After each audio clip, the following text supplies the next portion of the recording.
sponsored by MGM Northfield Park. There are no changes. Fourth race, sponsored by Midland Acres. No changes. The fifth race, sponsored by Winback Farm. No changes. Turning to the sixth, Buckeye Stallion Series 3-0 Colt and Gelding Pace, sponsored by Eagle Sticks Golf Club. In the sixth race, a driver's change on the one legendary ride. Make the driver Chris Page. Chris Page will drive the one legendary ride in the sixth. Seventh race, sponsored by Wanda Policini's Purple Haze Stable. There are no changes. Eighth race, sponsored by Post Printing. No changes. Ninth race, sponsored by Ohio Farm Bureau. No changes. 10th race, the Lady Pace, sponsored by First Commonwealth Bank, as we honor Ellen Taylor, the Harness Horse Youth Foundation's Ellen Taylor, this year's Lady Pace honoree. In the 10th, there will be a driver change on the 7, Dancing in My Sleep, and that is TBA at this time. 10-7 TBA. 11th race, sponsored by Hunterton Farm and Sales Agency. The Old Oak and Bucket. For 3-year-old trotters, there are no changes. The 12th race, the Buckeye Stallion Series 3-year-old Colt and Gelding Pace. 4th division, sponsored by Ohio Proud. A driver's change on the one Secret Fire. Make the driver Tyler Smith. Ty Smith drives the one Secret Fire in the 12th. Also in the 12th race, we have a scratch. 12th race, scratch the 8, riding the waves, sick. 12-8, riding the waves, is out, sick. 13th race, Buckeye Stallion Series, sponsored by Hollywood Gaming at Dayton Raceway. There are no changes. 14th race, sponsored by Cookie Joe Sabraco. No changes. 15th race, sponsored by Performance Chrysler Jeep Dodge Ram. There are no changes. 16th race, the first elimination of the 80th edition of the Little Brown Jug. Field of 7. There are no changes. Sponsored by the Ohio Harness Horsemen's Association. 17th race, the second elimination of the 80th edition of the Little Brown Jug. Sponsored by the Ohio Harness Horsemen's Association. Field of 7, no changes. Turn to the 18th. The 18th, the Miss Versatility Final. For the aged fillies and mares. Sponsored by Jeff and Paula Garrow's Alarage Farms. The 18th race, scratch the 7, Willie's Home Run due to transportation issues. 18th race, scratch the 7, Willie's Home Run, Judges due to transportation issues, and is out of the Miss Versatility Final, sponsored by Jeff and Paula Garrow's Alarage Farms. 19th race, the Ohio Breeders' Championship 3-year-old Pacing Fillies, sponsored by Chesround Chevrolet GMC. In the 19th, the driver's change on the 4, Rose Run Annabelle. Make the driver David Miller. David Miller will drive the 4, Rose Run Annabelle, in the 19th.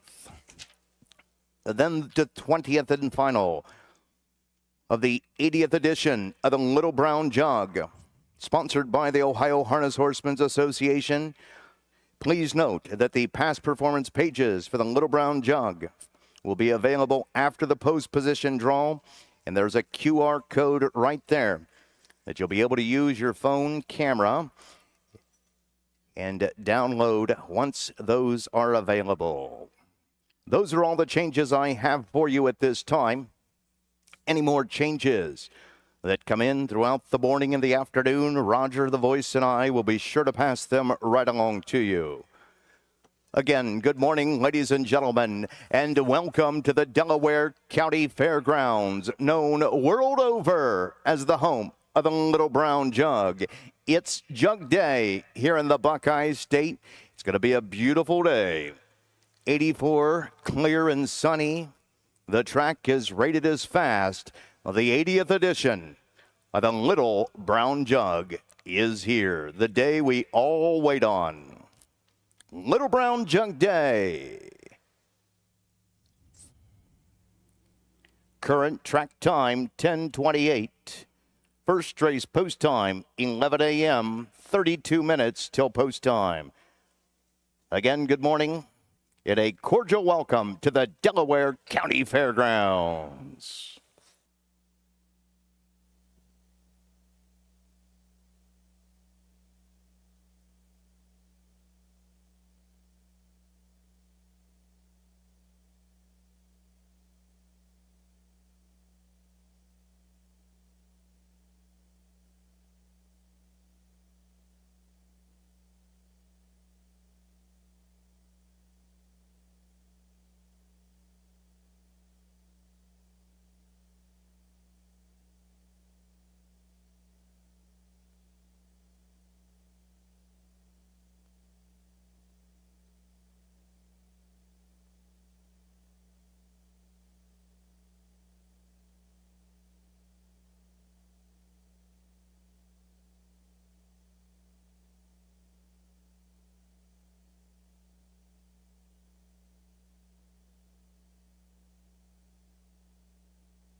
Ladies and gentlemen, couple drivers changes just now coming in.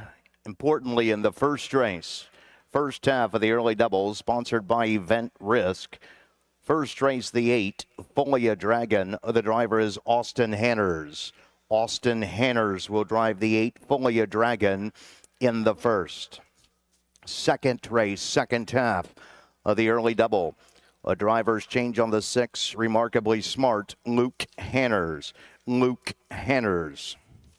The third is clear, and the fourth is clear for that pick 4 that starts in race 1. Turn back to race 10 with a Lady Pace honoring the Harness Horse Youth Foundation's Ellen Taylor. In the 10th race, a driver's change on the 7, Dancing in My Sleep. That driver is now Scott Zeron. The money man, Scott Zeron, Dancing in My Sleep in the 10th.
Welcome to Countdown to Post Time. Countdown to Post Time is brought to you by the North American Standardbred Mix Sale. Now, let's go trackside to the Delaware County Fairgrounds. Hello again, everyone. It's here. It's Jug Day. Day 5 of 5 days in Delaware as we get set for a great Thursday of racing. Hello again, everyone. I'm Frank Frost along with Susan Schroeder. Glad to have you along for our 5th day here at the Delaware County Fairgrounds. And if yesterday was any indication with the Jugette, wow, we're in store for some great racing today, especially with the 80th edition of the Little Brown Jug. Absolutely. It was so exciting yesterday, the Jugette, and all the races. I mean, we had some super races yesterday, including Crocodile Station is still alive for the Triple Crown. A 2-year-old Cole Pacer won the OBC yesterday, so we've got that one going forward. Always nice to have one of those. It is. Ready to go. Looking forward to it. But what a great morning it was here. Yesterday and today, the people coming in, it's outstanding. David Miller has calmed down a little bit. Yes. Yeah. I asked him, I said, did you sleep last night? He goes, yeah, good night's sleep. So he was great. We had the Legends series over in our tent on the backstretch where we were had Ron Potter, Kelly O'Donnell, and David Miller were there. And thank you to those 3 gentlemen for taking time out to be our first guests. And then we had cards that Susan's showing me right now that they could sign and had people in line for autographs. So that was great to have a number of people there signing those cards, having them get autographs from the 3 of the legends. And if you happen to be watching this on your way here, you can stop at the OHHA chain tent and get these 4 Legends cards because they won't be available after this. Exactly. We'll have to wait till next year till we make some more. Limited edition. Yeah. So, and then earlier today also we had our handicapping seminar or segment, if you want to call it. And then afterwards, I had the chance to sit down with Roger Houston. And for those of you that still may not know, Roger Houston has passed the microphone on to Jason Settlemore. He did not call the Jugette yesterday, and he will not call the Little Brown Jug today, the first time in 58 years, as he has decided to slow down a little bit, and he's going to step back. And, Roger in that thing had made that decision pretty much 2 years ago, it sounded like, and he put in his mind that last year was going to be the last one, and did it, and then started the slow process of letting people know. He first talked to Tom Wright here at the Little Brown Jug, let him know his plans, then talked to Jason Settlemore, called me a couple of months ago, and at the time, that was a very hard secret to keep. It was, especially from people like you, and Matt, and people who in the office. I had to keep that one a little bit quiet. It kind of broke earlier in the week. It really did. But in case you didn't know,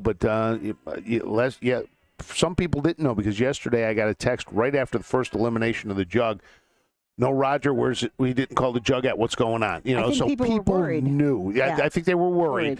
And I text back. I said more information coming, and then there was a letter in the program today from Roger. In fact, we'll read that letter at some point today that he put in there, and decided that it was time for him to step back a little bit, not slowing down. I mean, I tried to get him to slow down and talk to him about it, but no, he said he's not going to do that. So we're going to take a break, come back, and talk about the 80th edition of the Little Brown Jug and everything else we got on the card today from the Delaware County Fairgrounds right after this. Don't miss the North American Standardbred Mixed Sale, Mount Hope, Ohio, December 18th and 19th. Specializing in high-quality racehorses and broodmare prospects with industry-leading pedigrees. A live auction with online bidding and payouts in 7 days. Our first sale, we sold a Legion for $925,000. Buyers from all over North America and other countries can visit our website, NorthAmericanStandardbredMixedSale.com. Mount Hope, Ohio, December 18th and 19th. With more than 300,000 horses in Ohio, the economic impact of the equine industry in the state is over $2.8 billion. Much of that value comes from standardbred horse owners, breeders, trainers, and drivers who participate in the sport of harness racing. The mission of the Ohio Harness Horsemen's Association is to preserve, protect, promote, and serve the entire standardbred industry in Ohio and beyond. To learn more about the Ohio Harness Horsemen's Association, go to OHHA.com. That's OHHA.com. Welcome back to the Delaware County Fairgrounds. Frank Frost, Susan Schroeder, Matt Clark pressing the buttons for us today, as he always does for us. Big day of racing today, Susan. You got the numbers, as you always do. We only have 20 races today, so we are down a little bit from yesterday. We got 146 horses. Ron Burke, and talking about being down in races, Ron Burke talked yesterday about he only had 10 in on Thursday, so he thought it was going to be an easy day. But he and, of course, Virgil Morgan, the biggest trainers that today, 10 for Ron Burke and 7 for Virgil.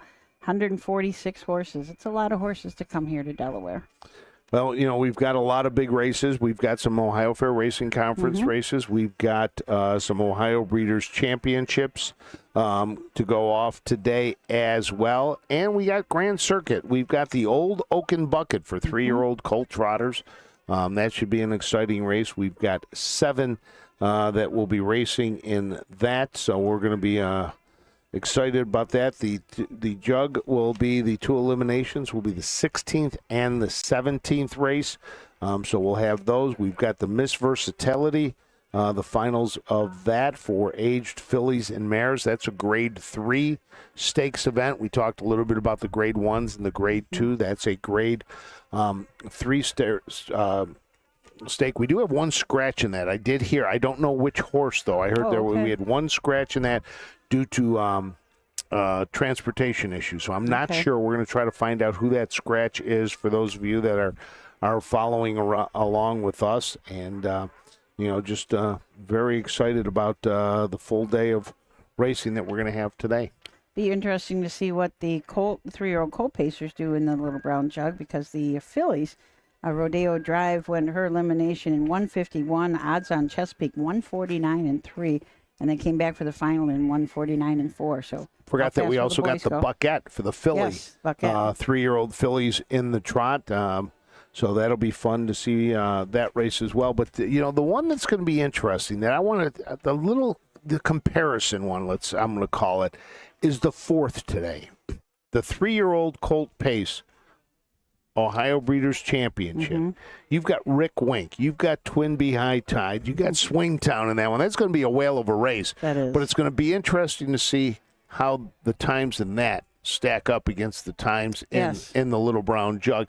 And a lot goes into that. We talk a lot about times and everything, but the race can set up differently. You could have, somebody go out, for the big lead, and then they back up. You could have somebody sit in the pocket and put the pressure on, and then they, pull and and have a lot left in the tank. So time's really, it's a measuring stick, but it was really how the race laid out, right? Exactly. And with only 5 in at that, exactly. A lot of movement. A lot of movement there. So we're going to take our final break, and when we come back, it'll be post time for the first race here at the Delaware County Fairgrounds.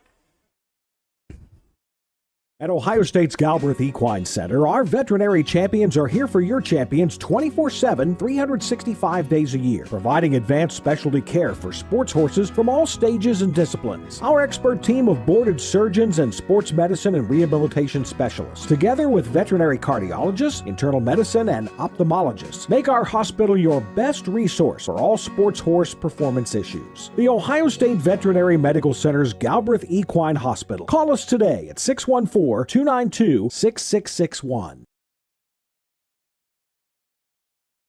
When you need supplies for your horse, one name stands out: Big D's. Since 1976, Big D's Tack and Vet Supply has been the equine experts you can trust. Whatever your horse needs is available at Big D's Tack and Vet Supply. Visit the retail outlet in Streetsboro, Ohio, or order online at BigD'sWeb.com. Sign up for text messaging and receive $10 off your order.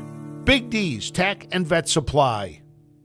This has been Countdown to Post Time. Countdown to Post Time has been brought to you by the North American Standardbred Mix Sale and is a presentation of the Ohio Harness Horsemen's Association.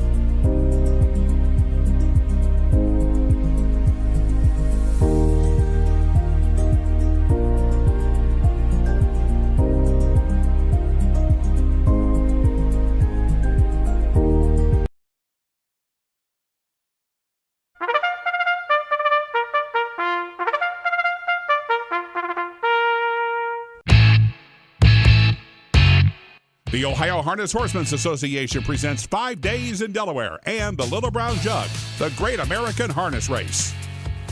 5 Days in Delaware is brought to you by Big D's Tack and Vet Supply, Cool Winds Farm, Midland Acres, the Ohio State Veterinary Medical Center, and thestable.ca. Now let's go trackside to the Delaware County Fairgrounds for today's racing action.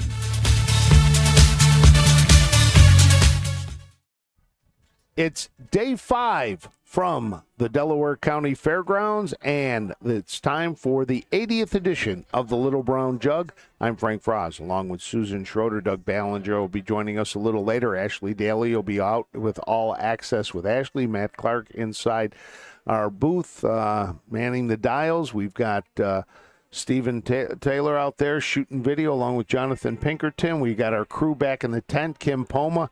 We got everybody everywhere, don't we? Wes Mayberry's been up in the press box doing some writing. Yeah, he's writing up in the press box. We got Jordan and Mackenzie back there helping us out as well. So we've got the full crew from the Ohio Harness Horsemen's Association here trying to bring you the best that we can of these races here at Delaware. And, you look across the pavilions already filling up. Yeah. There's a lot of people already in the stands getting ready to go. We're going to have a bunch of dignitaries, I'll call it, coming here. And with that, the post parade for the first. Let's send it upstairs to Jason Settlemore.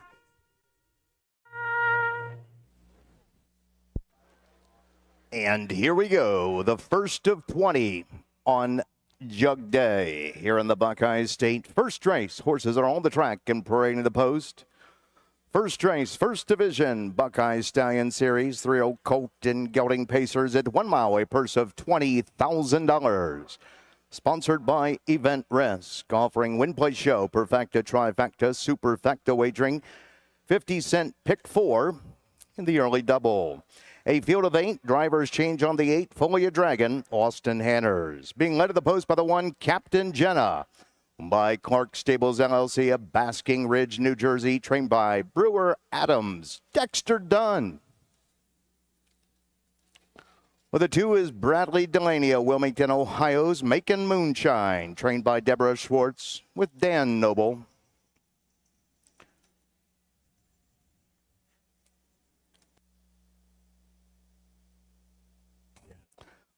The 3 is the Onyx Dragon, owned by Sue Stockwell, Geneva, Ohio, trained by Gary Martin, Justin Irvine. The 4, Cruising Zone, owned and trained by Annette Lawrenson of Paris, Kentucky, Chris Page. The 5 is Ronald Love of Westerville, Ohio's Sir Malachi, trained by Thomas Litt, Ken Doc Holiday. The 6, Johnny Up, by Alan Miller of Millersburg, Ohio, trained by Edward Miller, Ty Smith.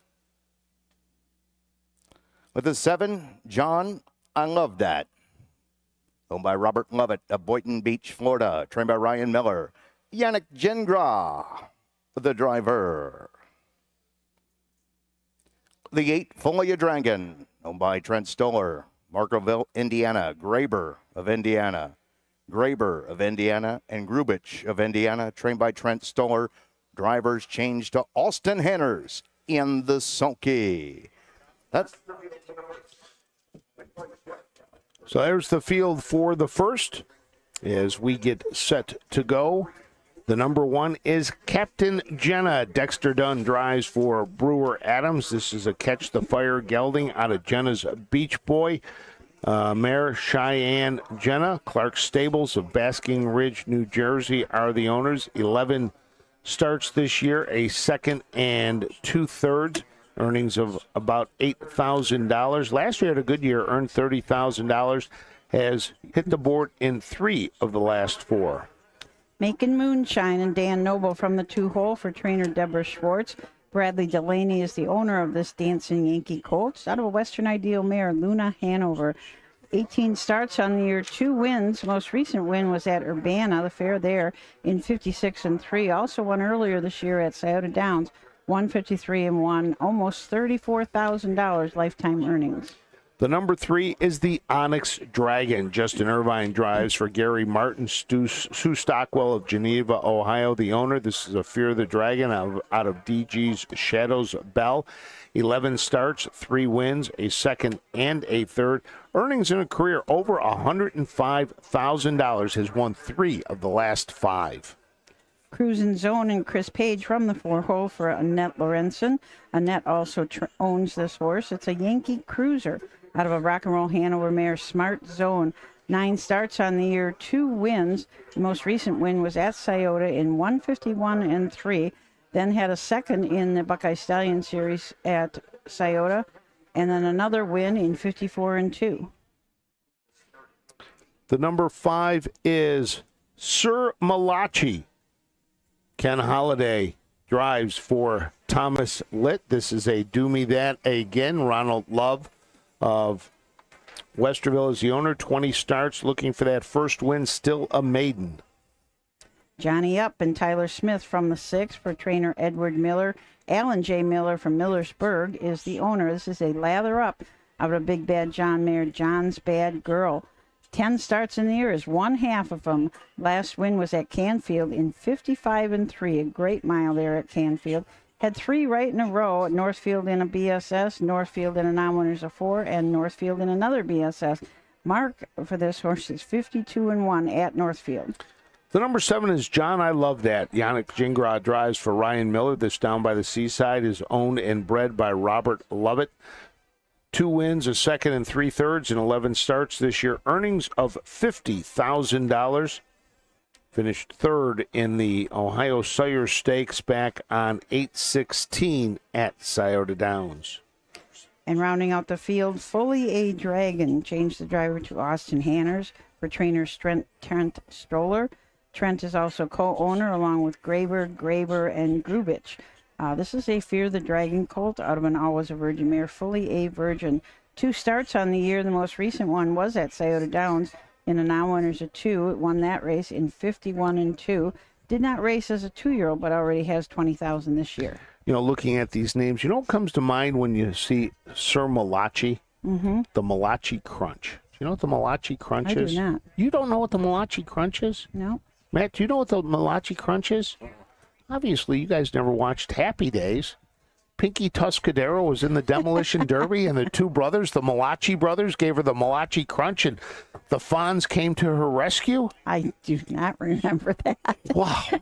Kip, if you're out there, what do we got to deal with these people?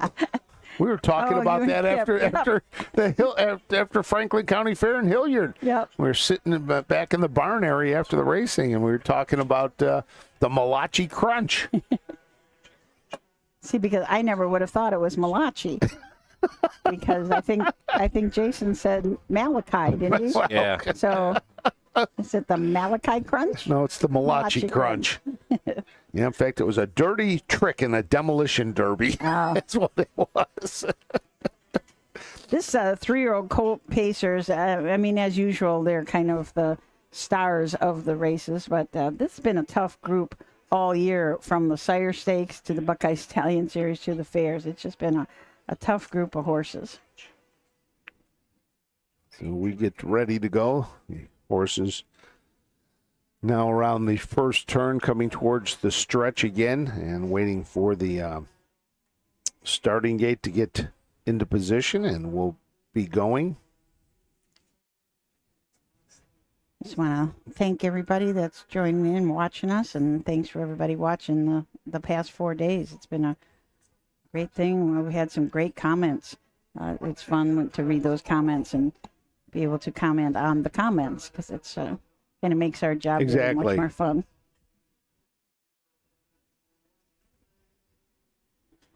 Somebody just stopped me in the grandstand and said that they were listening to it on the way here yesterday, so that they said we got sort of in the racing mood on the way up because we were listening to you. Well, the horses are now starting to head to the backstretch. The Mike Wepkenberg starting gate getting into position.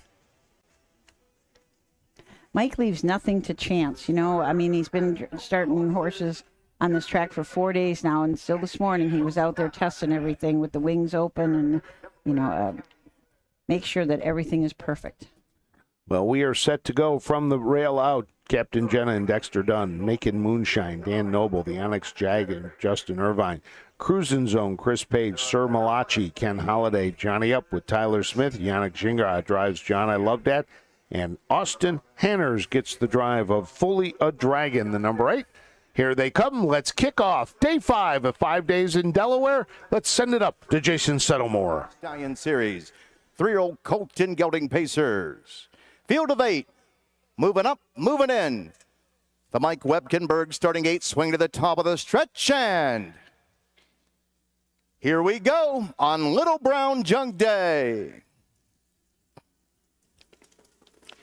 They're off and pacing, firing for the lead. Cruising Zone getting the first call. Driving up on the outside, Johnny Up. From the outside, racing in third. John, I love that.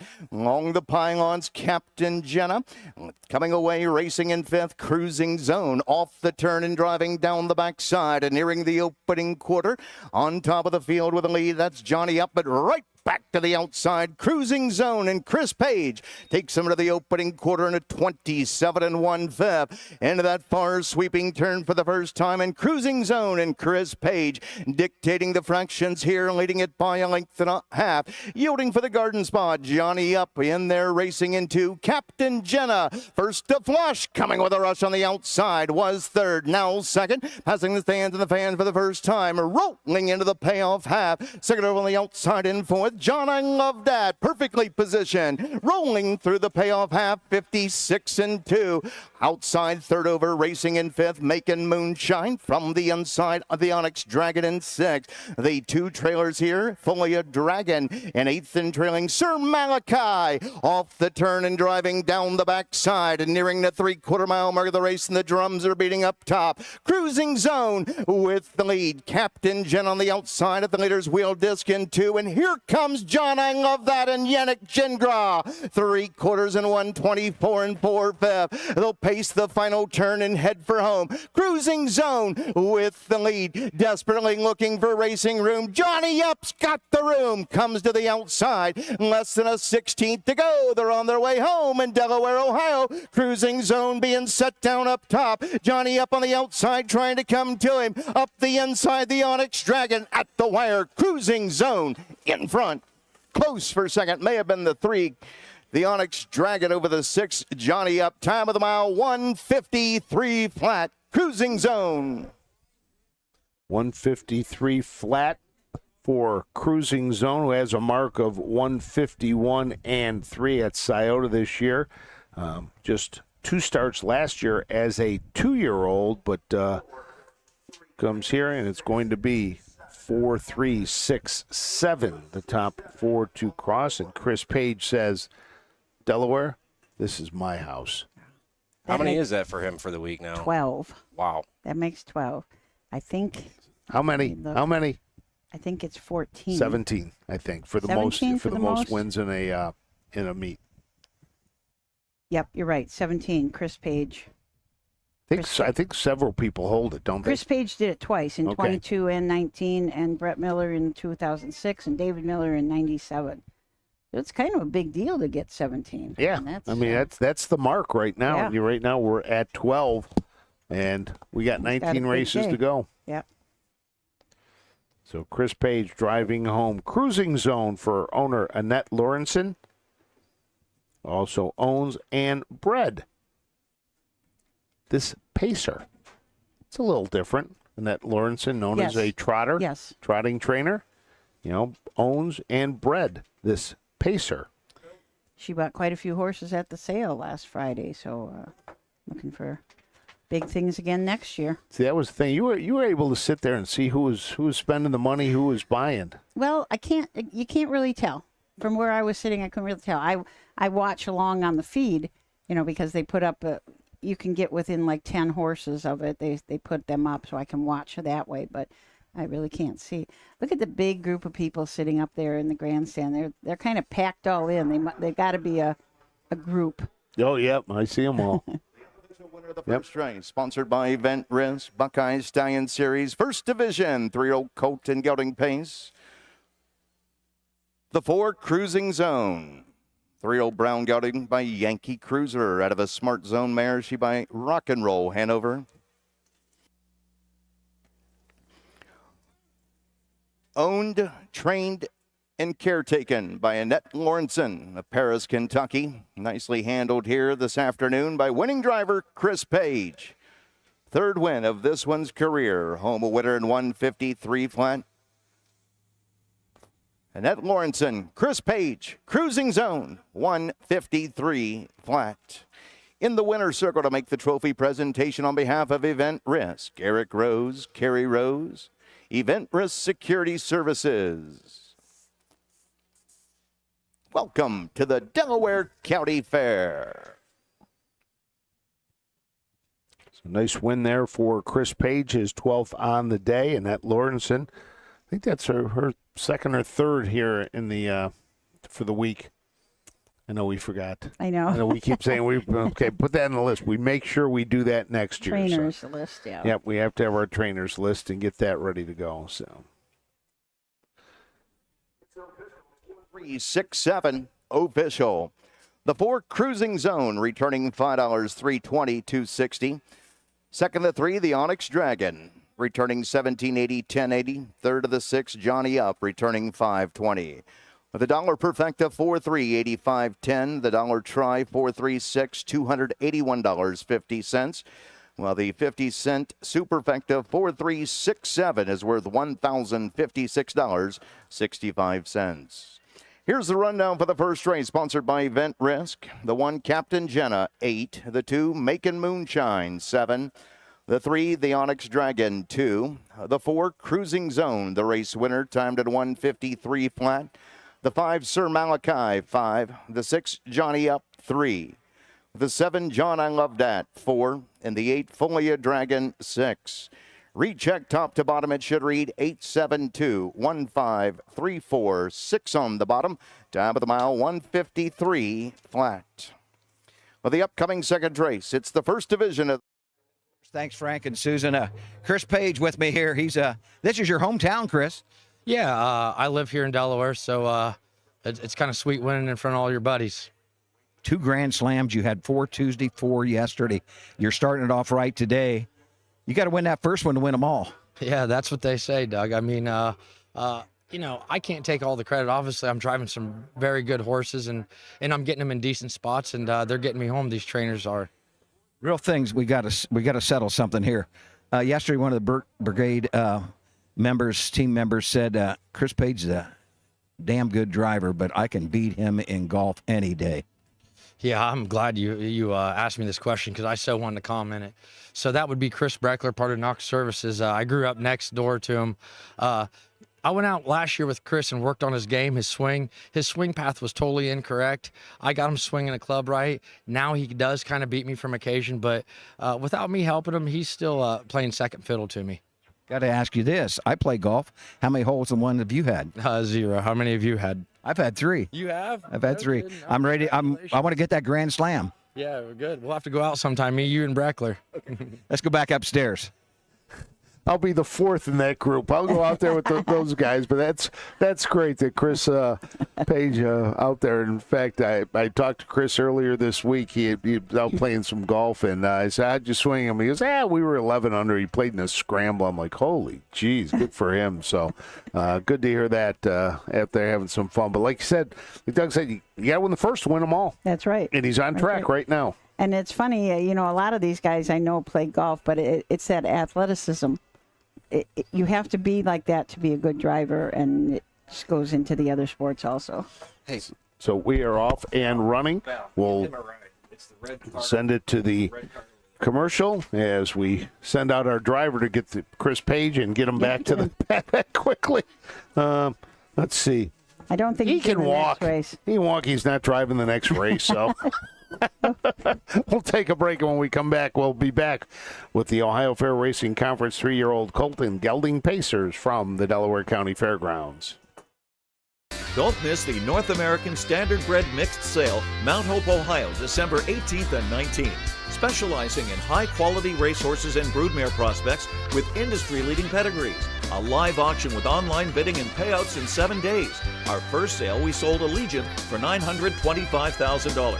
Buyers from all over North America and other countries can visit our website, NorthAmericanStandardbredMixedSale.com. Mount Hope, Ohio, December 18th and 19th. Dublin Valley Farms, home of Volstead, sire of 2024 Ohio Horse of the Year, Sugar Instead.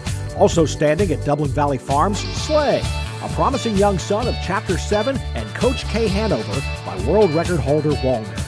Looking for your next winner? Dublin Valley Farms and our clients are offering an exciting lineup of yearlings with current and fashionable pedigrees. Available at public auctions this year. Backed by a team that cares, Dublin Valley Farms, Fredericksburg, Ohio. With more than 300,000 horses in Ohio, the economic impact of the equine industry in the state is over $2.8 billion. Much of that value comes from standardbred horse owners, breeders, trainers, and drivers who participate in the sport of harness racing. The mission of the Ohio Harness Horsemen's Association is to preserve, protect, promote, and serve the entire standardbred industry in Ohio and beyond. To learn more about the Ohio Harness Horsemen's Association, go to OHHA.com. That's OHHA.com.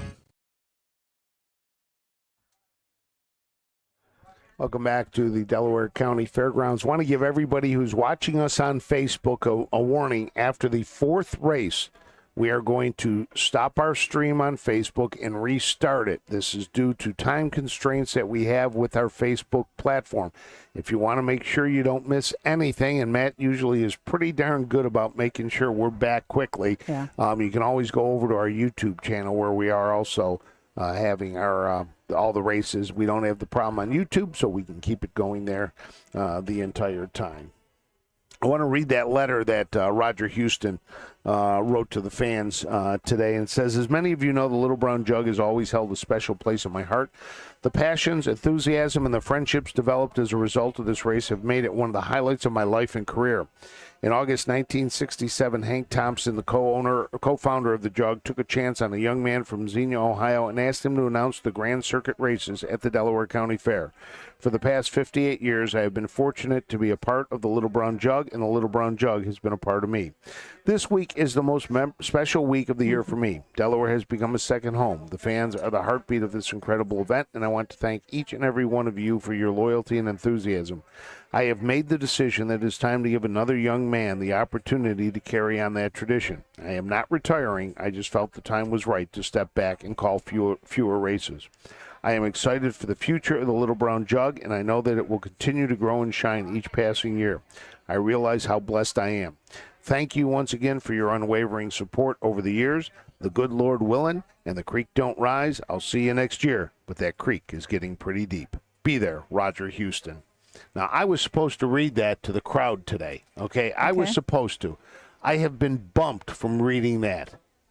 Some guy named Governor Mike DeWine's got a proclamation that he's going to read it. They said, well, we don't want to, overshadow that. I said, all right, I'll give way to the governor. So hoping to have the governor here today up into our broadcast booth at some point today. Looking forward to that. The horses making their way to the track. Let's send it upstairs for the post parade for the second.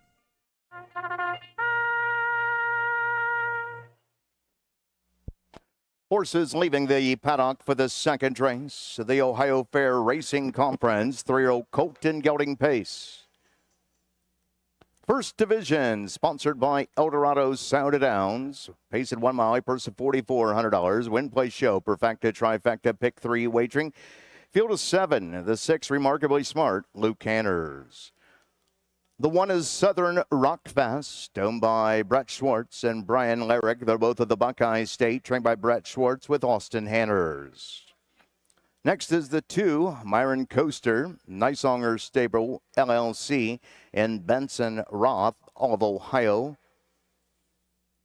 Cruising over the fire, trained by Jeff Niceonger with Dexter Dunn.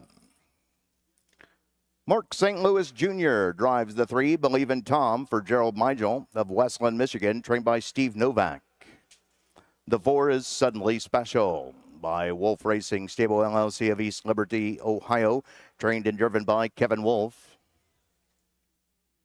The 5 is already won. Owned by Stack, Smolko, Davenport, Taggart. They're all of the Buckeye State, trained by Ron Stack with Ranger Stack at the lines.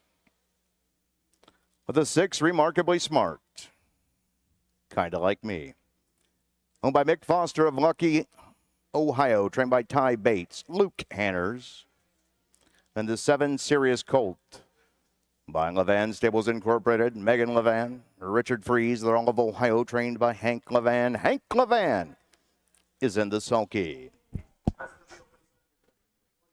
Let's take a look at the field for this. The second, the number 1 is Southern Rockfest. Brett Schwartz trains. Austin Hanners will be in the bite. This is a pet rock out of the well-said mare Southern Accent. Brett Schwartz and Brian Larrick are the owners. Started 16 times this year, 3 wins, 5 seconds, 2/3, earnings of $47,000. Has earned almost $75,000 lifetime. Last time a winner was back at Piketon on July 25th, a $15,000 purchase at the Ohio Select Sale. Cruising Over Fire and Dexter Dunn from the 2-hole for trainer Jeff Nysonger.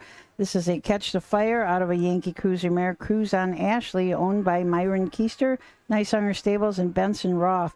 6 wins on the year out of 22 starts, and he is sitting 3rd in the Ohio Fair Championship points right now. The number 3 is Believe in Tom. Mark St. Louis Jr. drives for Steve Novak. Gerald Meigel is the owner and the breeder. This is a Long Tom out of Believe in Waco, has won 5 straight. Winner at Montpelier, Van Wert, Wasion, Hicksville, and Napoleon. 9 wins and 15 starts, closing in on $100,000 lifetime, currently at $97,598.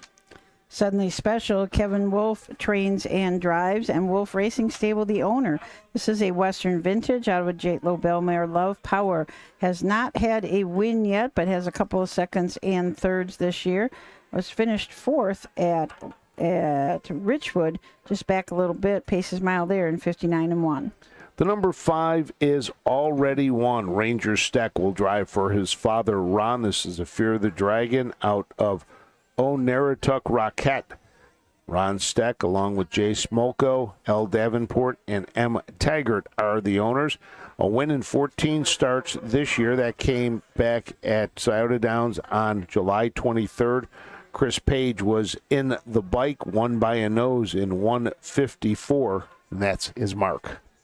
Remarkably Smart and Luke Hanners from the 6-hole for trainer Tyler Bates and Mick Foster. This is a Racing Hill Colt out of a Some Beach Somewhere mare, Serene Stride. 23 starts this year, 4 wins. The fastest of those was 152 at Scioto Downs. Winning almost $34,000 this year. Had a really good race at Scioto, 3 starts back in a non-winners of 4. Finished 2nd, back by 3/4 of a length. Paces mile in 51-3.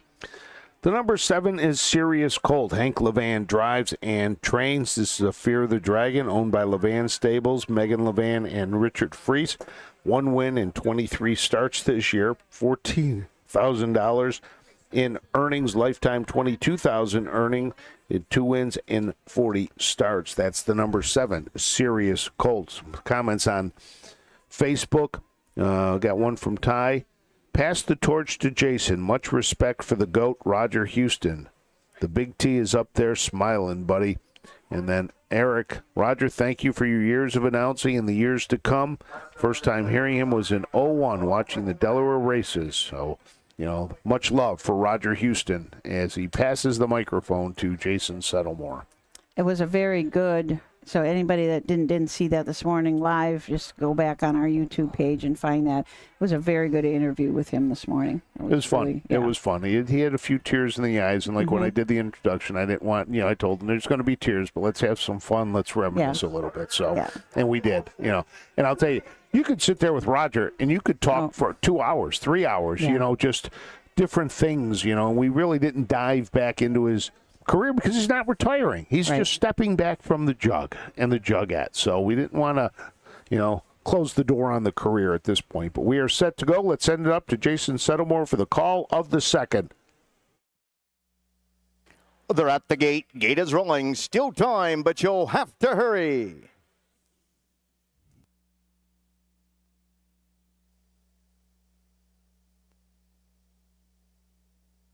Second race, sponsored by Eldorado's Sound of Downs, First Division Ohio Fair Racing Conference.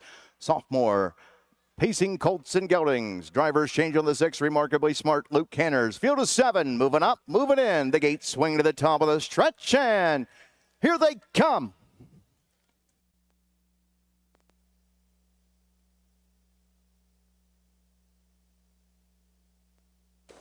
They're off and pacing from the inside. Southern Rockfast right alongside Believin' Tom is on the go. Those two into the first turn. Driving up the outside. Suddenly Special into third from the pylons fourth. Cruising over Fire. Caught to the outside in fifth. Remarkably smart. Sixth there from the inside. Already won in seventh and trailing Serious Colt. Down the backside. Nearing the opening quarter. And Southern Rockfast with the lead here. But driving up the outside. Suddenly Special. The opening quarter, 28 and 2/5. Into that far turn for the first time. With the lead from the inside, Southern Rockfest leads the way here by a half. To the outside, looks to be Suddenly Special, taking the long mile, the overland journey there in 2. Watching over these dueling leaders from third, that's Believin' Tom, passing the stands of the fans for the first time. Heading on over to the half, along the inside, cruising over.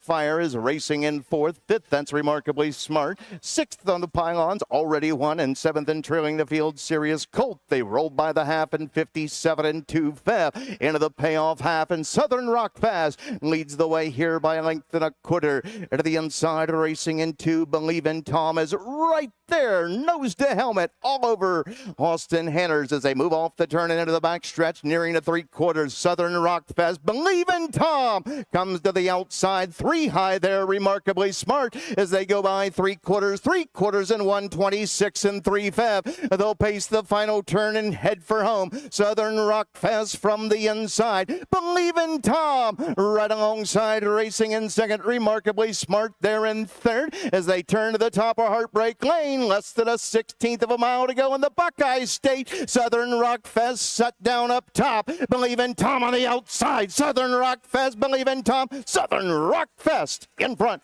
Believin' Tom to go second. Remarkably Smart third. Fourth is Cruising Over Fire. Fifth is Serious Colt. Sixth is Already Won. And seventh and last, Suddenly Special. Time of the mile, 1:54. 1/5. Southern Rockfest.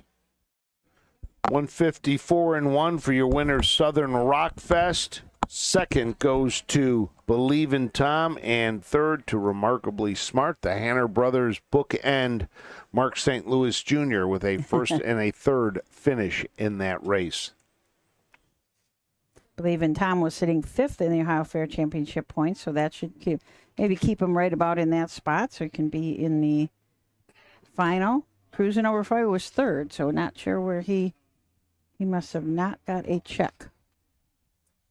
Did you know that this is not correct at the beginning for today? I did not. Yes, it is. So just FYI. Why? Because, well, to give you an example, Brett Schwartz is not even listed as a trainer today, according to that. Or, no, wait a minute. This might be correct. It was wrong in the program. Somebody pointed out to me this morning. So ours may be correct. But somebody pointed me out that the one in the program was not correct. I don't think this. Yeah, it's got Brett listed as training 4th, 7th, and 9th. So we are correct. That is not. So it says Thursday. I know. In the program, that somehow they had the wrong first sheet. It says Wednesday at the top. So. Okay. Well, we won't depend on that then. Yeah. But ours is good. So here comes your winner, making the way back around. Austin Hanners and Southern Rockfest. Farm Winner's Circle. Well, the unofficial winner of the second race, sponsored by Eldorado's Sound of Downs, Ohio Fair Racing Conference, First Division, 3-0 Colt and Gelding Pace. Timed in 1:54 and 1/5. Southern Rockfest. 3-0 Bay Gelding by Pet Rock. Out of a Southern accent, she by Well Said. By Brett Schwartz of Washington Courthouse, Ohio, and Brian Larrick of Leesburg, Ohio. Trained by Brett Schwartz, caretaker Alexis Schwartz. And nicely handled here this morning by winning driver Austin Hanners. 1:54 and 1. The one Southern Rock Fest, bred by our friends at Midland Acres Incorporated. In the winner's circle to make the trophy presentation on behalf of El Dorado Sound Downs, Mr. Bill Peters. Southern. So there you go. Southern Rock Fest with Austin Handlers brings it home. See little Grayson out there. He already knows to give a fist bump to the driver. That was pretty cute. Grandpa was carrying Grayson, and Alexis, the caretaker, always a smile on her face. Always wanted to say hello every time I see her. Just a great racing family. The one Southern Rock Fest, 360, 240, 210. Second, the 3, Believe in Tom, returning 280, 220. Third of the 6, Remarkably Smart, 340. Dollar Perfecta, 13480. Dollar Try, 136, $16 even. And the double, the early double for $1, 41580. Here's the top to bottom finish for the second race. The one Southern Rock Fest, the race winner, timed at 154 and 1/5. The 2, Cruising Over Fire, 4. The 3, Believe in Tom, 2. The 4, Suddenly Special, 7. The 5, Already Won, 6. With the 6, Remarkably Smart, 3. And the 7, Serious Colt, 5. Recheck top to bottom. It should read 142-763, 5 on the bottom. Time of the mile, 154, 1/5. Race 2 in the books. And next up, we will have the Ohio Fair Racing Conference, 3-year-old colt and geldings, the second division of 4 divisions today. We will be going to the gate. We'll have 8 in this race when we return. What? Including the top 2 horses in the Ohio Fair Championship points for the 3-year-old colt place. Cleveland Top Rookie and one of my favorite names, Eddie Nine Toes. Eddie Nine Toes, when we return to Delaware. The roots of harness racing are born at the county fair. For over 150 years, people have gathered to watch horses battle it out for fame and glory. Catch the thrills this summer at an Ohio Fair Racing Conference county fair. The OFRC races at 22 fairs in 20 Ohio counties. Trotters and pacers put it all on the line to be called the best in the Buckeye State. The Ohio Fair Racing Conference, where the path to greatness begins. Wallem Racing has been racing and breeding winners for over 5 decades, specializing in the development of young horses racing in Ohio. We are currently looking for new partnership opportunities as the fall sales approach. Our facilities feature a half-mile all-weather track, a sand track, beautiful turnouts, and everything that is needed to set your next quarter filly up for success. Want to own your next resource and have fun doing it? If so, contact us today and join in on the thrill of Ohio harness racing.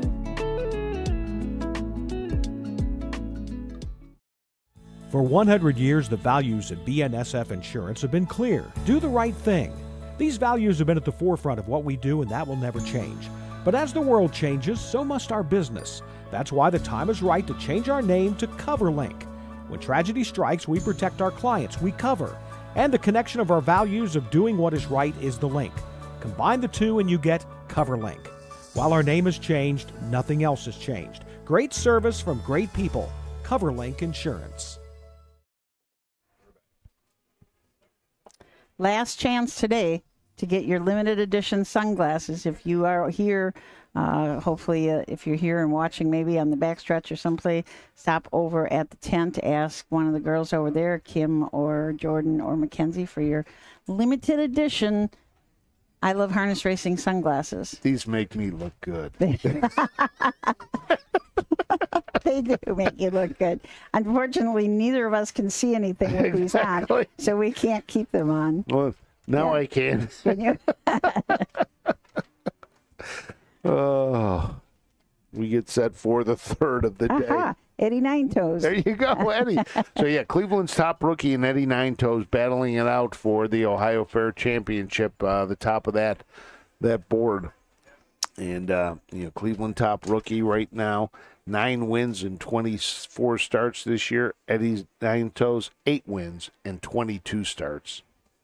What is the story about Eddie Nine Toes? Eddie Nine Toes, owned by Winchester Bay Acres. And, talked to Dan Tell, his dad, Ed Tell, who was the owner. The family had it, but, Ed was the man behind it, had Nine Toes. Wow. Eddie Nine Toes. So, yep. I see that Eddie Nine Toes is bred by Big Bad DT Racing Stable, which is kind of a subsidiary of Winchester Bay Acres, I think. And, they had a horse by the name of, what was the name of that horse that they had? Big something. Big something. Big Bad John. Yeah. So, in fact, I saw Dan earlier. When did I see Dan? I saw him here earlier in the week. When I was walking around, must have been Sunday or Monday, and he was with a bunch of friends enjoying his time up on the upper turn there in one of the tents up there that families get together and they have, have parties. That's what they have. Mm-hmm. It's a great time up there to have parties. A lot of people starting to fill the grandstand already. The tents are going to be full. But speaking of Big Bad John, he is part of the Little Brown Jug Legends series. So we do have a card for Little Brown Jug with David Miller driving 2011. Just a great winner circle shot. I'm pretty darn sure this would be a Brad Conrad shot. I believe you might be right. Yeah. David Miller coming home with Big Bad John. David Miller, the winner yesterday of the Jugette. Rodeo Drive Dale. Brought it home yesterday. Just came out of the number 2 hole.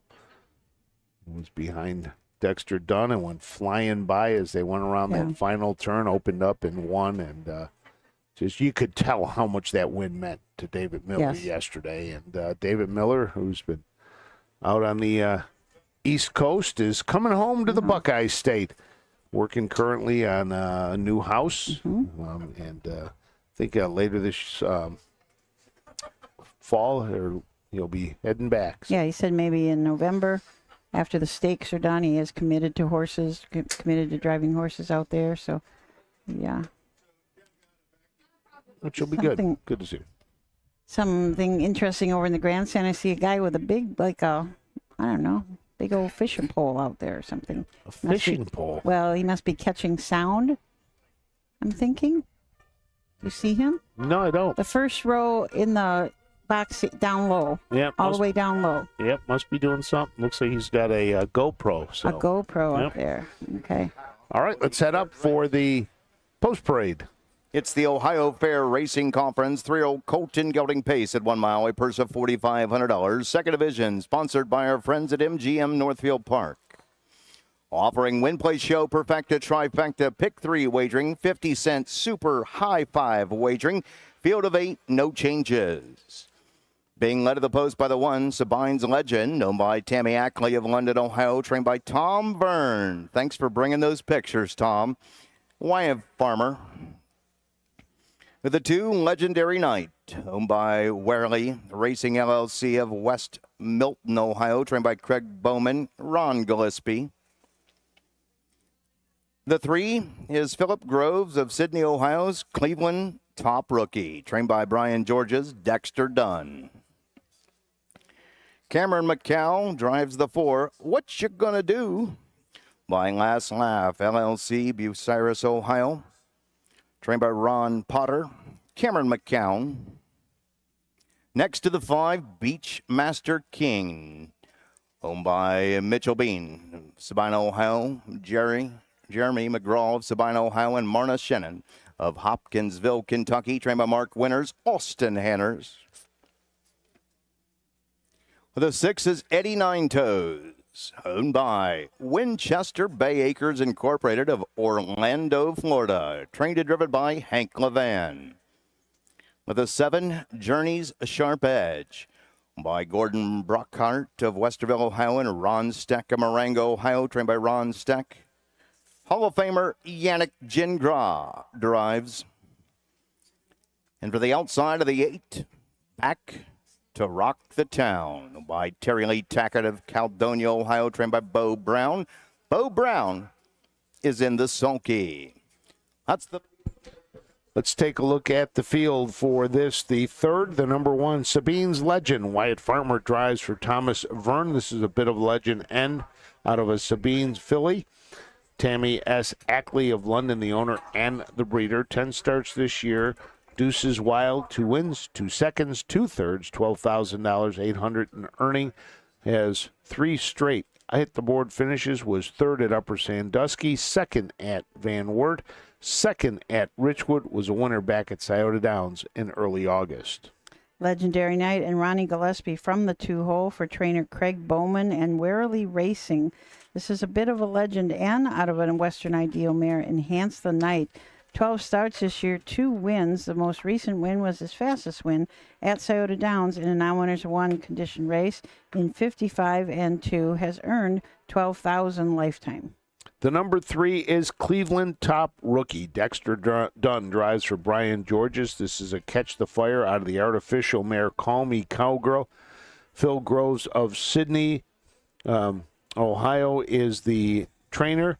24 starts, 9 wins, 9 seconds, and a third. Earnings over $38,000, closing in on 39. A $20,000 purchase at the Ohio Select Sale.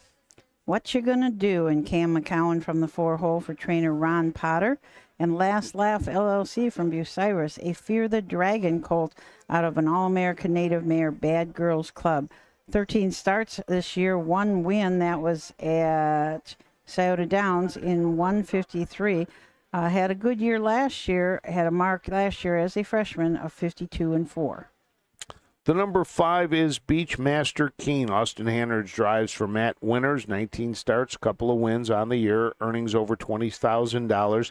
This is a gelding by Bring on the Beach, owned by Bean, McGraw, and Sheehan. Has hit the board in 3 of the last 4. You have to go back to Zanesville on August 10th for the last win for Beachmaster Keen. And sitting second in the Ohio Fair Championship points, the 6, Eddie Nine Toes. Hank Levan drives and trains. Winchester Bay Acres, the owner. This is a Miso Fast out of a Western Terror mare, Safe from Terror. 8 wins on the year. The most recent win was at Kenton in 57-2. Also won at Richwood. But the fastest win of the year, 55-1 at Bucyrus. The number 7 is Journey's Sharp Edge. Yannick Gingras drives for Ron Steck. This is a Doomy Dad again out of Riding Out a Storm. Gordon Brookhart and Ron Steck, the owners, picked up its first win at Scioto Downs this year in 16 starts. Lifetime 5 wins in 26 starts. And from the outside, Bo Brown and back to Rock the Town. Bo Brown also trains for Terry Lee Tackett, a pet rock out of a Towner's Big Guy mare. Jenna's back in town. 8 starts on the year, has a 3rd place finish, did win a qualifier early this year, 57-2 at Miami Valley. Had a mark as a 2-year-old of 54-1. Going to be interesting to see these two hook up. Mm-hmm. They did match up in Salina back on August 11th. Cleveland Top Rookie came out on top in that race, and Eddie Nine Toes finished 3rd. It should be a good race. I mean, Sabine's Legend's got a mark of 53. Legendary Night 55-2. There's nobody in here that doesn't fit with this whole group. So we are set to go. Let's send it upstairs to the call of the 3rd from Jason Settlemore here at the Delaware County Fairgrounds. They're at the gate. Gate is rolling. Still time, but you'll have to hurry.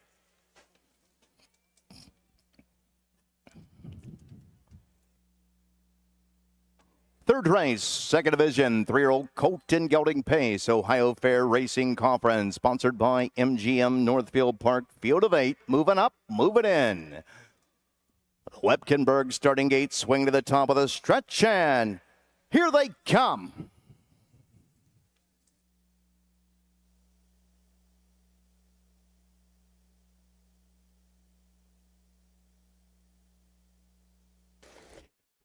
They're off and pacing, firing away, middle of the track. What you gonna do? Headed out for the lead here, middle of the track, Cleveland Top Rookie. From the inside, a Legendary Knight is coming away, racing in third. From the inside, Sabine's Legend from the rail has come away in fourth.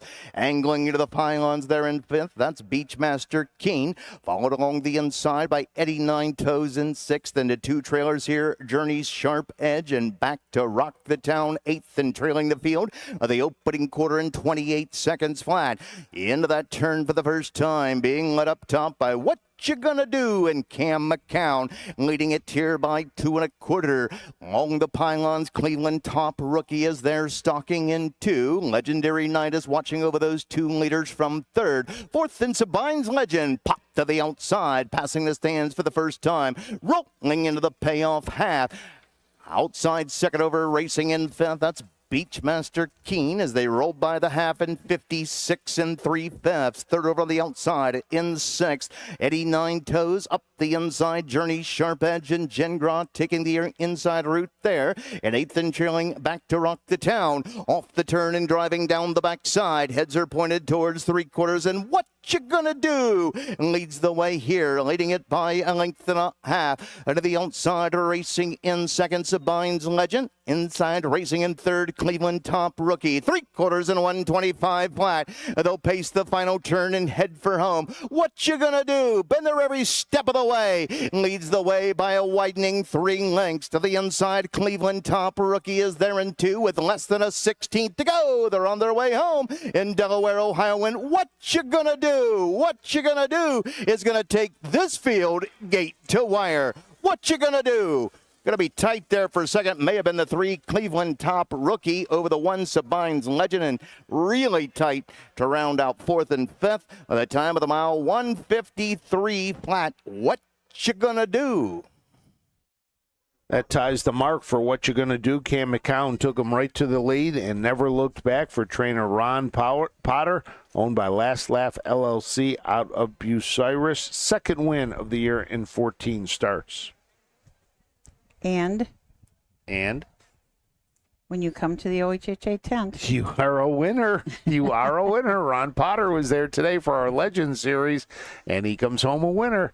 We should keep track of that. We should. How many wins people get after we talk to them. But second Cleveland Top Rookie, Brian George, a trainee, owned by Phil Groves, who we did a nice feature on Press Pros Magazine, our partner over covering Ohio harness racing across the Buckeye State, did a nice feature on Phil Groves, who was the owner of that horse, also a teacher over in West Central Ohio. So if you want to check that out. how can people find that? PressProsMagazine.com. In fact, they are here today. Saw them already. They're doing some more stories, so we'll have them soon. Coming up there, but big win for What You Gonna Do. A lot of feature stories coming out between our in-house writer, Wes Mayberry, who's done some outstanding stories, and we have a few freelance, Bob Roberts, and then the guys Al at Press McCoy, Pro. yeah, there's Sonny just Folks, yep. some great human interest kind of stories coming out. 43127 for the top 5. With the full rundown. Then here comes your winner. Back to the winner's circle, the number 4, Cam McCown.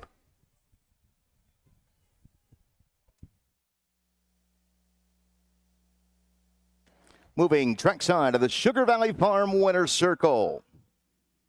The unofficial winner of the third race, sponsored by MGM Northfield Park. In the winner's circle to make the trophy presentation, Mr. Michael Carter. Ohio Fair Racing Conference, 3-year-old colt and gelding pace. The 4, What You Gonna Do? Taking this field gate to wire. A 3-year-old bay gelding by Fear the Dragon out of a Bad Girls Club. She by All-American Native. By Last Laugh LLC of Bucyrus, Ohio. Trained by Ron Potter. Nicely handled here this morning by winning driver Cam McCown. The caretaker for the 4, What You Gonna Do? Sheila Napier. What You Gonna Do? Timed at 153 flat. This race sponsored by MGM Northfield Park. 3 in the books. The battle is up next. Rick Wink, Swingtown, 2 out of the Ron Burke barn for the Ohio Breeders' Championship for 3-year-old Colt and Gelding Pacers, going for $116,000 when we return. Nope, rundown. Returning 380, 220, 210. Second to 3, Cleveland Top Rookie, returning 240, 220. Third of the 1, Sabine's Legend, 440. The Dollar Perfecta, 4.3, $3.40. The Dollar Try, 4.31, $13.80. 50 cents Super High Five, 4.3127, $138.15.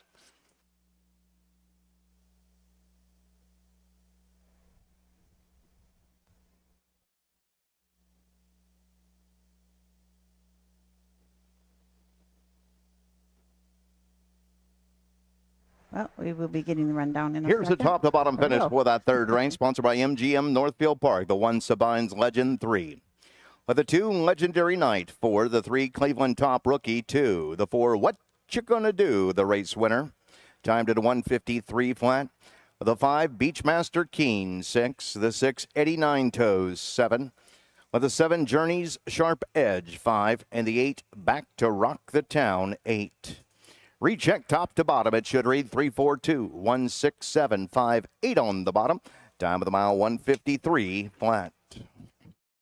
So there you go, the rundown for the third. And next up, it will be the Ohio Breeders' Championship.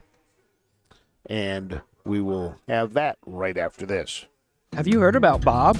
It's the Buckeye Owner Bonus, the Ohio Harness Horsemen's Association's new incentive program. The program is for people who purchase yearlings or retain their homebreds out of mares registered and eligible for the OHHA's Breeders' Award program at the upcoming 2025 sales. The total bonus will be 1/2 the amount designated for that year's Breeders' Award program. For more information about the Buckeye Owner Bonus, visit OHHA.com or call 614-221-3650. Warren Racing has been racing and breeding winners for over 5 decades, specializing in the development of young horses racing in Ohio. We are currently looking for new partnership opportunities as the fall sales approach. Our facilities feature a half-mile all-weather track, a sand track, beautiful turnouts, and everything that is needed to set your next quarter filly up for success. Want to own your next resource and have fun doing it? If so, contact us today and join in on the thrill of Ohio harness racing.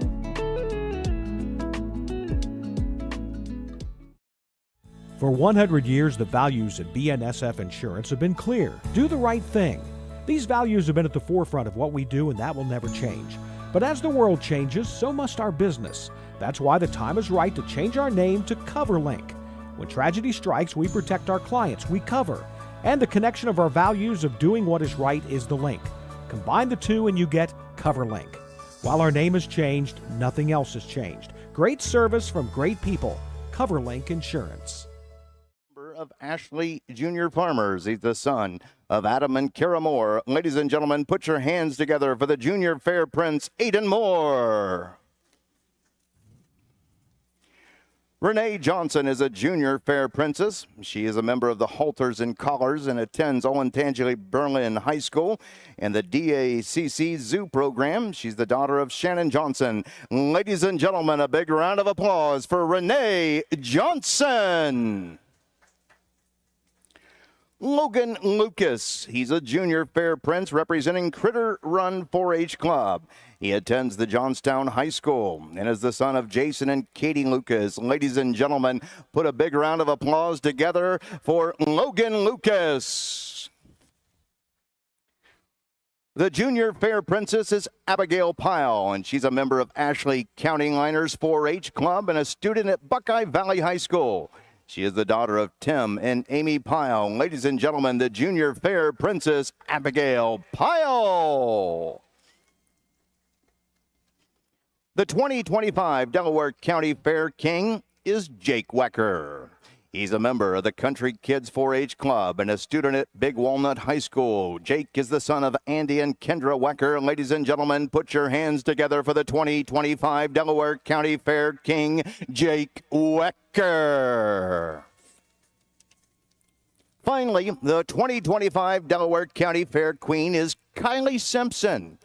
And she's a member of the Ascension Saddle and main attraction, and she is a student at Buckeye Valley High School. Ladies and gentlemen, Kylie is the daughter of Kevin and Amy Simpson. Let's big round of applause for the 2025 Delaware County Fair Queen, Kylie Simpson.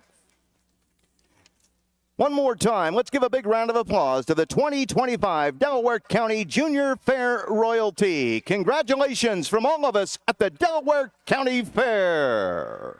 There you go, the court for the Delaware County Fair. And so we're hoping to have the Ohio Fair Queen here later today. And knowing Doug Ballinger, he's going to have the king and queen in the court over here shortly. Knowing the way Doug does that. He just might.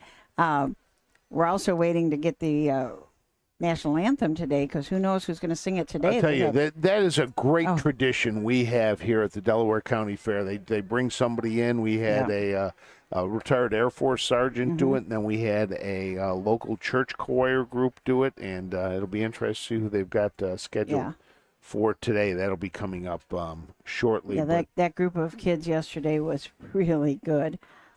And there must have been 20 of them. There seemed to be an awful lot of them. They put them in the winner's circle. Pretty cool tradition.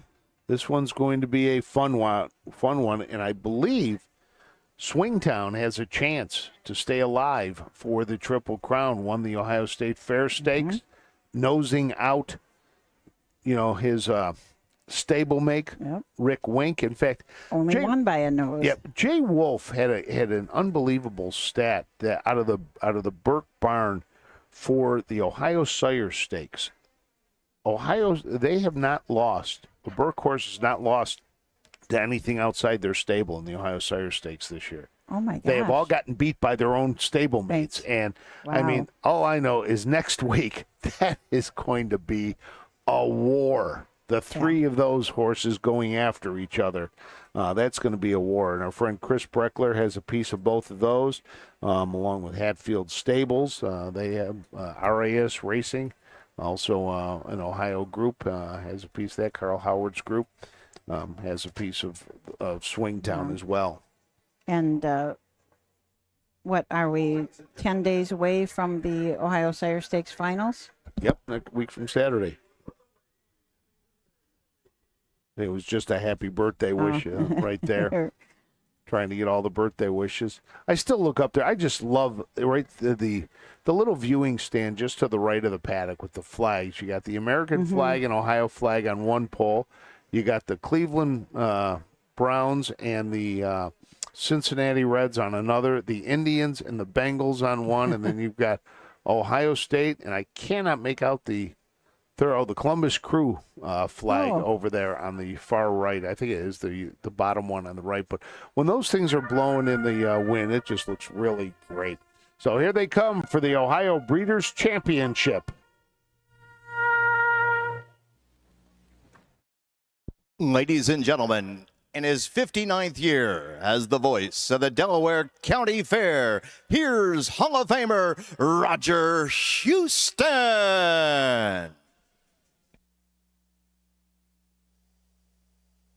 Horses are leaving the paddock and coming to the track for the fourth race. Ohio Breeders' Championship, 3-year-old colt and gelding pace. A purse of $116,440, sponsored by Midland Acres. And these are the horses. Number 1, Rick Wink. Burke Racing Stable, RAS Racing, Knox Services, J&T Silva, Purnell and Libby, Ron Burke Trains, Chris Page, the 1, Rick Wink.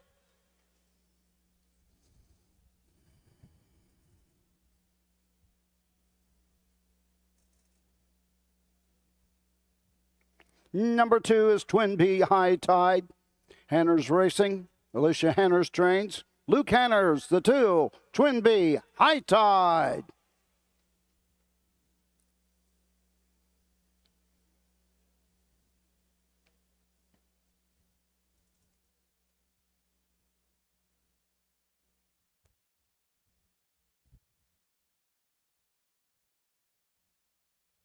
Number 3, I'm on fire. Greg Luther Racing, Todd Luther Trains, Austin Anners, the driver of the 3, I'm on Fire.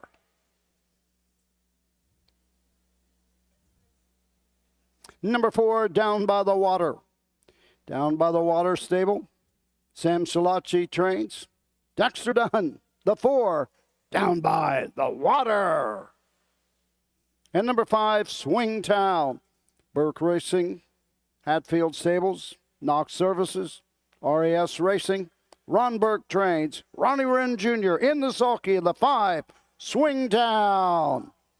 Win, place, show. There's your field for the Ohio Breeders' Championship for the 3-year-old Colt and Gelding Pacers. The number 1, Rick Wink. Chris Page in the bike for Ron Burke. This is a bit of a legend N out of the McCardle mare McGrin and McBear. 10 starts this year, has hit the board 8 times, 4 wins, 2 seconds, 2/3, owned by Burke Racing Stable, Knox Services, and J&T Silva, Purnell, and Libby. Was a $27,000 purchase. Has made that back and a little bit more. Earnings over $531,000. Twin B High Tide and Luke Hanners will leave from the 2-hole for Alicia Hanners and Hanners Racing. This is Down by the Seaside out of sports writer mare Lovely Aaron. 5 starts this year, 2 wins. Those were both in Buckeye Stallion Series action. The fastest of those wins was 53-2 at Northfield Park. This horse has made $134,000 last year, had a mark of 52-1 as a freshman.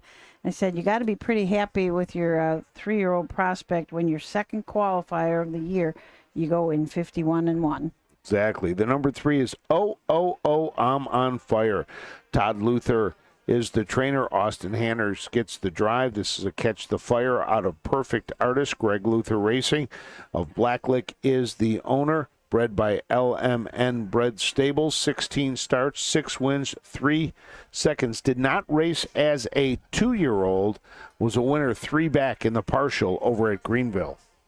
Down by the Water, Dexter Dunn drives for Sam Salachi. Down by the Water stable, a Down by the Seaside out of a Western Ideal mare, Perut, Hanover.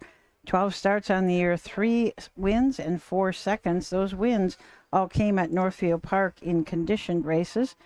Finished second in Ohio Cider Stakes, just 3 starts back, and that night Paces Mile in 49-3. Mark is 52-1 at Northfield this year. The number 5 is Swingtown. Ronnie Wren Jr. drives for Ron Burke. This is a Down by the Seaside colt owned by Burke Racing Stable, Hatfield Stables, Knox Services, and RAS Racing. 11 starts. It has also hit the board in 8. 4 wins, 2 seconds, earnings of $323,000, closing in on that $1 million mark. Currently, just $3,000 shy of $800,000. Was a winner last time out in the Ohio State Fair Stakes at Scioto Downs in 149-2. That's quick. That's quick. Yep, that it is. But so the Burke stablemates will be on the inside and the outside. Rick Wink with Chris Page, Swingtown with Ronnie Wren Jr., and expect those two to battle out. You look, Swingtown is 11 starts, 4 wins, 2 seconds, 2/3. Rick Wink, 10 starts, 4 wins, 2 seconds, 2/3.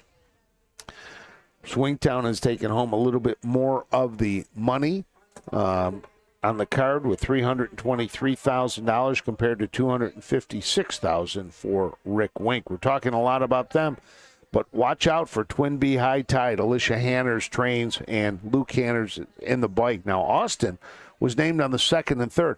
I wonder what that conversation was in the barn regarding who's going to drive for Mom. Yeah, right.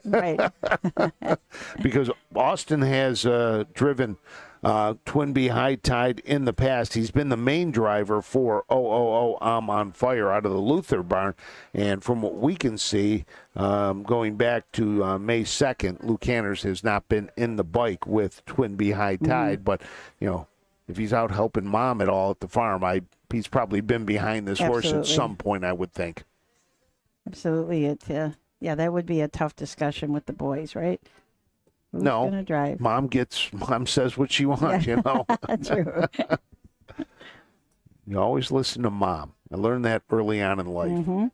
So we're getting ready. Their horses are heading back behind the starting gate. The number 1, Rick Wink and Chris Page. The number 2, Twin Bee High Tide, Luke Hanners. The number 3, I'm on Fire, with Austin Hanners Down by the Water, with Dexter Dunn as the number 4, and Ronnie Wren Jr. pilots the number 5, Swing Town. Let's send it up to the voice of the Delaware County Fair, the Hall of Famer, Roger Houston. Pacers are all in behind the Mike Wipkenberg starting gate on the upper turn. The gate swings into the stretch, and here they come.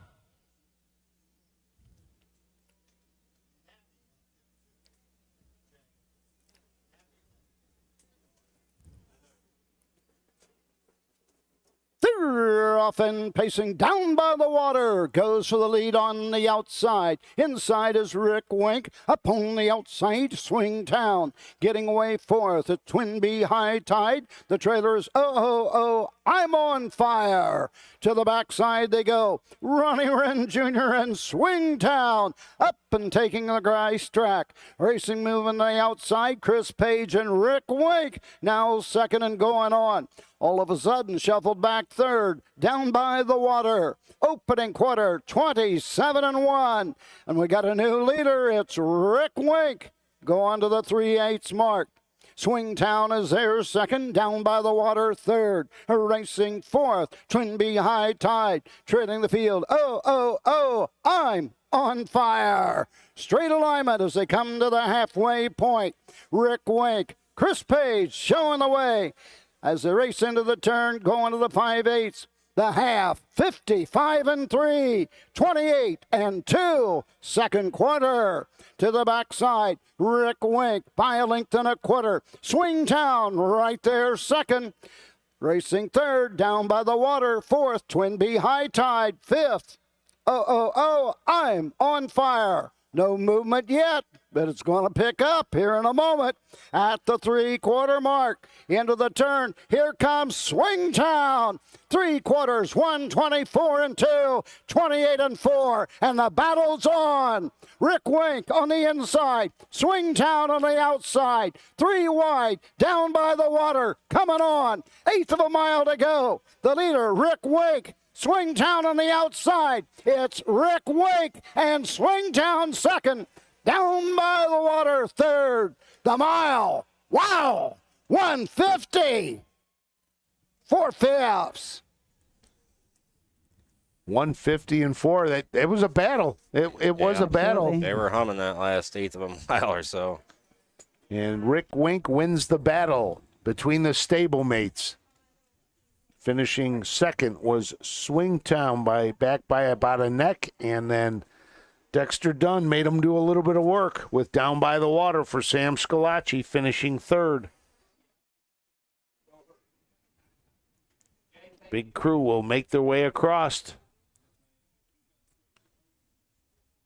Yeah, if you put up a ticket booth over there and charge Mark Weaver and Chris Breckler every time they had to come across, you make a little extra dollar, extra money for sponsorship. And you look up, and here comes Ron Burke making the nice walk across. I think that's Ronnie. Yeah, making the walk across. Not even wanting to take the cart, you know.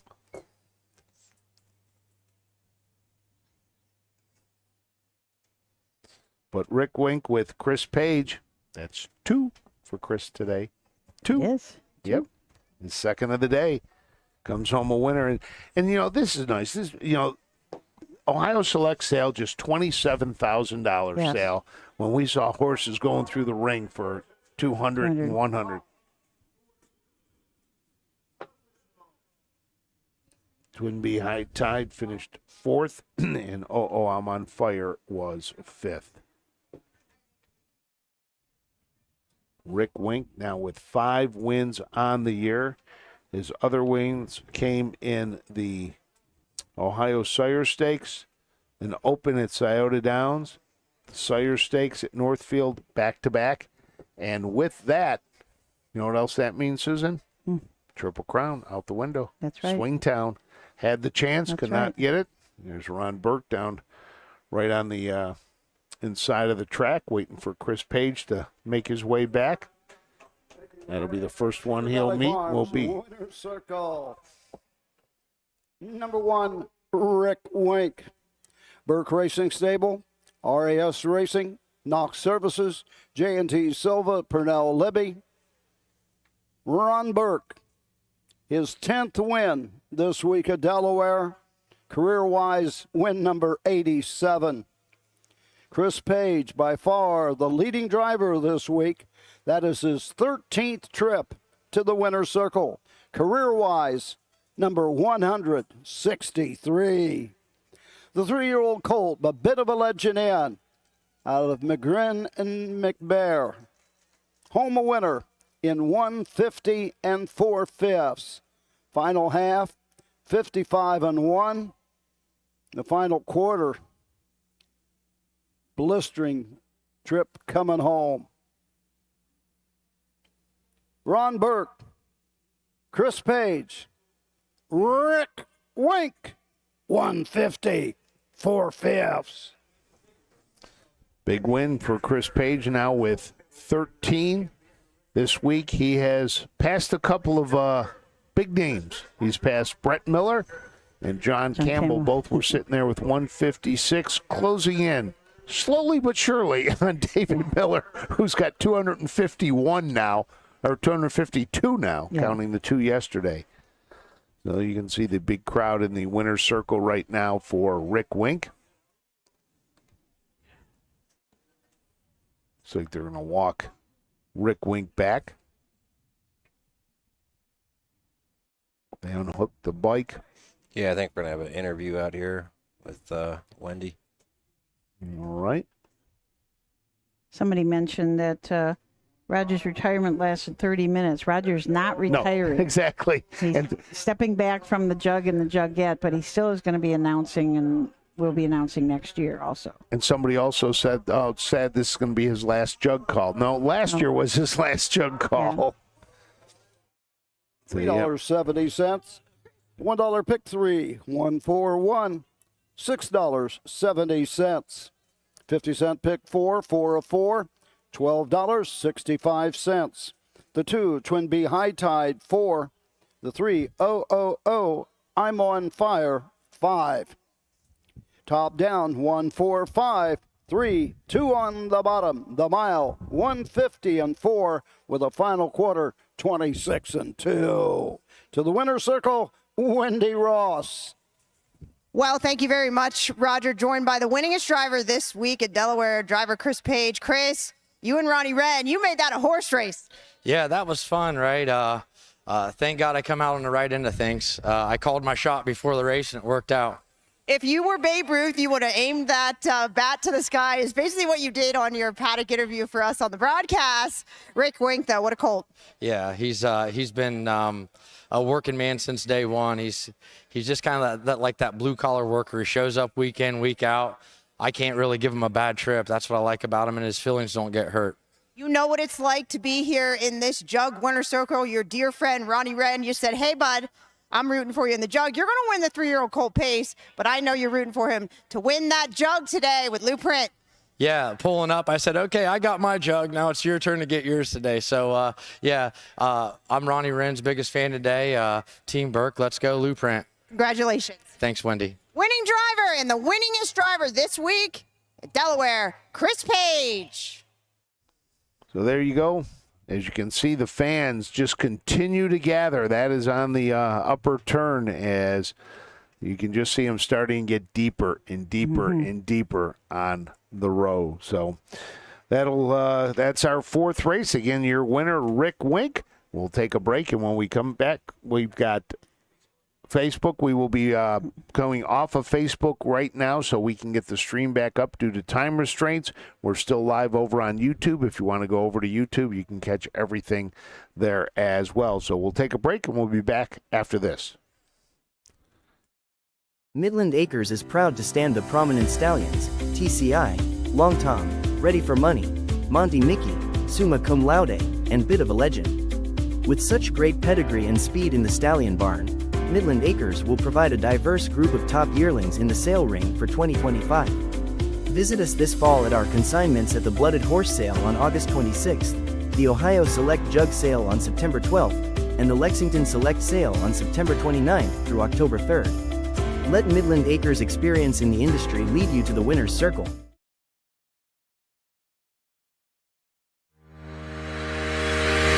Own a little and love it a lot. TheStable.ca is an award-winning fractional ownership operation. Buy as little as 1% of a racehorse and experience 100% of the thrill. TheStable.ca makes ownership easy, accessible, and affordable. Communication and customer service are at the heart of everything we do. Get started at TheStable.ca. Hey kids, we invite you to join the Backstretch Buddies Club, a fun and free club for kids 12 and under who love horses and wants to be a part of harness racing in Ohio. Once you've signed up, you will be able to join Willie Winnett and exciting adventures and receive awesome surprises. Sign up today using the QR code.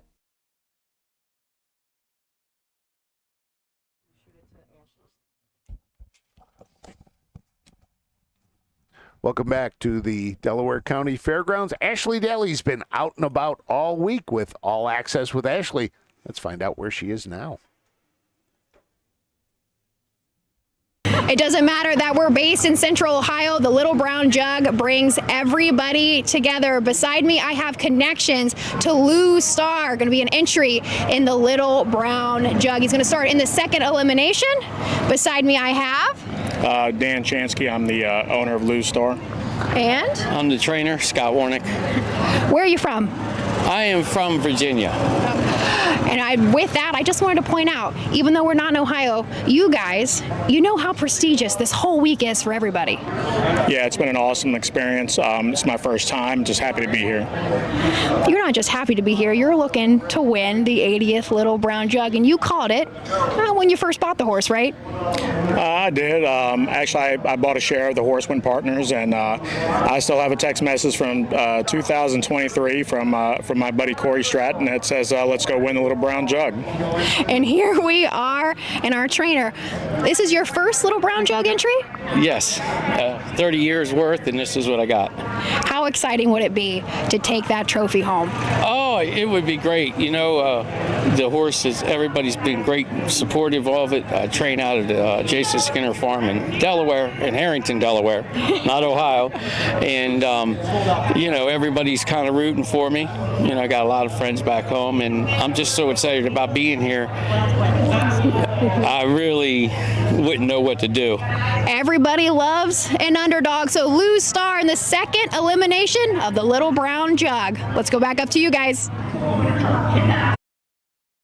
Thanks, Ashley. And, you know, it's that little thing, you know, that little trainer, that little owner getting their first shot here at Delaware. A lot of people will be pulling for him, but I like the fact that when they got the horse early on, let's go win the Little Brown Jug. I mean, that's somebody who's going, hey, you know, let's set our sights high and let's give it a shot here. So nothing like you have to be optimistic. You got to aim high. You have to aim high. You know, every time your horse goes out to the track, you hope it wins. You know, you're not going to win every race. Mm-hmm. You know, there's some owners out there that feel you should win every race. Yes. But, you know, realistically, you know, that's not going to happen. But you hope you can be on the end of more. And you hope that eventually you can get to a point that you are here at, you know, a Grade 1 stakes event. So. And this horse at Lou Starr, he does have, I mean, he's got a mark of 50-4, 53-2 as a 2-year-old. He's a nice horse. Well, we're going to go to the post parade for the 5th. Horses are on the track and parading to the post for the 5th race. Ohio Fair Racing Conference 3-year-old Colton Gelding Pace. 3rd division sponsored by Winback Farm. Number 1, You Do It Dragon. AWS Stables, Mark Winters. Mark Winters trains. Dan Noble, the 1, You Do It Dragon. Number 2, Fear the State. Last Laugh, the owner, Ron Potter trains. Cam McGowan, the 2, Fear the State. Number 3, Lord Bridgerton. Owned by Kay Walker, B. Jameson, T. Kelly, and J. Georges. Brian Georges trains. Jason Beatty, the 3, Lord Bridgerton. Number 4, Seeing Gray. Miller Racing Stable, Amazing Racing Stable, Ryan Miller trains. Luke Hanners, the 4, Seeing Gray. Number 5, B-Day. Lucinda Belcher, the owner, Herman Hagerman trains. Emmanuel Miller, the 5, B-Day. Number 6, Catch the Express. Cap Equine Interstates. Corey Day Herman, the trainer and part owner. Chris Page, the 6, Catch the Express. Number 7, It's Time to Cody. Thomas Little, the 4th, owns. Robert Brooks trains. Clifton Bell, the 7, It's Time to Cody. And number 8, Rose Run All-Star. Darren Dowler, L.H. Bettler, H.E. Ratliff, Don Tiger. Darren Dowler trains and drives the 8, Rose Run All-Star. Win, place, show, perfecta. There you go. There's the field. Let's tell you all about these 3-year-old Colton Gelding Pacers here in the 3rd division of the Ohio Fair Racing Conference. The number 1 is You Do It Dragon. Mark Winters trains. Dan Noble will be in the bike. This is a Fear the Dragon owned by AWF Stables. Also the trainer, 21 starts, 2 wins, 3 seconds, 2 thirds for You Do It Dragon. Fear the State, Cam McCowan up for Ron Potter and Last Laugh. A Fear the Dragon out of an Arts Place mare, State of the Art. 6 starts on the year, 2 wins. Those were back-to-back, both of them at Northfield Park. Fastest in 57-1. The number 3 is Lord Bridgerton. Jason Beatty drives for Brian Georgia. 6 starts on the year, has yet to hit the board after a great year last year. It was 17 starts, 5 wins, 5 seconds, 4 thirds, earnings of $31,000. This year, a totally different story for Lord Bridgerton. Seeing Gray and Luke Hanners for trainer Ryan Miller, Miller Racing Stable and Amazing Racing Stable. A Down by the Seaside out of an Art Major mare, Gray Major. 15 starts on the year, 1 win. That was in 55-4 at Miami Valley. Another horse who had a great 2-year-old season, 11 starts, 5 wins, had a mark of 54-4 right here at Delaware as a 2-year-old. The number 5 is B-Day. Manuel Miller drives for Herman Hagerman. Racing Hill is the stud out of the Roddy Bags again mare, Mortgage Bags. Lucinda Belcher is the owner. 19 starts, a win, 2 seconds, and 4 thirds for B-Day. Catch the Express has been on a terror lately, winning 6 out of his last 7 starts. Chris Page will drive today for Corey Day Ermond and Cap Equine Estates and Corey Day Ermond. This is a Catch the Fire out of a Big Jim mare, Avalon Hanover. As I said, 7 wins on the year, has earned her $43,000. The fastest win, 56-3 at Marysville. It's time to Cody. Clifton Bell in the bike for Robert Brooks, looking for that first career win. Currently 17 starts this year, 3 third-place finishes. One of those came last time out at Upper Sandusky. Just a $2,800 purchase at the Buckeye or the Blooded Horse sale. And rounding out the field, Rose Run All-Star, Darren Dowler trains and drives and co-owns along with Bettler, Ratliff, and Tiger. 13 starts this year, has not had a win yet, but does have a second place, has earned $4,500. 3 starts back at Richwood, paced a really nice mile in 59-1. So there is your field for the 5th. That is the 3-year-old Colt and Gelding Pace as we get set to go with the 5th of 20 today. Catch the Express is sitting 9th in the Fair Championship points right now. And as we've talked about this week, this ends the Ohio Fair Conference points. So Bill Peters is back.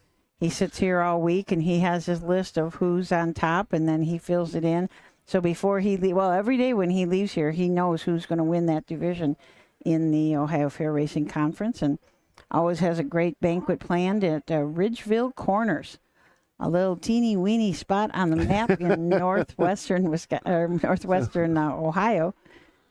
It's close enough for me that I just go back to Wisconsin after I get there, because once you're in Ridgeville Corners, you're halfway home. There you go. So you'll be attending this year's OFRC banquet again? I guess that means I will.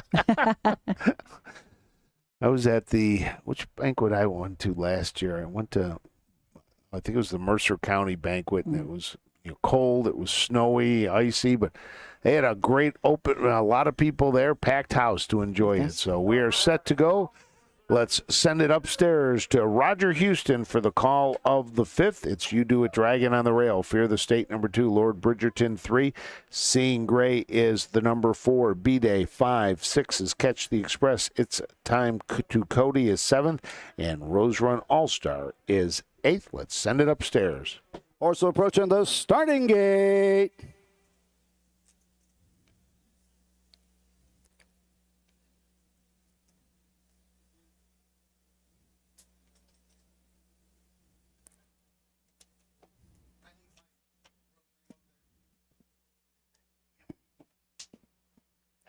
They're all in behind the gate, and here they come.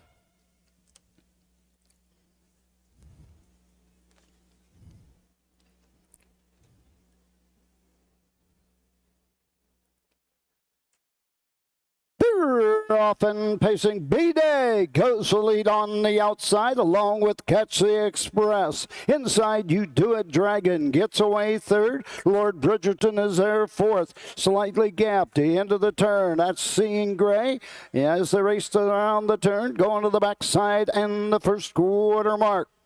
Racing next is Fear the State down the backside. Racing next, it's Time to Cody, and treading the field, Rose Run All-Star, opening quarter in 28 seconds. Into the turn, Chris Page shows the way with Catch the Express. Right there second as they race by the 3/8, it's B-Day and Emmanuel Miller. You Do It Dragon pacing 3rd. Lord Bridgerton is 4th, racing 5th. Fear the State passing the stands first time, coming to the halfway point. Racing 6, it's Seeing Gray, tipping to the outside. Now 7th and moving up as they race into the turn by the halfway point. Rose Run All-Star and shuffled back dead last. It's Time to Cody. They reach the halfway point in 57. That second panel in 29. Leader remains Catch the Express, showing the way down the backside by a length and a quarter. Racing second, it's B-Day. Racing 3rd, You Do It Dragon. Back on the inside, Lord Bridgerton is there 4th as they race by the 3/4 mark. Fading on the outside as they race around the turn, go on to the 7/8 station. That is Fear of the State, dropping out of it. 3/4, 126, 3rd panel, 29. Into the lane they come. The leader, Catch the Express, the one to catch. Closing on the outside, You Do It Dragon, but it's all Catch the Express. The mile, 1:53, 3/5. You talk about the hot hand early. It's Chris Page and Catch the Express. Brings it home for Corey Day Ehrman. That's now 4 straight and 7 out of the last 8 for Catch the Express. Yeah, he has been on fire lately. He was sitting 9th in the Ohio Fair Championship points. Probably bumped him up a few more points. I'm not sure. I think it was second was the number 1, You Do It Dragon. And finishing 3rd was B-Day for Manny Miller.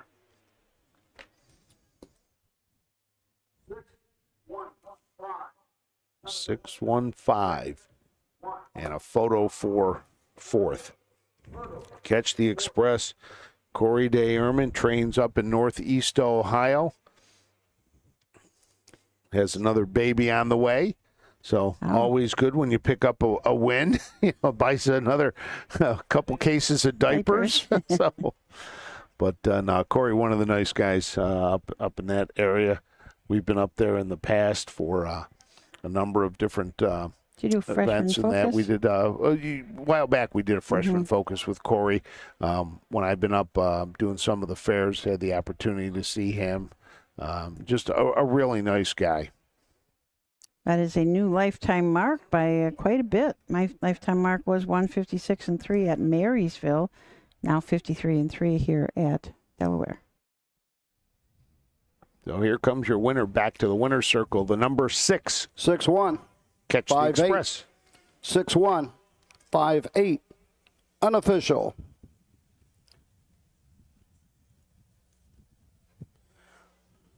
Chris Page Keep does this up. We're going to need a recording. Yeah. Chris likes to Making walk the around way. the outside fence and say hi to people. Farm winner's circle. Again, driver Chris Page with Catch the Express on Buckeye Equine Estates and Corey DeErman, Youngstown, Ohio. Corey DeErman, the winning trainer. Chris Page gets his third win of the afternoon, and we're only to the fifth race.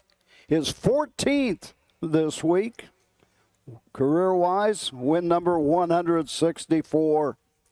3-year-old Gallima Catch the Fire out of Abalone, Hanover. Home winner in 153-3, a lifetime mark. Final half, 56-3. Final quarter, 27-3.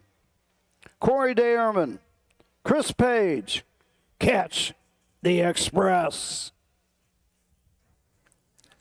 Right. So with that big win for Corey DeErman, 14th win on the week for Chris Page, ties him for last year's total.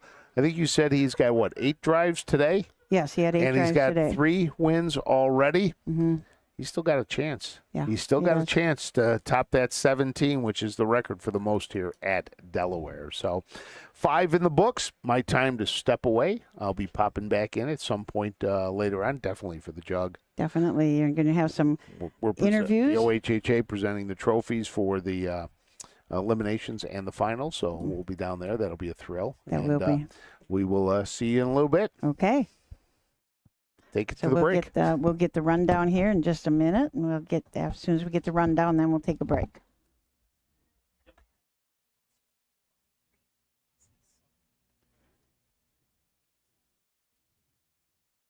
So we will be getting the rundown in just a minute for you.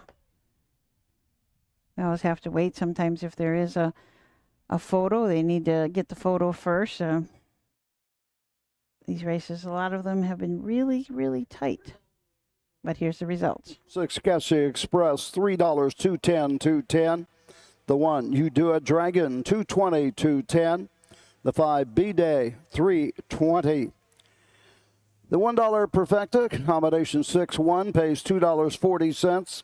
$1 try, 615, $7.60. 50-cent super, 6158, $75.70.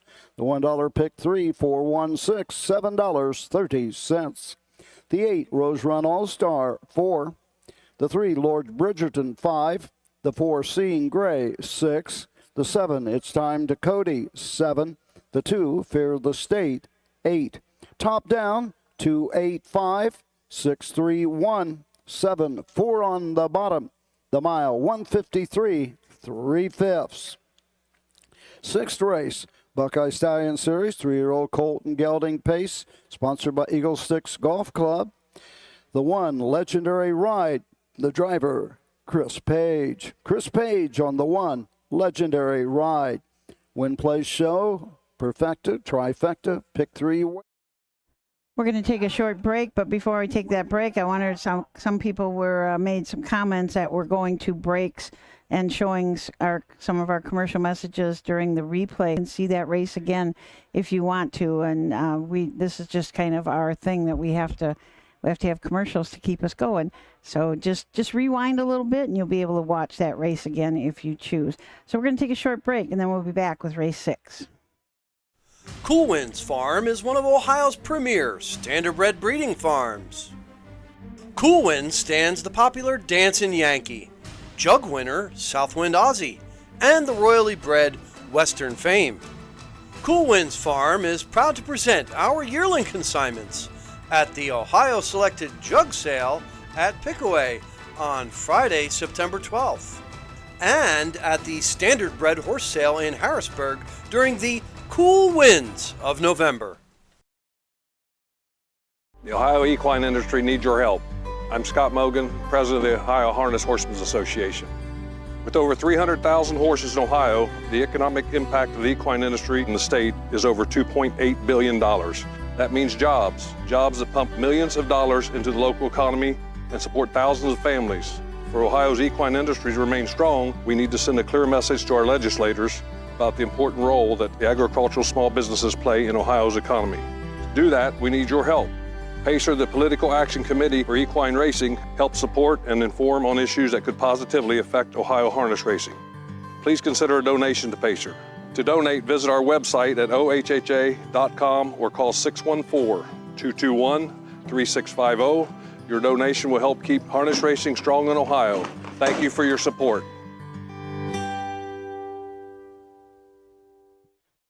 Okay, Frank Frost has a special guest. I'm down here with Ohio Senator Michelle Reynolds. Welcome to Delaware. How are you doing today? I'm great, Frank. Thank you so much for having me. Now, this is your first time at the Delaware County Fair. What are your impressions so far? I think this is amazing. First of all, it's beautiful weather, but there are a ton of people out here, and everybody is excited. There's enthusiasm in the air about these races, so it's exciting to be here. Now, you're familiar with harness racing because in your district, we've got Eldorado Scioto Downs and you've got Winter Circle Training Center. Plus, you'll hold a nice event up there for your supporters at Scioto Downs. So you know how important harness racing is to the Buckeye State. Harness racing is very important to the Buckeye State, so much so that the equine industry impacts our economics by $2.8 billion to the state of Ohio in revenue. It is very, very important. And I learned about it when I first became a state senator 3 years ago. And since then, I've been doing an annual event, a night at the races with Senator Reynolds at Scioto Downs. Now, when are you up for re-election? Are you running right now, or do you got another year to go? So we're always, running for re-election, but I'm not up until 2026. Okay, so you get a little bit of a break. You still have to be out doing the politicking and all of the fun stuff that goes with this. But I think we're going to try to get you in the starting gate. I think that's one of the things we're working on. So, that's an experience for everybody in here. So when you're out here at events like this, what do you try to take in? Well, first of all, I like to explore just what the public is exploring. I like to interact with the people. I certainly love to play myself. So, it's very exciting to kind of see what's going on. I understand the winning purse is like $600,000. $500 for the little brown jug. Wow, that's amazing. So that's incredibly motivating. But what I try to take in is just the sense of how big this industry is and how much it's important to everyday people in Ohio that love to be here. Oh, yep, there's the post-break sound. Go. Last question, real quick. What's your favorite fair food? Oh, by far, I love funnel cakes. By far. Well, good. Thanks for joining us. Have a great time at the fair. Thank you, Frank. Let's send it up to Roger Houston. Gelding Pace, sponsored by Eagle 6 Golf Club. And these are the horses. Number 1, Legendary Ride. Sharon Edelman of Guyana, the owner. Jim Arledge Jr. trains. Chris Page, the 1, Legendary Ride. Number 2, Captain of the Sea. Jenny Lee Poling and James Poling. Eddie Poling trains. Devin Tharps drives the 2, Captain of the Sea. Number 3, Unique Catch. Wayne Mass Jr., Eden Acres Farmstead, S. Miller and Darren Harvey. Darren Harvey trains. Kurt Sugg, the 3, Unique Catch. The 4, Odds On Odin. Odds On Racing. UFO 4. Virgil Morgan Jr. trained. Dexter Dunn, the 4, Odds On Odin. Number 5 is Seaside Deli. Elson Miller owns and trains. Josiah Miller drives the 5, Seaside Deli. Number 6, Mama Said Zip It. Marjorie Dushesky, the owner. Mike Sweeney trains. Scott Ciron drives the 6, Mama Said Zip It. And number 7, Go Accordingly. Lucky 58 Stables. Mike Poemas trains. Kane Kaufman in the Sulky, the 7, Go Accordingly. Win, Plays, Show, Perfect to Try. Pick 3.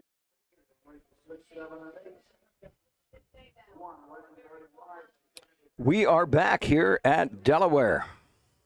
On to the 6th race. We're rolling right along, Susan. We are.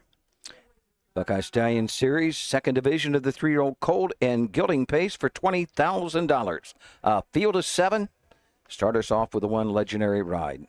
Legendary Ride. Chris Page picks up the drive for Jim Arledge Jr. and Sharon Edelman. This is a bit of a legend and out of a big bad John Mayer ready to ride.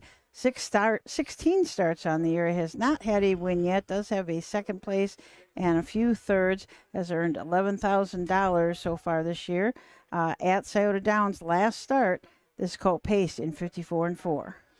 Number 2 is Captain of the Sea, Devin Thorpes for trainer Eddie Poling. Home Jerry Lee Poling and James Poling of Ohio. This is the 3-year-old brown gilded son of Down by the Seaside out of the Western Hanover mare, Clifton Hanover. $35,000 yearling purchase. 18 starts this season, 2 wins, lifetime $19,850. A winner at Miami Valley this spring in 153-1. Unique Catch and Kurt Sugg from the 3-hole for trainer Darren Harvey. William Mast, Eden Acres Farmstead, Miller, and Harvey all own this Catch the Fire colt. It's out of a Real Desire mare, Unique Legacy. Has won 2 out of his last 3 starts. The most recent was at Burton in 2-1, and then one at Scioto Downs in 51-3. Trainer Virgil Morgan Jr. sends out the 4. Odds-on Odin, Dexter Dunwood Drive. The 3-year-old bay gilded son of Yankee Cruiser out of the Better's Delight mare. Our Vero Beach, owned by Odds On Racing, Boca Raton, Florida. This is a homebred. 15 starts this year, 3 wins, 2 seconds, 2 thirds, $31,560, 151 at Scioto Downs. Seaside Deli and Josiah Miller from the 5-hole for trainer Elson Miller. Elson is always the owner. This is a Down by the Seaside again out of an All-American native A&G's design. Has 13 starts on the year, 1 win and 1 third. Has earned $12,540. Has that mark of 53-2 at Scioto. Been racing primarily at Scioto Downs. Number 6 is the 3-year-old gray gilded son of Racing Hill out of Mama Rock. Mike Sweeney trains, Scott Zaron drives, 16 starts this year, 2 wins, 2 seconds, 2 thirds, lifetime $47,834. A mark at Scioto Downs earlier in the season of 152-4. And rounding out the field is Go Accordingly. Kane Kaufman drives for Mike Paul Hamas. Lucky 58 Stables are the owners of this bit of a legend gelding. It's out of a Rockin' Amadeus mare, a Rockin' Good Night. 18 starts on the year, 2 wins, the most recent win at Troy in 159-1.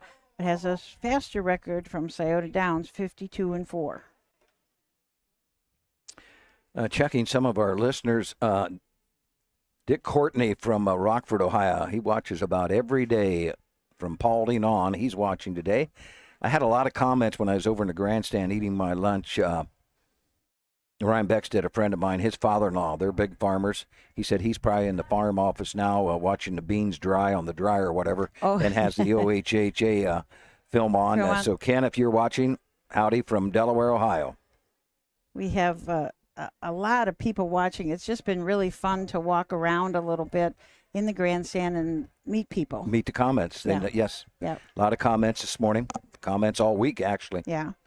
We know you from watching. I mean, we know you from being on the comments, but a lot of people we've never met, and they come up. I had somebody come up this morning that got a little teary-eyed, and she said she wanted to thank us for the kind words we had last year about her husband who had passed away.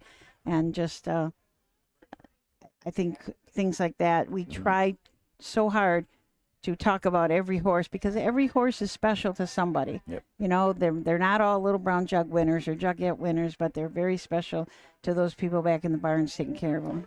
Chris Page got me this morning when I had an interview after the first race. Chris off to a great start here, but he got his first win at Urbana, and I called it back in 2001. And this year at Urbana, when he came back to the winner's circle after he won a race there, I said 24 years ago, you know, Chris Page won his first race right here. He's went on to win the Little Brown Jug and over 8,000 races, whatever it might be now. And he said, you know, you put a smile on my face. That meant a lot to me. Wow. So that's... Okay, the horses are at the gate, so let's join Roger Houston for the call of the 6th.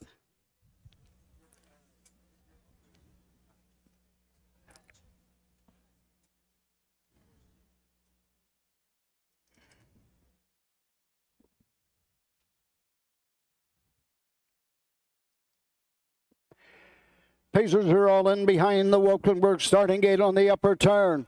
The gate swings into the stretch, and here they come.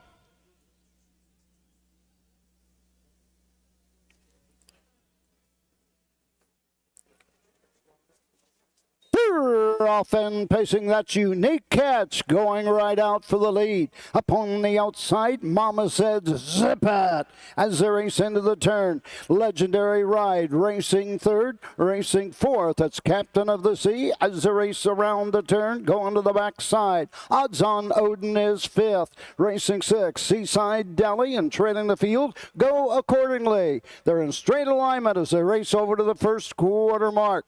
On top, Unique Catch and Kurt Sugg leads the way by 2.5. Opening panel 27-4.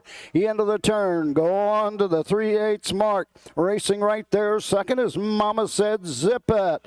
Pacing third, Legendary Ride as they race around the turn, ready to come to the outside. First up, Devin Tharps and Captain of the Sea, now fourth and coming on. Odds On Odin follows the cover on the outside, fifth, as they race over to the halfway station. Into the turn and going to the 5/8 mark. On top of the field and showing the way to the backside, it's Unique Catch by a length and a quarter. Mama Said Zip It is there second. On the outside, Captain of the Sea racing third. Odds On Odin fourth. Inside, Legendary Ride trapped in fifth. Sixth is Go Accordingly. And on the outside, Seaside Deli at the 3/4 mark.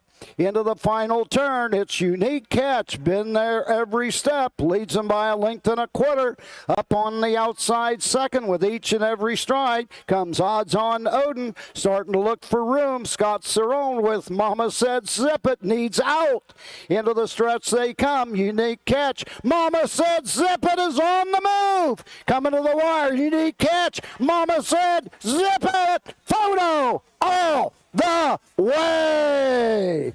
The mile, 1:52 4/5. Wow. That was a close finish. I don't know. Of course, we can't see exactly, but I could not tell who got that. I couldn't separate it. There was three of them there. Oh. Fractions 27-4, 56-1, 3/4 24-2, home and 52-4.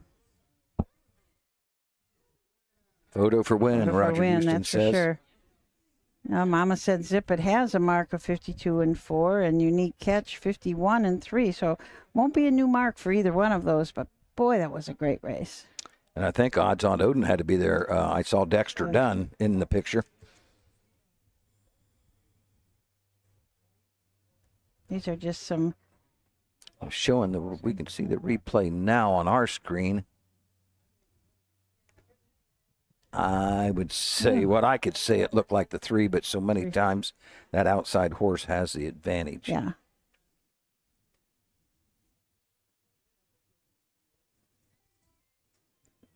I think we're going to be lucky to have a lot of interviews this afternoon. Frank Frost is on the prowl for people. You had that great one with 3-6, 4-2, unofficial. 6. So it's the three Unique Catch. The 3-year-old Bay Goat Son of Catch the Fire. $15,000 purchase was a bargain. A winner now lifetime of $100,000 coming in today. It would make it $110,000 with this Buckeye Stallion Series win. 152-4 over this famed half-mile track here in Delaware.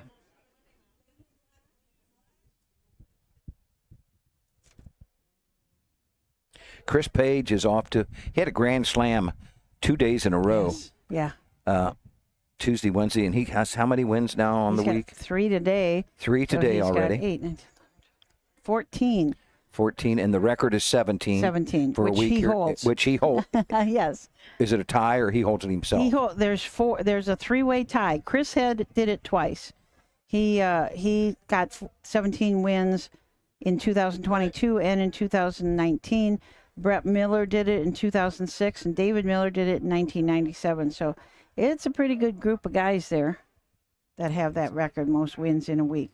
David Miller has the most wins in a day with 10. Yes. I remember that. Number 3, Unique Catch. Wayne Mass Jr., Eden Acres Farmstead, S. Miller, and Darren Harvey, the owners. Darren Harvey gets his second training win this week at Delaware. Kurt Sugg with his third winning drive this week. The 3-year-old Gelding but Catch the Fire, the Unique Legacy.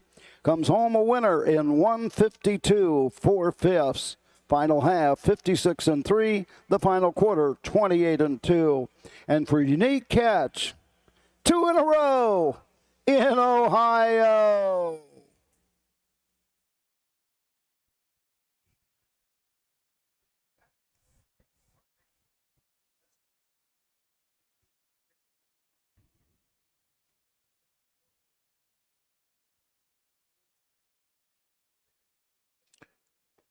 See if Frank's got somebody else coming over. Don't see any action right now. A lot of the senators and I know the governor's coming. Or will they be in the tent at the top right here by the grandstand, the new I don't social know. tent? I wonder if they will be down there or maybe over in the pavilion for a little while, enjoying the... I think the governor this morning was at this Farm Science Review in London. Oh, okay. Number 3, Unique Catch, 240, 210, 210. The 6, Mama Said Zip It, 540, 260. The 4, Odds On Odin, 210.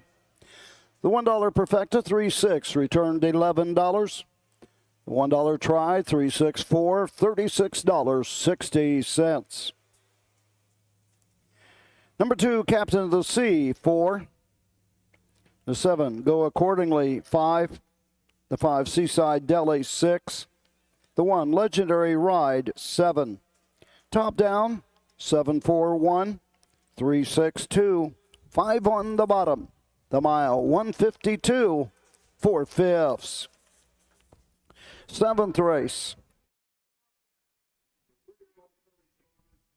So 7th race coming up is the Buckette, the 3-year-old filly trotters for $81,400.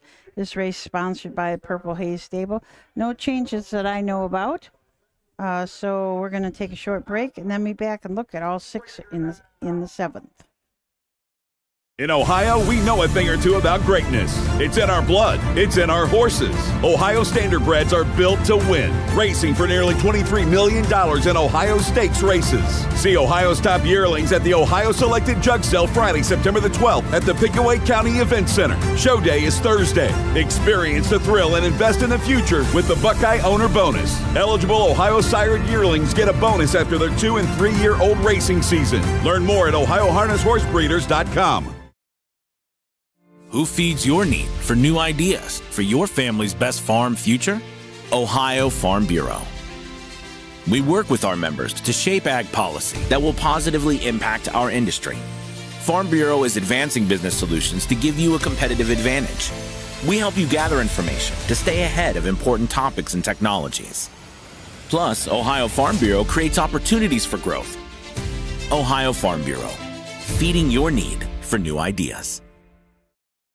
At Ohio State's Galbraith Equine Center, our veterinary champions are here for your champions 24/7, 365 days a year, providing advanced specialty care for sports horses from all stages and disciplines. Our expert team of boarded surgeons and sports medicine and rehabilitation specialists, together with veterinary cardiologists, internal medicine, and ophthalmologists, make our hospital your best resource for all sports horse performance issues. The Ohio State Veterinary Medical Center's Galbraith Equine Hospital. Call us today at 614-292-6661.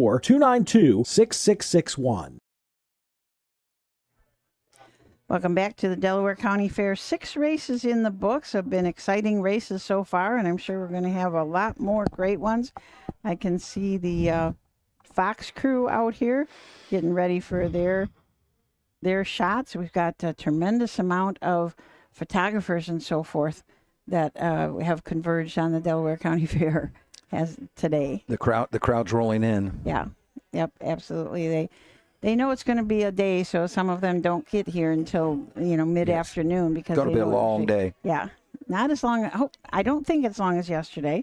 How many dozen rolls did we have today from the Hamburger Inn? We had 10 dozen from there and another 8 dozen from Jolly Pirate. So 18 dozen there today, and lots of snacks and lots of food back there, and lots of T-shirts. Holy man!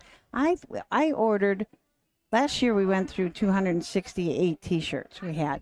There was not a single one left. So I doubled the order, thinking that we'd have 100 or 2. left over for other events. No, I think that they're all going to be gone. So well over 500 T-shirts given out. You do have to answer a question for them, so that's. But I'm going to tell you the truth. They don't make you get the right answer. You commented to me. Somebody said hello to me. Dave Schmidt. We graduated together in 1972, probably 53 years ago. So hello to Dave. His cousin is here, Bruce Schmidt. Bruce Schmidt, who drives a lot at the county fairs, had a little pony called Little Burp. Back in the day, they would pace a half in a minute. It was just a small Standardbred would make it underneath, and they would breed. Bourbon Direct was a horse's name. They would breed the ponies to this, and knowing they would get when they had pony races, they'd have to be under a certain size. Yeah. And what they would do back then, I would race ponies, and they would say, I don't know what the size was, under 48 inches, I'm going to say, and they might be 48 and an eighth, and they wouldn't be eligible, so they'd take them back and they would trim their feet and then come back and remeasure. Gosh. Oh, we're going to have the Armed Forces, the veterans thing. Is keeping you and I protected each day. And they're just currently moving in front of the grandstand now.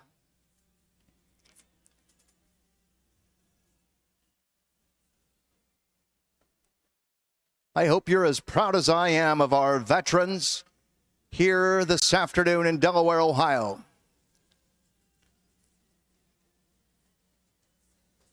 Our armed forces, ladies and gentlemen, let's give them a big round of applause from all of us here in Delaware County. Thank you for your service to the United States of America.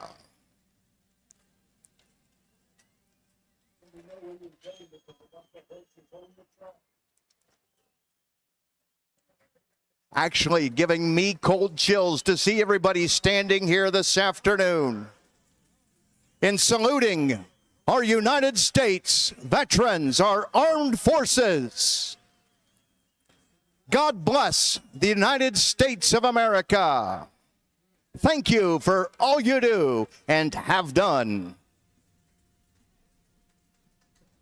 One more big round of applause for our armed services.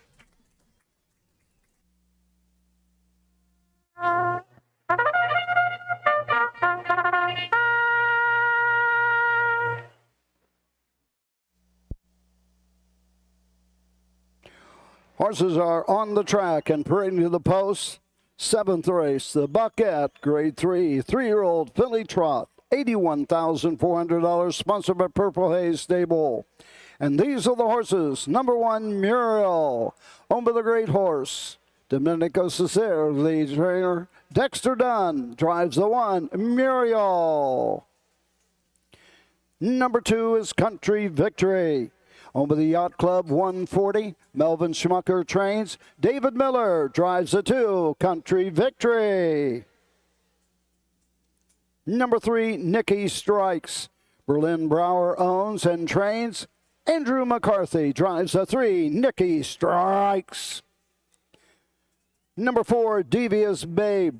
Andy Miller stable. Julie Miller trains. Andy Miller drives the 4, Devious Babe. Number 5, Divine Thing.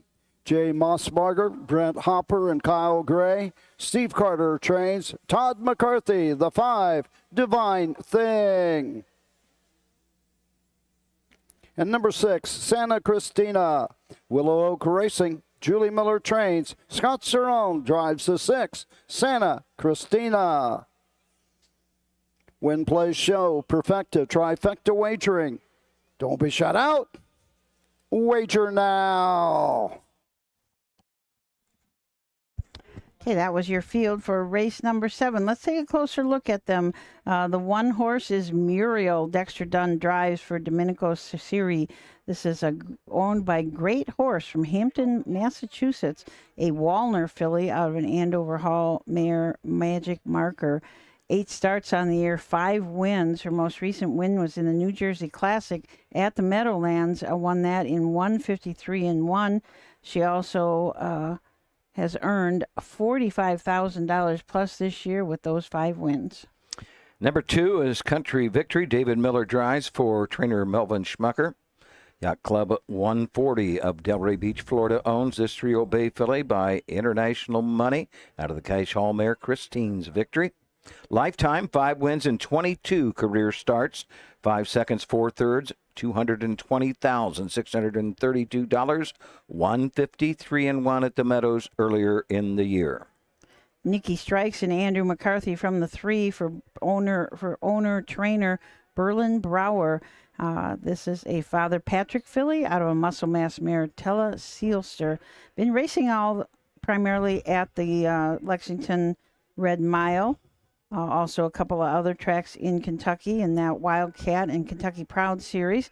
Has 11 starts on the year, 6 wins. The fastest of those wins was 155 flat at Lexington. Earned $43,000 last year. She also has a matching mark as a 2-year-old at Delaware here in 155. Has earned almost $100,000 lifetime. Number 4, Devious Babe. Andy Miller drives. Julie Miller trains. The 3-year-old Bay filly by Devious Man out of the Boutonniere mare. Georgia Baby. Andy Miller's stable of Cream Ridge, New Jersey owns. A winner 4 times in 14 starts, 4 seconds, 3 thirds. A little over $100,000, 158 at Goshen. Divine Thing and Todd McCarthy from the 5-hole for trainer Steve Carter. We have some Ohio connections with Jay Mossberger is part owner, along with Brent Hopper and Kyle Gray. This is a green shoe out of a Chapter 7 mare, A Thing Going On. 10 starts on the year, 2 wins, and that was her last 2 starts. One at the Meadows in 53 and one at Scioto Downs in the Moneymaker, 54-1. This filly has earned $364,000 lifetime. Julie Miller trains a 6. Santana Christina. Scott Zeron will drive. The 3-year-old Bay fillies by Bar Hopping out of the Cantab Hall mare. Carnadale over the Willow Oak Racing Stable of Tennessee.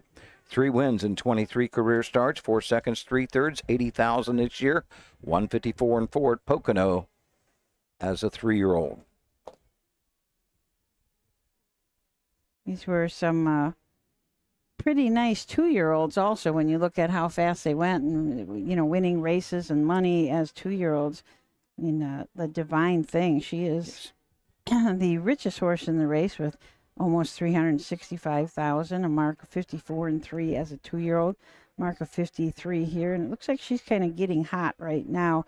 She was second at the Meadows in a race, trotted in 54-4, and then won her next 2 starts. So she is getting right at the right time. Now, if you notice, the fans, we don't have control of the camera of the shot on the track. Dexter Dunn is driving the 1. He does not have his regular colors on. He has like the stable colors. Oh, okay. So many, we're getting into it more. Yeah. You see half a dozen farms want them to drive with their colors. So he's in a dark black. It's a great horse stable. Talking to somebody a little while ago about the horses, changing colors like that, and how the thoroughbreds do it every single start. So every race. You really have to know that. But you can always pick out Dexter Dunn. You can always pick out Chris Page. Yes. Those are just a little bit easier on the announcers. Probably if you can't see the number, at least you can see who it is. Quite a bit easier. But that would be totally different now.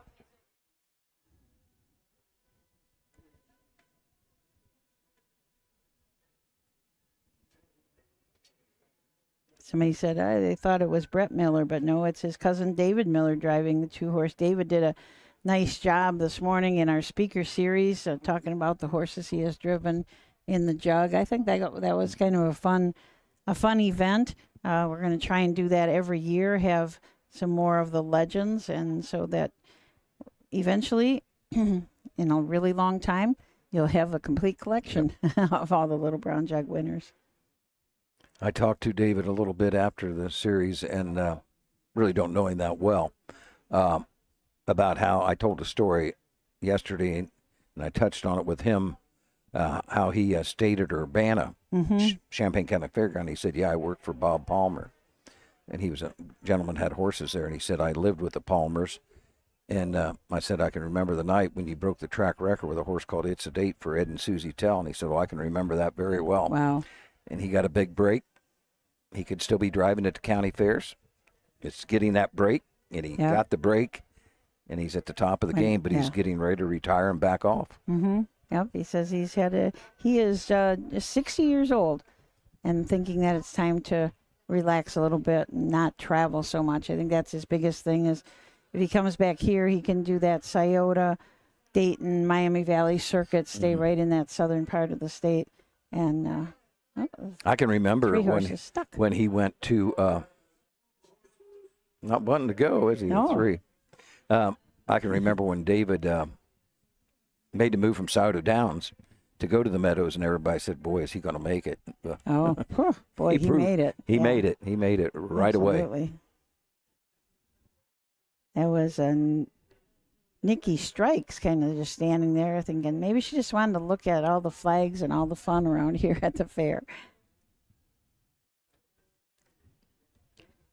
Grandstand is really getting crowded. I'm sure that the people we can't see the social club or the other tents down there, but I'm sure that they are full. And the backstretch tent, the pavilion, lots of places to come here. I think it would be fun if you came here and you went in a different place every day. Yes. You go in the grandstand for the first couple days, and then you go in the pavilion tent for maybe Jugette and the social club or the backstretch tent. A little bit different. I'm sure it's a little bit different group of people.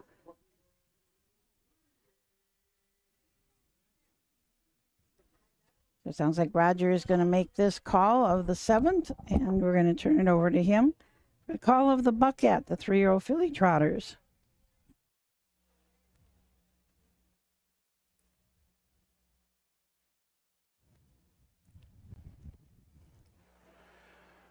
Trotters are all in behind the gate. The gate swings into the stretch, and here they come for the Buckette.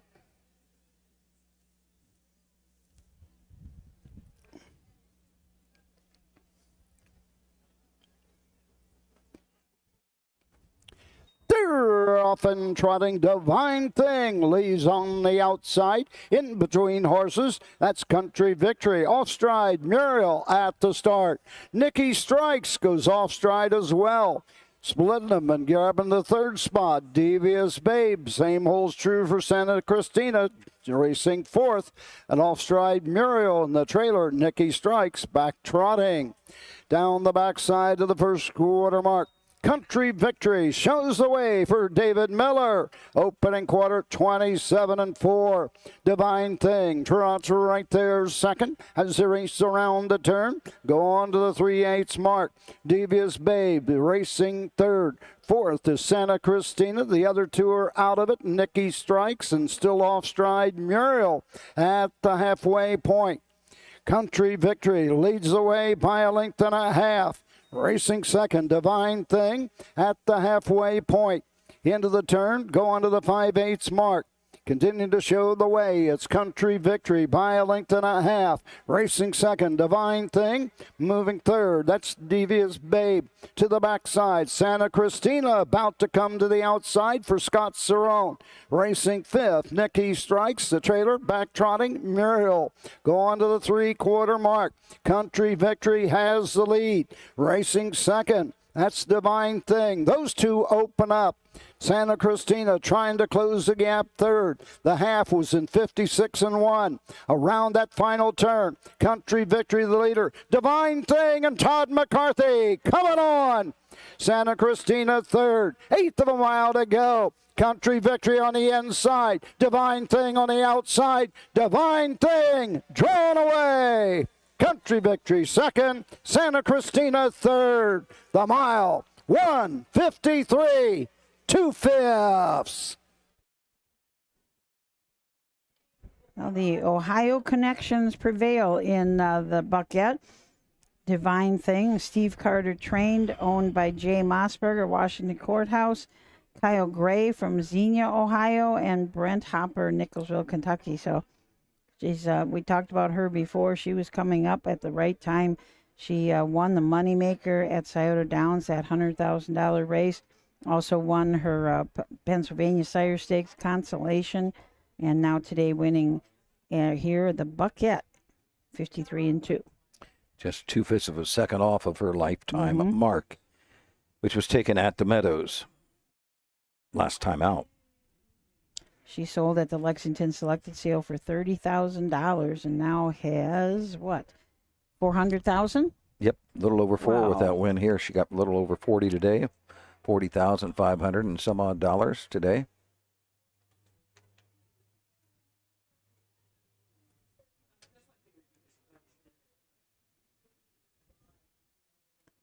You got a shout out from Brian Stetler. Okay. Says, great to hear Salina native Doug Ballinger enjoying the races. I know Brian very well.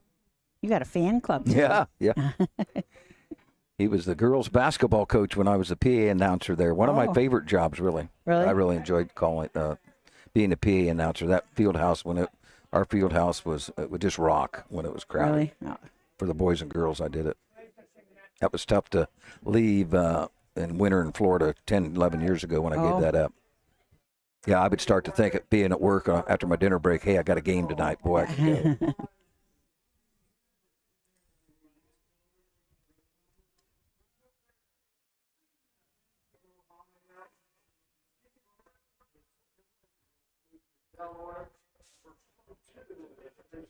Nice looking filly out the window there. Divine Thing.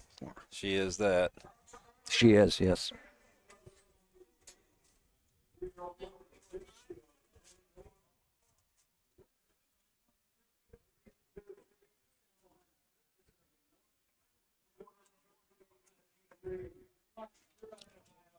Eight and 3 be 11 and I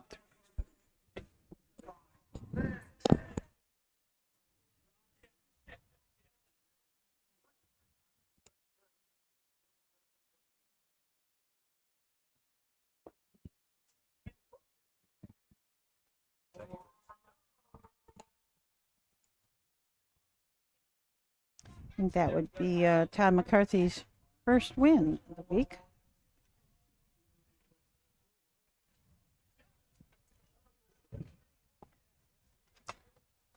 And the caretaker for this Buckeye winner, the 5 Divine Thing, Haley Carter. This race sponsored by Wanda Polisani's Purple Haze Stable.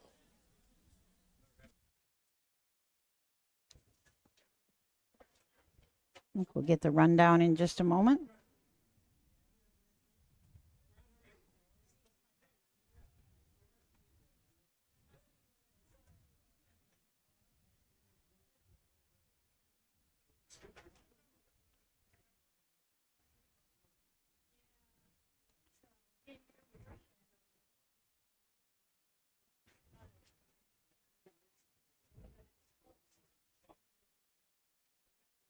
They try to, when there's a big crowd going across the track, they try to make them go like in single file.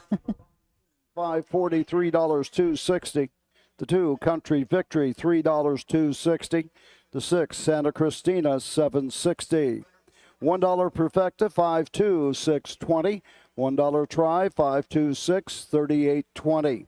The 4, Devious Babe, $4. The 3, Nikki Strikes, $5. The 1, Muriel, $6. Top down, 6, 2, 5, 4, 1, 3 on the bottom, the mile, 153 and 2. Once again in the winner's circle, Wendy Ross. Well, Todd, they tell me we got to make it quick, but that's okay. What a nice filly here. Good mile here. Took the pocket trip. Gets the win. Yeah, it kind of worked out. She's right back to form right now, and Steve's done a great job with her, and that was just a perfect trip for her there today. It's all going to be about the Little Brown Jug, of course, last year, taking it with Captain Albano, but she looked to go back-to-back. Prince Hal Hanover and Lou Print meet up again. He got the advantage in the PA Sire Stake final, but you're looking for revenge here today with Prince Hal Hanover. For sure, and no, it's going to be a good race, that race. I wish the draw shaked out a little bit different, but it didn't quite go our way there, and Lou Print's in great form, but I've been very happy with Prince Hal too, so we'll see where we end up, and fingers crossed we'll be doing battle again in the final. You know those Burke connections like to make it a horse race, but I know the McCarthy boys do too. Best of luck. Thank you very much, Wendy. Winning driver, Todd McCarthy. So we're still waiting to get the rundown here for a moment.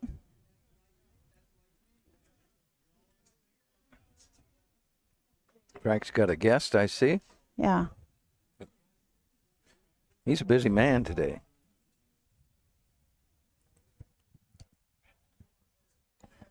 Rundown, commercials, then you. That's what I thought you said. Looking at it right now.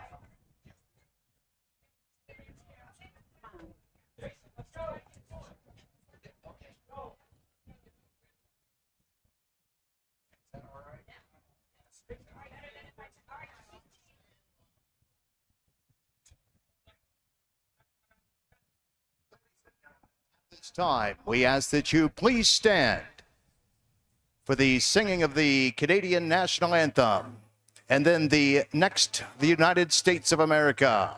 Ladies and gentlemen, let's put our hands together for Clay Thompson. O Canada, our home and native land, true patriot love in all of us command. With glowing hearts we see thee rise, the true North strong and free.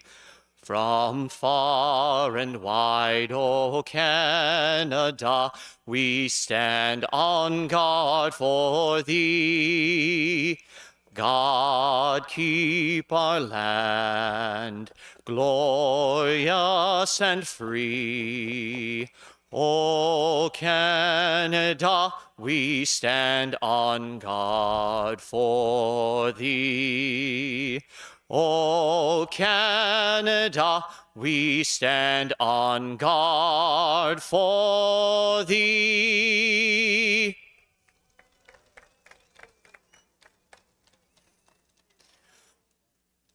Oh, say, can you see by the dawn's early light what so proudly we hailed at the twilight's last gleaming, whose broad stripes and bright stars through the perilous fight o'er the ramparts we watched were so gallantly streaming, and the rocket's red glare, the bombs bursting in air, gave proof through the night that our flag was still there.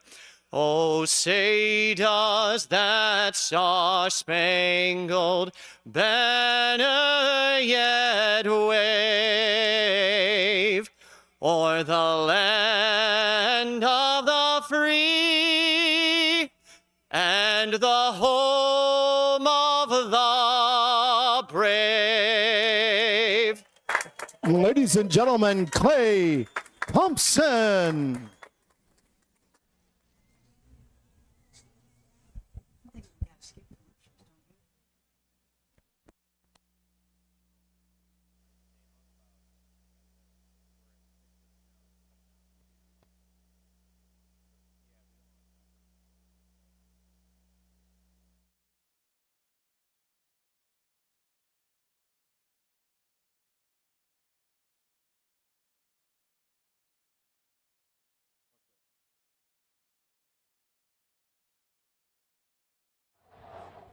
Joined now by Representative Beth Lear, whose district is here in Delaware.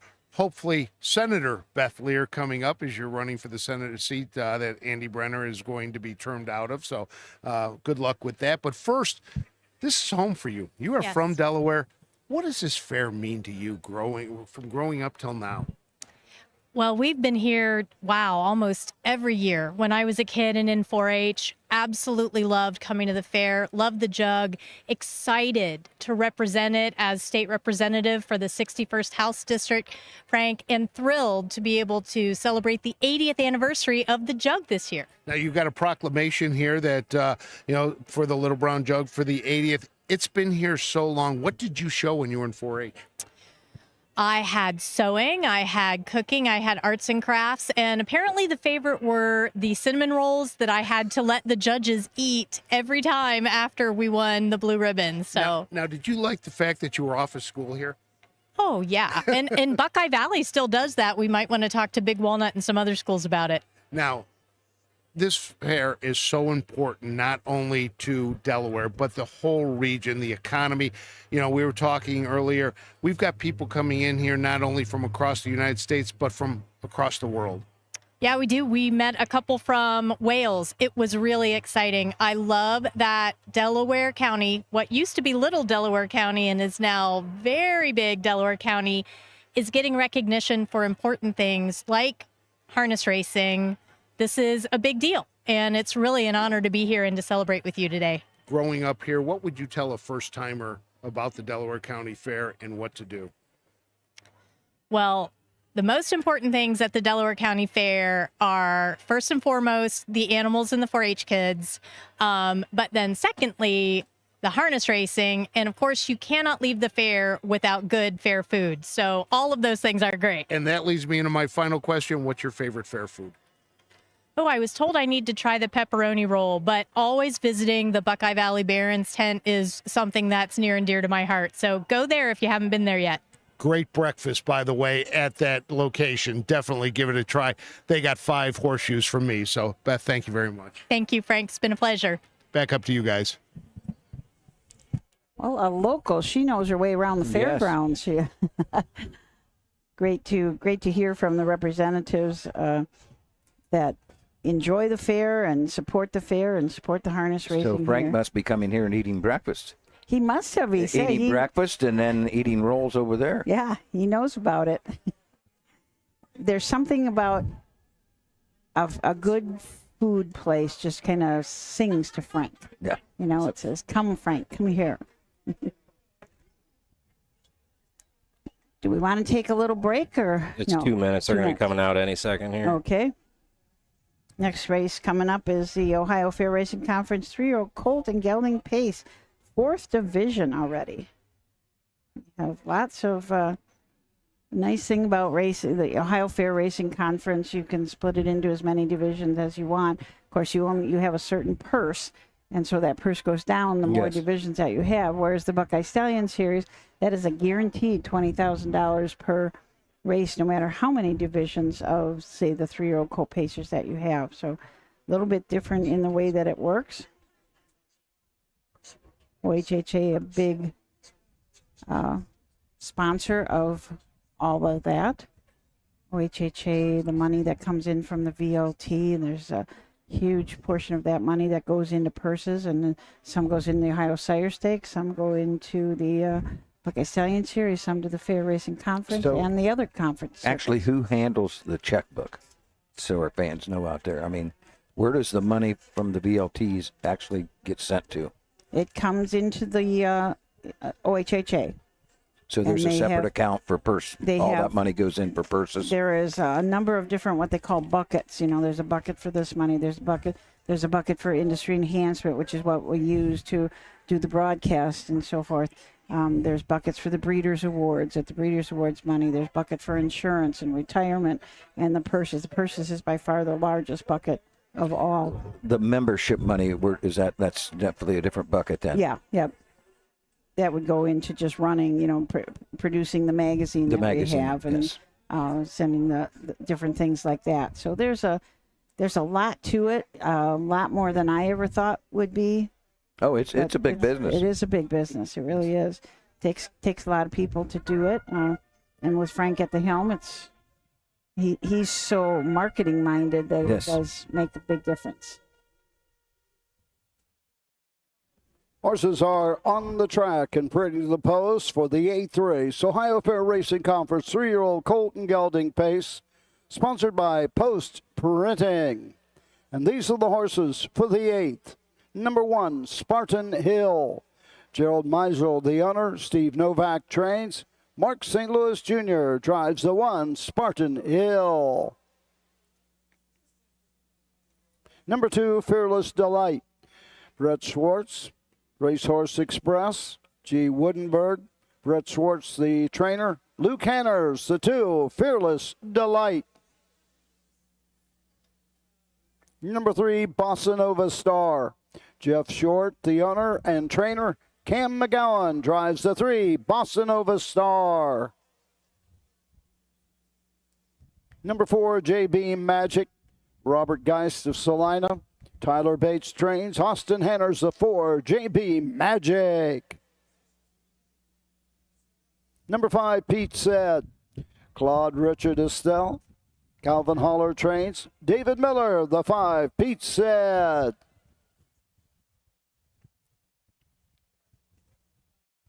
The 6 is Unerring. Corey DeErman owns and trains. Kurt Sugg drives the 6, Unerring.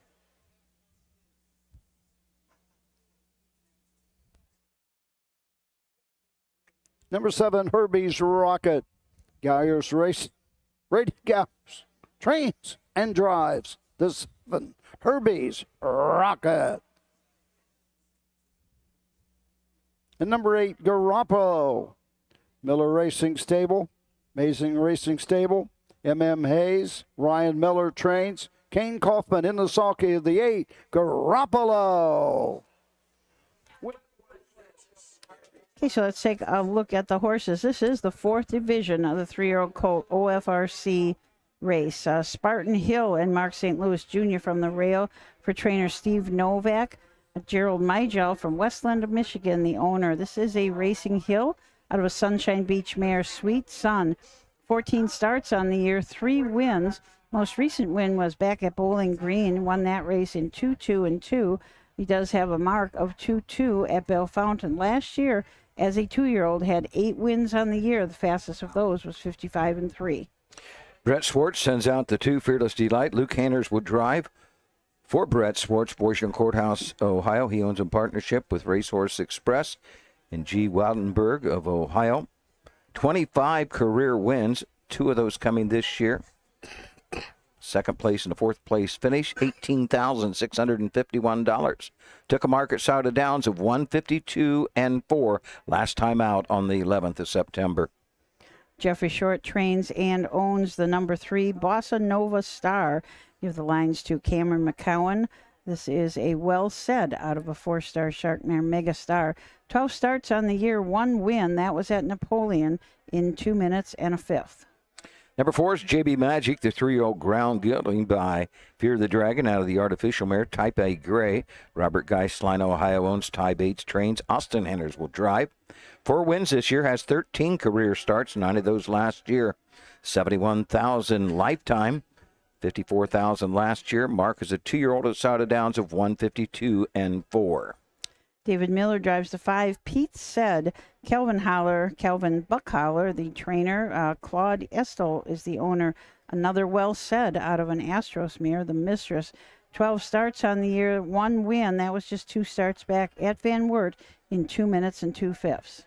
Number 6 is Unerring, Kurt Sugg for Corey DeErman, who Corey also is the owner. 3-year-old Bay Colt, but down by the seaside out of the Badlands Hanover mare. She's Badlands. A win in 5 starts this year, a 2nd and a 3rd. Lifetime, $5,611. 2 minutes and a 5th to Canfield. Brady Galliers drives and trains the 7 Herbie's Rocket. This is a Dancing Yankee out of an American Ideal mare, Jackie's Rocket, owned and bred by Galliers Racing. 14 starts on the year, 5 wins. Most recent win was at Northfield in 56 flat. Also won earlier this year at Scioto Downs, 153. Number 8, Garoppolo, the 3-year-old bay gelding by Bit of a Legend out of the well-said mare. Pretty Girl Hanover, a $30,000 purchase 2 years ago. On the Miller Racing Stable. Amazing Racing, Middle Point, Ohio, and M&M Hayes of Arizona. Ryan Miller trains. 21 starts lifetime, has 5 wins, 4 of them this year. $26,651, 152-2 at Scioto Downs. Give a shout out to the owner of the 4, JB Magic, from your neck of the woods. Robert Geist, a hardworking superintendent of speed there at Salina. He was the one that had the first idea to start the Signature Series. Yes, he did. Oh, that's probably 20 25 years ago. That It's just hard to long believe ago. it's been that long. Yeah, and that has turned into just such a great thing for the aged horses at the fairs. At one time, we had like a Scarlet and Gray series, I think, back in the day at the fairs. And I've told this story before. There was no such thing as the Colts and the fillies. The boys and girls raced head to head.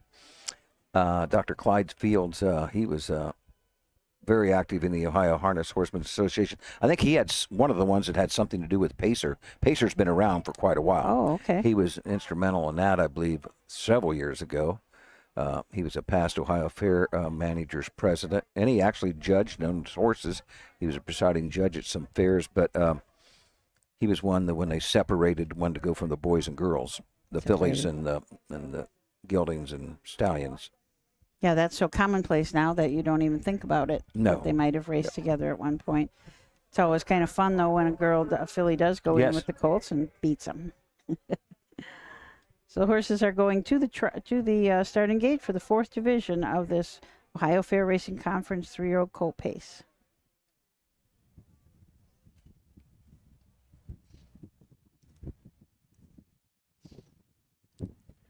Also approaching the starting gate.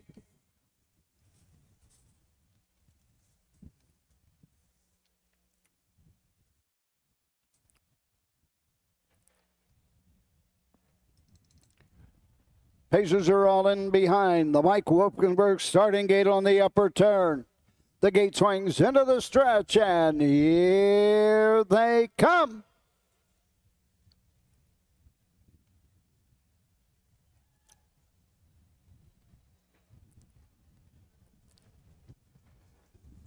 They're off and pacing. JB Magic going for the lead. On the inside, Spartan Hill. In between horses, Fearless Delight. Backing off for Luke Hanners. Racing 4th, Bossa Nova Star. 5th, as Pete said. Round the turn 6 is Unerring. 7th, Herbie's Rocket.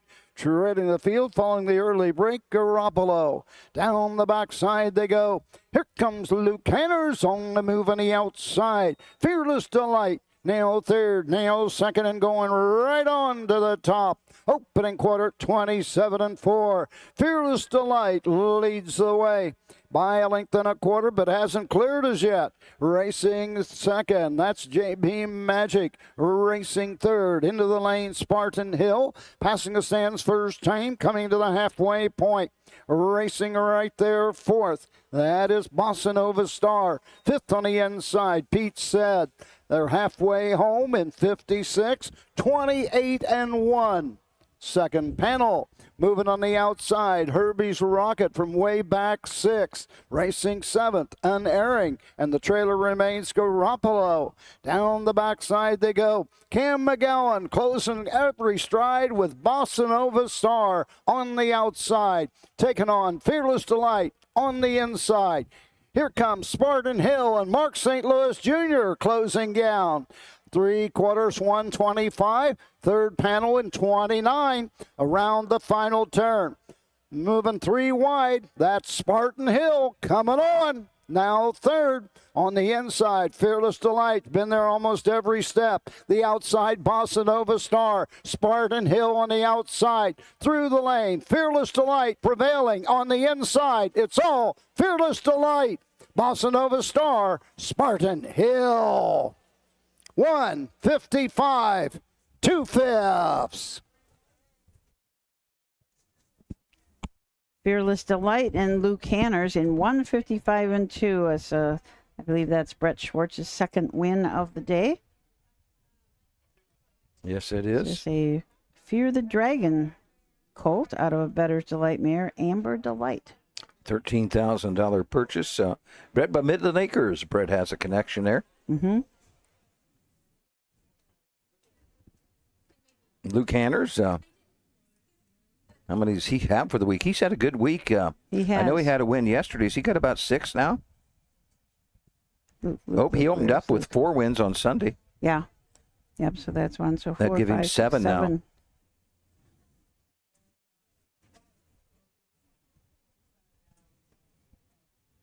Fearless Delight owned by Brett Schwartz, Racehorse Express, and G. Woldenberg.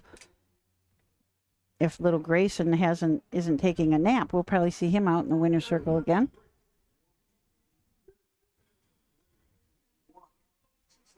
Well, we're emptying the grandstand for this one. Brad Conrad should be happy if they're all going to the winner's circle for a picture.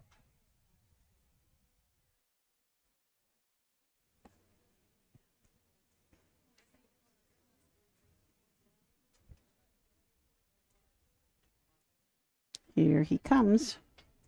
Fearless Delight. 2 in a row. One last week at Scioto Downs in 52-4. Call number 2, Fearless Delight. Brett Schwartz, Racehorse Express, G. Woodenberg. Brett Schwartz gets his 4th training win of the week for driver Lou Canners. Win number 7 here at Delaware this year. 3-year-old Gelding, but Fear the Dragon and Lavamber Delight. Home winner in 155-2. Final half 59-2. The final quarter 30 2/5. And for Fearless Delight, 2 in a row in Ohio. And the caretaker for the 2, Fearless Delight, Alexis Swartz. This race sponsored by Post Printing. And in the winner's circle to make the trophy presentation on behalf of Post Printing, Lucy Homan and Bob Post.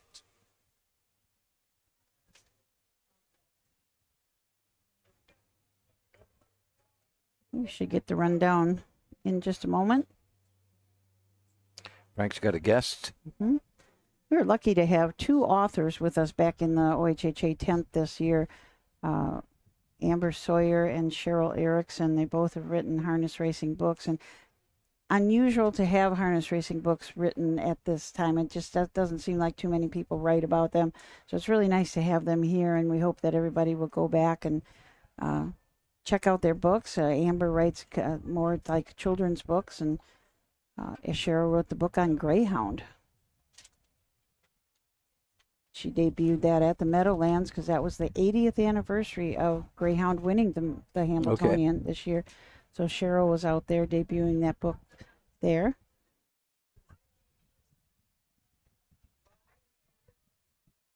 I just hope that they get a lot of support. People buy their books because I think it's important to support somebody who's trying to do something great for harness racing. Get the rundown. Number 2, Fearless Delight, 260, 220, 210. 3, Bossa Nova Star, $19.29. The 1, Spartan Hill, $5. $1 Perfecta, 2-3, returns $22.70. $1 Try, 231, $107.50. 50-cent Super, 2315, $240.90. The $1 Pick 3, 352, $8.80. Coming home 4th was the 5, Pete Said. The 6, Unerring, 5. The 7, Herbie's Rocket, 6. The 4, JB Magic, 7. The 8, Garoppolo, 8. Top Down, 312, 745, 6, 8 on the bottom. The mile, 155, 2/5. Okay, let's take a short break. Dublin Valley Farms, home of Volstead Sire of 2024 Ohio Horse of the Year Sugar Instead. Also standing at Dublin Valley Farms, Slay, a promising young son of Chapter 7 and Coach K Hanover by world record holder Walner. Looking for your next winner? Dublin Valley Farms and our clients are offering an exciting lineup of yearlings with current and fashionable pedigrees. Available at public auctions this year. Backed by a team that cares, Dublin Valley Farms, Fredericksburg, Ohio. With more than 300,000 horses in Ohio, the economic impact of the equine industry in the state is over $2.8 billion. Much of that value comes from standardbred horse owners, breeders, trainers, and drivers who participate in the sport of harness racing.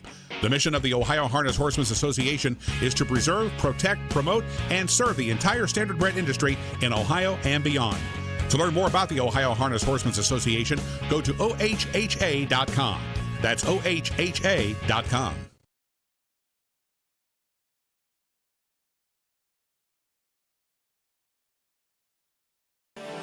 The roots of harness racing are born at the county fair. For over 150 years, people have gathered to watch horses battle it out for fame and glory. Catch the thrills this summer at an Ohio Fair Racing Conference County Fair. The OFRC races at 22 fairs in 20 Ohio counties. Trotters and pacers put it all on the line to be called the best in the Buckeye State. The Ohio Fair Racing Conference, where the path to greatness begins.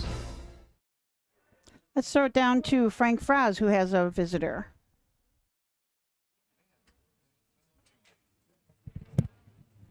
Thanks, Susan. I'm here with another Wisconsinite, Amber Sawyer, who's, has a couple of books here, and it's so hard to find books about harness racing. It's so hard to find kids' books about harness racing, and you've got two, Love to Race and Every Horse Has a Story. That's right. I've written both books, mostly about standardbreds. That's my background. We have a harness racing family, so I decided to share those books with the world, and because there aren't many books on harness racing, now we have two for you. What made you decide to write a book? Well, I always loved writing in school, so I decided to write this book about my first horse, Derek Bromack N. Had a wonderful story. During COVID, I decided to publish this first book because it was something that the world needed to hear. It was a nice story, it was a happy story, and that's exactly what everybody needed back in 2020. And what is that story? It's a story about how Derek Bromack N came back from an injury. He ended up being the oldest winning racehorse in the entire United States at the age of 15. And I decided that that's something that America needed to hear. And especially at that time, it was just the perfect time to make it into a book. And then your second book, Every Horse Has a Story, is kind of a compilation of a bunch of different stories. Yes, that's right. Everyone asked after my first book, they said, when are you going to write another one? And here it is after a year of homework every day. Every Horse Has a Story is in my hands. It's a collection of stories, different breeds, different disciplines, mostly harness racing, of course, but all different kinds of horses and all different breeds and disciplines are in this book. And like every author, you're on a book tour, and today you're in Delaware. Today I'm in Delaware, Ohio. That's right. I get to travel all over the country with my book. This summer I was out and up at Running Aces Harness Park in Minnesota for Read Across America Week. I was teaching kids about harness racing in the Dakotas. Next month I get to go down to Shenandoah Downs and I get to go to Rosecroft Raceway. They're both generous enough to do book giveaways, so it's just wonderful being able to travel the country and share my love of harness racing with a lot of kids. And where can you get these books? You can buy both of these books on Amazon. You buy everything on Amazon. You can buy everything on Amazon, but you can definitely buy both these books on Amazon. Well, good. Thank you for stopping by. Get yourself some nice books. Christmas is right around the corner. Back up to you guys. Thanks for. Great interview there with Amber. She has done a lot of stuff. When she first wrote the book about Derek Bromack N, she would take him to the library. Okay. She would take him to school. She would take him everywhere. She would take his harness. She would harness him up. She would even jog him in the parking lot. I mean, she did everything that she could to get the kids. And then she would read the book afterwards. And she still does that. She doesn't take him as much anymore as he's getting a little up there in age. He must be in his mid-20s now. But she still takes the equipment along. So when she reads her books at the library, she's also got props, kind of. So Charles Beaver had a question here.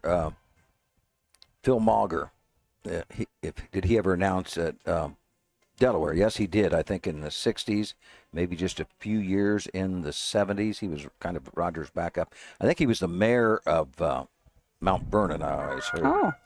You probably never heard of that name, but I would do some fairs for him back when I got started. Oh, neat. I can remember going to Mount Vernon for him one night when I was 16, filling in. I got my one and only speeding ticket on the way home. Oh, gosh. The paddock and coming to the track for the 9th race. Buckeye Stallion Series, 3-year-old Colton Gelding Pace, 3rd Division, sponsored by Ohio Farm Bureau. And these are the horses. Number 1, Moons Up. Over the Burke Racing Stable, Weaver Buscemi. Ron Burke trains. Chris Page, the 1, Moons Up. Number 2 is All Bach. Jody Flommersfeld, Mike Albright, Dave Gamble. Jody Flommersfeld trains. Ronnie Gillespie, the 2, All Bach.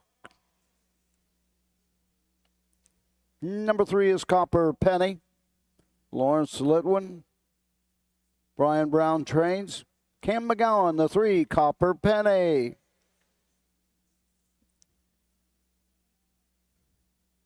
Number 4, Butcher Shop Buck. Jeff Fott Racing. Brian Carsey. Deborah Swartz trains. Dan Noble, the 4, Butcher Shop Buck.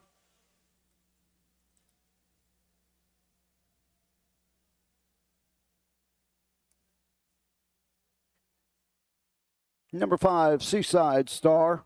Always finished second stable. Dean Gillespie, the trainer. Luke Hanners, the 5, Seaside Star.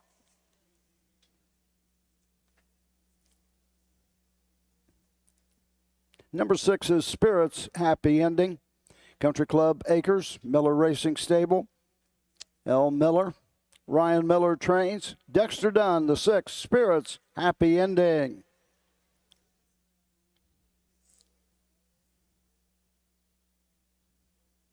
Number 7, Jim Dandy. JR Stable. Kim Daly. Kimberly Daly trains. Trevor Smith, the 7, Go Jim Dandy.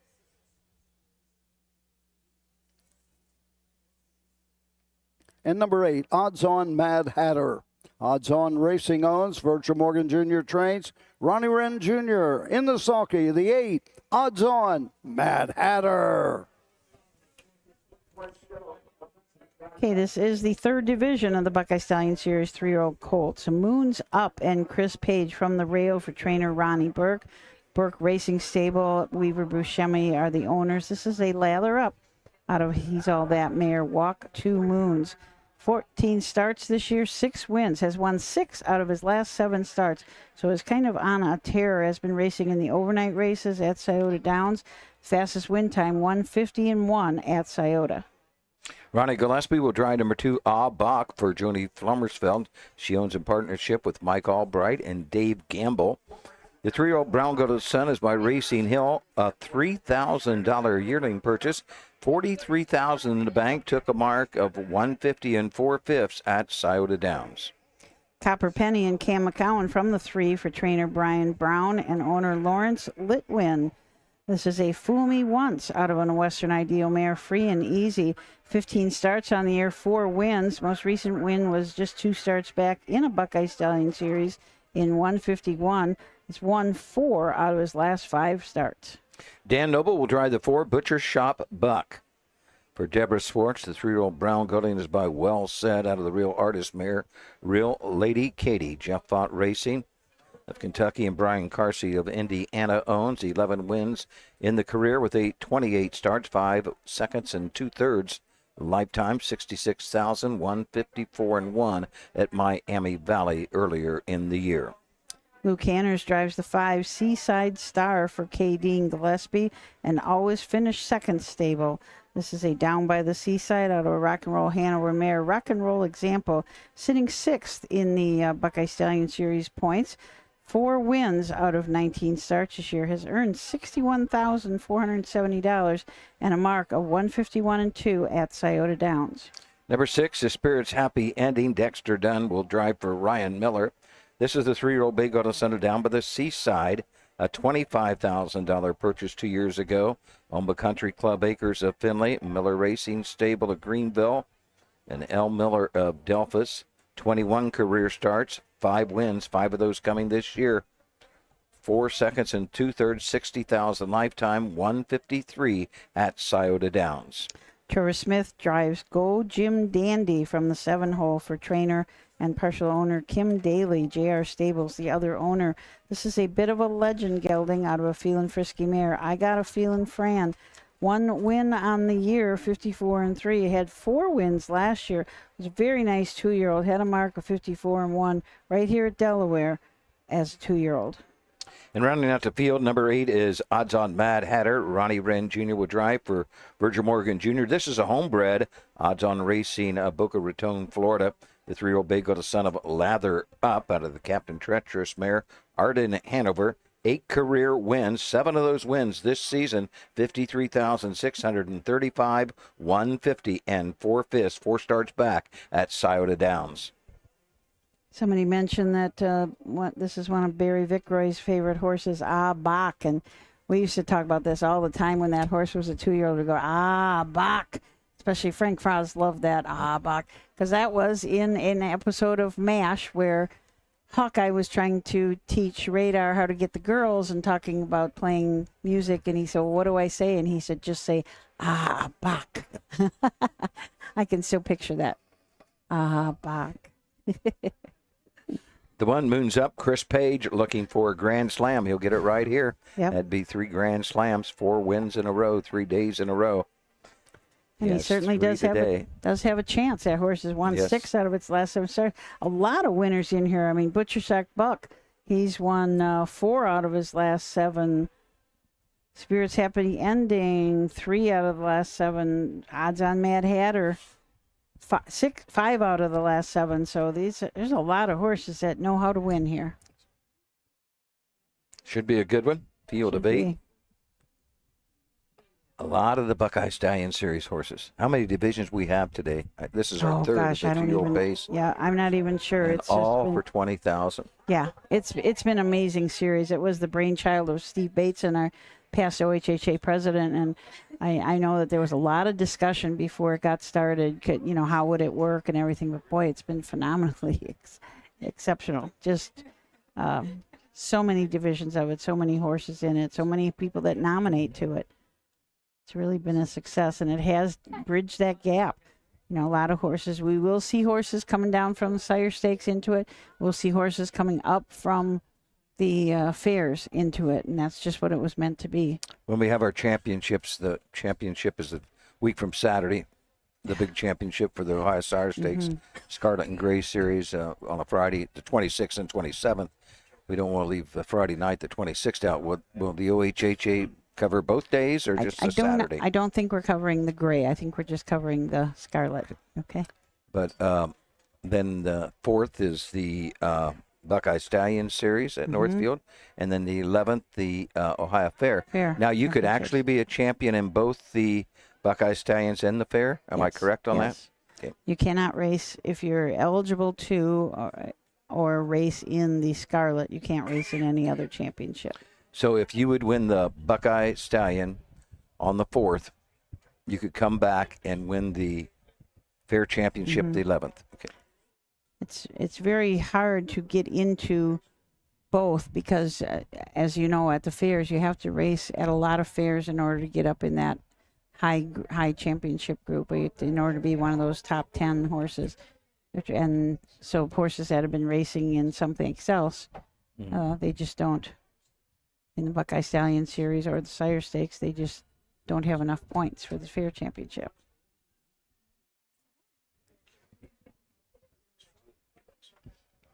So they're headed to the gate. Mike Wepkenbergs opens the wings of the gate. Moons up, Bach.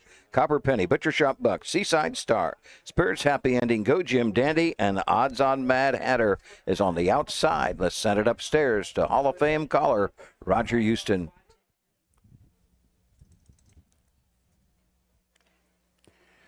Pacers are all in behind the Wopkenberg starting gate on the upper turn. The gate swings into the stretch, and here they come.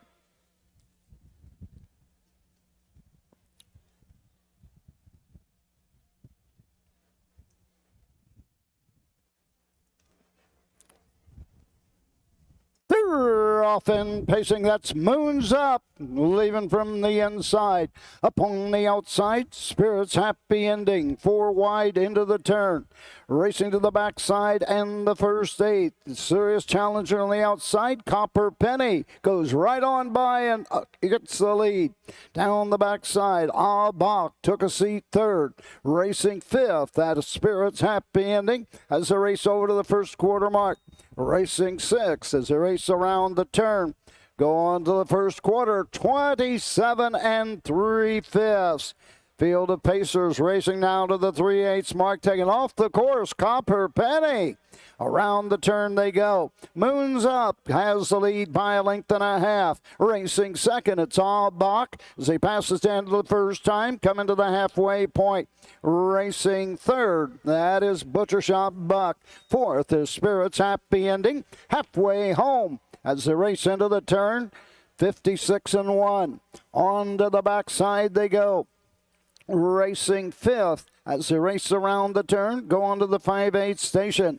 It's Seaside Star racing sixth. Go Jim Dandy. Moving on the outside, Odds On Mad Hatter. As they race around the turn, pulled up and out of the race, Copper Penny. Go on to the 3/4 mark. They reach the 3/4 in 1:23 and 4, 27 and 3. Third panel as they race around the title turn. Moon's Up and Chris Page open up by a length and 3/4. But here comes Butcher Shop Buck closing on the outside for Dan Noble in the stretch. Moon's Up with the lead. Butcher Shop Buck on the outside second. Late pace, Seaside Star to be third. Buck was fourth. The mile, 1:52.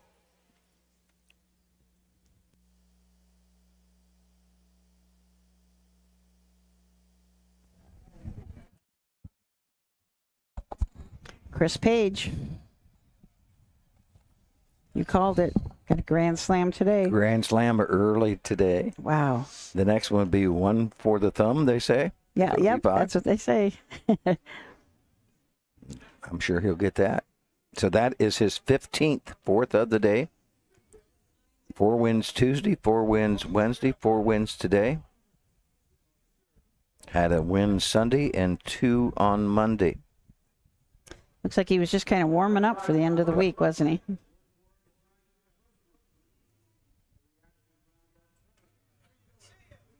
Involving the 3, Copper Penny. There is an inquiry. Yeah, inquiry. It's pretty clear that hobble hanger broke and it was dangling down by his right hind ankle. It was kind of scary. Very scary. It looked, there was a real bad step there. Made me kind of gasp.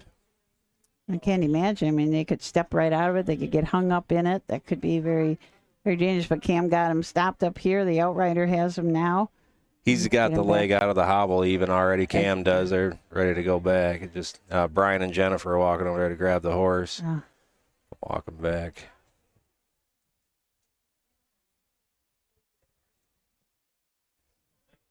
Boy, he had him right where he wanted him to. I think Paige was going to take the 2-hole trip and Cam was going to have the lead and, going to be those two kind of squaring off in the lane, but just didn't work out. Especially to have that happen right in front of the field. Yeah. And make your heart go pitter-patter. Yeah, I'd say.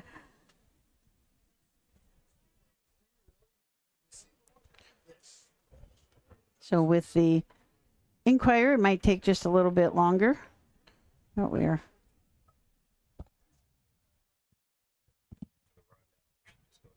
yeah.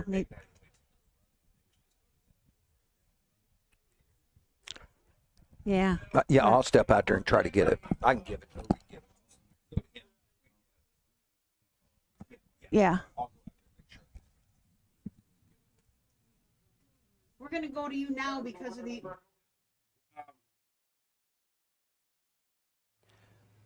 Up with the Burke Racing Stable, Weaver Brashemi. Ron Burke's the 11th win this week. 88 career-wise at Delaware. 3 straight days. Chris Page with grand slams, giving him a total of 15 wins this week.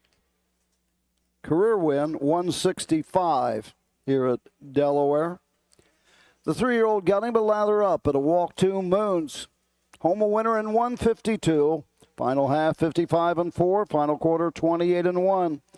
For Moons Up, 2 in a row in Ohio.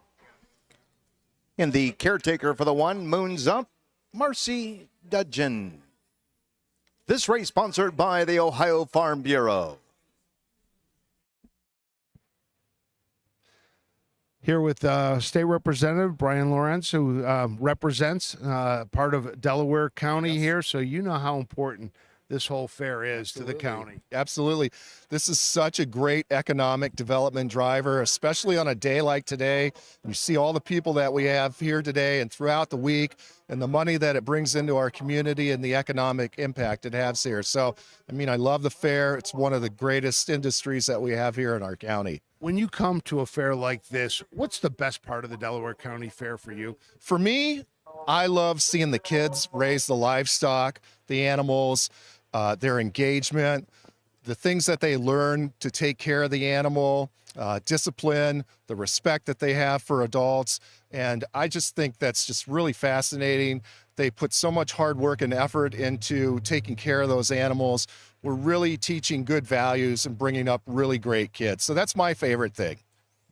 When you were growing up, were you in the agriculture side, or did you just kind of, when you came here, and fall into it? Yeah, I grew up in Mansfield, so I've been in agriculture a little bit. I had worked with some horses as a summer camp counselor, and that's sort of how I got into being involved in the agricultural community more through the animals. But being here in Delaware County, I mean, it's really ingrained in our community. It's such a vital and important aspect in our community, and so I'm just really proud to support it. 4-H and everything that I can do, be a part of it. So now, the one thing we're always asking people here is, what's your favorite fair food? Yeah. Well, and not everything. Everything doesn't. You can't say everything. You got to narrow it down. That's right. No, it's great. I work with somebody, so I'm trying to stay healthy and whatnot. But in the old days, I've always had an appreciation for corn dogs, and anything deep fried. Cheese sticks are good too. Now, have you had a chance to look at the program yet for the Jug, and have you seen a favorite maybe? Yeah, being a novice gambler, I'm really excited about it. I'll take a look. I like to walk around and take a look at the animals and the jockeys, and when the time's right, I'll make a decision, and hopefully it'll pay off. We call them drivers. That's right. Thank you, though. Let's send you back up to you guys. Thanks. Frankie's always interested in educating people too. Yep. We got that. We've got Doug out getting the rundown for you, so you won't miss that. Do we want to take a commercial break, or we want to wait for Doug? Yeah, let's do that. We'll take a break, and then when we come back, we'll have the rundown for you. Okay.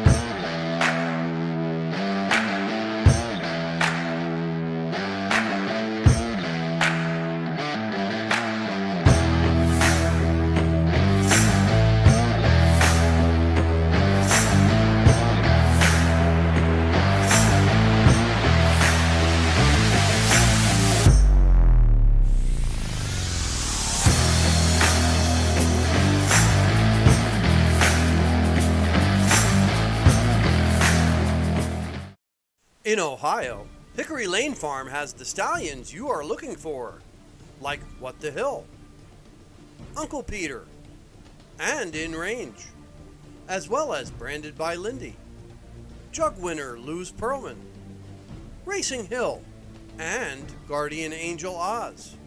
Hickory Lane will offer a host of Ohio sired yearlings this fall, including 6 by In Range, 5 by Uncle Peter, 4 by Guardian Angel Oz, and 1 by What the Hill.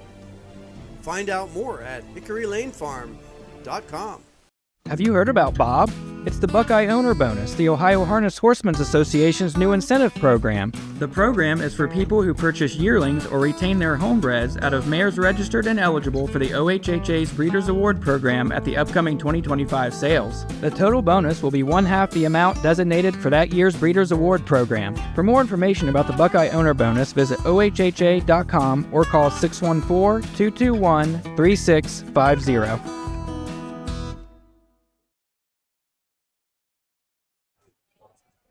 Hey, welcome back to Delaware. You have the rundown for us? I have the ninth? rundown for the 9th for fans who are marking their program at home. Number 1, Moons Up, was the winner. The 2, Abach 4. 3, Copper Penny did not finish. DNF, broken equipment on the 3, Copper Penny. That was why that break was at the quarter pole. 4, Butcher Shop Buck was 2. The 5, Seaside Star 3. 6, Spirits Happy Ending 6. The 7, Go Jim Dandy 7. And number 8, Odds on Mad Hatter 5, 152. 1-4, DNF 2, 3, 6, 7, 5 on the bottom. On to the 10th. And it's a first division Buckeye Stallion Series for 3-year-old filly pacer Susan. 20,000 on the line. Field of 9. Should be coming out pretty soon. Nice crowd. When you were out there, could you see down the stretch of how that was the down crowd, there? Grandstand's pretty much full. Well, off to our left here, sections beginning with section 5, going through 1 to my right to left. Quite a few empty seats there, but they will probably fill up. I brought my binoculars over today to look in the tent, see maybe what they're serving over there. We can send somebody over there to get us something to snack on. It's as close as we're going to get. It is. This is going to be as close as we're going to get. I talked to Roy James this morning. He was our passport winner from last year, and he went in the tent yesterday, and he raved about the food. He said he went in early and ate so much breakfast that he couldn't even eat his lunch until 3 o'clock because he was so full. And he told me about everything they had to eat, and he said, and then they brought carrot cake and brownies, and he was going on about. So he got a little teary-eyed because he said, I never thought in my life that I'd get to be in there. Really? So I think it was a pretty special moment for him to be there and see the different trainers and owners that, you only hear about. So is there anybody come up back in the OHHA tent wanting stickers put on? Is there many do that here? I think we had quite a few. Really? Yeah. Good. Yeah. I know we had shirts, the special passport shirts for people who had 5 or more stickers, and if they came here, they got a shirt. Yeah, so it's going to be interesting. We kind of figure we know who's going to win, but we won't really know for sure till we do that final count. My favorite spot's the far turn over there by Brian Brown's barn. When I had my little break, we took a walk through there. I just liked walking through the crowd one time. I don't know if I could stay out there for a full day and do what they do all day over there. It would make for a long one because it is hot and sunny out there right now. Yeah. But they're having a lot of fun over there, and there is a sea of people. Is there? Yeah, there is a lot. I think that's where Michael Langer has his tent. I saw him over Did you there. see him? Yeah, out of all those people, I saw him. Got to talk to him for a minute. He said if we have him on the air, we better do it Sunday or Monday. 'Cause yeah. He's not responsible the rest of the week.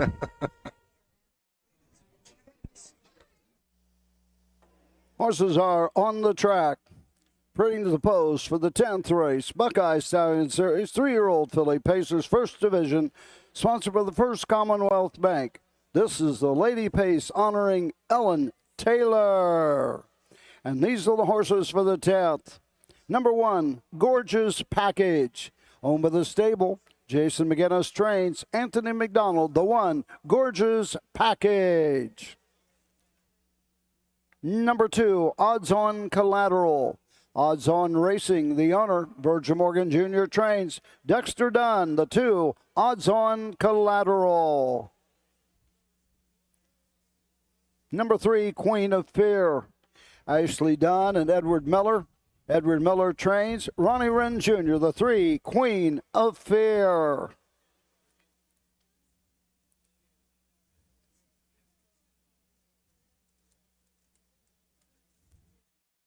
Number 4, Better Be My Way. Mark Clark owns and trains, David Miller, the 4, Better Be My Way. Number 5, 4 Carat Rock. James Davis and Kyle Gray. Ben Davis trained. Tyler Smith, the 5, 4 Carat Rock. Number 6, Maddie's Delight. SCP Stable. Steve Carter trains. Yannick Gingras drives the 6, Maddie's Delight. Number 7, Dancing in My Sleep. Marjorie Paul Hamas owns, Scott Ferguson trains, Scott Cerrone drives the 7, Dancing in My Sleep.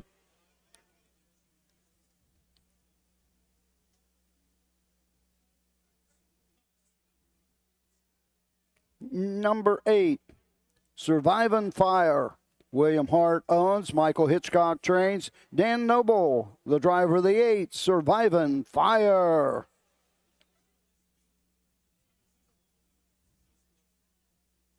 And number 9, My Hair Legend. Ronald Rust owns, Logan Ebersole trains, Aaron Merriman in the sulky of the 9, My Hair Legend. Win, play, show, perfect to try, 50 cents, super high 5 wagering. Okay, this is a field of 9, so we've got a full field today. Let's look at these horses. Gorgeous Package and Anthony McDonald from the rail for Jason McGinnis, and the stable Gorgeous Package. This is a 3-year-old filly by Lather Up out of a Western Terrier Mare Special Package. 2 wins on the year out of 19 starts. She has won her second 2 starts back. She was a winner, in 52 and 3. And that is her mark for the year. It's $37,000 won this year, but $99,000 as a freshman. Dexter Dunn will get the drive on the 2 odds-on collateral. Virgil Morgan Jr. trains a 3-year-old bay filly by Down by the Seaside out of the Yankee Cruiser mare. Odds-on Greenville. This is a homebred. Odds-on Racing, Boca Raton, Florida. 16 career starts. 2 wins, 4 seconds, and a third, $64,000. Took a mark at the Red Miles, a 2-year-old of 152 and 1. Ronnie Wren Jr. drives the 3 Queen of Fear for Edward Miller. Edward and Ashley Dunn are the owners. A Fear the Dragon out of a Yankee Cruiser mare, Knockout Queen. 7 starts on the year, 4 wins, including her last start was a Buckeye Stallion Series win in 53 and 3 at Northfield Park. David Miller will drive number 4, Better Be My Way for Mark Clark. Mark Clark, this is a homebred. He owns, trains, and drives and is bred this 3-year-old brown filly by Mr. Apples out of the Art Major mare, Twin Bee Be My Way. 32 career starts with 4 wins, 2 seconds, 4 thirds, $31,694, 153 and 2 at Scioto Downs.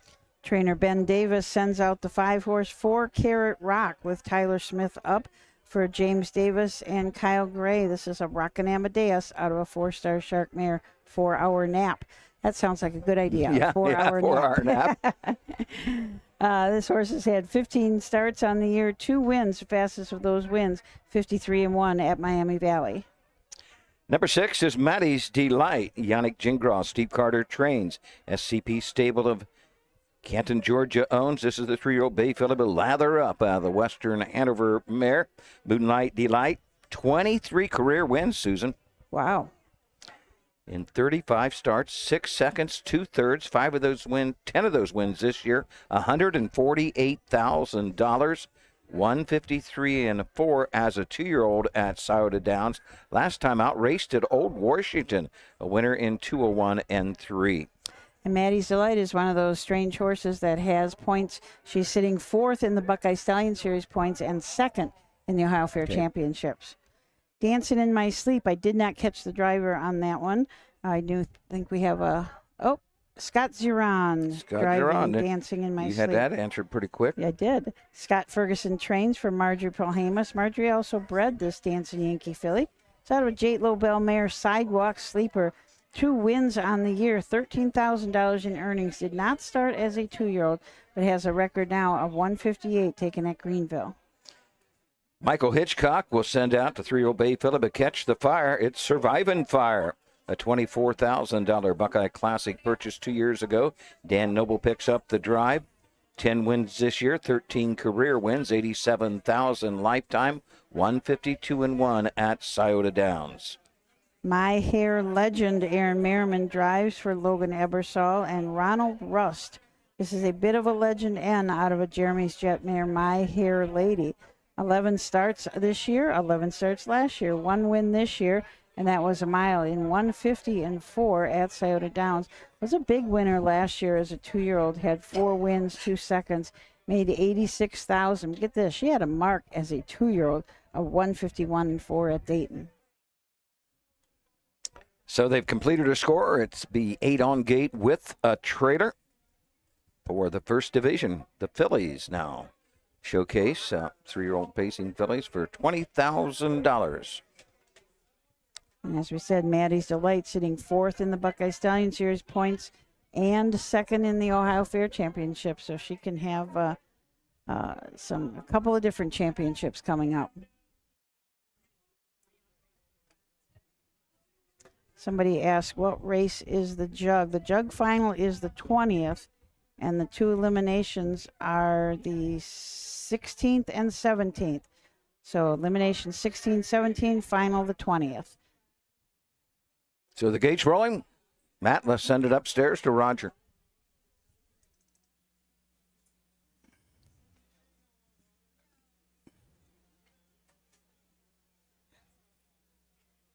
Here they come.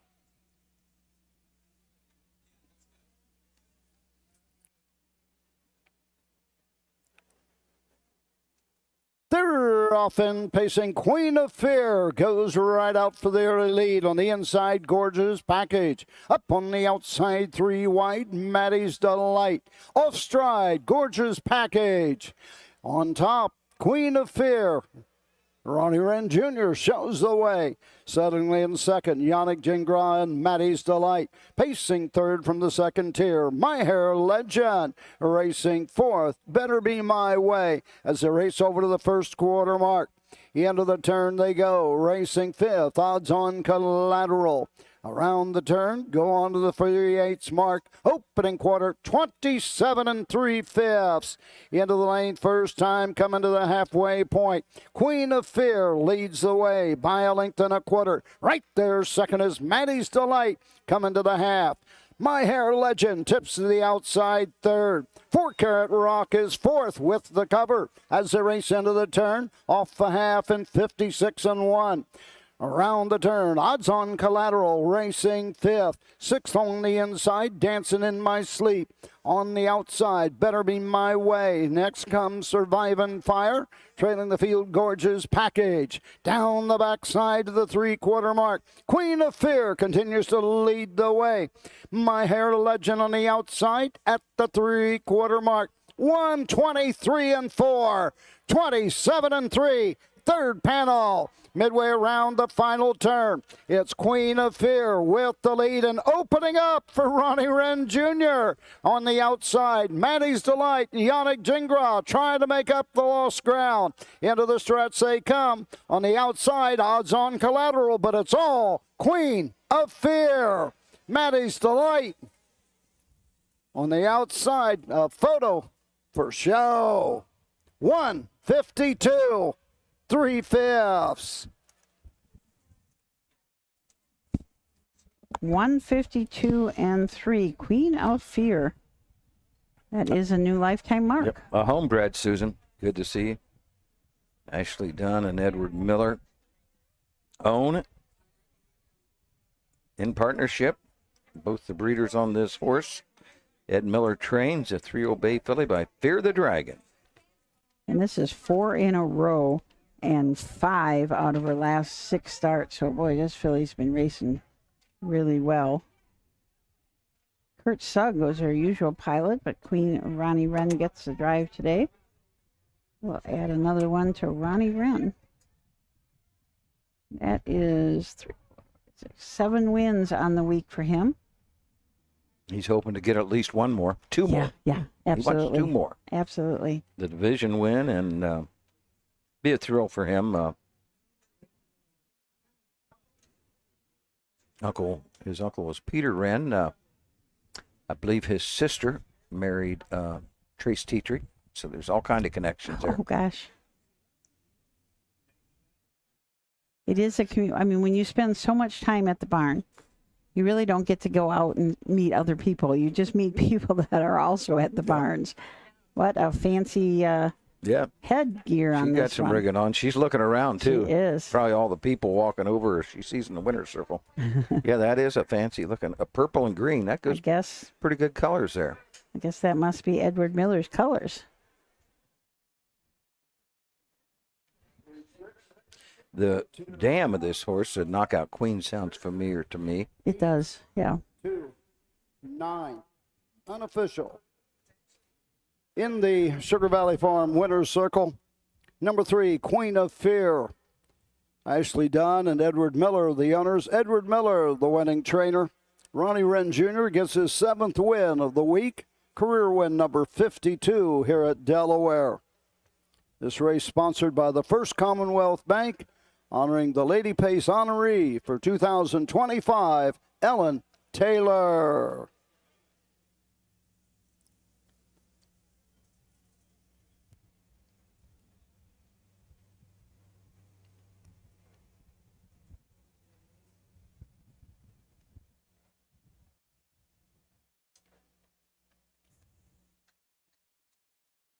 And the caretaker for the 3, Queen of Fear, So the trainer, Edward Miller.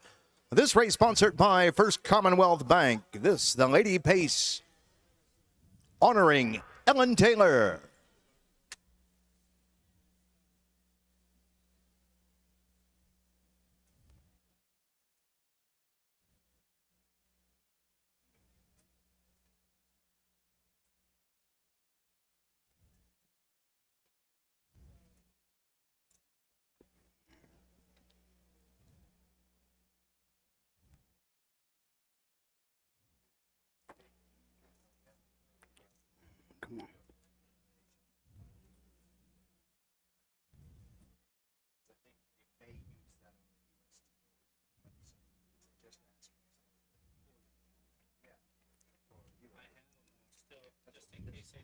Come on, judges.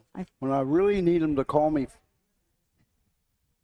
I think we're going to have a ladies pace celebration out there. A lot of the past past lady pace honorees will be gathering out there to honor Ellen Taylor, executive director of the Harness Horse Youth Foundation. A great proponent of the sport. She has taught so many kids about harness racing. It's hard to even believe how many kids. But here's the official results. $443, $260. 6 Maddie's Delight, $484. The 8 Survive and Fire, $620. $1 Perfecta, $369.70. $1 Try, $368, $92.30. 50-cent Super High 5, $368.29. $888.15. The 2 Odds On Collateral, 4. The 9 My Hair Legend, 5th. Finishing 6th is Dancing in My Sleep, the 7. Home 7th was the 4 Better Be My Way. The 1 Gorgeous Package, 8. The 5 4 Carat Rock, 9. Top down, 841, 792, 63. 5 on the bottom. The mile, 152 and 3.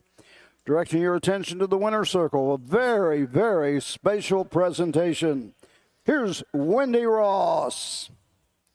Well, Roger, you couldn't have said it any better. Very special indeed. It's always my favorite time of the day here on Little Brown Jug Day to be joined by some of the greatest, most beautiful women the sport of harness racing has to offer here. Such the class and everything that these ladies have done for the sport, all in their own right.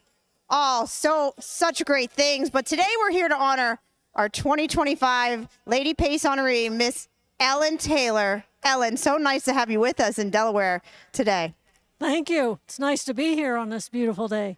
Ellen, you're the longtime executive director of the Harness Horse Youth Foundation, a dream started by your parents, Dick and Margot, over 31 years ago. I think Mom and Dad are pretty proud of you today. They're with me in spirit, but just so everybody knows, we're celebrating our 50th anniversary next year. A dream they started, and to bring the youth into harness racing, we always got to keep our youth in it, and that's what it's all about. And you have dedicated most of your life to doing just that. Since I was 16, I've worked for Harness Horse Youth Foundation. It's been a dream, it's been a blessing, and it's been very gratifying. Some names that come off the top of my head: Tony Alanya, the young Justin Irvine. We see him winning races here in Ohio. Our late and the great Dave Brower, and Cameron Capone, a kid that's had a great year throughout the sport of harness racing. Just a few of many names that in the hearts you've touched over the years. Yes, we are very, very, very, very proud of all our graduates and our scholarship winners, and we are reaching out to them to celebrate next year. Well, we're very proud of you. Just a few of the accolades to mention. You're the Proximity Award winner in 2009. The U.S. Trotting's President Award winner in 2015, inducted alongside your parents into the Indiana Harness Racing Hall of Fame. But your biggest, and something I'm very proud of, you're going into the Hall of Fame communicators next year at Goshen in 2026. You should be proud, and I know you are. Yes, I am. It's humbling, but it also just proves that hard work does pay off. Well, Ellen, it's so nice. And like I said, it's such a proud moment of mine to be out here every year with these ladies, former Lady Pace honorees. And join us, everyone, as a big round of applause for the 2025 Lady Pace honoree, Miss Ellen Taylor.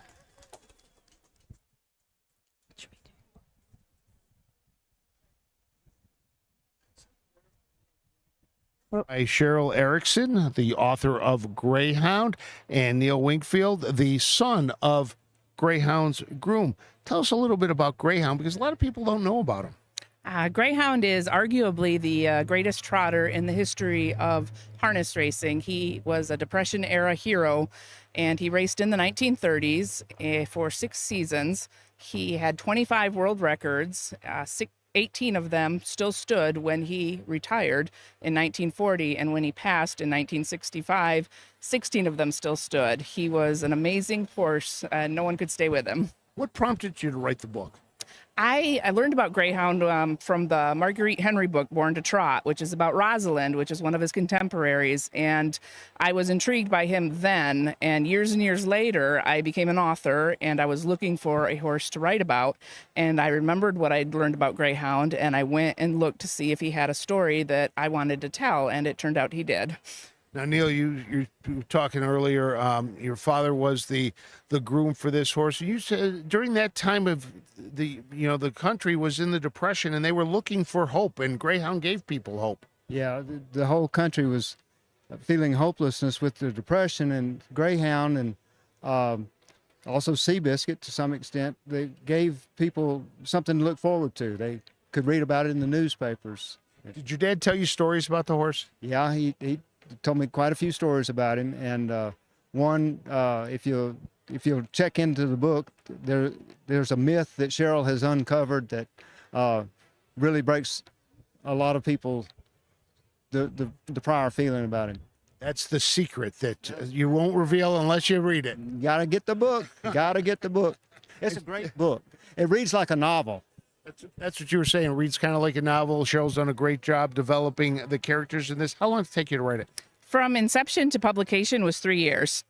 How does somebody get Greyhound? You can get it officially is released on September 30th, and it will be available anywhere books are sold. You can also get it direct from the publisher, Trafalgar Square Books, and you can get it from me when I go to events. So, so you're on the book tour. I'm on the book tour right now. Yep. This Great. is part Well, of I it. hope you guys are enjoying your time at Delaware, and good luck with the rest of the book and the rest of the tour. Wonderful. Thank you so much. Back up to you guys. Thank you, Frank. Is a great thing to have, as we talked about before, to have people writing books about harness racing now in this day. It's pretty neat, and especially for that. I mean, he won the Hamiltonian 80 years ago, so you think he was forgotten, but she's kind of bringing him back to life. Great. I know how much research she did. She just, and I don't know if you know this, but the Greyhound last years were in Illinois, at a farm just in northern Illinois. And he lived out the rest of his life right there at the Flannery Farms. So let's join the post parade of the 11th. The horses are stepping onto the track for the 11th race. Well, this the old Oaken Bucket, 3-year-old colt trot. Had 1 mile weight purse of $103,500. Sponsored by Hunterton Farms.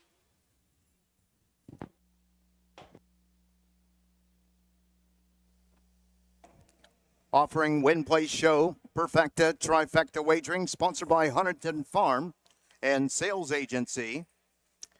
Field of 7, no changes. The 1, Whiskey Wow, by Berlin Brower, Kevel, Kentucky, who also trains David Miller.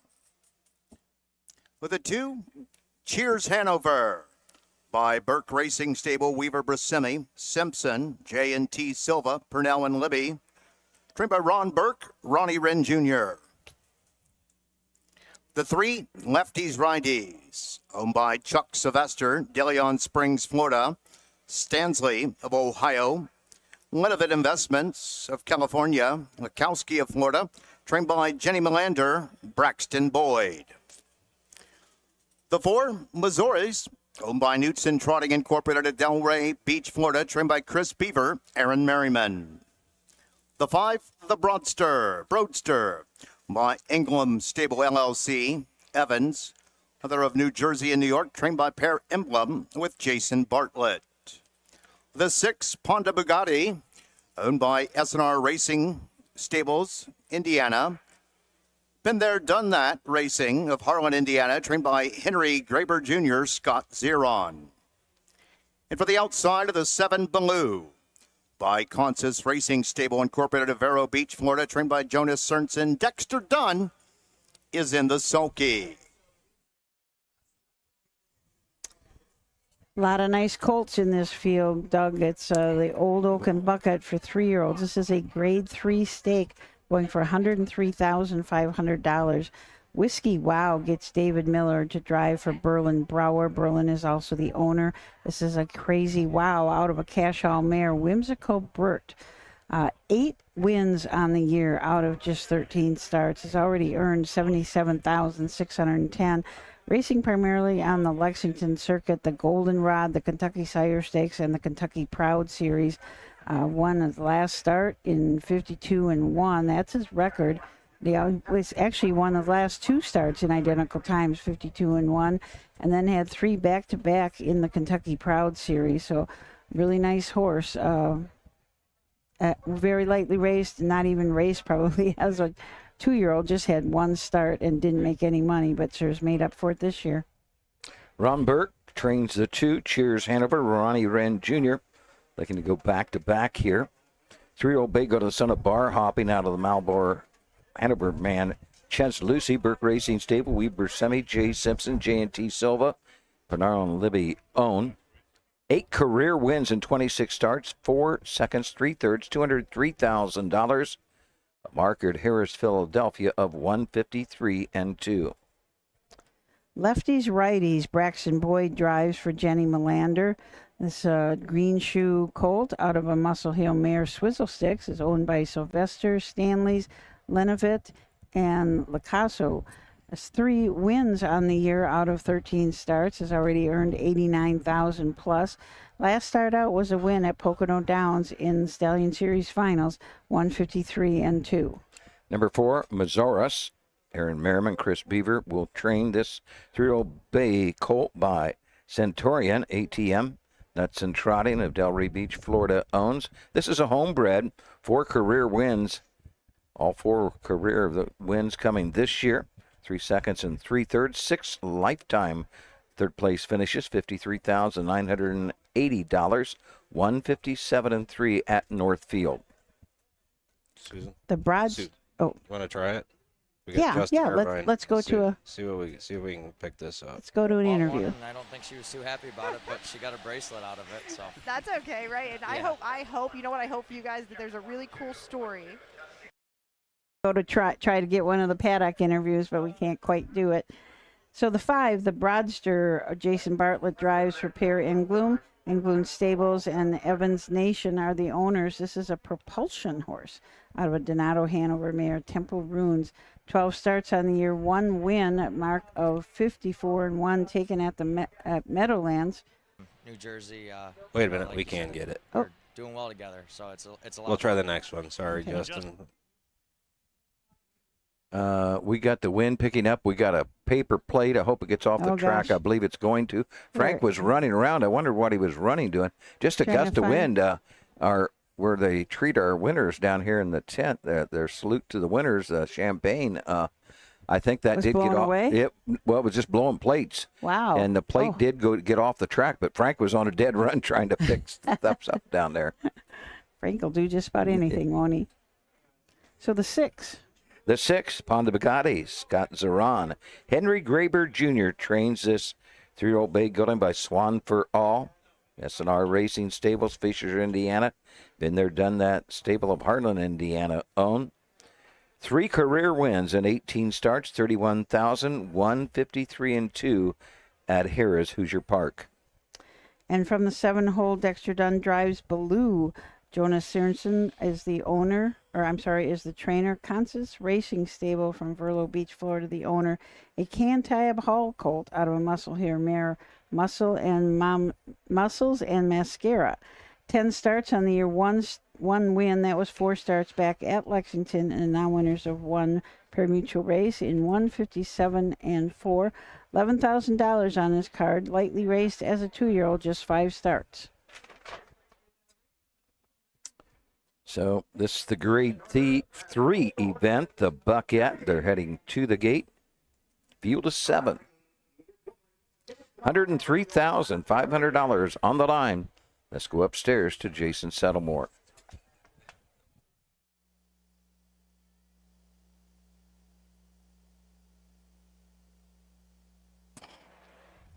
The 11th race, sponsored by Hunterton Farm and Sales Agency, the Old Oaken Buckhead for 3-year-old colt trotters, $103,500 on the line. Field of 7, moving up and moving in. The gates swing to the top of the stretch, and here they come for the Old Oaken Buckhead. They're all fan trotting in a very nice start here. Whiskey Wow is getting the first call. Angling to the pylons. Cheers Hanover just ahead of Lefty's Righty, followed in fourth by Mazores. Fifth there to the pylons, the Broadster, followed by the two trailers here of Ponda Bugatti in blue. Off the turn and driving down the backside in numeric order, and up top with the lead here, Whiskey Wow and the Buckeye, David Miller. Sat them all behind him here as they raced over to that opening quarter, leading it by 3.5, 4 lengths. The opening quarter was a moderate 29 1/5. Into that far sweeping turn for the first time, being led up top by Whiskey Wow and David Miller, dictating the fractions, leading it by 3.5.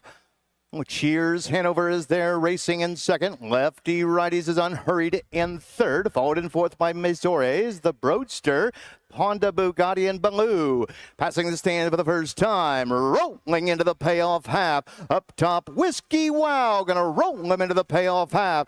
Cheers Hanover there, racing in second, has now closed the gap.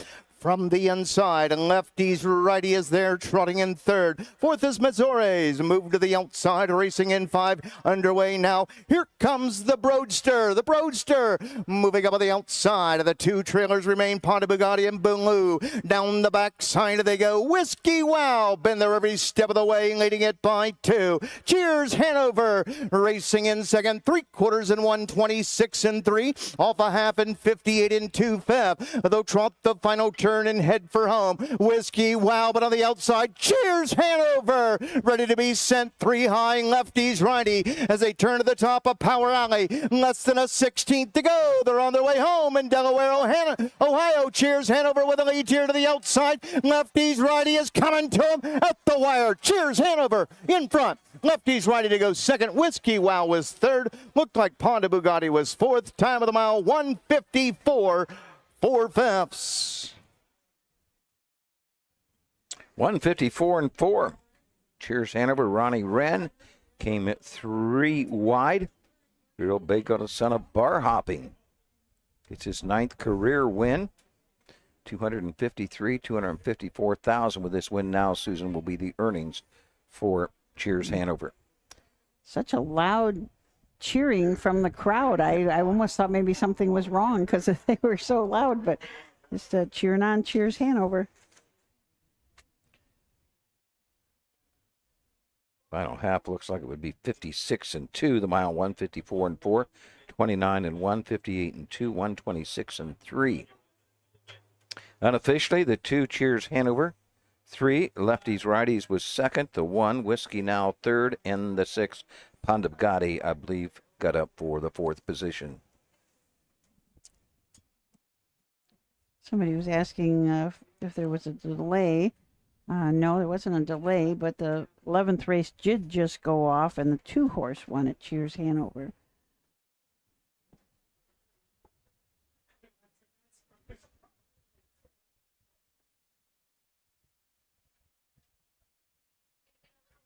We'll give another win to Ronnie Wren.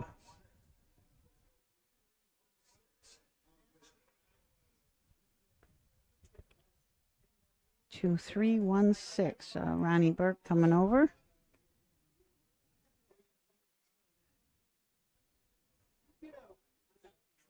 He comes to the same spot when he walks over. Same spot on the track, right on the other side of the bush, right outside there, and greets his horse right there, Could no matter be. who's driving Superstition, maybe. Maybe. It could be. Could Very be. well. Is it hot out there, Jenna Otten? Jenna Otten just coming in the studio, maybe to cool off a little bit. She's been out in the hot sun. Oh, of our... Okay. Ronnie Wren.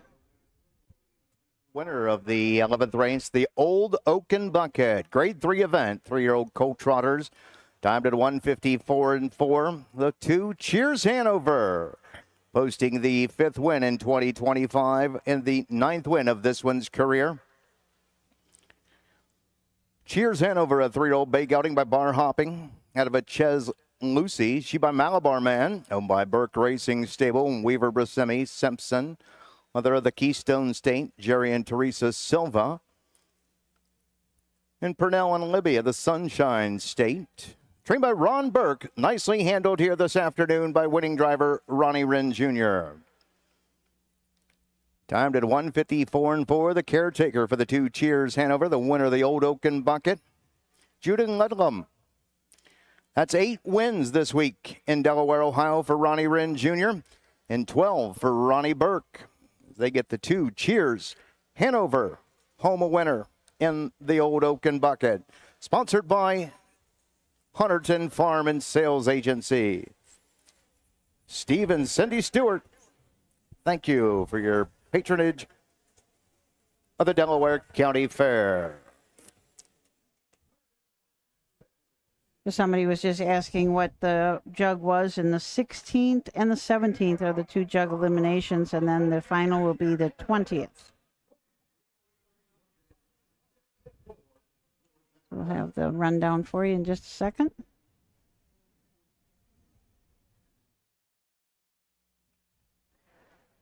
Jenna Otten was just here. She does a lot of the broadcasting work at Scioto Downs in the summer, and now she's on the Fox show today. So I think the Fox show, her and Emily Gaskin, from 1 to 7, I believe. And I'm sure Jessica is also, Jessica Otten and Gabe Pruitt, I think, are on the set. Here's the rundown for the 11th race, the Old Oaken Bucket, sponsored by Hunterton Farm and Sales Agency, the 1 Whiskey Wow 3. For the 2 Cheers Hanover, the race winner, timed at 154.4. The 3 lefties, righties, 2. The 4 Mizzoris, 5. 5 the Broadster, 6. The 6 Ponda Bugatti, 4. The 7 Baloo, 7. Recheck 312 5647. The 2 Cheers Hanover, 620 360 210. Second the 3 lefties, righty, 360 210. Third the 1 Whiskey Wow, 210. $1 perfecta, 2-3, $7.10, $1 try, 2-3-1, $12.90. The pick 3, 3 of 3, 1-3-2, $6.40. And the pick 4, 4 of 4, 4.50 cents, 2-1-3-2, $8.45. Well, the upcoming 12th race. Well, the Buckeye Stallion Series 4th Division for the 3-year-old colt and gelding pacers. The driver's change on the 1 Secret Fire. The driver is Tyler Smith. Ty Smith will drive the 1 Secret Fire. In the upcoming 12th race, scratch the 8, riding the wave 6. This race is sponsored by Jobs Ohio. Well, thank you very much, Jason. Joined by winning driver Ronnie Wren Jr. Ronnie, you're having a good week here at Delaware. You're having a good day. Let's just start by saying congratulations. You win your first Old Oaken Bucket. Yeah, I really like this trotter. You know, when he behaves, he can really trot. He's really quick, and you know, I got him out of the gate well and was able to secure the 2-hole and popped it like the 5/8, and he did the rest. Sometimes easy does the job now. Your Michigan buddy there, Braxton Boyd. I thought it was North America Cup going back there in May as you guys battled it out up there. You got the win up there, but I think Braxton was trying to give you another run for your money today. Yeah, the kid's a really young, talented driver, and he's doing well. He can do better down the road, but I was glad to go 2 for 2 so far against him. Got the big favorite in the Little Brown Jug, Lou Prince. He's something. Yeah, we've talked all week. He's a special horse, and it's almost game time. Just looking forward to it and ready to roll. Everyone keeps saying you're cool as a cucumber. They can't believe how composed you are. Now we're going to let you go. You got a couple races off till that Little Brown Jug elimination. What do you think you'll be thinking about? Maybe having some Little Brown Jug dreams? Yeah, maybe. I'm just going to think about winning the race. But, yeah, next hour or so, just take it easy, and then be game time, like I said. Ronnie, we're going to wish you best of luck and a congratulations taking your first Old Oaken Bucket, and maybe add another trophy to the case here today. Best of luck. Yeah, let's hope so. Thank you. Driver, Ronnie Wren Jr. Okay, so that is 11 races in the books. 12th race coming up, the Buckeye Stallion Series. 4th division for 3-year-old colt pacers. We've got a driver change, Tyler Smith on the 1, Secret Fire, and Riding the Waves, the 8-horse, is a scratch. So we're going to take a short break, and then we'll be back to take a look at the horses in the 12th.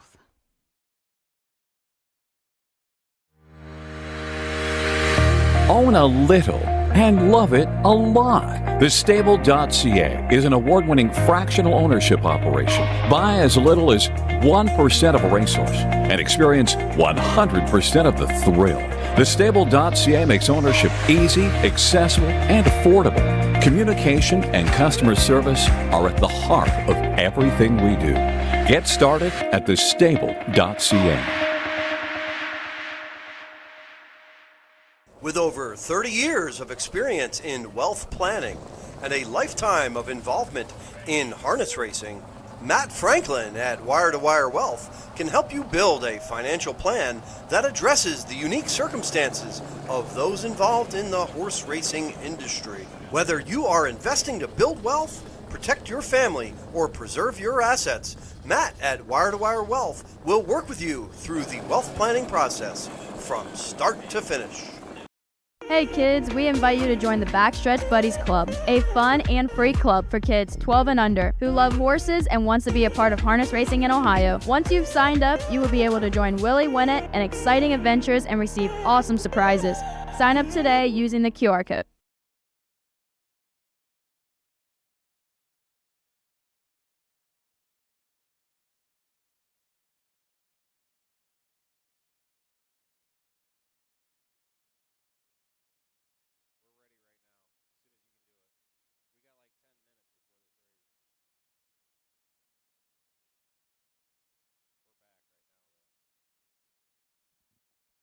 So 12th race coming up is the Buckeye Stallion Series. As I said, we're waiting. Frank Fraz has another guest that he's going to talk to. It's been quite a day here for officials. It's nice to see all the representatives, senators, all the legislators here enjoying the day, but also realizing what the economic impact is on a day like this, a week like this here at Delaware. It's just a great event, and it's nice that we're having the legislators that really appreciate it.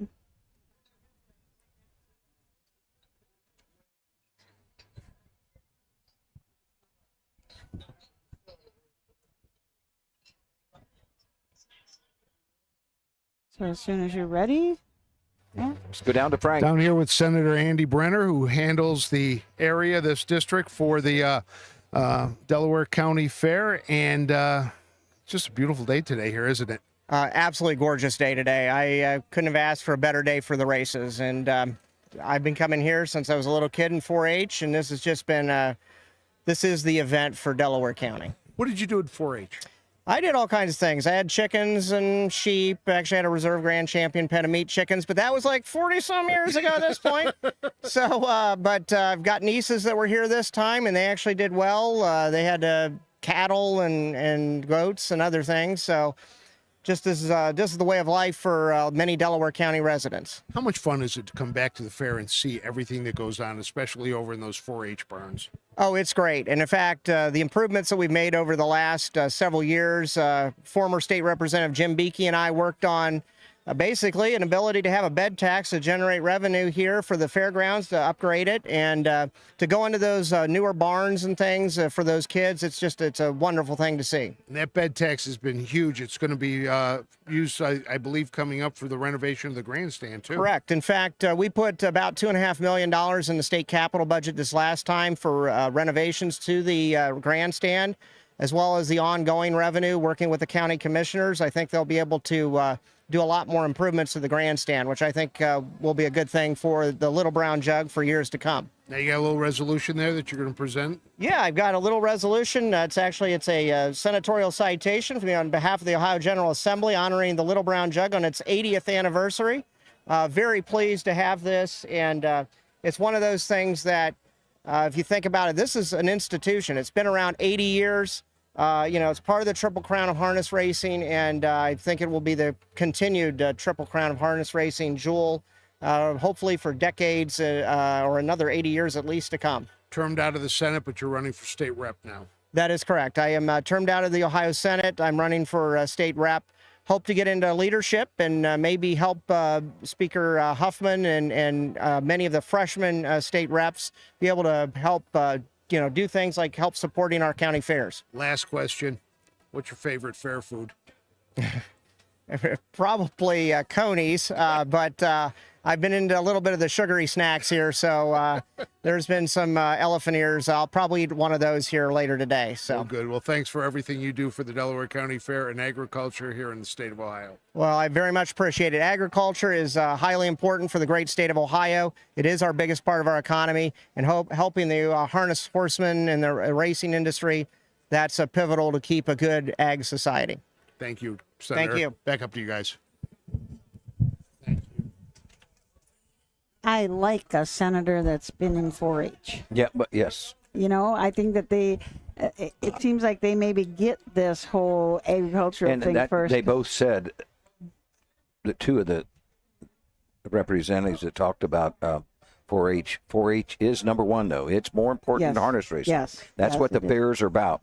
Right. Actually, the fair started with harness racing. You know, the farmers would bring their horses in and race, and it was a 4-H for the kids. Yeah, yep, very important.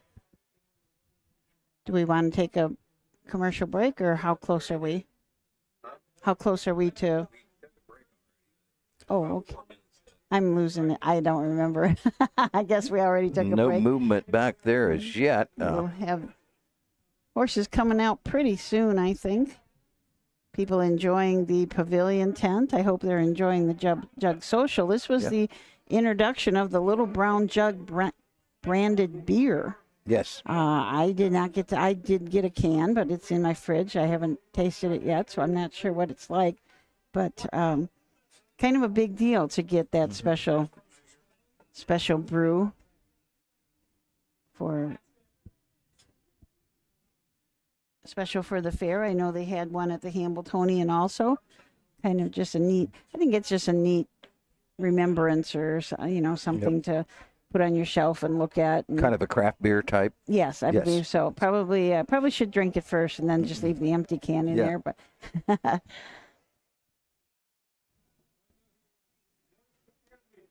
they are not doing the champagne. It's going to start. I talked to the lady. It's in the log cabin. It had something to do with it, and I wanted to mention who.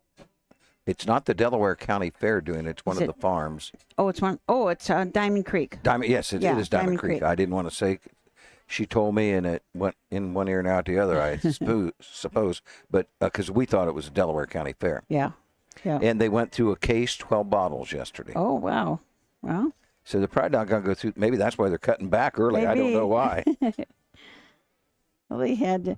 Maybe because Brad Conrad was drinking all of it. Maybe he was. Could be it. They asked him every race, but I know he refused. He said he took it one time. One time, all the way up until the very end. Kind of a fun thing to do, though. You see, they do that. I saw that at the Breeders' Crown when I went to Hoosier Park and saw that, and they had the champagne for the owners. Kind of a fun thing. But you say they're going to start it probably later. They're going to start it in a couple races, probably. What's that, please? They're going to start it in a couple races, you think? Yeah. Yes. Okay. Yes. Maybe just That's what they said. Unless all the snacks blew away. I don't know. Yeah, I think the snacks probably did. They had little. You can see some of them out there. Yeah, there's just no movement as yet. Right. They're on a time schedule, I know, for television, so maybe they got to slow up a little bit. That's all I can think of. Maybe. What time is it? Because they're dragging pretty good right now. I just don't see anything over there yet. I have same as 3 o'clock. Yeah, and and I this don't have the scheduled time for the divisions of the jug when it is supposed to go. Well, David Myrick just said that the eliminations were supposed to be about 5 o'clock and 5:20, with the final being at 6:30. But boy, we're really going to go slow then because we've only got 4 races. What's the first division of the jug? 18? 6. Probably 16, 17? 16 and 17. That's what's going on. Yeah, they're going to be. We're going to be dragging a little bit here. Maybe we could get that 4-hour nap in.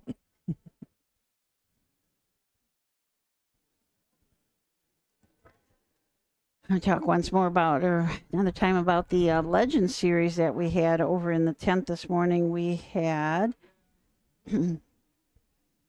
Kelly O'Donnell and Ron Potter over there, along with David Miller. David Miller drove both. No, he didn't drive Kelly O'Donnell's horse, but David Miller did drive Big Bad John with Ron Potter and Winchester Bay Acres. So we've got his card available.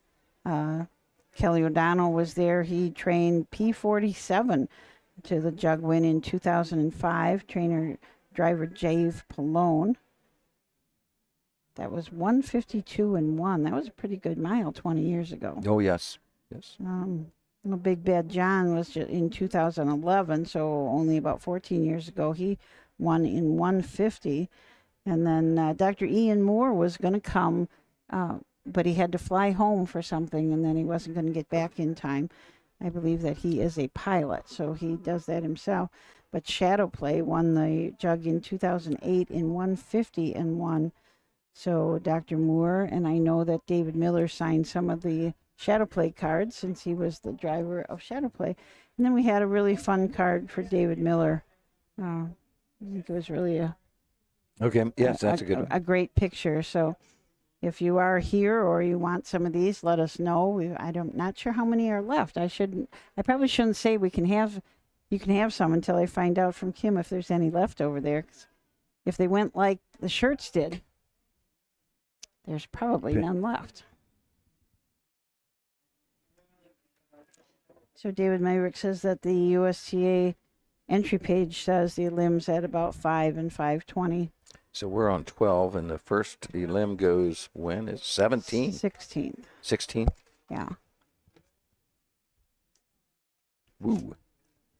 Yeah, and if that was stated, that's probably, they'll probably stick really close to that because so we're on the 12th, 12, 13, 14. First eliminates 15. So 3 races. Boy, we're going to have a little bit of drag. Yeah. Here they come, I believe. But we are going to have some drag time here. Yeah. I mean, they can't change the post time too much. Usually, for those that were at in a the races. raceway or here, you're going to run 3 an hour about every 20 minutes. That's what you're going to do.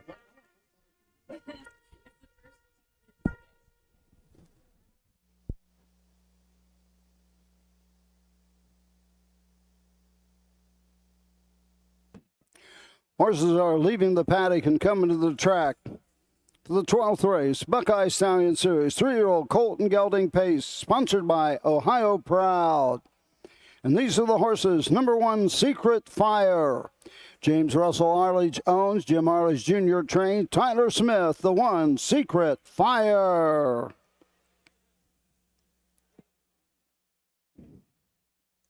Number 2, Fond of Dancin'. Kathy Gorby, the owner. Nathan Alexander trains. Jason Bartlett drives the 2, Fond of Dancin'. The 3 will parade last. Number 4, South Sea. David Wills and Robert Conley owns. Bo Brown trains. Austin Henners, the 4, South Sea.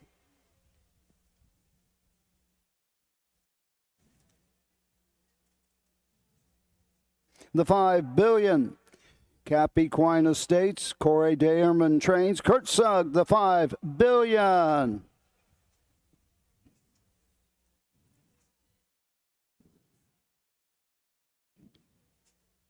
The 6 is Fly High Cruiser. Annette Lawrenson and Tony Hall owns. Annette Lawrenson trains. Dan Noble, the 6 Fly High Cruiser. Number 7, House of Bricks. James Everhart and Kathy Smith owns. Jeff Smith trains. Trevor Smith in the sulky, the 7, House of Bricks. Number 8 is Scratched. Number 3, Rodeo Jet. Andrew Koblenz owns. Jessica Milner, the trainer. Chris Page in the sulky of the 3, Rodeo Jet. Win, play, show, perfecta, trifecta, superfecta, wagering, a guaranteed $15,000 pool for the 50-cent pick 4, races 12 through 15. Tyler Smith drives the 1, Secret Fire, scratch the 8, riding in the waves. 13th race is clear, 14th is clear, and the 15th is clear as well. Don't be shut out. Wager now. Don't forget, 50-cent pick 4, a guaranteed pool, $15,000.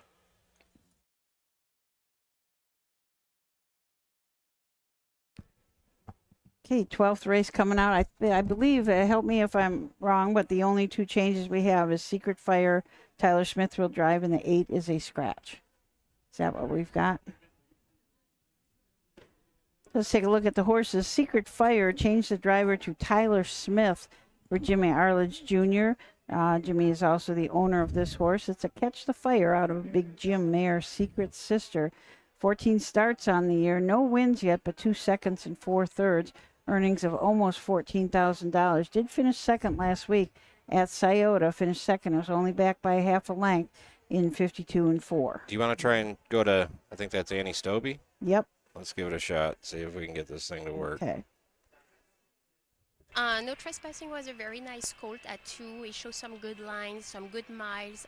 In particular, the one in Lexington, he went in 4, came home in 26 flat. I love American Son.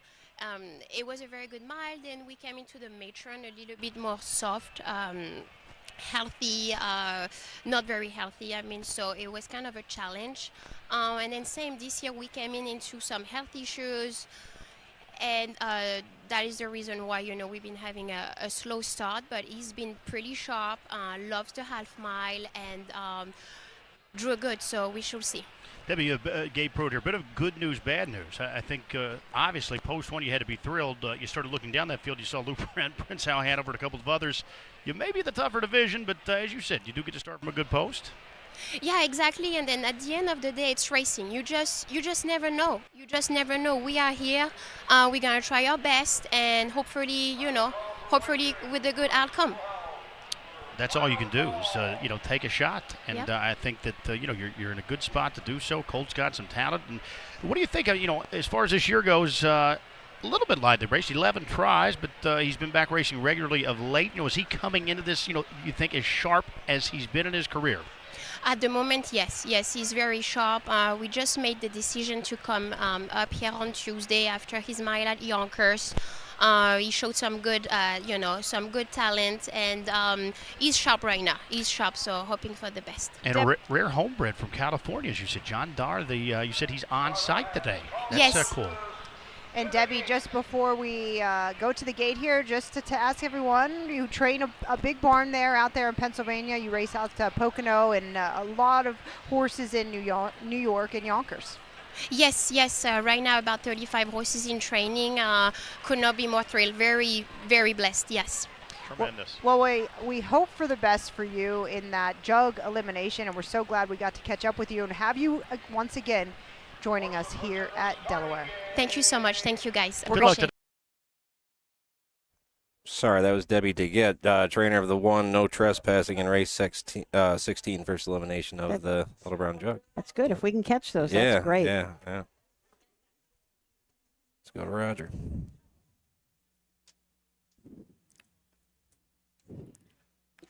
Here they come.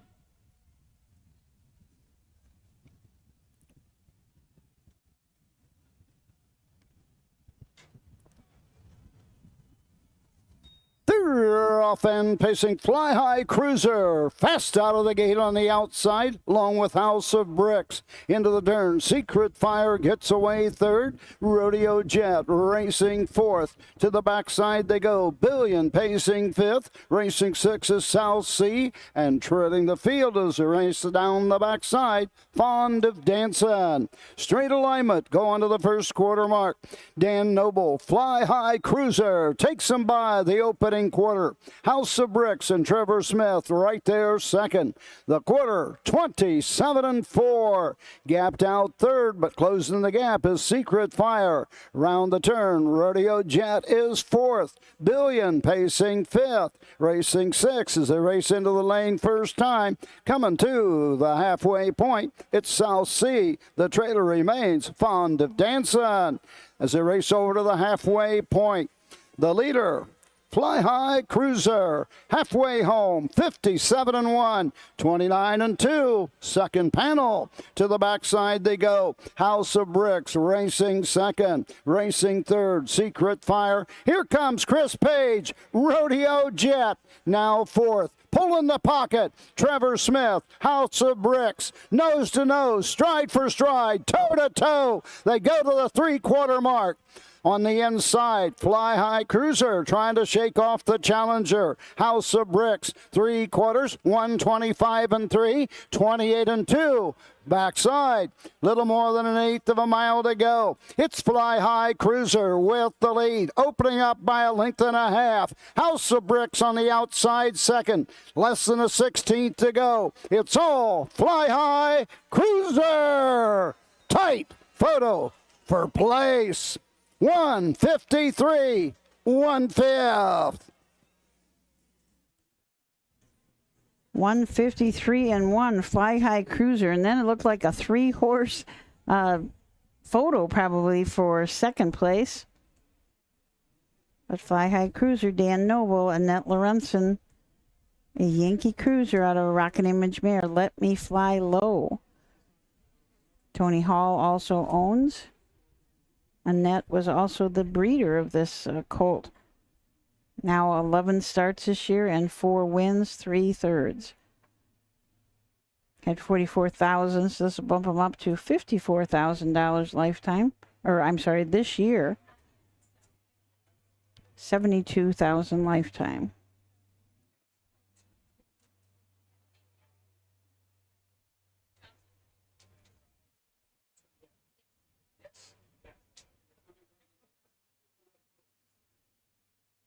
Should apologize to Chris Page right now. He's got 15 wins this week, and then that's the first time I bet him. He finished like second right there. I put a stop to that streak.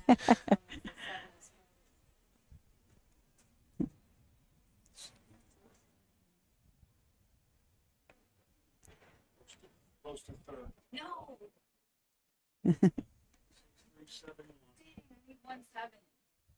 6371. I don't know if that's unofficial.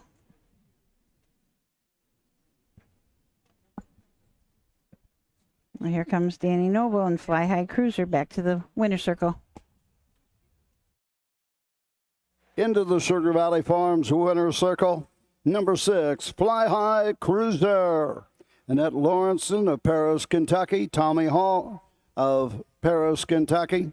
Annette Lawrenson gets her 4th win here at Delaware this week. For driver Dan Noble, win number 7, career win number 132. The 3-year-old Yankee Cruiser out of Let Me Fly Low, home winner in 151. Last time out, making it 2 in a row in Ohio. Today a winner in 53-1, final half 56, final quarter 27-3.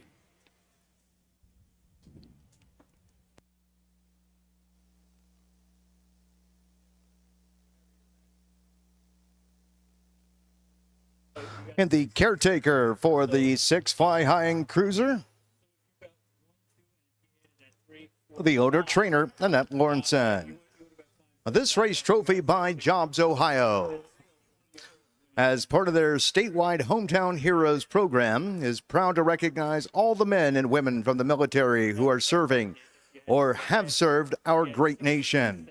With us today are Charlotte and Will Maddie, who met in the United States Navy and served as nuclear electricians and now reside in Central Ohio post-military service. Thank you to all of our military veterans and families in attendance today from Jobs, Ohio. Results are official. Number 6, Fly High Cruiser $3, $2.10, $2.10. The 3 Rodeo Jet, $5, $2.80.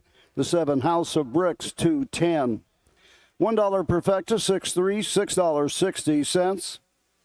$1 Try, 6.37, $19.50. 50-cent Super, 6.371, $36.95. The 1 Secret Fire, 4. The 5 Billion, 5. The 4 South Sea, 6. The 2 Fond of Dancing, 7. The 8 was scratched. Top down, 472, 651, 3. Scratch your bottom. The mile, 153, 1/5.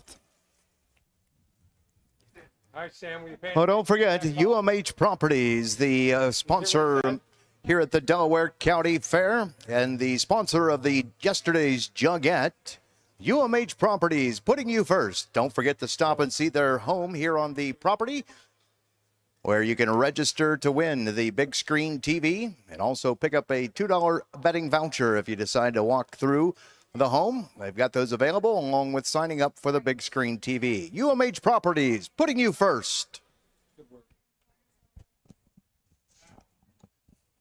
There are your results for race number 12, 13th coming up. We're going to take a short break, and then we're going to have Frank Frost is going to have some racetrack industry program students. The Ohio equine industry needs your help. I'm Scott Mogan, president of the Ohio Harness Horsemen's Association. With over 300,000 horses in Ohio, the economic impact of the equine industry in the state is over $2.8 billion. That means jobs that pump millions of dollars into the local economy and support thousands of families. For Ohio's equine industry to remain strong, we need to send a clear message to our legislators about the important role that the agricultural small businesses play in Ohio's economy. To do that, we need your help. PACER, the Political Action Committee for Equine Racing, helps support and inform on issues that could positively affect Ohio harness racing. Please consider a donation to PACER. To donate, visit our website at ohha.com or call 614-221-3650. Your donation will help keep harness racing strong in Ohio. Thank you for your support.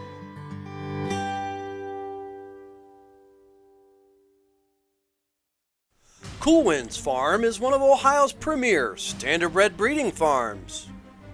Cool Winds stands the popular Dancin' Yankee, Jug winner Southwind Aussie, and the royally bred Western Fame. Cool Winds Farm is proud to present our yearling consignments at the Ohio Selected Jug Sale at Pickaway on Friday, September 12th, and at the Standardbred Horse Sale in Harrisburg during the cool winds of November.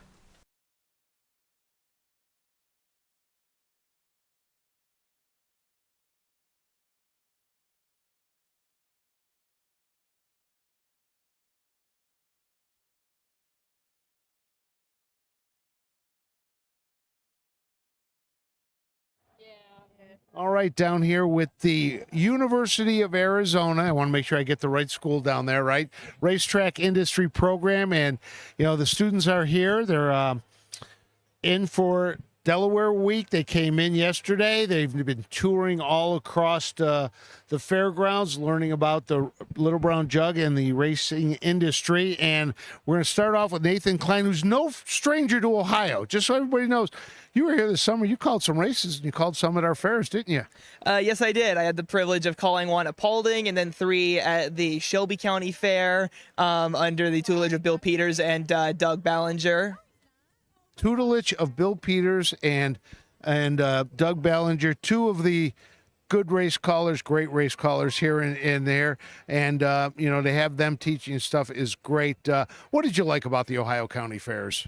Well, it's just nice to have an opportunity to basically throw a rock and there's horse racing to be found. Growing up in a state, North Carolina, with no horse racing, and then going to a state where there are like 60 county fairs that at a certain time of year will have horse racing to be found, it's such a different world for me, and I want every bit of it. You also got to call a couple races at Saturday Downs, didn't you? Yes, I did. I got to do a card of qualifiers and 2 full-blown live races with Barry Vickroy. He was absolutely delightful to learn from and really has a golden voice. Is this the? Oh God, Barry's not. Barry Golden Voice. We're never going to hear the end of that one. So, what do you want to announce for a living? Yes, I do, but I do want to be a general just spokesperson and new ambassador for the next generation of horse racing. All right, let's get Emerald in here. Come on, Emerald. All right. Now, what do you like about the racetrack program out there? I like that it brings me out of my shell. It makes me network. It's a great community. It brings me on these awesome trips, and it just helps me get more into horse racing. And where are you from? I'm from Tucson, Arizona. Okay. What do you want to do in the industry? Have you thought about that, what you really want to do? I've thought about it a little bit. I am in my junior year, but I'm still undecided. I'm thinking of doing either repro, something in aftercare, or investigating. Now, you still got some time before you've got to make that decision, but you're getting it there. How do you like school? It's amazing. I love to study. So, what do you think of the Delaware County Fair? It's definitely different. This is my first or second Standardbred racing. I've been to the Red Mile, but this is a different atmosphere than I'm used to, but I'm very excited to see more of it. All right, Tasha, your time. Get in here. Tasha Antoinette. Yes. And where are you from? I'm born and raised in Tucson, Arizona. Okay, so why did you go to U of A for the racetrack industry program? I grew up around Arabian horses, and about 2 years ago, I purchased my first off-track thoroughbred.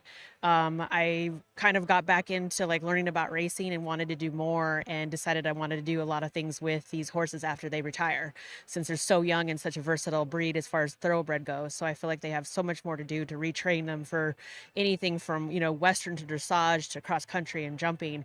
So that's my passion for going back. I initially wanted to be a veterinarian, but my first class was Intro to Horse Racing with Robert Hartman, and I was hooked. So I decided that I was going to approach the racing direction, and my ultimate goal is aftercare, but I want to take as many opportunities as I can in this program to learn every aspect of racing, from Standardbred to thoroughbred, even to quarter horses, just to see what I can do and learn as much as I can. Well, these Standardbreds are pretty good after they're retired off the racetrack as well. Yeah, I was noticing that there was a group of people here also who do aftercare, so I wasn't aware of that.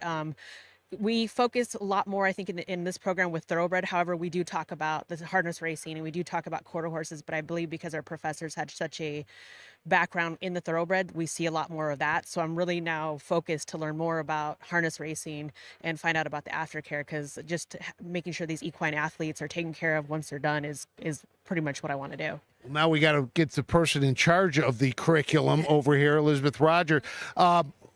We got to do more Standardbred out there. It sounds like this is a thoroughbred-based program. We got to get some Standardbred stuff going. Mike Tanner with the USTA reached out to us and said, hey, how about you guys bring some students out to the Little Brown Jog? And I jumped all over it. I'd been out here once before, and I was like, it's a great event. This is a great way to get more exposure into the harness racing world, get more opportunities, and show them, hey, there's more than just thoroughbreds out there. There's other directions, other options. And especially, as you can see, we've got two students interested in the aftercare side. That's much needed in every part of racing, whether you're thoroughbred, standardbred, quarter horse.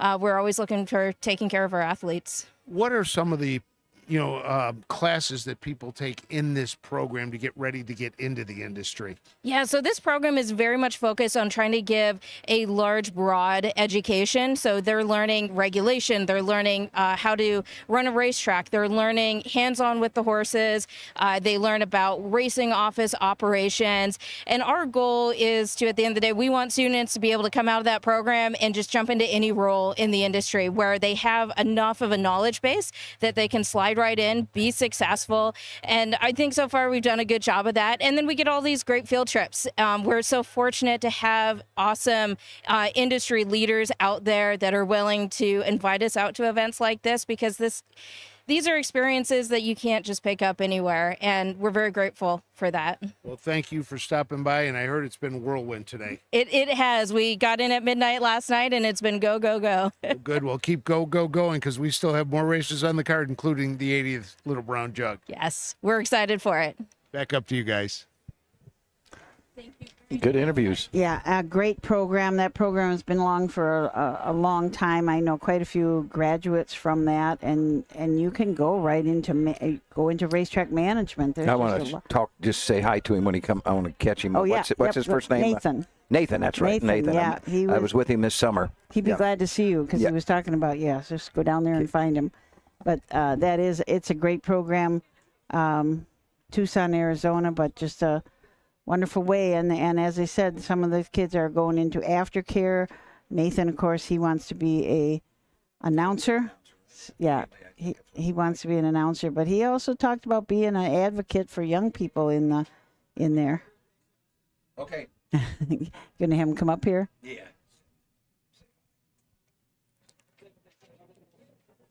Yeah, he said he announced at Paulding and at the Shelby County Fair, and then he announced a couple at Scioto also. So I think you got to know him pretty well.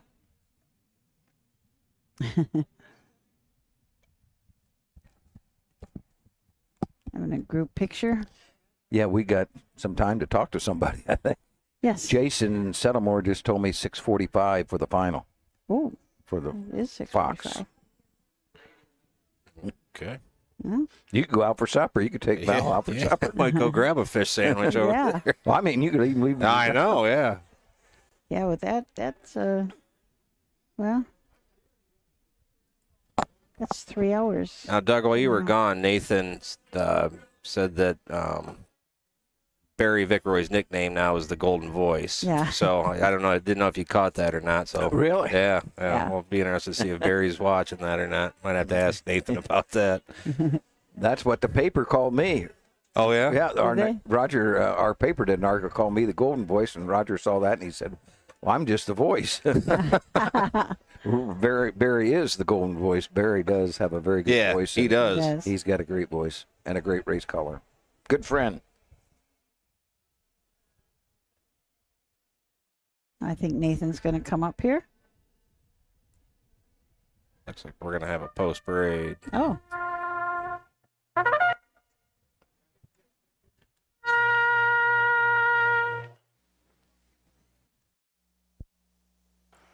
Horses are leaving the paddock and coming to the track.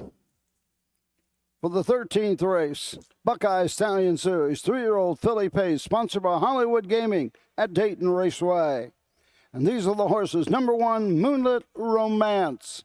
D.E. Robinson, R.A. Mandela, M. Dean Robinson, Steve Boddert trains. Chris Page, the 1, Moonlit Romance. Number 2, Racing Like a Star. Jeff Fott Racing, Adam Freeland, SCP Stable, Holly Holton, Ryan Holton trains. David Miller, the 2, Racing Like a Star. Number 3 is Foxy Seaside, owned by the stable. Jason McGinnis trains. Anthony McDonald, the 3, Foxy Seaside. Number 4, Twist My Tail. Don McDougall Jr. owns and trains. Aaron Merriman, the 4, Twist My Tail.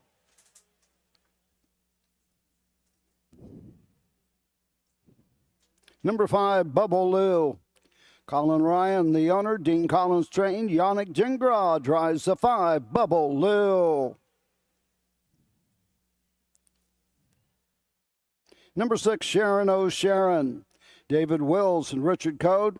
Bo Brown trains. Austin Hanners, the 6, Sharon O'Sharon. Number 7, Legendary L. Owned by the Levan Stables and Dormofo Racing. Megan Levan. Hank Levan trains and drives the 7, Legendary L. Number 8, Burning Soul. Marjorie Paul Hamas owns. Dan O'Mara trains. Dan Noble drives the 8, Burning Soul. And number 9, Our Honor Defend. Keith Gisser, S.R. Betts, K.J. McCullough, Scott Betts trains. Case Bateson in the sulky of the 9, Our Honor Defend. Win, play, show, perfecta, trifecta, pick 3 wagering, 50 cents super. Susan, real quick before we go through the field here, Nathan Klein stopped up to say hi to us. You met Nathan at Paulding and maybe a couple other fairs, and he worked with me. He came and called some races at Sydney, I believe. Yes, that's correct. That was a total treat. It's great seeing the both of you again. Yeah. Nice to see So, you. have you called any races since school's been back? Just one. I got to go to Emerald Downs, call a thoroughbred race, Okay. thanks to Tom Harris during closing week. That was fun, but until Turf Paradise reopens, for now it's focusing on school and studies instead of race calling. But I'm still learning a lot, and I'm still having a great time. Okay. What kind of classes? Give me some specifics. So what kind of classes do you have? So I do have one class right now about running a racing business, and one of our homework assignments was reading a report on the economics of racino gambling and if it's good for the economy and if that has indications about its ability to fund our sport. That's one example, or a project on how to improve, or how we would do a marketing plan for a pre-existing racetrack. And a final project to present in front of major people at the symposium, where we propose an idea and a study that could help horse racing. That's pretty neat, because you do have that symposium once a year, right? At the school. Yes, in December at the end of the semester. A lot of industry leaders come there. But you're wanting to really become an announcer, correct? That was that is my main goal. I do want to kind of be, an ambassador or spokesperson, but the big thing is I want to call the horse races. Yep. So, do they teach you anything at school about that? No, that is mostly self-taught. What they do teach you is how to meet people who can help you and find all the mentors you can. With those kind of connecting skills, you can find someone to teach you anything. In this case, race announcing. Did I teach you anything that night at Shelby County? Absolutely, to kind of reel it back in, to calm down. You got a good memory. Well, you got to have a good memory to be a race caller. No memory, no race caller. But I'm getting you're right. That's what worries me. I come out of Walmart and I can't find my car, but I can announce 10 horses. And I don't forget one of them, but I can't find my car at Walmart. Look, I have the same kind of polarization too. Okay, well, we got to get to work here. Nathan, glad to see you again. You take care. You too. Okay, thank you. Thank you. Well, quickly, Susan, let's just give them a little preview of what we got here in this Buckeye Stallion series. Okay, the Moonlight Romance and Chris Page for trainer Steve Bowder. This is a Rodeo Romeo out of a Dragon again mare, Moonlit Dragon. Robinson, Mondello, and Robinson own this colt. Filly, sorry. 13 starts this year, 2 wins. I guess we're going to go to the gate quick. This horse has got a record of 53-1. 2 racing like a star. David Miller would drive 69,151-4 at Scioto Downs. Foxy Seaside, Anthony McDonald. He's got a mark of 55-1 at Northfield. Number 4 is Twist My Tail. Aaron Merriman drives 26,154-3 at the Meadows. Bubble Lou, Yannick Gingras up 53-3 at the Meadows. 6, Sharon O'Sharon, Austin Henners for Bo Brown, 8,700, 155-2 at Scioto Downs. Legendary L is first in the Ohio Fair Championship points with 14 wins, 152 at Scioto. Dan Noble, the 8, Burning Soul, 18,000, has yet to find the winner's circle.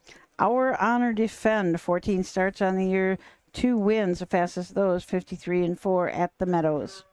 In the gate swings into the stretch, and here they come.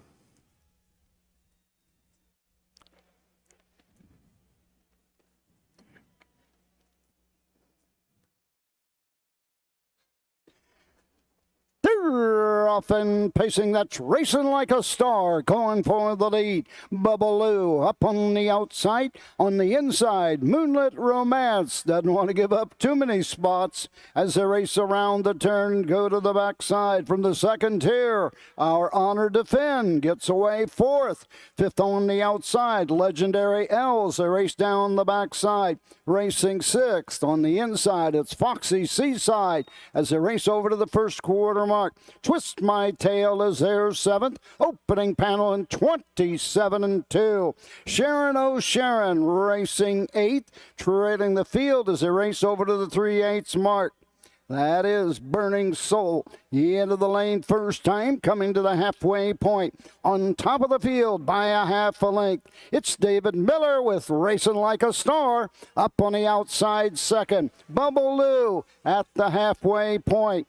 into the turn, off a half and 56, 28 and 3, second panel. Racing third, Moonlit Romance, trapped in. Fourth on the outside, Legendary L. Racing on the inside, Neo fifth. Down the backside, go on to the 3/4 mark, ready to come to the outside. Our Honor Defense shakes loose, go on to the 3/4 mark.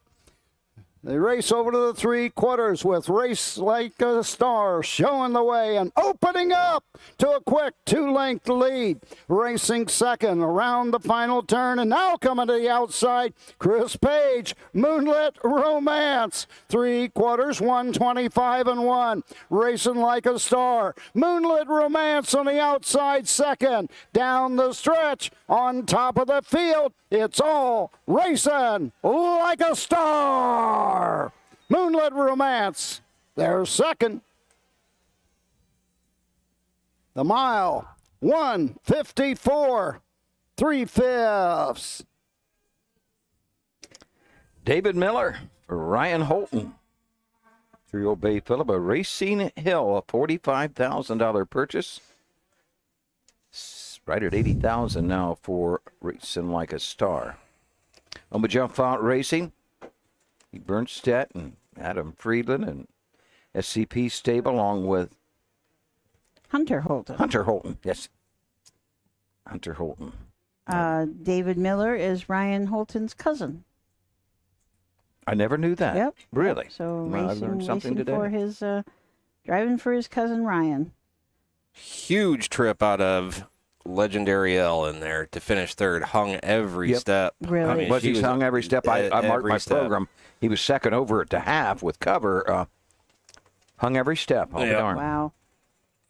I mean, it's tight. They have it up as a photo, but I'm fairly confident that was the 7 that was third in there.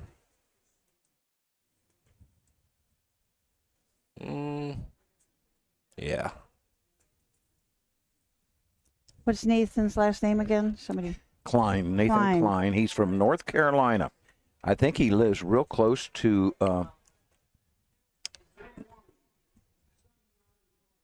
what town did he tell me it was? The university down there. To Duke, right to the Duke Blue Devils. Oh. And Chapel Hill? Chapel Hill. He really doesn't care anything about the ball games. It's all horse racing. He knew when he was about, I said, are you connected to horse racing? He said, no. He said he just liked to listen to he's into thoroughbreds, really. To the announcers, you see a lot of thoroughbred on television. So that's the way announcers do. You start to call races, at home. Oh, well. Miller, the winningest driver in the history of the Delaware County Fair. This is win number 253. The 3-year-old filly by Racing Hill at Joe's Miss Daisy. Home a winner in 154 3/5. Final half, 58 and 3. Final quarter, 29 and 2. Ryan Holton, David Miller, Racing Like a Star.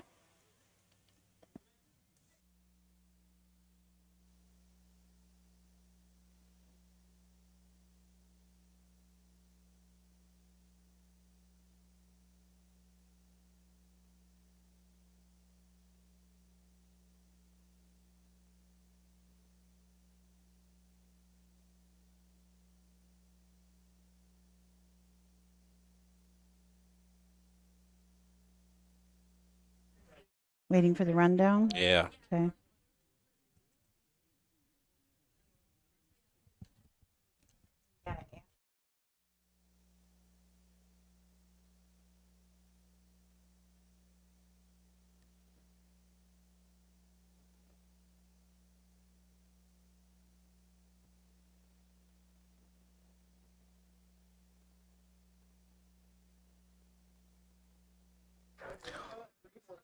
The caretaker for the two, Racing Like a Star, Jimmy Smith. This race sponsored by Hollywood Gaming at Dayton Raceway.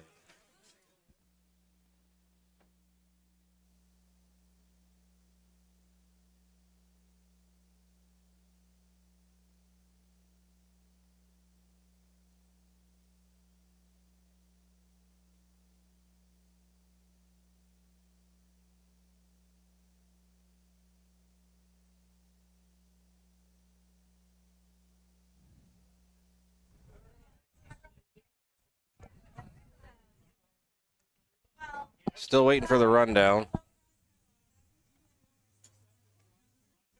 Got some Tim asked an odd question. Which driver has the most seconds this week? That will have to be somebody sitting down with the programs to figure that one out, Tim.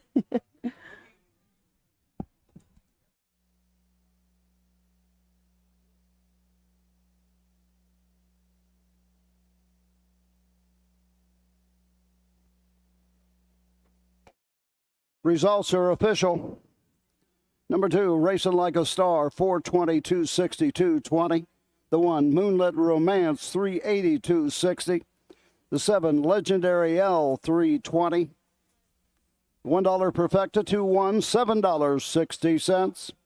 $1 Try, 217, 32.30. 50-cent Super High 5, 217.95, $155.60.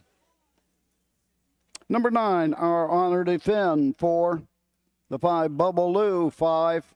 The 4, Twist My Tail, 6. The 3, Foxy Seaside, 7. The 8, Burning Soul, 8. The 6, Sharon O'Sharon, 9.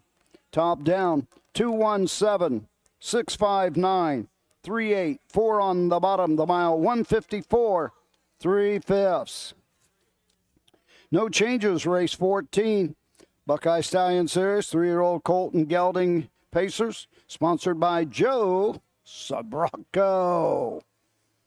Win, Play, Show, Perfecta Try, Superfecta Wagering on the 14th. Don't be shut out. Wager now.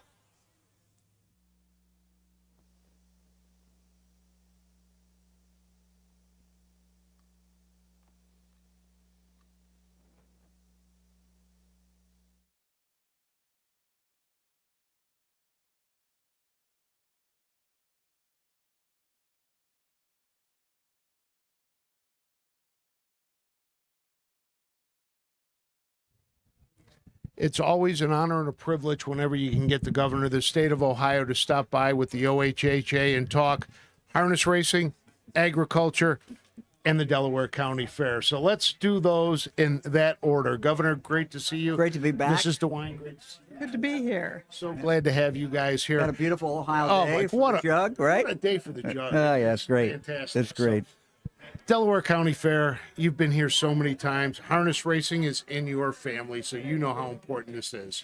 Well, it certainly is. Had a cousin, Eddie DeWine, who was very much involved. And I remember when I was a county prosecutor and just starting off, and I'd go by the Greene County Fairgrounds at 7 o'clock in the morning, and he was out there going around, doing what he does. And so it's great. But look, the little brown jug is just special. It's one of the great jewels of racing, but it's also a great jewel for the state of Ohio. I mean, this is Ohio.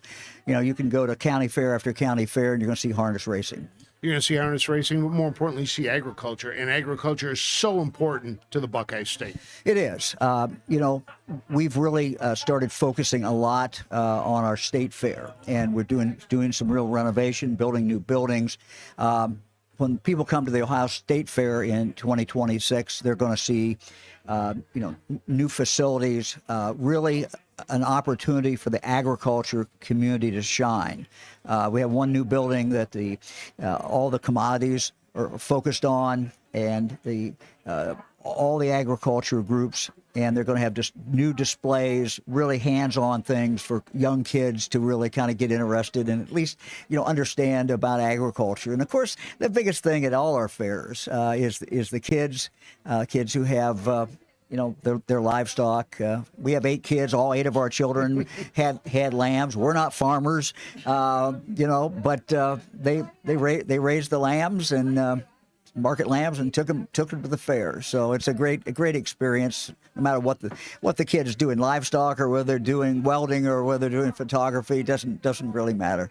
I was at the State Fairgrounds for the Sale of Champions this year, and it looks really impressive of what you guys are doing there this year. It's coming, and we want to tell the Ohio story. We're Ohioans. We don't brag a lot.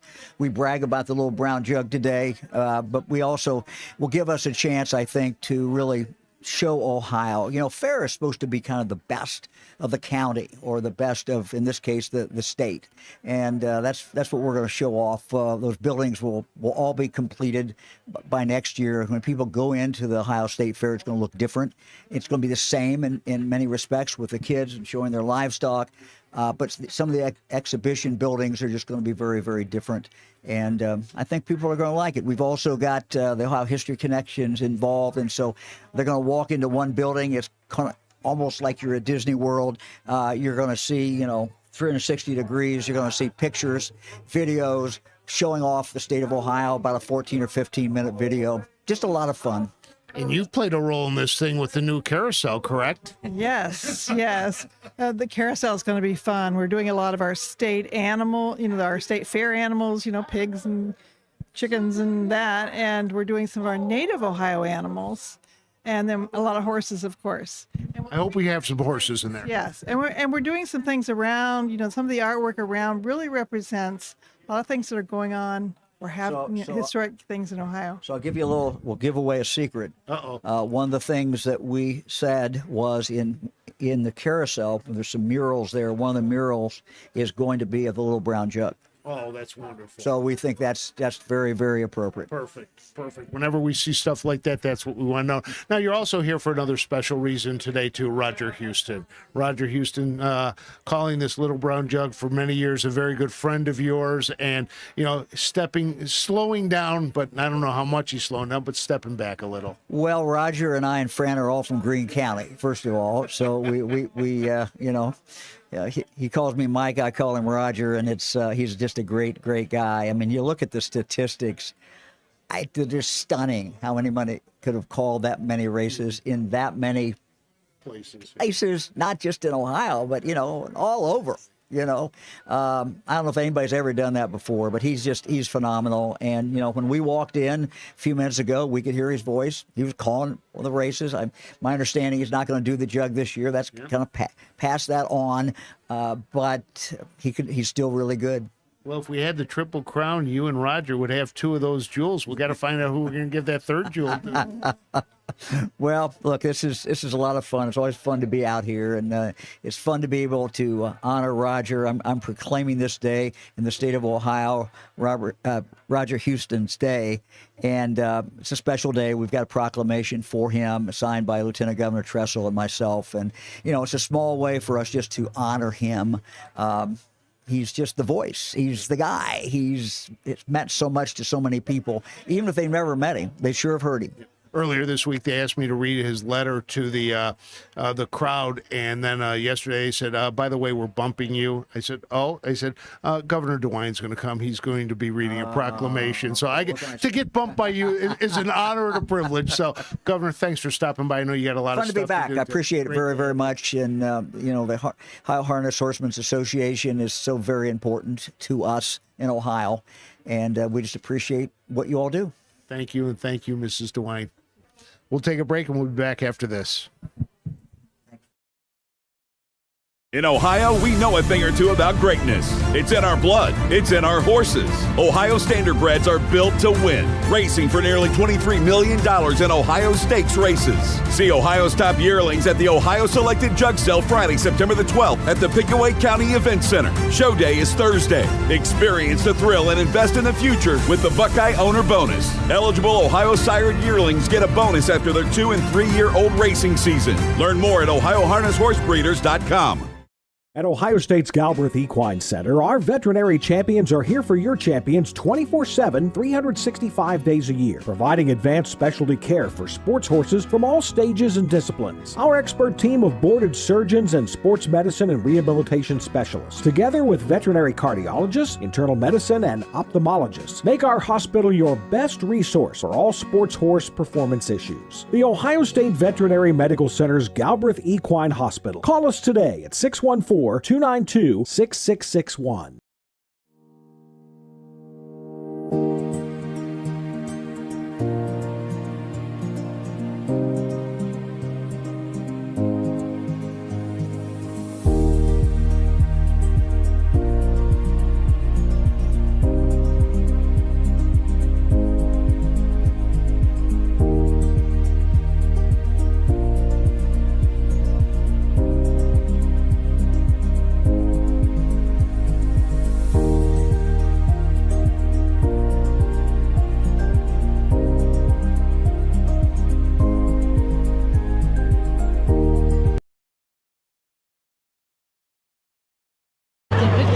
Ashley Daly back here in the grandstand. We're going to get set for the 80th Little Brown Jug later today.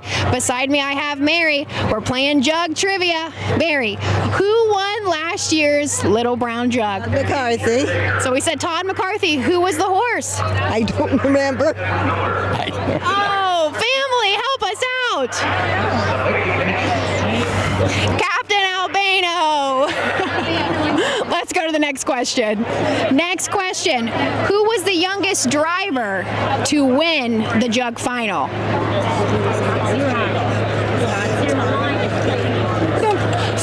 From the crowd, I'm told Todd Scott. Zeron. That's cheating, but that's right. Let's keep going. Then I could ask the crowd for help. Hi, I'm Frank. We're playing Little Brown Jug Trivia, and I have Ashley with me today. Ashley, how many years have you been coming to the Little Brown Jug? Oh, my whole life. Her whole life. Ashley, today's trivia question is what driver has won the most Little Brown Jug? So you guys are going to yell at me. I know that there's a tie. Okay. I know that it's multiple. Okay. David Miller. Okay. 5. Okay. I would go John Campbell. No? William Halton. Can I ask Google? All right.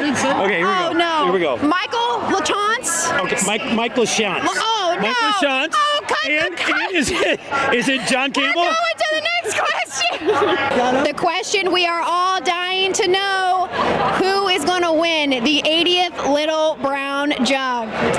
I'm going with extra sides. Maybe a little bit of a long shot? We'll see. Let's head back up to you guys. Welcome back. Well, you guys left me after the governor, so somebody had to be in here. I didn't know if he's allowed in here. I'll give you that. I don't know yet. I've got to get back out there once Susan gets here. So the director of agriculture said he's going to do an interview. Yep, I've got Director Baldrich scheduled, so we'll do him probably after the next race when I get out there. So he's kind of turned into a big deal now, Frank. Some big shots over here. Saw a bunch of deputies walking over here. I just got nervous, and I realized what was going on. What is that, Davis? David? yeah. They finally caught me. It's a little inside joke we have. So, but no, what a great day. I mean, everything filling up across the way. The sun beating down. And the wind, the breeze finally kicked up as Matt Clark predicted a little while ago. And we are getting all ready to go here with the, what do we got? The 14th race coming out. They'll be coming out shortly. Another Buckeye Stallion Series race for 3-year-olds, colts, and geldings. Yeah, and I got to make sure we got that, when is that first elimination of 16th, the 16th? So I got to make sure I get back in here because I've already went through it. I've got my picks. So I'm ready to go. And then when it's over with, I got to get to the winner's circle. I'm presenting the trophy for the winner's circle. Yes, for the I thought you was going to have me do that. You can do it after I get tired. But I mean, just look at the activity there in the backstretch, in the turn. Just people. I was talking to the University of Arizona students, and they were saying just how many people are back there and just having a great time. So we're having some fun back here. Remind me, Matt, or you look when the jug, some of the eliminations of jug, it shows what the total pool is. Okay. Yeah. I'm just curious to see what they. I don't even know if you noticed what they've been betting. Nope. Any today? That's funny. A lot of times. Usually I'm out there and I'm seeing what the handle is, and I haven't had a chance yet. I'll check on it next time I go back out. I know Jay had said Sunday and Monday was up. Yeah, they've had a couple up days. Down. I think they're pretty flat right now. I think maybe up a little bit, but good crowd here today though. It really, really is. I was underneath the grandstand earlier. Former State Senator Scott Lips stopped over to say hi.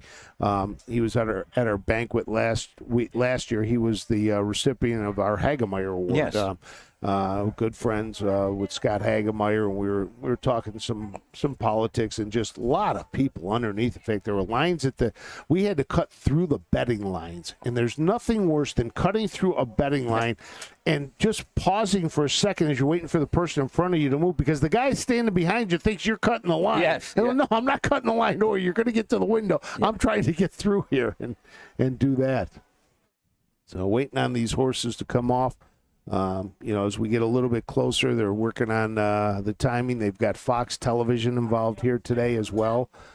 So they're getting things ready. It looks like the horses are coming out right now.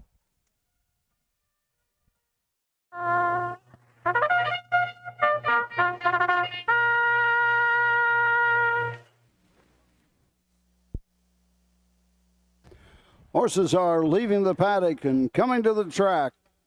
14th race, Buckeye Stallion Series, 3-year-old Colton Gelding Pace, sponsored by Joe Sobracco. And these are the horses. Number 1, Rodeo Cowboy. Oompa's Farm Incorporated, Robert Mondello, Steve Balder trains. Chris Page, the 1, Rodeo Cowboy. Number 2 is Gorgeous Jet. Crazy Parrot Farm, Karen Fred trains. John Chicoa Jr. drives the 2, Gorgeous Jet. Number 3, Down to Party. Larry Wills owns. Virgil Morgan Jr. trained. Dexter Dunn, the 3, Down to Party. The 4, Bars and Notes. Joseph Lucas and the Wire Farms. Joseph Lucas trains. Tyler Smith, the 4, Bars and Notes.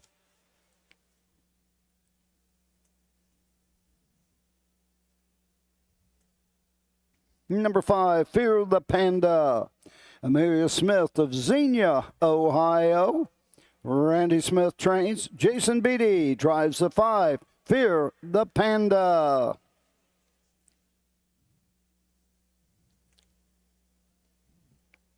Number 6 is Woodrow Blue Chip, Miller Racing Stable, Red Racer and Roger Miller, Jeff Banke and William Ruffnock.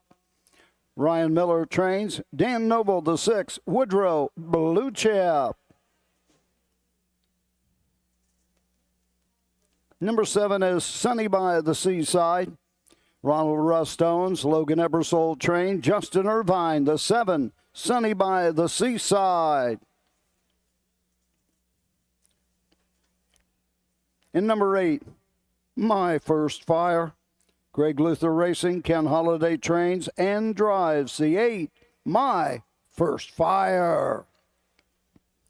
Well, let's take a look at this field. I'll take care of the odds for you, Mr. Bellinger. The number 1 is Rodeo Cowboy. Chris Page drives for trainer Steve Bowder. This is a Rodeo Romeo, 10 starts this year. 1 win, couple of seconds, lifetime 3 wins and 14 starts, $32,000 on the card. Number 2, Gorgeous Jet, John Ciarco Jr. for Karen Freed.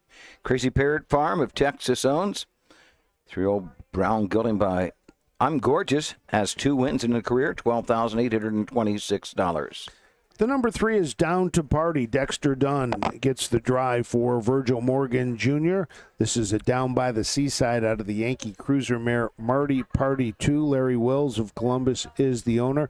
4 wins and 14 starts. Lifetime 6 wins and 25 starts. Earnings over $50,000. Was an $85,000 purchase at the Lexington Select Sale. Tyler Smith drives the 4, Bars and Notes for Joseph Lucas. Lucas also owns this 3-year-old Bay Gold, son of Racing Hill, which was a $35,000 purchase. A good purchase it was. $110,000 in earnings, 151-3 at the Meadows, has 5 career wins. Jason Beatty drives Fear the Panda, the number 5. Randy Smith trains. Amelia Smith owns. This is a Fear the Dragon out of the mare APP Panda. 33 lifetime starts, 6 wins. This year, a couple of wins and 16 starts. Was a winner last time out at Old Washington in 2 minutes and 2. Dan Noble, the 6, Woodrow Blue Chip, Ryan Miller trains, 3-year-old Bay Go to Son of a Lather up, Miller Racing Stable, Red Racer, Roger Miller and Jeff Banky, and W. Rufinock own, 9 career wins, 78,152 and 3 at Scioto Downs. The number 7 is Sunny by the Seaside. Logan Ebersol trains. Justin Irvine will be in the bike. This is a gelding by Down by the Seaside out of the American Idol mare Sonina. Ronald Rust is the owner, has won 13 times this year and 13 starts. That's after a lightly raced 2-year-old season with just 3 starts. Was a $35,000 purchase at the Lexington sale. So a field of 8 have completed their score. They'll be going to the gate momentarily. You can do the number 8? Well, I'm slipping. Yes, you are. But hey, it's Thursday. It's Thursday. Number 8, My First Fire, Ken Holliday. Trains and drives for Greg Luther Racing. 3-year-old Bay Go to Son of Catch the Fire. 133,000 lifetime. 112 of that was last year. 4 wins last year, 1 win this year. 53-2 at Scioto Downs as a 2-year-old. Now there's the field of 8. Fire. That's the field of 8. So we will see what happens here. So Chris Page having a great last 3 days. 3 grand slams, 3 wins the first day. Sitting here with 15 wins, a couple off the record. 17 the record for the most wins in the 5 days of Delaware. He very well could pick up his 5th win of the day here. Driving Rodeo Cowboy. Things might get a little tougher going forward because Dave Miller, when he transplants to Ohio, he's going to be here 5 days of Delaware instead of just 2 or 3. Yep, that he will be. You know, the house is slowly getting finished, and when it's done, the tack comes back this way. Yeah, that's going to be so much fun being able to go down to Scioto Downs and see Dave Miller driving, every race. It's going to be wherever, any track. Yeah, exactly. So they are heading to the starting gate. Let's send it up to the voice, Roger Houston.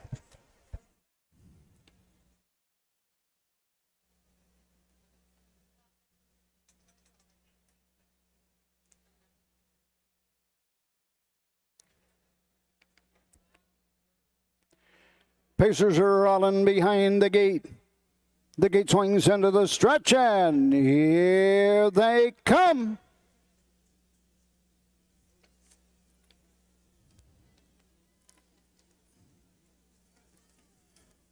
They're off and pacing into the turn, down to Party. Up on the outside, Bars and Notes, inside Rodeo Cowboy. Into the turn, 4 wide on the outside, Woodrow Blue Chip. Racing to the backside, Bars and Notes takes the lead. Woodrow Blue Chip on the outside, second, down to Party third. Rodeo Cowboy fourth, Sunny by the Seaside fifth. 6th is Fear the Panda on the outside. That's My First Fire as they race over to the first quarter in a speedy 26-2. Gorgeous Jet trails the field as they race around the turn, going to the 3/8 mark. On top of the field, Tyler Smith, Bars and Notes leads the way by a length and a half. On the outside, Long Mile for Woodrow Blue Chip and Dan Noble racing third, down to Party fourth. Rodeo Cowboy as they race by the halfway point. 54-2. Second panel, 28 flat. On to the backside they go. Racing fifth, it's Sunny by the Seaside. 6th on the outside, and closing ground is My First Fire. 7th is Gorgeous Jet. Moving on the outside now. And treading the field, Fear the Panda. Down the backside to the 3/4 station. The leader, Bars and Notes, at the 3/4 by a length and 3/4. 123-1. 28-4. Third panel. A little more than an eighth of a mile to go in Ohio. Bars and Notes has the lead now by 2 1/4. Woodrow Blue Chip is second on the outside. Racing third, down to Party. Into the stretch, on top of the field. It is Bars and Notes drawn away. Woodrow Blue Chip down to Party. 152, 1/5.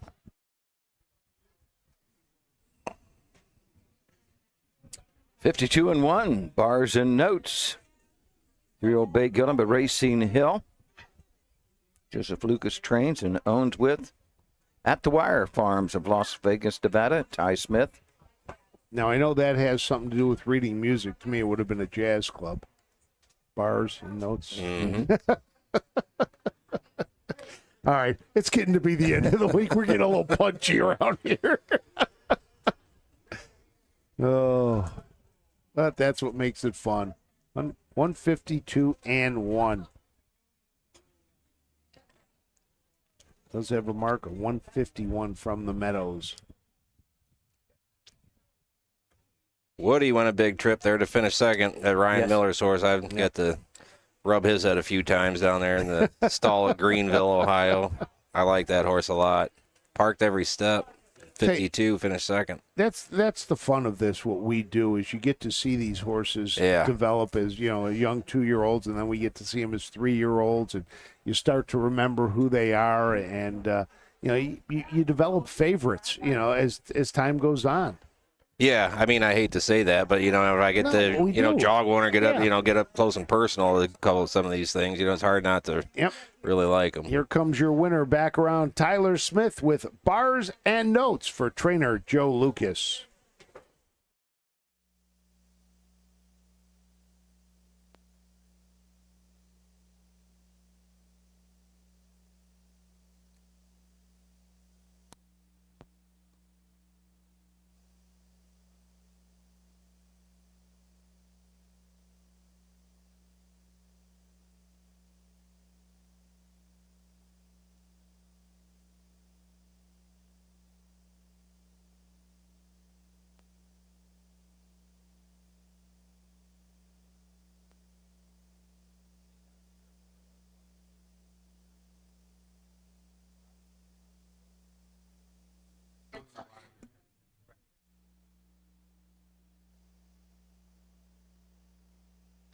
In the winner's circle,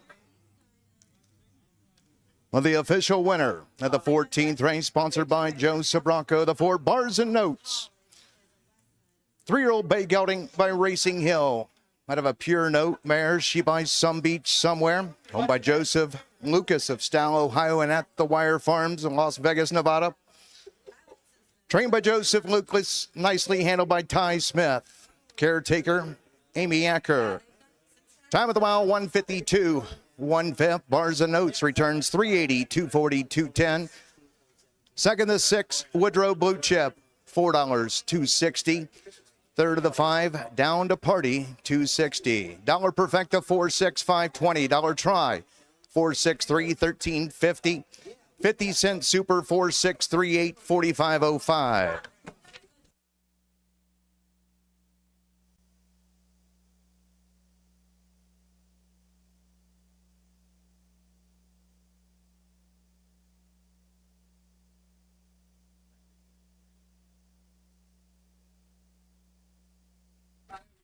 Here's the rundown for the 14th race. The 1 Rodeo Cowboy, 5. The 2 Gorgeous Jet, 8. The 3 Down to Party, 3. The 4 Bars and Notes, the race winner, timed at 152 and 1/5. The 5 Fear the Panda, 7. The 6 Woodrow Blue Chip, 2. The 7 Sunny by the Seaside, 6. And the 8 My First Fire, 4. Recheck top to bottom. It should read 5, 8, 3, 1, 7, 2, 6, 4 on the bottom. Well, the upcoming 15th race, offering win, place, show, perfecta, trifecta, 50-cent super high 5 wagering. The Buckeye Stallion Series sophomore pacing fillies, 3rd division, field of 9, 8 on gate. The 9 Trunk Bay Hanover in the 2nd tier. For win, play, show, perfecta, try, 50-cent super high 5. This race sponsored by Performance Chrysler Jeep Dodge Ram.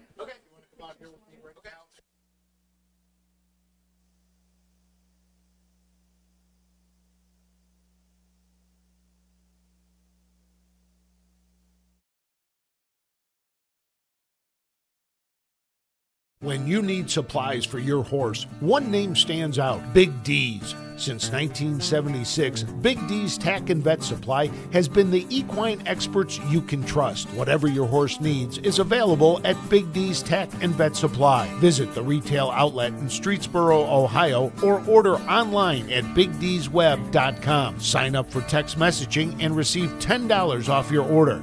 Big D's Tack and Vet Supply. Don't miss the North American Standardbred Mixed Sale, Mount Hope, Ohio, December 18th and 19th. Specializing in high-quality racehorses and broodmare prospects with industry-leading pedigrees. A live auction with online bidding and payouts in 7 days. Our first sale, we sold a Legion for $925,000. Buyers from all over North America and other countries can visit our website, NorthAmericanStandardbredMixedSale.com. Mount Hope, Ohio, December 18th and 19th. Dublin Valley Farms, home of Volstead's sire of 2024 Ohio Horse of the Year, Sugar Instead.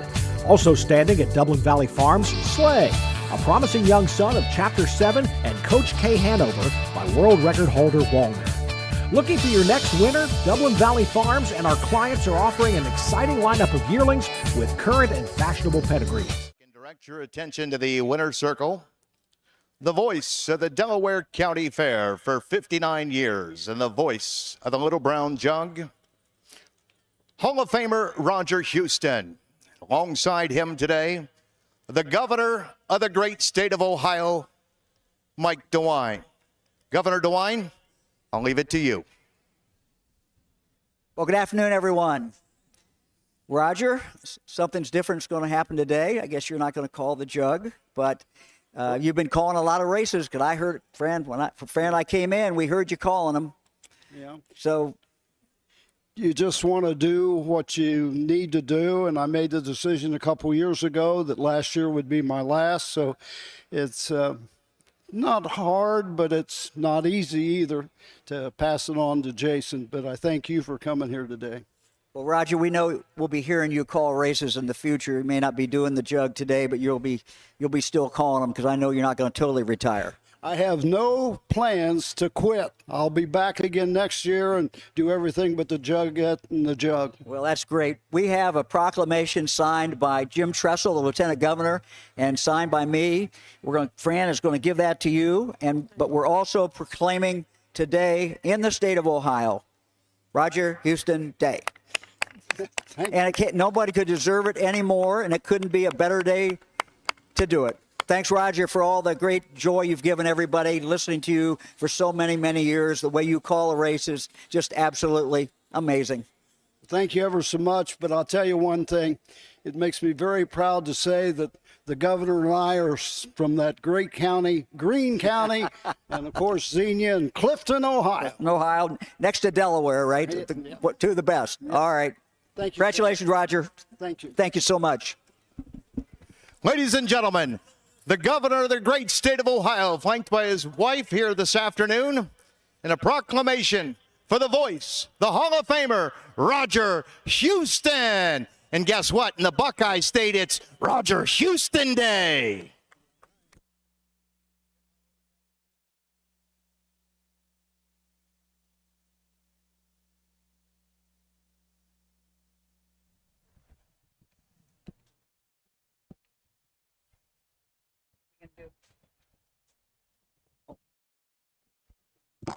What a great honor for Roger. Gosh, the governor here, I know that they're kind of personal friends, but still to have a Roger Houston Day in Ohio. Well, you guys are going to have to top that when I decide to retire. Well, And step back what are we going to do? Yeah, great honor. Roger's holding up. I was wondering if he would kind of fall apart, but he is holding up pretty good. It's got to be so tough for him, but at the same time, I mean, that's probably one of the greatest honors of his life, you know, and he's had quite a life. So. Yeah. It was such a great interview with him this morning in the speaker series. So if anybody's got time to go back and look at that, we make sure that you do. So should we go down to them, or are we waiting for? Yeah. Let's go downstairs to Frank Frost with a special guest, Director of Agriculture.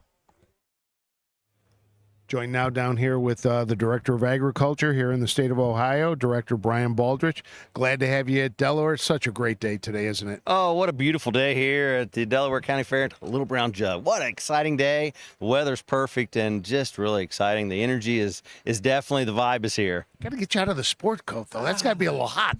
But this is a true ag coat. You know, it's my ag coat. It breathes. It's good. Yeah, I wanted to be here, and yeah, it is great to be here. Well, agriculture, we've been talking it all day. We talked about it with the governor. You're the head of the agriculture in the state of Ohio. It's big. Yeah, as we look at agriculture, food and ag, our largest industry here in Ohio, $124 billion industry. And it's just amazing to think about that and think about all the different plant species that we grow, harvest, raise here in Ohio and the importance it means. 1 out of 8 jobs are somehow connected to agriculture here in Ohio. So it is a very, very important part of our economy. And we love the horse racing, harness racing aspect of that economy and what it brings to the overall really agricultural story that we tell here in the great state of Ohio. It's funny, we have 66 county fairs that we race at. We stream at all of them. We drive a lot of back roads. You don't realize how many farms are out there till you're driving the back roads of Ohio. Yeah, you think about that, 13.5 million acres of productive farmland, and there is some beautiful farm country here in Ohio. And you know, our farmers are just doing great things. And this year's a little tougher year, right? We're working with high inputs, lower future prices. So you know, it's those tough times that we work through. But you know, the love of agriculture. I still farm today. I grew up as a farm kid in Southern Ohio, and it is an amazing industry, and we just so proud of it here in Ohio. So for you, the county fair is something you have been around your entire life. Well, I have. I grew up at our county fair. I grew up at the state fair. I raised my kids at that county and state fair. And now grandbabies are right around the corner.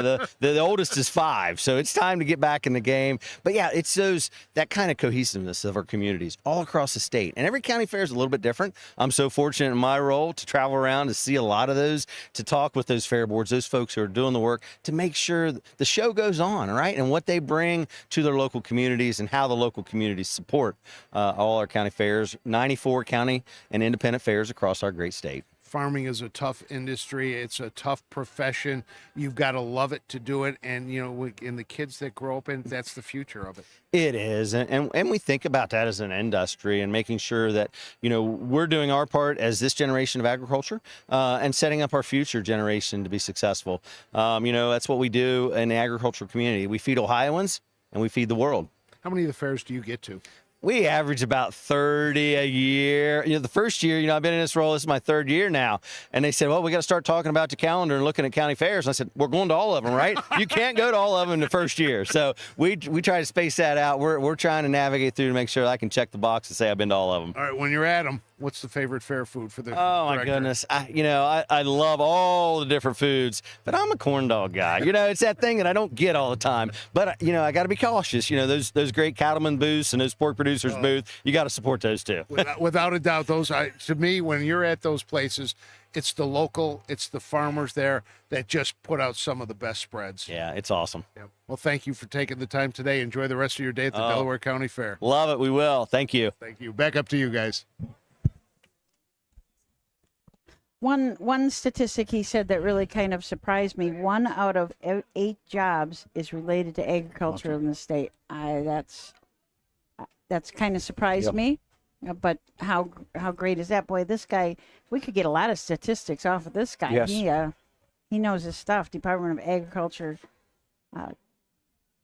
It's really been a great day here, hasn't it? Oh, yes, it has. Yeah. And it's going to get a little better even, I guess. We got one more interview, a big one. Good for harness racing here in Ohio to have friends like this. Yes. Isn't it? I would say. Yes. I mean, they all, hopefully they meant it. I think that they did. Everybody seems sincere that they really thought the harness racing industry is important to the state. I mean, how can you go look at this crowd like this and think otherwise? True. I was talking to the lady at she gets people across the track. She's the guard of the gate, kind of. And she said that she thought maybe the crowd in the grandstand was a little bit light from years past, but she said on the back stretch, it's way more. All the tents around there, there's a lot more people than normal. So I guess kind of evens out. I mean, a very, very good crowd. There's some people sitting right down there by the entrance where you go in, and they have some custom-made shirts. And they've got thoroughbred racing, they've got harness racing, they've got roadsters, they've got all sorts of different shirts. I noticed that they had a lot of, I didn't notice really read it, but yeah. And the guard said that they did that themselves. We're coming to the track here for the 15th. We're just one away, Matt, from the first elimination. We are.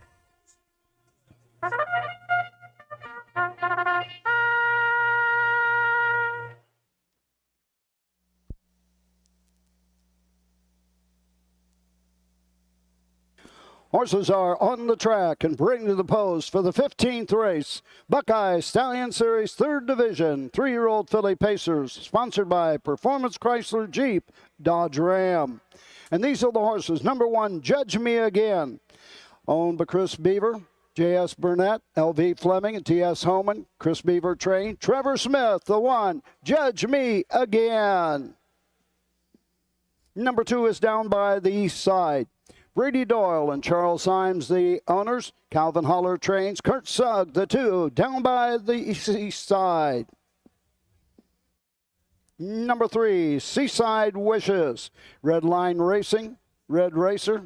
David L. Van Dusen, Kane Kaufman trains and drives the 3, Seaside Wishes.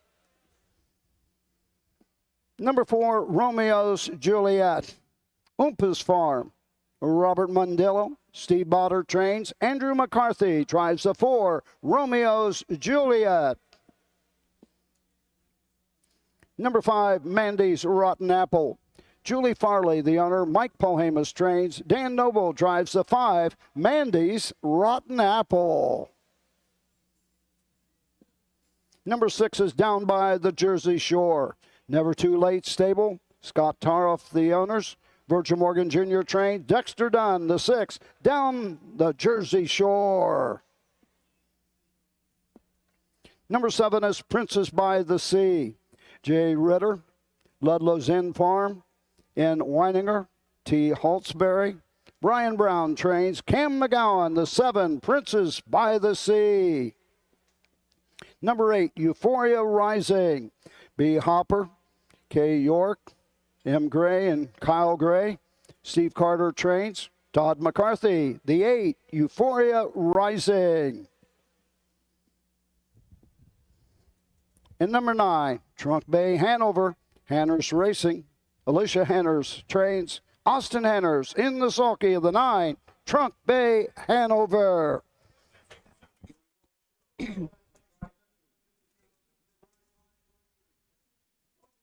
On to the 15th. 15th. Let's look at the horses in this race. Judge Me Again. Trevor Smith will drive for trainer Chris Beaver. This horse is owned by Beaver, Burnett, Fleming, and Homan.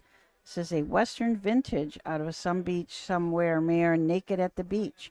Sitting 5th in the Buckeye Stallion Series points right now. Did have a second place finish in the Buckeye back on 8/17 at Northfield Park. 3 wins on the year, the fastest of those.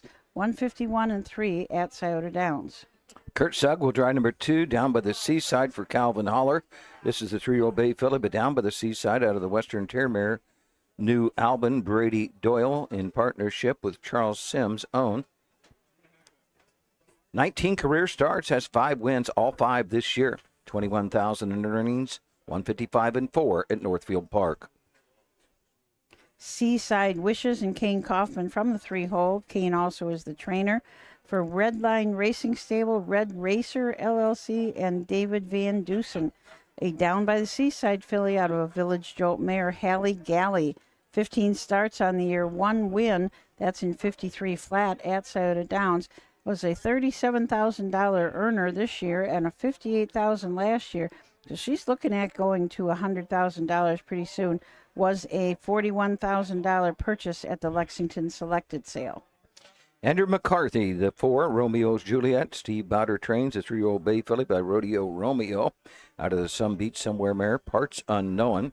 Home of the Olympus Farm, Greenbridge, New Jersey, and Robert Mondello right here of Delaware. 3 career wins in 17 starts, 31,000, 151 and 2 at Scioto Downs.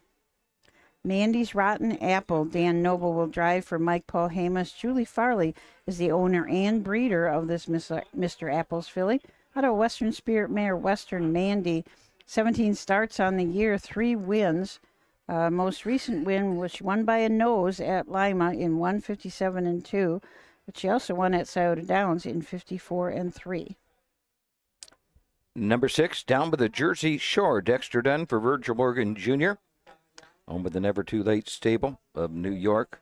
And Scott Taroff of Beach Gardens, Florida. 3-year-old bay fillies by Down by the Seaside. A $24,000 yearling purchase, 14 career starts, 2 wins, 2 seconds, a third, $34,153 at Scioto Downs. Princess by the Sea and Cam McCowan from the 7-hole for trainer Brian Brown. That's a Down by the Seaside filly out of a Towner's Big Guy mare, Wildfire Princess, owned by Ryder, Ludlow's End Farm, Weininger, and Holtzberry. Had 5 wins this year, just out of 11 starts. The last win was at Scioto in 153-2. She also won the start before that at Scioto Downs, 53-1. Todd McCarthy will drive the 8 Euphoria Rising. Steve Carter trains. 21 career starts, 3 wins, 3 seconds, 4 thirds. 3-year-old Brown filly down by the, do me that again. I'm so used to saying Down by the Seaside when I see that D. 40,000 in earnings, 53 at Miami Valley. Rounding out the field from the second tier will be Trunk Bay Hanover. Austin Hanners drives for Alicia Hanners and Hanners Racing. A Down by the Seaside out of Well Said Marish. This filly sitting 10th in the Ohio Fair Championship points.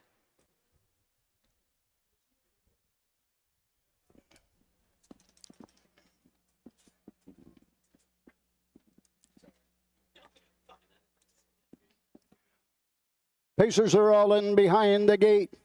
The gate swings into the stretch, and here they come.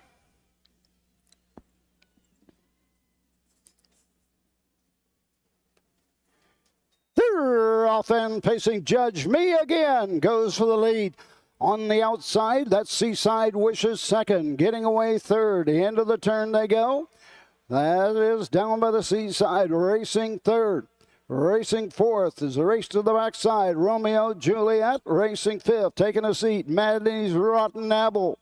Down the Jersey Shore is next, followed by Princess by the Sea, and treading the field, Euphoria Rising as they race over to the first quarter mark.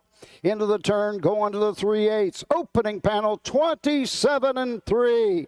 On top of the field and showing the way from the second tier, Trunk Bay Hanover and Austin Hanners lead the way.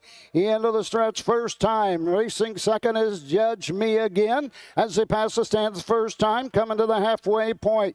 Racing third, Down by the east side as they race over to the halfway station and on to the backside. Off a half and 56, 28-2. Second panel. To the backside they go, showing the way as they race to the 5/8 mark. Trunk Bay Hanover has the lead by a length and a quarter. Judge Me Again is right there second. Down the backside, going the long mile. Seaside Wishes and Keen Kaufman racing fourth, ready to go 3 wide. Mandy's Rotten Apple at the 3/4, 125-1. Midway around the final turn, with a little more than 1/8 of a mile to go in Ohio. Trunk Bay Hanover has the lead. 4 wide, down the Jersey Shore, and Dexter Dunn closing with each and every stride. 1/8 of a mile to go. On the inside, Trunk Bay Hanover. Up on the outside, coming on. Judge Me Again. Judge Me Again. 155, 2/5. 5-2. Cousin Trevor gets up in the final strides to beat his cousin Austin Hanners.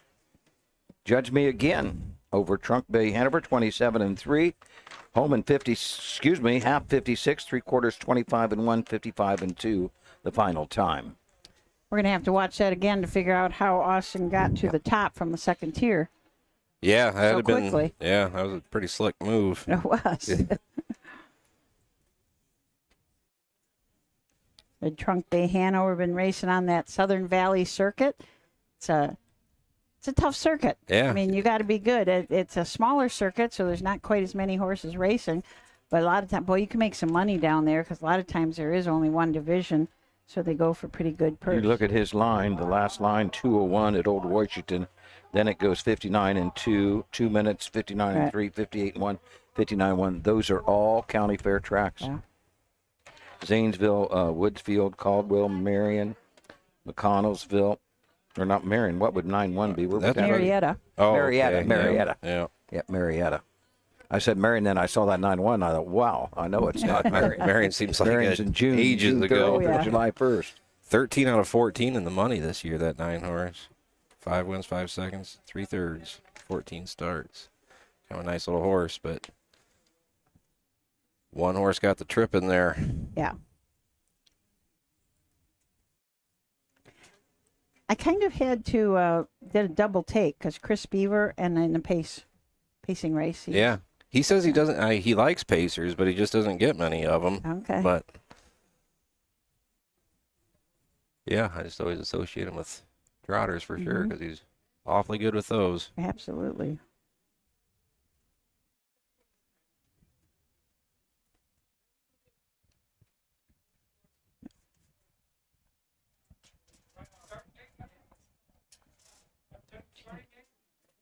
The 14th.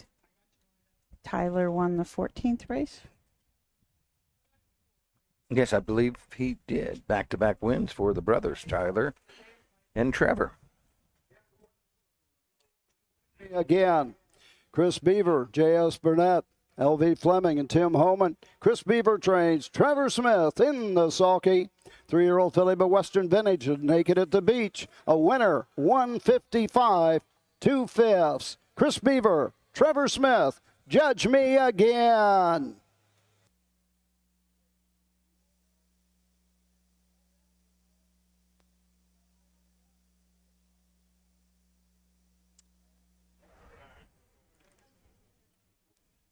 I can hear them talking about the governor out here. Maybe he's going to get in the starting gate.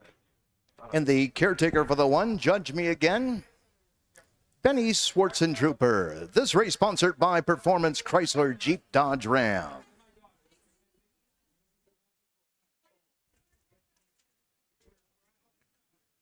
It has gotten, the beginning of the week, you could go out here in the middle of the judges stand and no problem. And now it is crowded. Yeah, it's crowded.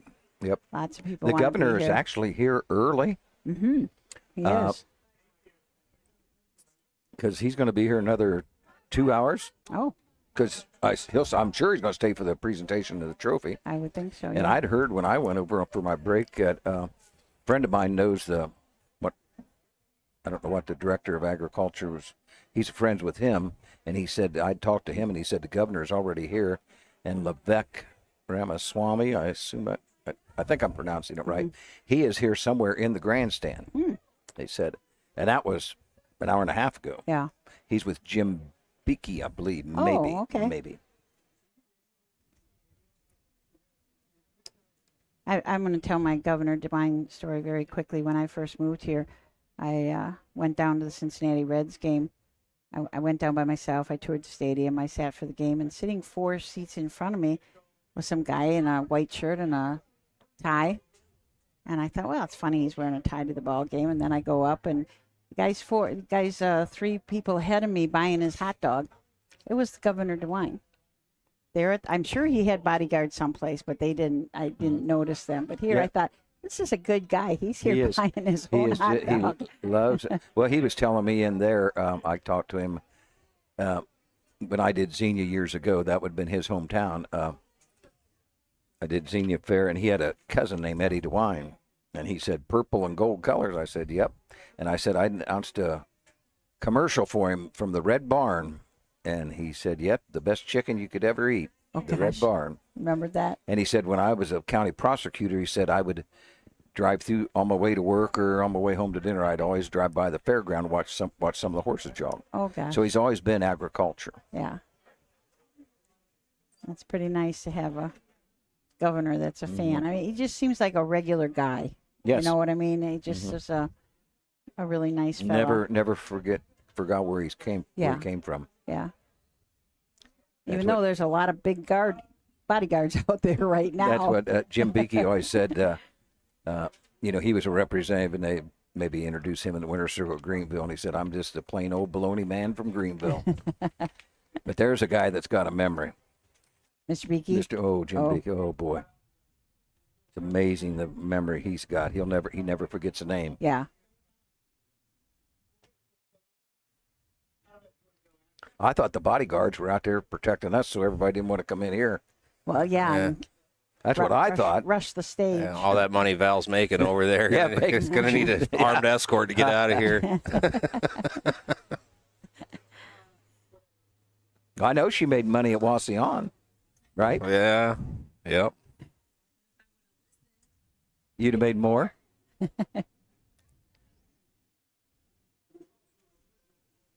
Number 1, Judge Me Again, 1160, 580, 420. The 9, Trunk Bay Hanover, $13, 660. The 5, Mandy's Rotten Apple, $5.40. $1 Perfecta, $1.9, $49.60. $1 Try, $1.95, $3.92.60. $1 Pick 3, $2.41, $28.40.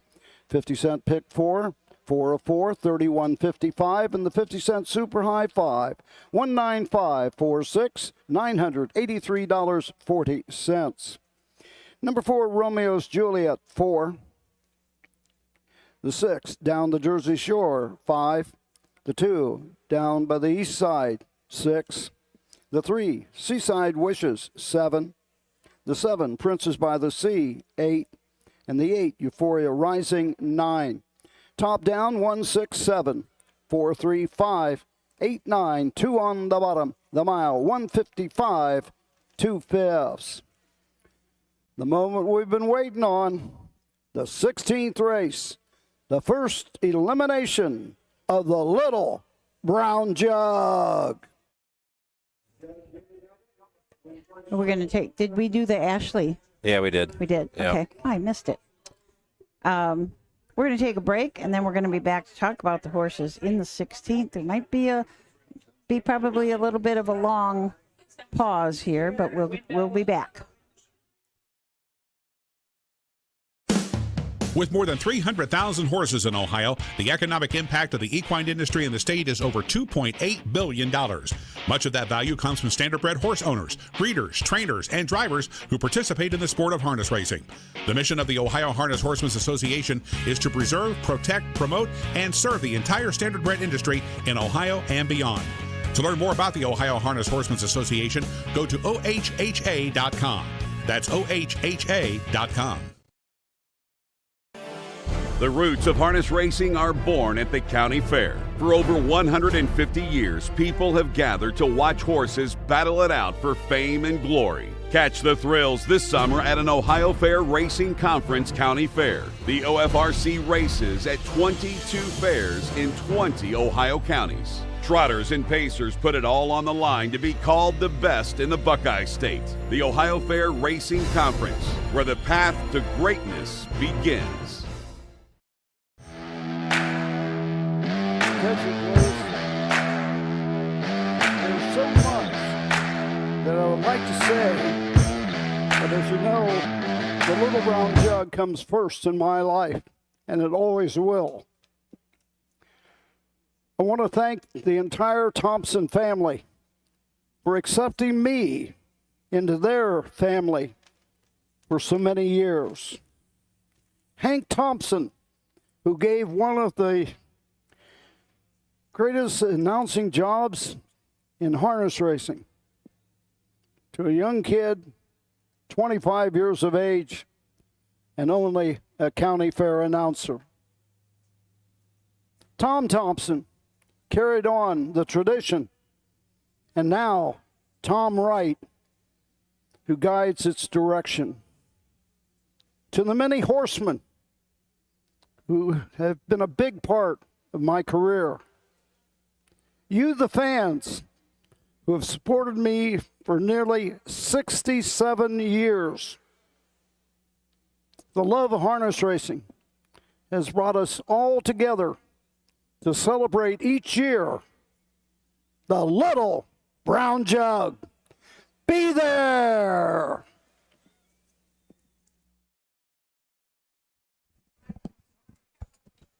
Roger Houston talking to the fans and the Horsemen and everybody here with the Little Brown Jug Society that have worked with him through the years. It's kind of a bittersweet for us, bittersweet for Roger. He's not leaving, not retiring. He said that over and over again, but going to slow down a little bit and will not be announcing the call of the Little Brown Jug.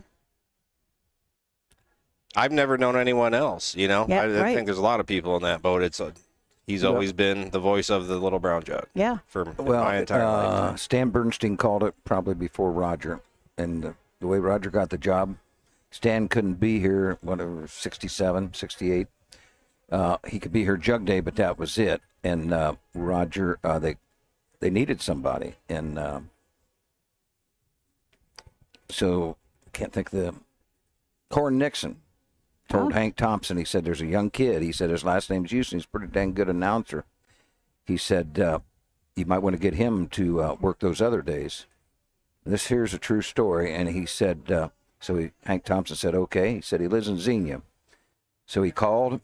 That's before cell phones, or you had to call the operator. Oh. So he called the operator and he said, give me all your Houstons. Oh, gosh. Had 6 of them. So he said he started at the top. And luckily, Roger's dad was the first one, Cecil. Oh. He called Roger about 10 at night. He called Cecil and said, this is home of Roger Houston. He said, yep. He said, I'd like to talk to him. Roger was in bed, and this is the story Roger tells me. He said, I got the call, and the guy said it was Hank Thompson. He said, I about fell out of bed. He said, I was already in bed. I fell out of bed. And that's a true story. Yeah, that's neat. how they located Roger, by going to the operator. And his dad happened to be the first one, Cecil Houston. Those were the days when you could call the operator and the operator And it all knew everybody. fell into line for Roger. Not only the Jug, but he got, I think that same summer they came to listen to him at the Xenia Fair from Pompano Park. So that's how he got Pompano Park. Roger would do Pompano from December to April, come here and do all the fairs. And then he would go also to the Red Mile, maybe in the spring, and the Red Mile in the fall. That was his circuit. His circuit. But he went to school to be a school teacher, college to be a school teacher. Oh, to be a teacher. Yep. Oh. Gym teacher. I didn't know that.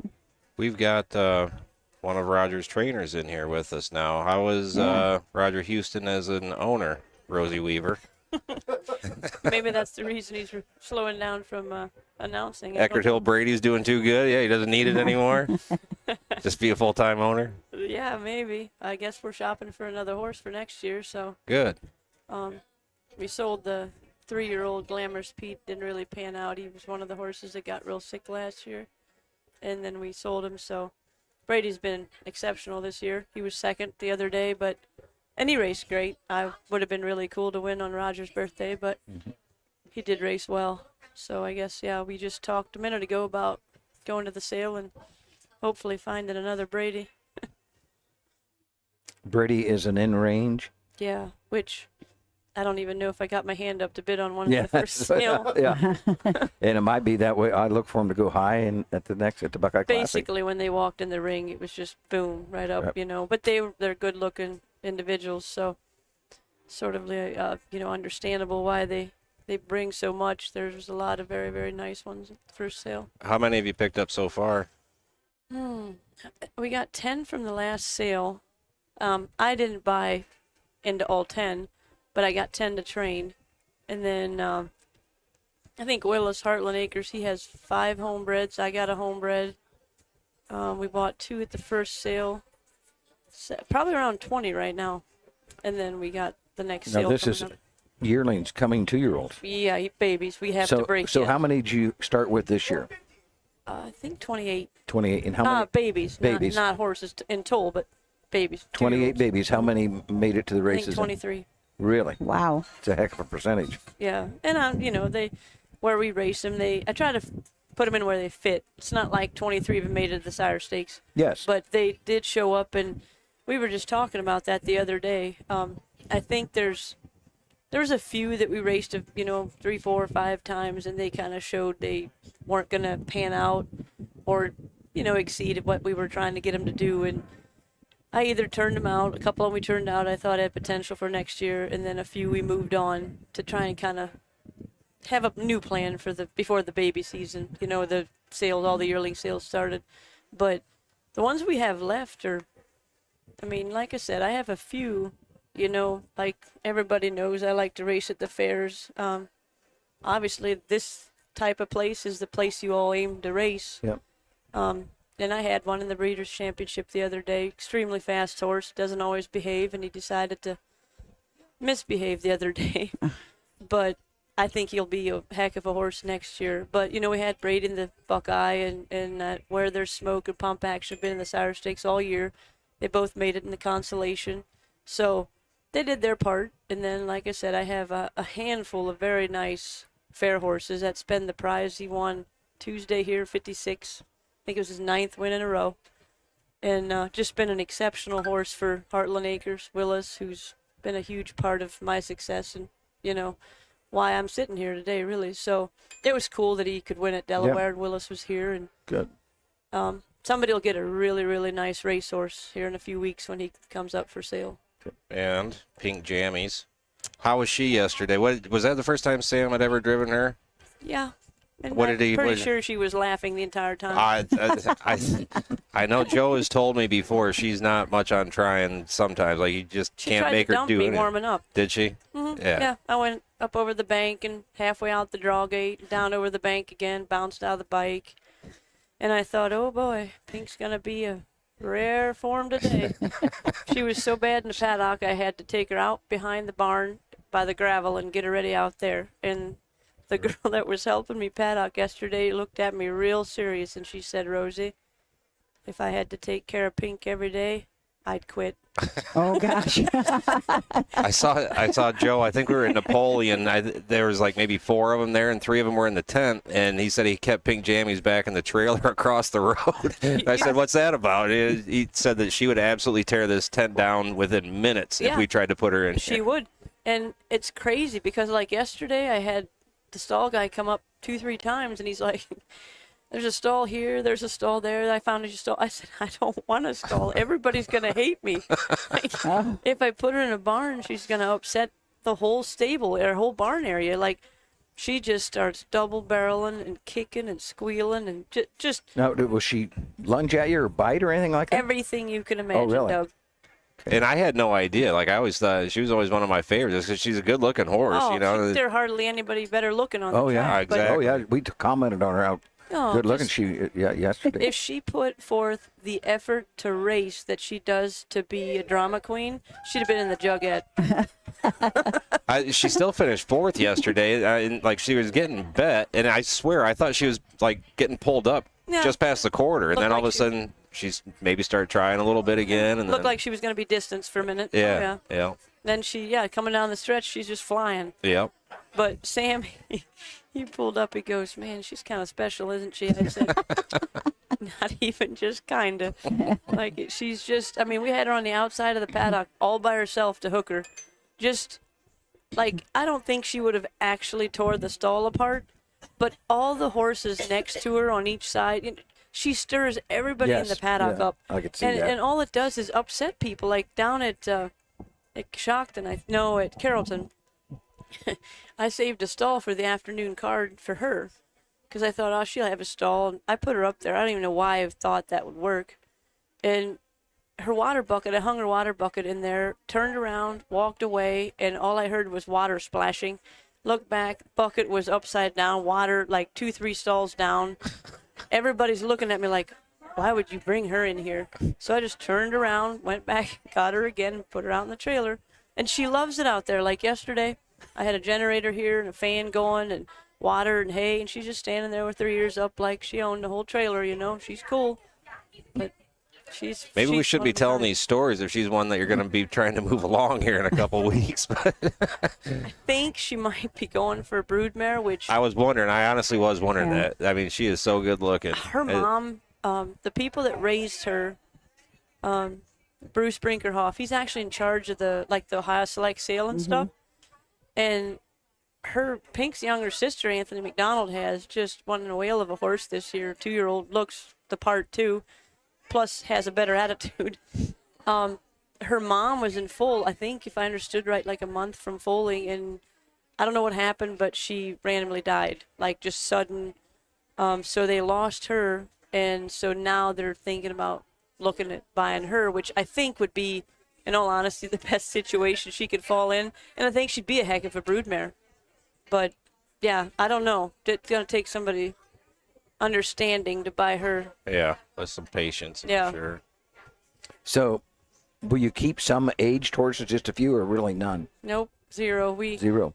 Yeah, we only have 5 left, 5 3-year-olds left this year due to what happened last year. Usually we have 10 to 15, but we kind of weeded them out early because we kind of could tell who looked like they were gonna stay in the summer, and just kind of moved the rest. Will of them you sell on gate or? The odd few, but thankfully I have like people that are comeback customers. They do good, which is great. yeah. I always root for. I mean, I don't know. It just feels kind of like I've done my job when I sell them and they go on and succeed for other people, because that's really the ultimate goal for me. Obviously I want to do great when I got them, but the goal is to make race horses, and then in the winter in South Carolina I can look back and watch them race. And so I have people like that have been asking me, well, hey, whenever this horse is ready to sell, whenever, let me know and give me a list. So I doubt I would have to even put any online or anything, which is great. Dover this weekend. You'll be at Dover both days? Yeah, I got 7 both days. 7 each day. So you're taking 14 head there. It's kind of my hometown Yeah, fair. it would I be. used It to wouldn't be train that there. far. I used to train there, and for my family, it's 20 minutes away, 20 minutes for me to go. That's probably where I'll have the most people come and watch, just kind of hometown people and root for me. So, yeah, I got 7 each day, and hopefully we'll have a little bit of luck and maybe get some people to the winner's circle once or twice. Well, I'll try to get you there. I got a call. I'm going you're there announcing. Friday and Saturday. I'm going to, and Susan will be there with the OHHA. Yeah, if somebody asked me who was announcing there, I said, I honestly don't know. So I just actually got the call yesterday to go, so I'm going. Really? Yeah. Oh. So, but Rogers Eckert Hill Brady is in, so Yeah, I'll get he's sitting 6th in fair final points. Yes, well, we Or looked 4th, yesterday. maybe. 4th. Yeah. And it's about the same in the Buckeye Stallion, right? Yeah, he's in the final, in the Buckeye final. So most likely he'll be in the final in both of them, correct? Most likely. The Buckeye is guaranteed. He's earned his spot, but because the last leg was the other day. But there's 3 or 4 fairs left. And, understandably, everybody wants to try and make the final. So if they have a horse that's close, they're racing. So if that wouldn't be the case, I probably wouldn't have raced him right back, because he really doesn't. I'm not really a big fan of racing that quick. But I kind of want to. He's good enough to be in that fair final. So I want to make sure and try and get in there. So hopefully he'll race at Dover. And if he does good, then it'll be the Buckeye final October 4th at Northfield, and the fair final. Will he see another fair, though, maybe Coshocton? Or not if he does good. Not if he does good. So if he would win, he would get 51 points. That would pretty much secure him in spot. Yeah. Yeah, we always talk about the fair points are really wild because there's so many fairs, so many courses. It just changes rapidly. So. Yeah, and if you don't kind of. Yep. I mean, the first half of the year, I don't really look at it every week. I check on it occasionally because, like I said, every owner that, not just I have, but it's the goal to get there, So. Right. Exactly. Okay, here we go. First division of the 80th Little Brown Jug, first elimination. The horses are leaving the paddock for the 16th race. It's time for the first elimination of the 80th edition of the Little Brown Jug. A Grade 1 event, 3-year-old colt and gelding pacers at 1 mile. A purse of $50,000. Win, place, show, perfecta, trifecta. First half of the Jug Daily Double, guaranteed $20,000, 50-cent pick 4 pool. Field of 7. Been led to the post by the 1, No Trespassing. Owned by John Dara Murphy's. Trained by Deborah Degay. Scott Zera, the driver. For the 2, Pappy's Rocket. By Burke Racing Stable. Weaver Brissemi, Knox Services, Slaughter Racing, trained by Ron Burke, Yannick Gingras. The 3 is I, Captain Deo, by Gino Toscani, Mount Hope, Ontario, Canada, trained by Gary Murner Jr. James McDonald, the driver. The 4 is Extra Suds. The lessee is also the trainer, Virgil Morgan Jr. of Grove City, Ohio, Dexter Dunn. The 5, Blueprint, owned by Burke Racing Stable, Frederick, Pennsylvania, Weaver Brissemi, Canonsburg, Pennsylvania, Philip Cholera, Pennsylvania, Carr of New Jersey, trained by Ron Burke, the driver, Ronnie Wren Jr. The 6 is Prince Hal Hanover, by the Prince Hal Hanover Stable of Cambridge, Ontario, Canada, trained by Dr. Ian Moore, Todd McCarthy, the lines. And from the outside of the 7, Sterling Choice, by Ozzie McKay, Tammy Lynn McKay, Blake McIntosh, Ontario, Canada, Gillis Landry, trained by Blake McIntosh. Jason Bartlett is in the sulky. That's the field for the 16th race, the first elimination of the 80th edition of the Little Brown Jug. Well, here we go. Getting into the meat of the program now. We are. We absolutely are. I came back from the grandstand and I see 3 little kids over there. They're all maybe 4, 5, and 6 years old, with their shirts on the back, the big W on the front of their shirts and a blueprint on the back, and they're just jumping up and down, and come to find out one of them was Ronnie Wren's little guy. Okay. So, pretty excited over there in the grandstand. So I guess we should talk about these horses. There's a lot to say about some of these, aren't there? You guys talk, and I'm ready to give you my pick. Jump in. No trespassing. Scott Ziron drives for Deborah Doggett. John Dura is the owner from Murphy's, California. A Sweet Lou colt out of a well-said mare. Flirts well. 11 starts on the year, 1 win. That was his last start at Yonkers. So familiar with the half-mile track, that's for sure. Won that race in 1:53. We saw a little bit of an interview with Debbie, and she said that horse is really coming into its own right now. Yannick Gingras, the 2 puppies, Rocket, Ron Burke, Burke Racing Stable, Weaver Semi-Knox Services, and Slaughter Racing Incorporated. 3-year-old bay colt, but Pappy Rod, Hanover.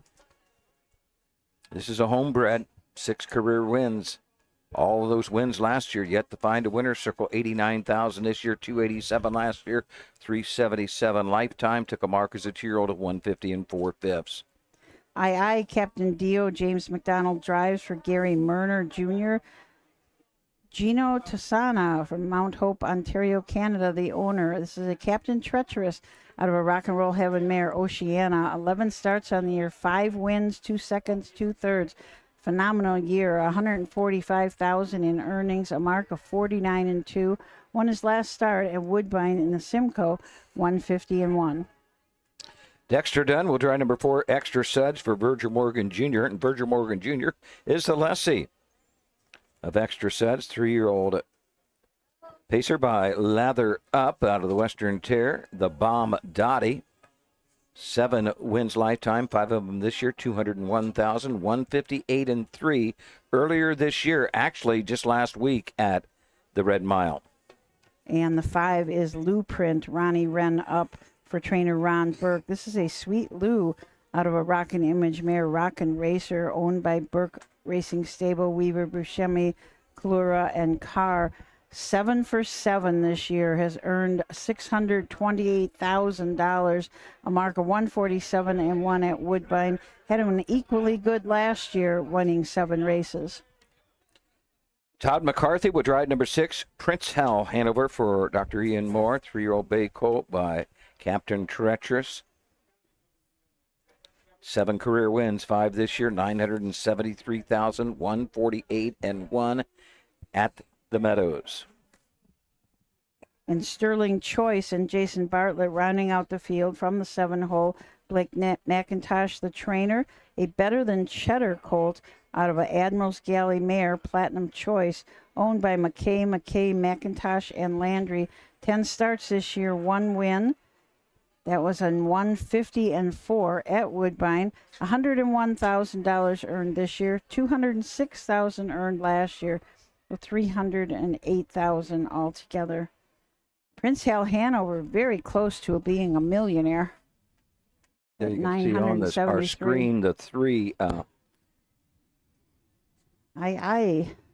Yes. Blueprint was right there. Just missed him. Boy, he looks good. His ears were up. Blueprint was looking at the stands. He's coming by the window right now. Oh, he's got a stride, just glides.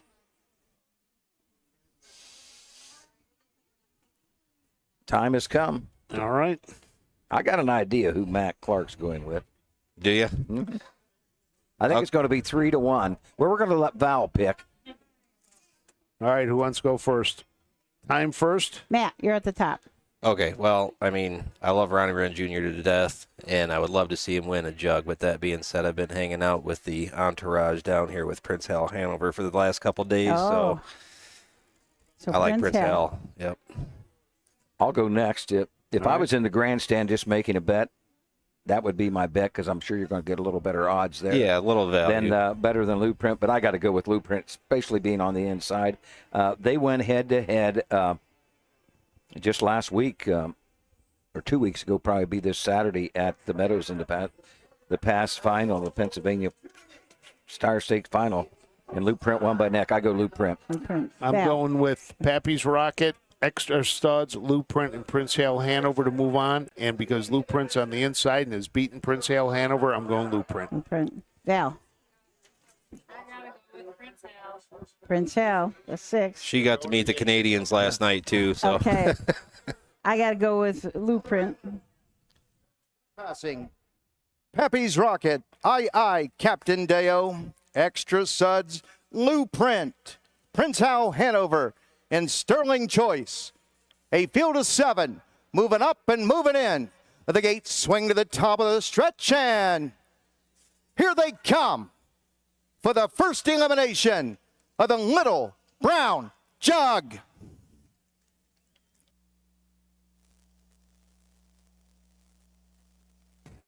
They're all fan pacing, firing from the inside. Pappy's Rocket gets the first call from the inside, and no trespassing.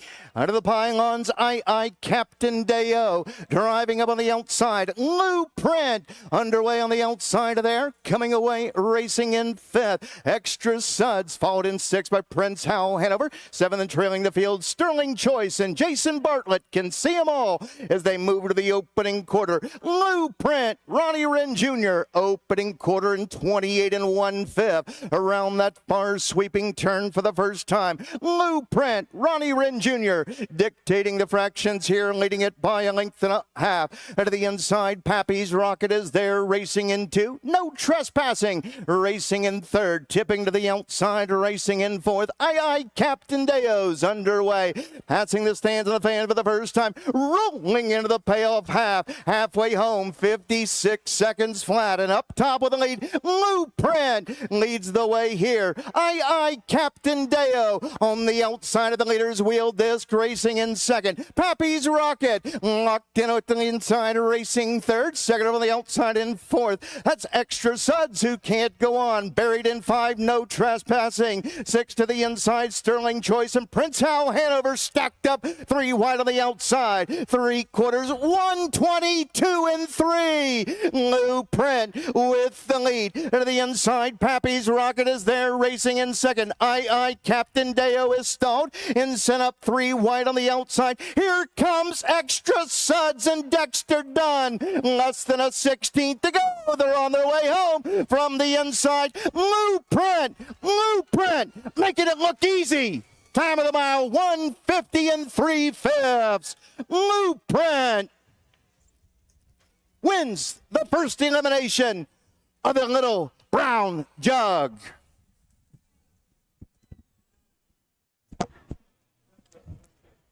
You got to go down. Pretty impressive display there. Yes. Okay. Blueprint Pappy's Rocket was second, it looked like, and no trespassing third. Prince Hal Hanover, did he make the final? He did not. He did not fire at all, really. That's just not his game, getting ducked off the gate, though. That's not how he races. And, I mean, how do you make up ground in fractions like right, that? Right. But I have to say, when Lou Print, I mean, when he passed those horses going to the quarter pole, just flew by them. That was a very impressive move. And once he got to the top, that was kind of it. Sudsy gets in there for fourth, gets a spot in the final. Extra Suds for Virgil Morgan Jr.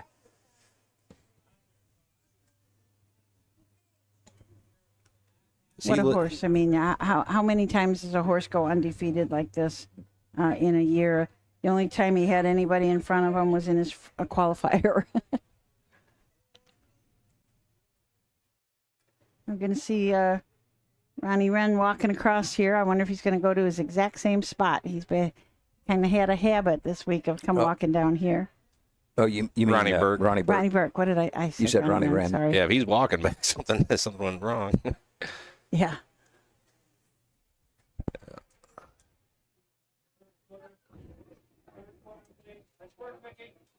$150.3. 28 and 1, 56, 122 and 3, 150 and 3/5. Lou Print 8 for 8 on the year. 3-year-old brown colt by Sweet Lou, a homebred.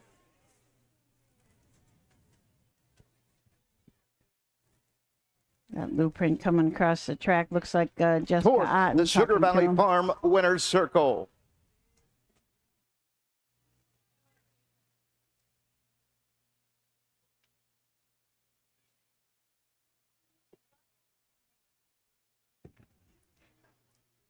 Making it look easy.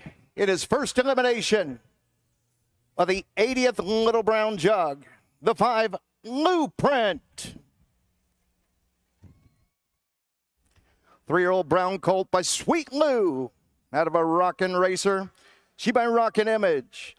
By Burke Racing Stable of Fredericktown, Pennsylvania. Weaver Brasimi of Cannonsburg, Pennsylvania. Phil Calera of Pennsylvania. And Larry Carr, Randolph, New Jersey. Trained by Hall of Famer Ron Burke. Caretaker Michelle Burke. 8 of 8. In his sophomore campaign, undefeated as a 3-year-old. 15 wins in just 18 starts in his career. Nicely handled by winning driver Ronnie Wren Jr. 150 and 3/5. Lou Print, Ron Burke Jr., Michelle Burke, Ronnie Wren Jr., home a winner.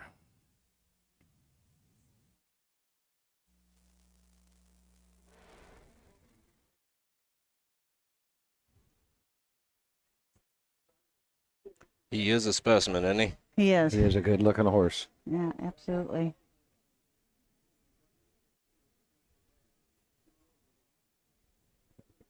Said, as Jason said, 15 wins in his short career out of only 18 starts. $1,366,000 in earnings. Ron Burke, Ronnie Wren Jr., Michelle Burke, home a winner. Lou Print, bred by Burke Racing Stable, Weaver Brasimi and Phil Calera. Lou Print returns 240, 210, 210. Second of the 2, Poppy's Rocket, returning $7, 540. Third of the 1, No Trespassing, $11.80. The Dollar Perfecta, 5-2, $11.30. And the Dollar Try, 5-2-1, $80.20. Rundown for the 16th. The 1, No Trespassing, 3. The 2, Poppy's Rocket, 2. The 3, I Captain Deo, 7. The 4, Extra Suds, 4. The 5, Lou Print, the race winner. The 6, Prince Hal Hanover, 6. And the 7, Sterling Choice, 5. Recheck top to bottom, 327, 416, 5 on the bottom. Time of the mile, 150, 3/5. The upcoming 17th race, the second elimination of the 80th edition of the Little Brown Jug, sponsored by the Ohio Harness Horsemen's Association. Win, play, show, perfecta, trifecta, pick 3 wagering races 17, 18, and 19. Field of 7, no changes. 18th race, scratch the 7, Willie's Home Run, Judges, Transportation. And then the 19th, Rose Run, Annabelle, David Miller. To the winner's circle, Wendy Ross. Well, thank you very much, Jason. So honored to be in the winner's circle with the winning connections of this first elimination. Trainer Ron Burke and driver Ronnie Wren Jr. Ronnie Burke, I'm going to start with you. What a colt you have on your hands. You knew he was going to be good today. Yeah, warmed up real sharp, and trained great the other day. So there's no question of getting around the track. It was just how were we getting to the front. Yannick, beat everybody to turn, and he's looking to turn Ronnie because it's the best chance for him to get where he finished. Now he was second, and we got 2 in, and we, got to get the last one in. Got to get the last one in. You got the win yesterday. Your horses are razor sharp. The Burke Brigade's ready to roll today for Jug. Yeah, he's a good horse. That's, it's every day he's a good horse. So we just got to, be lucky here now and then make sure he's all right and get ready to go next heat. Poppy's Rocket, as you said, Yannick left out of there aggressively, got the trip, finished well. Yeah, I think we're going to pull shoes next heat. I'll ask Yannick. I'm in favor of it as long as he doesn't kerpow it. We're going barefoot with him, and I think it'll step him up a good bit. Before I let you go, this gentleman to my right, you've been high on him all year. He's shown start after start, race after race. He's ready for the task, and I think he's up to get to that final done for you today. Yeah, he's good. Congratulations, Ronnie. We've been talking about it all week, about you getting here. You made it through one. You only got one more to go. Yeah, it's like, as far as I'm concerned, it's halftime, and we got one more to go. Job's not finished. So, but he raced great. He did everything I asked. He was just as I expected to be out of the gate. He handled the first turn. And when I got to the front, 28-1, it was a lot softer than I thought. But it just shows, the amount of respect he gets from the other drivers of how special of a horse he is. And, hopefully he can do it one more time. How about the amount of respect you get from the other drivers? Your Ohio guys, your Meadow guys are all pulling for you, your family. But how about the great John Campbell? We asked him in his interview, got any advice for Ronnie Wren? He says, guys, he doesn't need any advice from me. I really appreciate that. He's the greatest of all time. He's one of my idols growing up. That means a lot, so thanks. Ronnie, congratulations. Today, I think, is going to be your day. Hopefully, we're seeing you back here in the last. Thank you. Winning driver and the connections of Blueprint as they take the first elimination of the Little Brown Jug. How you doing? Thank you. One more piece of that connection, one of the owners, Phil Kalura. Phil, that smile hasn't gone anywhere yet, has it? It's big as it could be. That was a great race. We got a nice slow half, and we just smoked home, and I think we're going to have something left for the final. You were confident at the half in 56 and change. Yeah, I couldn't have asked for a better setup than that. I was thinking Prince Hal might try to brush by us, and we might be in a pocket to him. I don't know how that was going to go, but it just worked out really good, and I'm looking forward to the final now. Now, you've been here before. This isn't your first rodeo in a Jug final. No, we won a couple before. Filibuster Hanover we won with. And it's always great. It never gets old. You could do this time and time again, and we just love coming to this place. This place is great. How special would this one be, knowing what Blueprint went through this summer in the medical procedure? This was, amazing.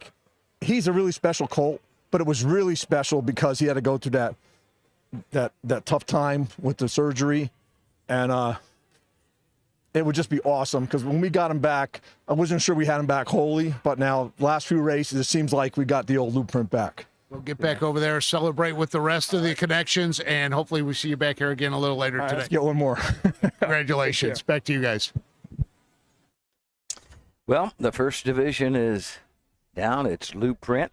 We got field of 7 trying to make the final. Top 4 will come back for the second division. I thought it was interesting that Ron talked about pulling Peppy Rackett's shoe. He talked about that in the speaker series yesterday. Oh, he did. Okay. And I thought that was interesting. A lot of times you hear about trotters getting their shoes pulled, but I don't think very often pacers. But he said that he thought that was going to step him up a little bit. I don't think anybody wants to question Ron Burke. Right? Absolutely not. But, did you notice as soon as Ronnie Wren got off the cart right outside her window, he was there wanting to know everything about him. Yep. everything. He They wasn't had a little talk. He wasn't all excited yet. He wanted to know how the colt did, how he, all that little stuff that a driver can tell you, and that's important for when they head back to the barn, what they're going to do in between. Also, something interesting that Ronnie said yesterday was about how Ashley asked him how they do in between, and he talked about pulling the shoes, but he said, maybe there'll be an equipment change, and to do that kind of a thing in between, boy, you got to know what you're doing. And Ronnie Burke certainly does. Yeah, I know a lot of people that probably wouldn't want to change a thing. Right, right. For sure.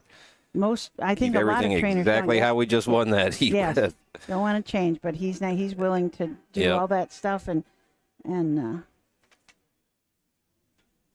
mean, you don't get to where he is without taking some risks, I guess, and he certainly does. Frank Frost joining us, kind of an excited owner out there. Oh, my gosh, Phil Calera, he was just the smile from the time he got down into the winner's circle was just amazing. He just really enjoyed it, and happy as can be. And with everything that Blueprint has been through, we were talking before camera came on us, they were worried. He said his heart dropped when they got the call, and they weren't sure how he was going to come back. Well, came back pretty well, didn't he? Absolutely did. I mean, I think the night you and I worked the Next Generation, Ronnie Burke was up there, and he was talking about how he schedules the horses, and he said, Blueprint's mapped out, but everybody else. And then about that next week is when this happened. Yep, and that totally threw everything into chaos. And like Ron Burke told us, and I mentioned there, I was talking to him down there. The vet told Ron Burke that they could have raced him the next week. And Ron was like, no, we're not going to race him the next week, and then, they said, we're going to take him back and do that. And, and I'll tell you, that was the best thing is I was getting ready to, we were trying to get Ron Burke for our speaker series, and I happened to go around the side of the log cabin, and there he was, with Blueprint out in the grassy area, and I drove up and we started talking there, just the two of us and Blueprint. It was pretty neat. So, well, I'm sure we won't be too long for the 17th because they want to get those out as quick as they can. Pretty much the Outrider is coming up to the track. I don't see any movement as yet.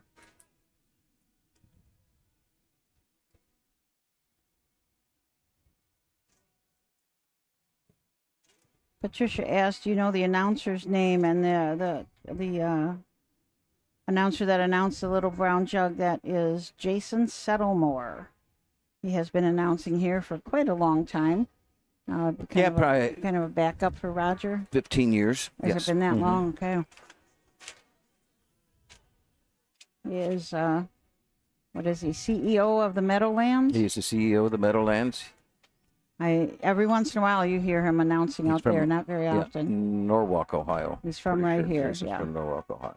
Always goes to visit Mom, I guess, when he's back in town. So says that he's a Buckeye. He's a real Buckeye. So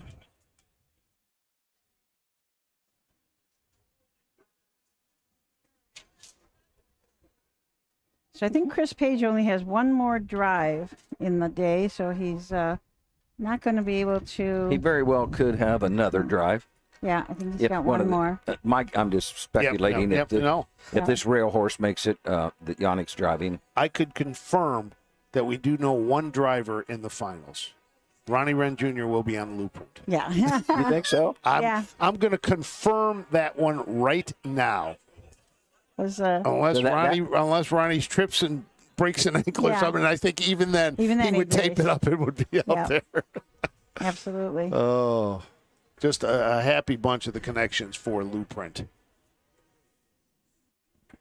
I said it looked like that. I don't know if that was Channel 10. I saw that Brian Brown was on the TV this morning. I think that was Channel 6. Channel 6 came here with their morning show with Cameron Fontana, and they were here and doing a bunch of things. That was Channel 10. They happened to be here today and saw, and they did an interview with Roger Houston. That'll be on Channel 10 locally at 11 o'clock. So. Oh, okay. Yeah.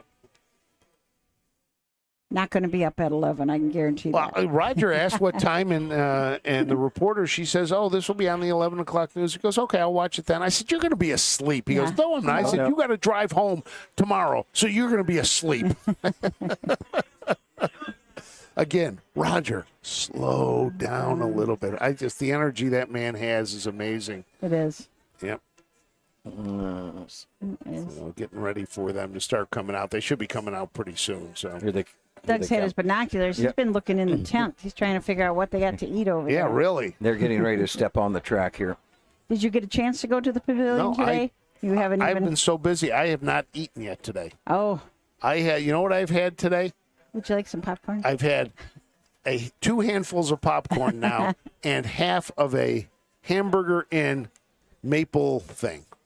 Oh. And that's been it. That's not enough. Well, it's going to have to last me.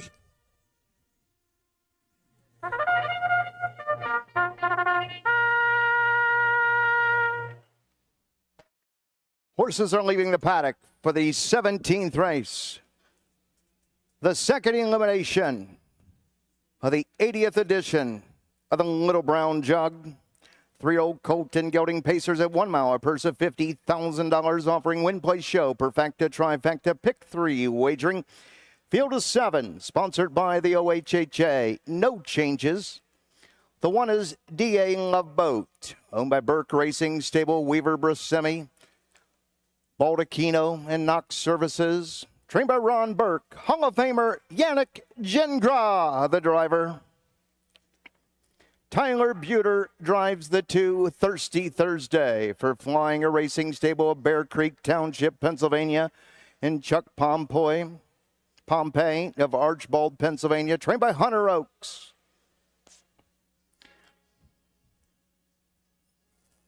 The 3 Lose Star, owned by Daniel Chansky of Virginia, trained by Scott Warnick, Fern Paquette Jr. at the lines. The 4 Odds On Outlier by Odds On Racing of Boca Raton, Florida, trained by Melanie Wren, Dexter Dunn. The 5 is Captain Optimistic, owned by the 3 Brothers Stable of New York, New York. Marvin Katz of Toronto, Ontario, Canada. Caviart Farms of Vienna, Virginia, trained by Nancy Tactor, Scott Zeron. The 6 is Snack Attack, owned by Philip Steinberg, Weston, Florida. Cookie Joe, Joe Sabraco, Brecksville, Ohio, JAF Racing LLC, Staten Island, New York, trained by Joe Bongiorno, Jason Bartlett. And for the outside of the 7, Wild Bill Wyatt, by Jeff Fowd Racing, Bernstadt, they're of Kentucky, Carsey of Cambridge City, Indiana, and Friedland of Brooklyn, New York, trained by Walter Haynes Jr. Danny Noble is in the sulky. That's the field for the 17th race. So these elimination purses are $50,000 each. And the final, which somebody asked, Should be for 5 then? Yep, 500,000. And the final is the 20th. Somebody was just asking. 6:45, I was told roughly that it's supposed to go off. So another which will hour be about and right. 20 minutes or Yep. so. And we're going to have some drag because we got 2 races between there. Mm-hmm. Time for Frank to go get something to eat. Little something.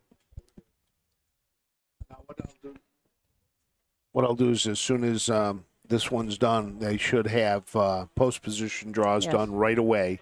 And then we'll get that, and then we'll get driver changes after that, so we will know.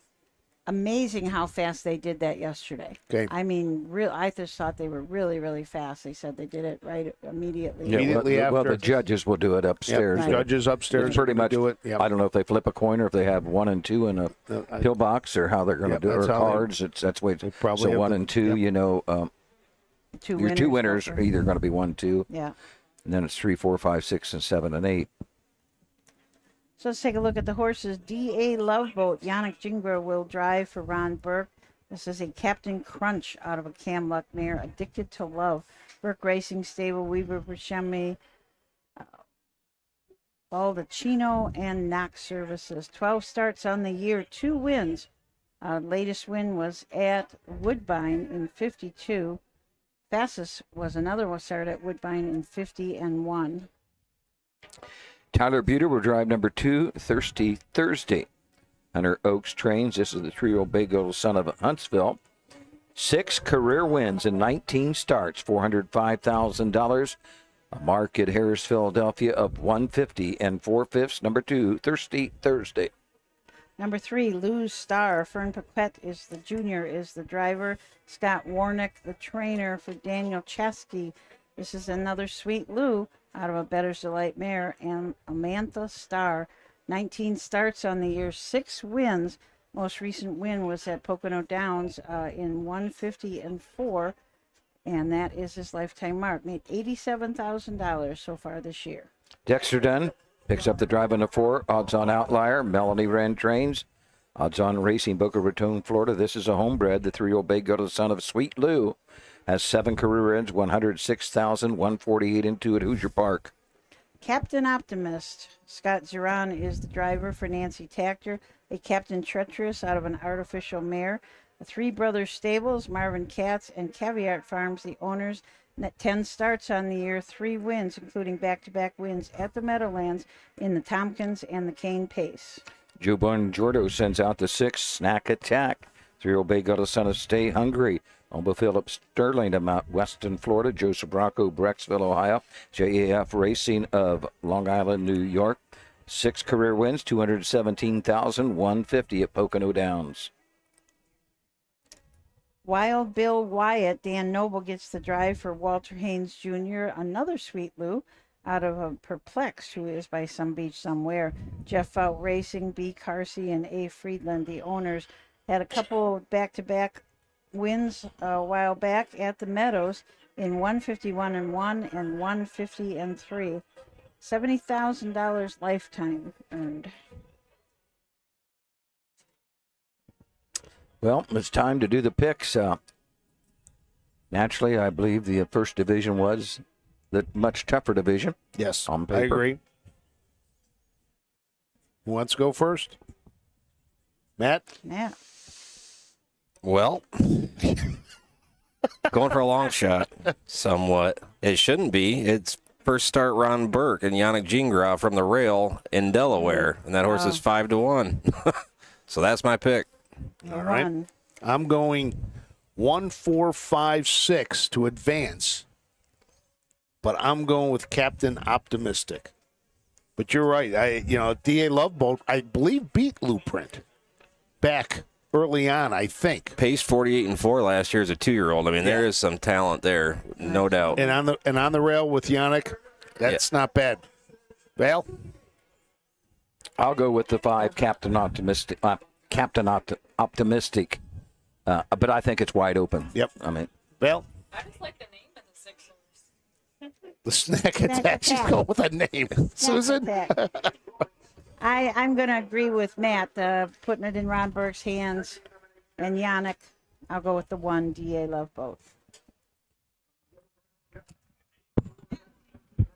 20 from the rail out, D.A. Loveboat. Thirsty Thursday, Lou's Star. Odds-on outlier, Captain Optimistic, Snack Attack, and Wild Bill Wyatt on the outside. Field of 7, moving up and moving in. This race sponsored by the Ohio Harness Horsemen's Association. The Webkenberg starting gate swing to the top of the stretch, and here they come for the second elimination of the Little Brown Jug.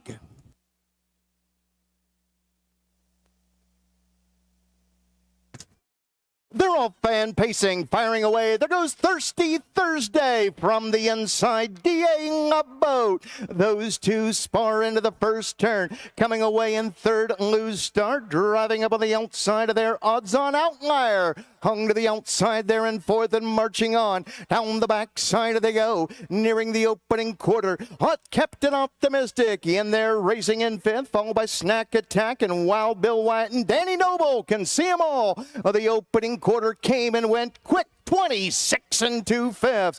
Odds on Outlier with a lead here, leading it by a length and a half. And to the inside, DA Love Boat yielded for the Garden Spot, racing into Thirsty Thursday. Racing third, watching over those leaders. Lou Star in there, racing in fourth as they pass the stands and the fans for the first time, heading on over to the half. Rolling into the payoff half. Odds on Outlier with the lead. DA Love Boat to the inside in second. First over on the outside, Lou Star buried, racing in fourth. Thirsty Thursday. Second over on the outside, racing in fifth. Captain Optimistic perfectly placed there. Sixth, the Snack Attack, and Wild Bill Wyatt can see them all. Down the backside they go. Heads are pointed towards three quarters, being led up top by Odds on Outlier with the lead. Lou Star on the outside, racing in second, could not go on. From the inside, DA Love Boat third, three quarters and 122 off a half, and 54 and 1, and sent up 3 wide on the outside. Captain Optimistic, but Odds on Outlier's gone.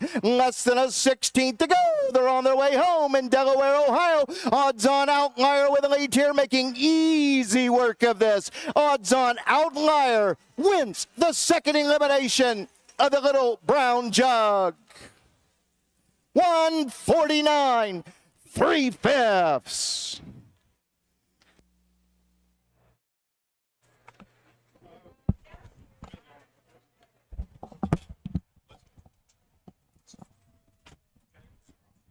Dexter Yeah, Dunn. it was. Yeah, it looked like the one horse lost his overcheck. It was unsnapped at the start. Really? Yeah. Or at least, I mean, when they came by us after the start, It was off. at the half, it was definitely just flopping around. Dexter Dunn, Odds on Outlier, 49 and 3. What'd they tell you yesterday? The guys from his buddies, what bet done and you're done, or? Oh yeah, yeah. Well, I'll tell you. Bet done against your own, your own peril. I think Yeah. it was. So, but yeah, Dexter Dunn just dominated that one. Captain Optimistic 2.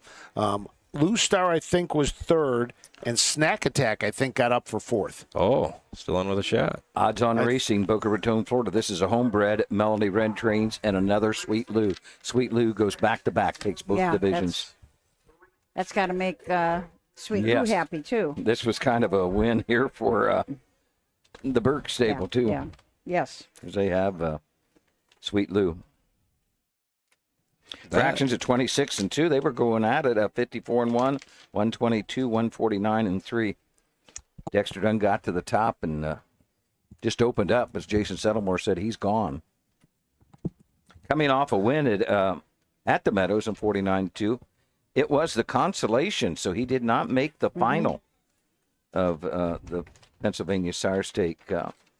Has a win in 48 and 2 at Hoosier Park. 51 and 4 and a qualifier at Hoosier Park. Paced a mile in 148 and 2. That was his win at Hoosier.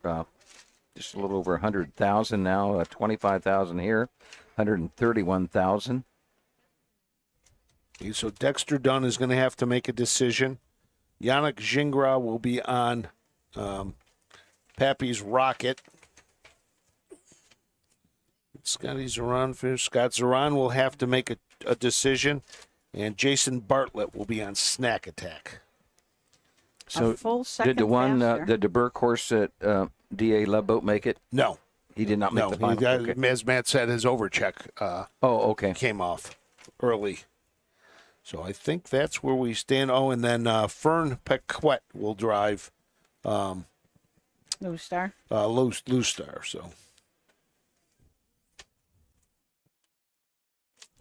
So we will have we're going to have 4 drivers we're going to be looking for. Extra suds, no trespassing, Captain Optimistic, and Odds on Outlier. So with that, if David Miller's still around, he might get a drive. Yeah. Chris Page could get a drive. Oh, I got to get outside. Whoops. Yeah. Is he wanting to drive? Is that why he left so quick? The winner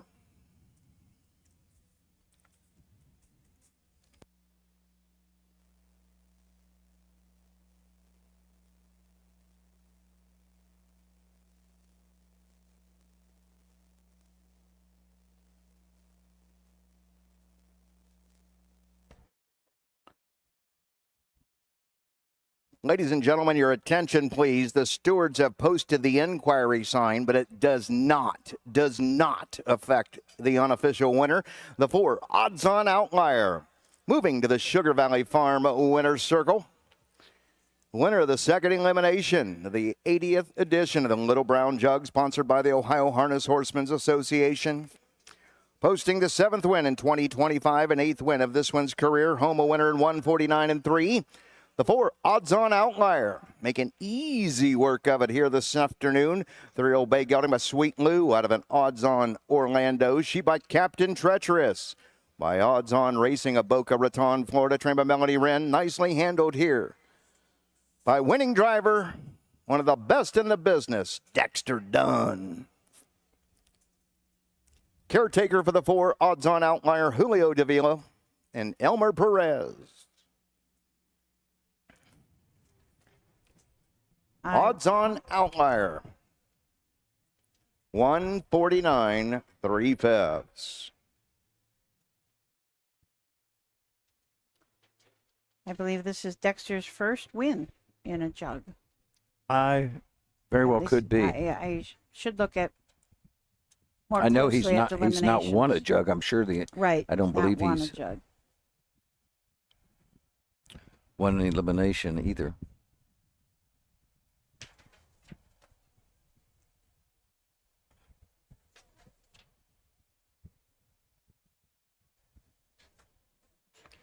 Boy, Blueprint might have his hands full there. I mean, that was an impressive mile. That was a full second faster than Blueprint.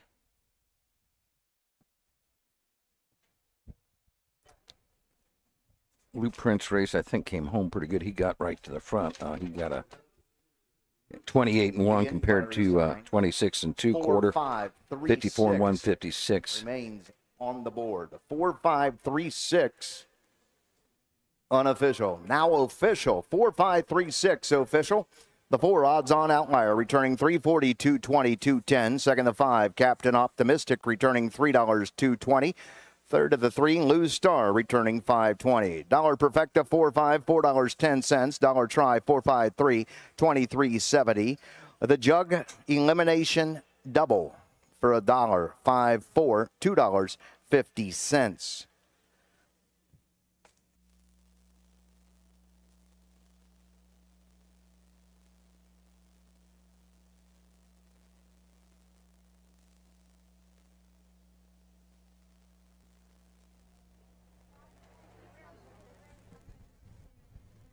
I'm sure we'll have a interview with Wendy shortly. Yeah, sure thing.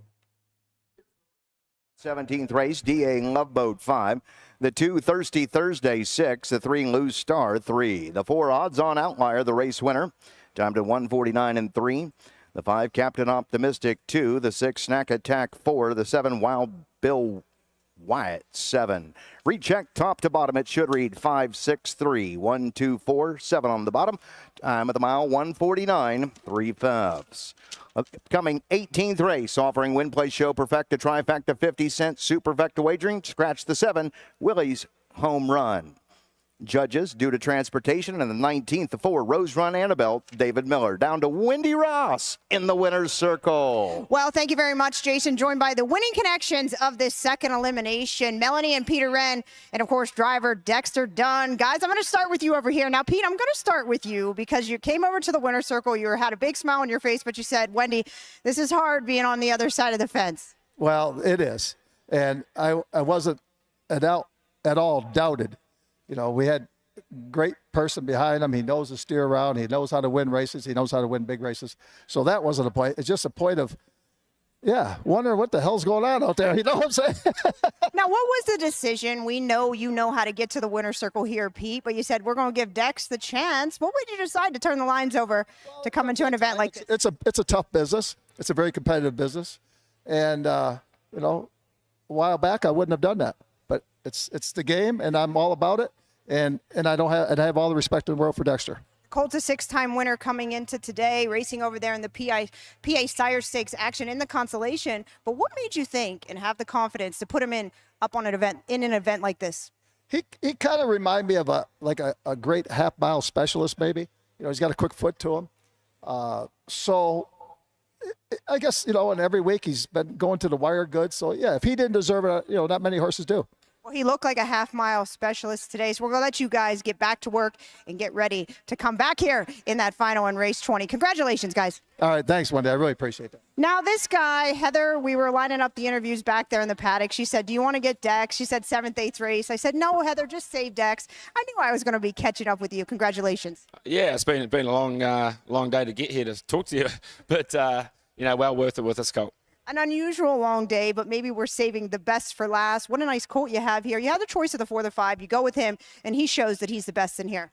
Yeah, I was excited that when Pete said to me there a couple of weeks ago he's going to put him in the jug. I thought he's perfect for it. He hasn't had too much hard racing, but he's put in some good miles and just completely under wraps doing it. So, he gave me a really good feeling, and I thought he had a good shot. You have 2 Jugette trophies on your shelf there, but no jug. You're looking to add a jug trophy. Today could be the day for you. Well, hopefully. I think I've been second the last 2 years, so it'd be good to get one position closer, that's for sure. It's such an iconic race. It's just great to be a part of it. Dex, congratulations. We're going to let you get back to it. Hope to see you back in race 20. Me too. Thank you. Winning driver in the connections of Odds On, Outlier, driver Dexter Dunn, and trainer Melanie Wren. Big day for the Wren family. Ronnie Wren Jr.'s got to go out and try and beat Uncle Pete and Aunt Melanie's horse. Yes. That's true. Didn't put that together right then. Probably would have when they came to the track for the final, but you are right. Kind of interesting what, because Peter Wren's been driving this horse all along. Dexter Dunn drove him one other time at Hoosier Park, but otherwise it's been, that's tough. Yeah, I think Pete Wren's a great driver. I watched him, growing up in Michigan, up at Hazel Park and, Northville before he took off for Indiana. And, he's always been one of the top guys in my mind. He's a great driver, but he knows it's just like he's an outsider coming in. Yeah. The Dexter, Peter Wrens with the Yannick Gingras with the David Millers. Mm-hmm. Yep. They know everybody's move. Mm-hmm. So the 18th coming up is the Miss Versatility Final for age fillies and mares, a grade 3 trot going from $95,000. We've got the 7 is a scratch. So we'll be back to look at the horses in the 18th after these messages. For 100 years, the values at BNSF Insurance have been clear. Do the right thing. These values have been at the forefront of what we do, and that will never change. But as the world changes, so must our business. That's why the time is right to change our name to CoverLink. When tragedy strikes, we protect our clients, we cover. And the connection of our values of doing what is right is the link. Combine the two and you get CoverLink. While our name has changed, nothing else has changed. Great service from great people. CoverLink Insurance.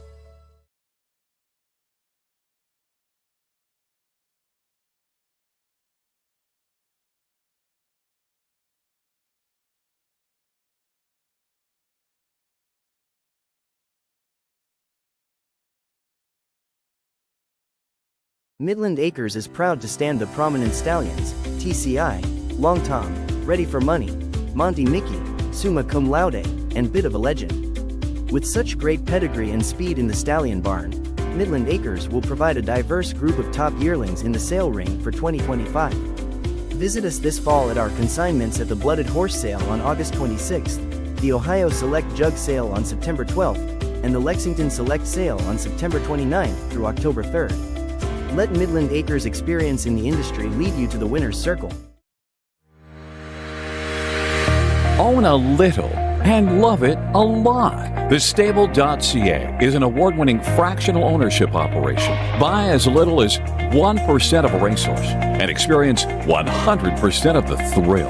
TheStable.ca makes ownership easy, accessible, and affordable. Communication and customer service are at the heart of everything we do. Get started at thestable.ca. Down here now with Nicole Kraft, the winner of the Tom White Media Award. What went through your mind when you got that call from Jay Wolf? Shock, surprise, and then just what a great honor it is. I mean, Tom White, as long as I've been working in harness racing in Ohio specifically, Tom White was a huge influence on me. No one did his job better. No one was more professional than him. And I think, his passing left such a huge hole for those of us who admired his work, and the ability to be in any way connected to his name is really a great honor. You've been covering this event for many years. How has it changed over that time, or has it? It has. I started covering it when I was with the USTA, and then I was covering with the Columbus Dispatch. So I think one of the greatest gifts for me is to be able to share harness racing externally. So when I worked for the USTA, it was more of an internal audience, working with Hoofbeats, and I was executive editor there. But now I brought some of my students with me from Ohio State. I'm a professor there now. So not only do I get to share it with the reading public from the Columbus Dispatch, but I also get to share it with these amazing students from Ohio State. So harness racing is still such a magical experience, and I think too few people get to experience it, so I feel really privileged to still be part of it. What's your favorite moment from the Little Brown Jug? Gosh, there are a lot. So many favorite horses. The first one that I covered was Armbro Operative, and I used to work for Brett Pelling. He trained my horse at Best of Danny, so it was really one of those surreal moments to be here at that time and watch him win the jug. Watching Jimmy Takter win with Mr. Feelgood in 2006. Rock and Roll Hanover was a big favorite of mine. I brought Gallo Blue Chip here after he had retired, and I was able to show him off to the fans and be able to bring that experience to people, and that was a really magical time. So I don't know that I've ever had a non-magical time at the jug. Well, was it a non-magical time when you got locked in the press box? That's my good friend Jay Wolf, who did come and save me, but we did indeed get locked on the roof, and I give my students credit. I had several students with me that day who were very calm, and we had spare chocolate with us, so we knew we would be safe if we had to wait the night out. Well, that's one of those events that if they can make it through that, they can make it in this industry, right? Because who knows what curveball we're going to get thrown in this thing, do we? Very true. Yes. So that was a memorable day. Nicole, congratulations on the award. Well deserved. I really appreciate it, and thank you so much for all you do for harness racing, Frank. It's a pleasure. Back up to you guys. Nice interview. Yeah. Nicole Kraft, one of the, I can remember when she was with the USCA, and then just a great person. She's a very thoughtful person, and she belongs to the United States Harness Writers, the Ohio chapter, and a very thoughtful person. When she comes to those meetings, you always want to listen to what Nicole said, because it's important.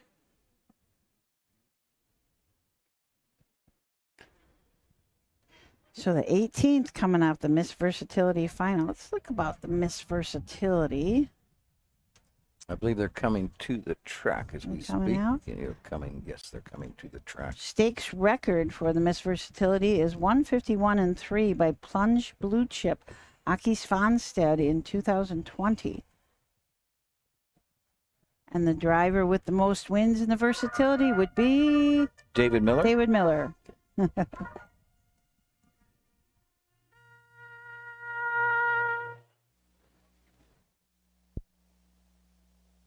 Horses are making their way to the racetrack.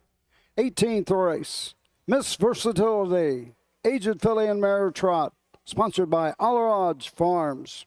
Purse of $95,000. And these are the horses. Number 1, Dial Square S, owned by Stall Arsenal Ob, Oki Swanstedt. Oki Swanstedt trains. Andrew McCarthy drives the 1, Dial Square. Number 2 is MM's Dream, owned by Hillside Stables, Frank Bollicino and Harvey Cedars. Ron Burke trains. Yannick Gingras drives the 2, MM's Dream.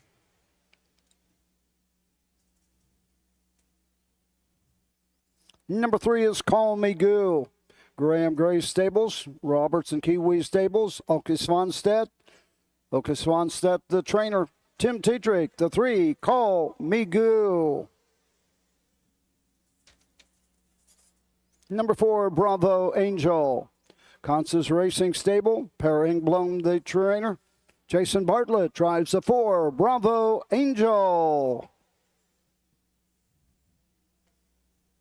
Number 5, Nelson Bright Eagle. Owned by Aki Swanstedt and Niels Johan Muckhagen. Aki Swanstedt to train. Dexter Dunn, the 5, Nelson Bright Eagle. Number 6 is Southwind Banshee. Arden Homestead Stable, Peter Gary trains. Braxton Boyd drives the 6, Southwind Banshee. Number 7 is Scratched. And number 8, Elista Hanover. Arlen, Philomena Curry, see Annie Stobie. Annie Stobie, the trainer. David Miller in the sulky, the 8, Elista Hanover. Okay, I believe Frank Fraz has the draw for the little brown jug. I've got it so far. I'm still waiting on AEs and drivers, but the rail goes to Blueprint. Gets the rail. That means odds on outlier will be the number 2. In the third hole, it'll be Pappy's Rocket. Yannick Gingras will drive. The 4, Captain Optimistic. 5, No Trespassing. 6, Lose Star. 7, Snack Attack. And that means Extra Suds will draw the outside. So there are those. Waiting to hear if we have any AEs and waiting on drivers. So as soon as I have drivers, I will be back in here and let you know.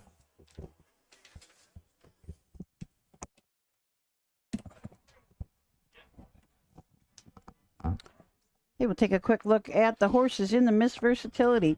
Dial Square S, Andrew McCarthy up for Aki Svanstead. Stall Arsenal AB and Aki Svanstead, the owners. A Ready Cash, 5-year-old mare by Ready Cash out of a Muscle Hill mare. 9 starts this year, 3 wins. Last win was at Woodbine in the Armbro Flight. Won that race in 51-4, coming home 26-4. Yannick Gingras drives number 2, MM's Dream. Ron Burke trains a 6-year-old brown mare by Swan for All. Susan, this is an $18,500 yearling purchase 4 years ago. $2 million. Just went over the mark. $2,001,667. 149-4 this year at the Meadowlands, is her record. That was a buy. Yes, it was. Call Me Goo, Tim Tetrick up for Aki Svanstead. Graham Gray Stables, Roberts and Kiwi Stables, and Aki Svanstead are the owners. This is a Goo Goo Gaga out of a Great George 2 mare. 7 starts this year, 2 wins. Those were back-to-back at the Meadowlands in the Miss Versatility and the 6-pack. Record this year, 51-2. Earnings of $1.1 million. Number 4 is the 5-year-old bay mare by Ready Express. Earnings of $203,151 at the Meadowlands. Jason Bartlett drives the 4. Bravo Angel S for Per Englum. Nelson Bright Eagle. Dexter Dunn drives for the 3rd Aki Svanstead horse. This is a 7-year-old mare by Bold Eagle out of a Dream Vacation mare owned by Aki Svanstead and Nils Johan Munkhaven. I'm sure I said that wrong, excuse me. Who is also the breeder. 6 starts on the year, 1 second. That was a good one. His last start out in the Miss Versatility at the Meadowlands. Just back by a length and a quarter in 51-3. Number 6, Southwind Banshee. Braxton Boyd, Peter Jerry. 4-year-old bay mare by Muscle Hill. Arden Homestead Stable of New York owns. 9 wins and 39 career starts, 5 seconds, 4 thirds, 175,000. 153-3 at Harris, Philadelphia. And Elsta Hanover, David Miller drives for Annie Stobe. This is a international money 4-year-old by out of a Dewey Cheatham and Hall mare, Evermore. 10 starts on the year, 3 wins. The last win was in a girl power stake at the Meadowlands. Also won the Miss Versatility and the Hambo Maturity. Record this year, 151-3, has earned $393,000, $873,000 life. So that's the field. They completed their score. You can see them heading up the backside to the Mike Wepkenberg starting gate. 95,000 on the line, sponsored by All Ridge Farms. The Miss Versatility Final.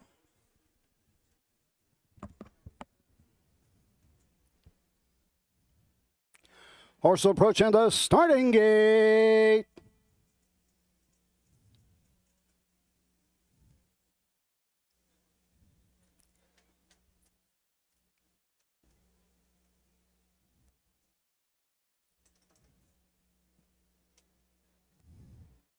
Miss Versatility final. In behind, the Mike Wolkenberg starting gate on the upper turn. The gate swings into the stretch, and here they come.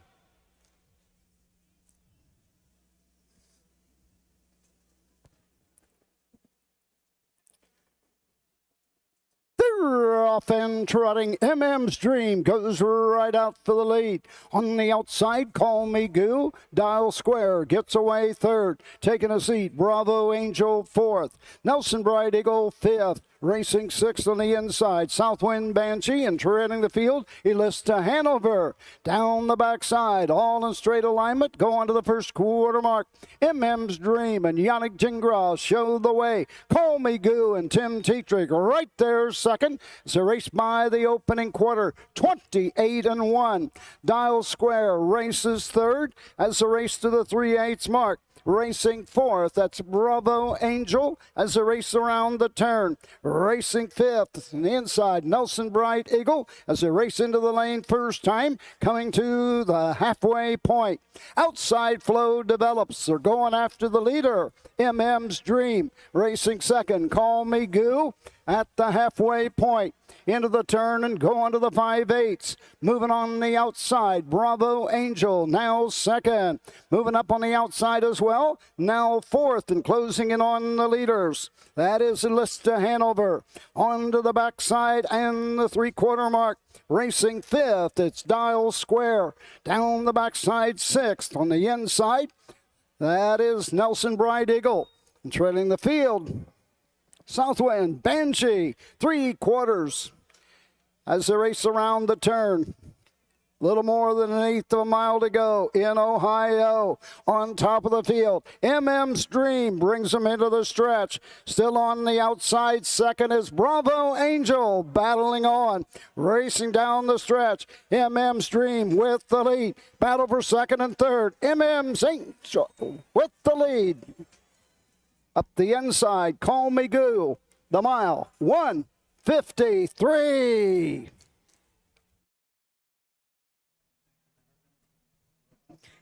MM's Dream adding some more money to that $2 million winning career. Gosh, that brings her up to 35 lifetime wins.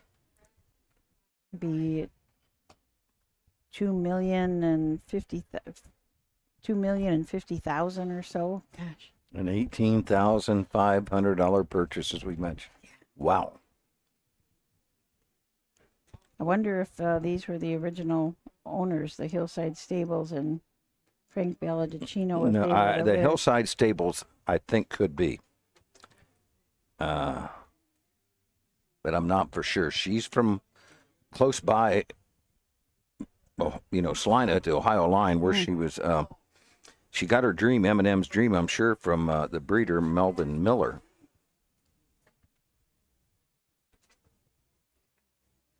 Yeah, she is a Swan for All, so she is an Indiana bred. 2348, it looked like to me. There it is. It's up on the board now. I think she's won this Miss Versatility at least once.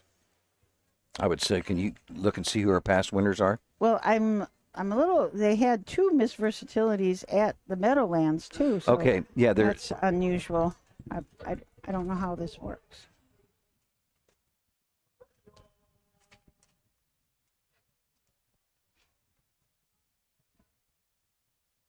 MM's Dream did win this in 2023. Okay, I thought she did.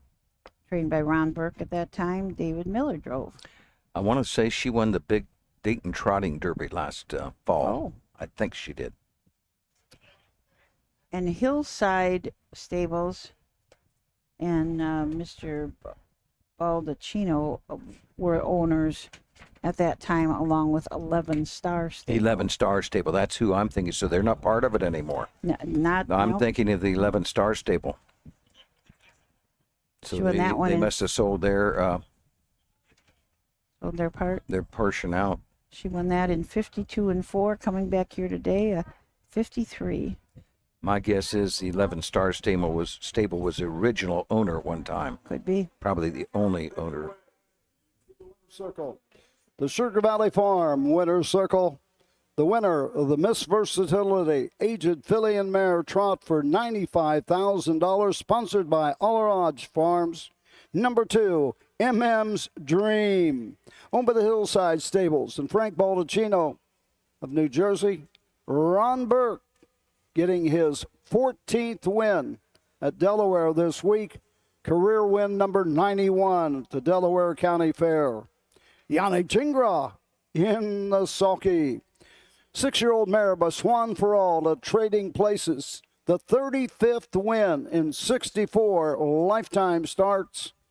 Earnings now nearing $2,050,000. Mark of 49-4 at the Meadowlands. Comes Hoyer to Delaware and trots the mile in 1:53. Final half, 55-3. The final quarter in 28 seconds. Ron Burke, Yanni Jingra, MM's Dream wins the Miss Versatility.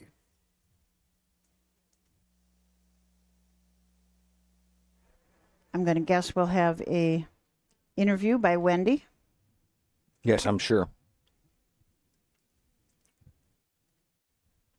That's Yannick's first win, right? I don't have any others down for him.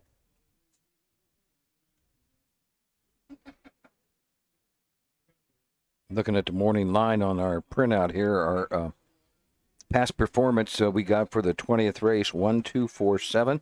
Naturally, Lou Print, odds on outlier. Captain Optimistic is picked to be third, and picked to be fourth is a 7 Snack Attack. Lou Print will probably be pretty tough to beat. Be interesting to see if Puppy's Rocket with pulling the shoes will make a big difference or not. I would say Lou Print could just about, as much gate speed and speed as he has, could come out of post 8 and get to the top. Probably. And pretty nice horse. $7, $3, $2.40. The 3, Call Me Goo, $2.20, $2.10. The 4, Bravo Angel, $4.40. $1 Perfecta, $2.3, $7.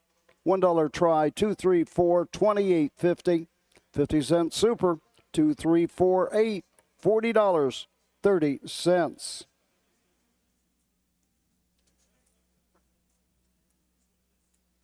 Let's go to the winner's circle.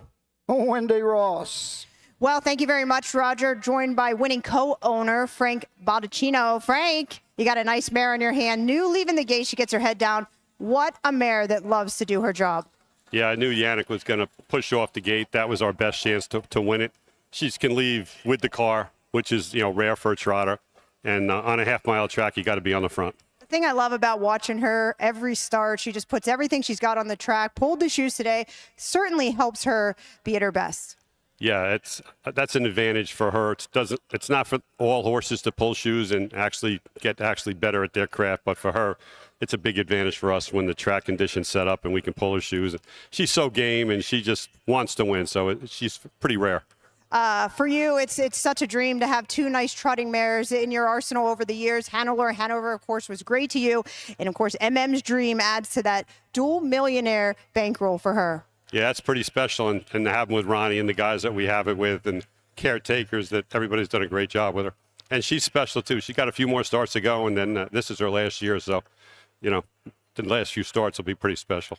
You race horses all over the country, but I know you're just one of the many that love getting to the winner's circle here at Delaware. Oh, it's great. To win a race at Delaware, it's on our bucket list every year. So it's great to come here every year, Wednesday, Thursday. If you win a race, it's special. If you're not, it's still a special time. And the facilities, the track, the atmosphere, you can't beat it. Congratulations again. Thank you so much.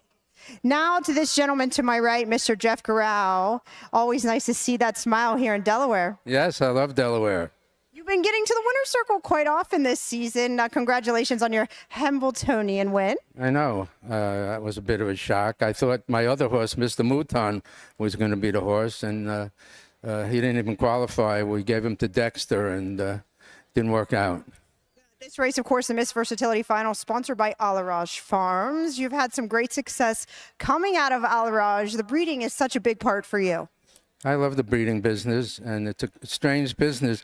My best horse this year is a horse, Lipstick, who won the Jersey final, and we sold her to my farm manager and her friends for $16,000, and we kept some of the other ones. So just goes to show you what people looking at yearlings really know. That's what we love about the sport of harness racing. We know your best friends, Dave Stoltz and Artie, and you know, it's cool to have stories like that. And it's good to get you to the winner's circle, not only for Hamiltonian, for your own horses, but for you to be here to give away this Miss Versatility trophy. Well, it's good because I know I'll be in the winner's circle on Thursday no matter what.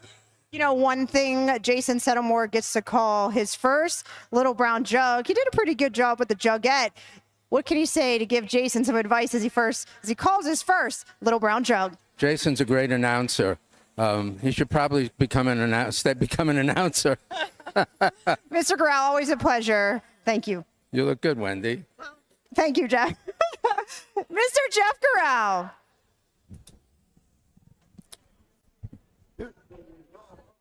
Race, the 1, Dial Square 6. The 2, MM's Dream, the winner. The 3, Call Me Goo, till. The 4, Bravo Angel, 3. The 5, Nelson Bright Eagle, 5. The 6, Southwind Banshee, 7. 7 was scratched. The 8, Alysta Hanover, 4. Top down, 6, 1, 2. 3, 5, 7, scratch, 4 on the bottom. The mile, 1:53. 19th race, Dave Miller drives the 4, Rose Run Annabelle. Rose Run Annabelle, the 4, the driver David Miller. Win, place, show, perfect to try. 50-cent super high five. Well, I don't think we've given you the horses for the 20th race with their drivers, so we'll do that now.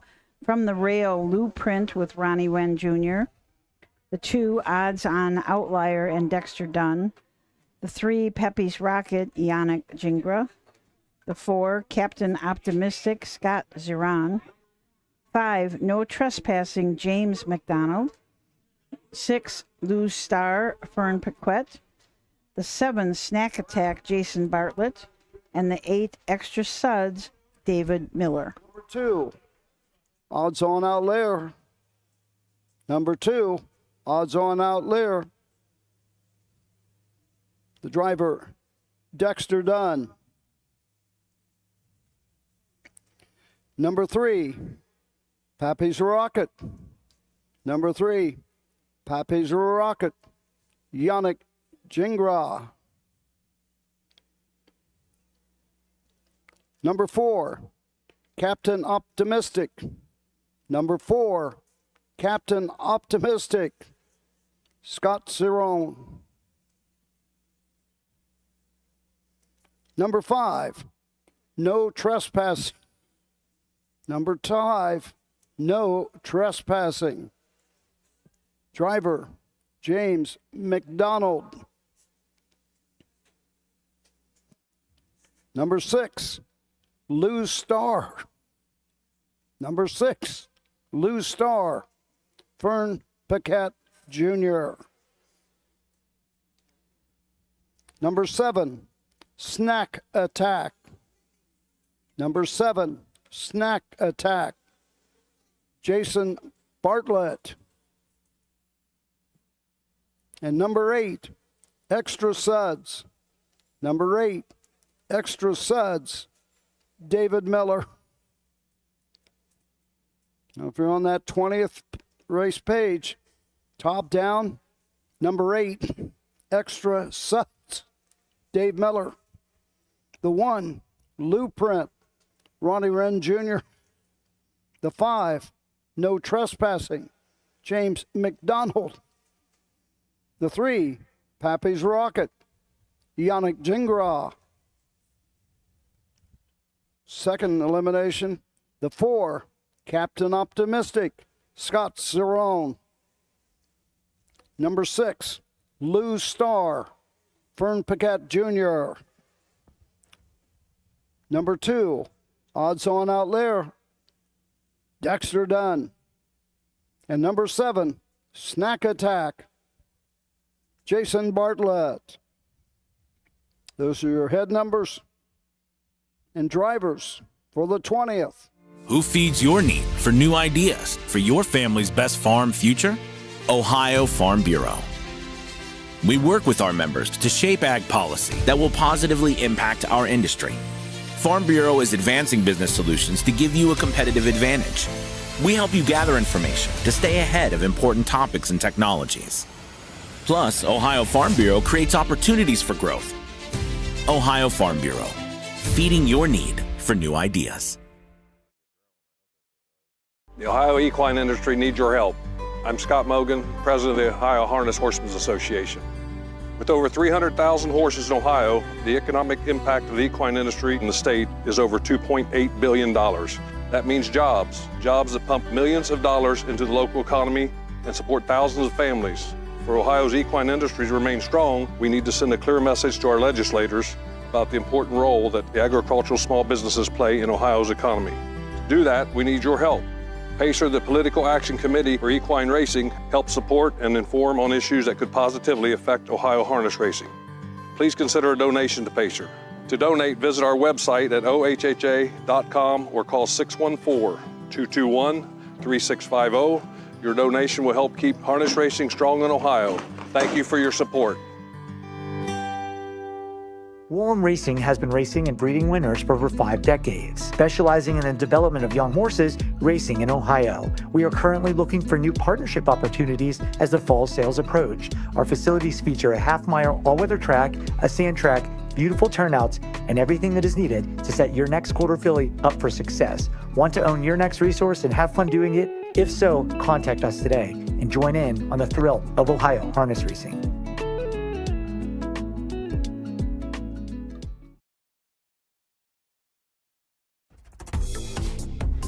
The future is bright in Ohio.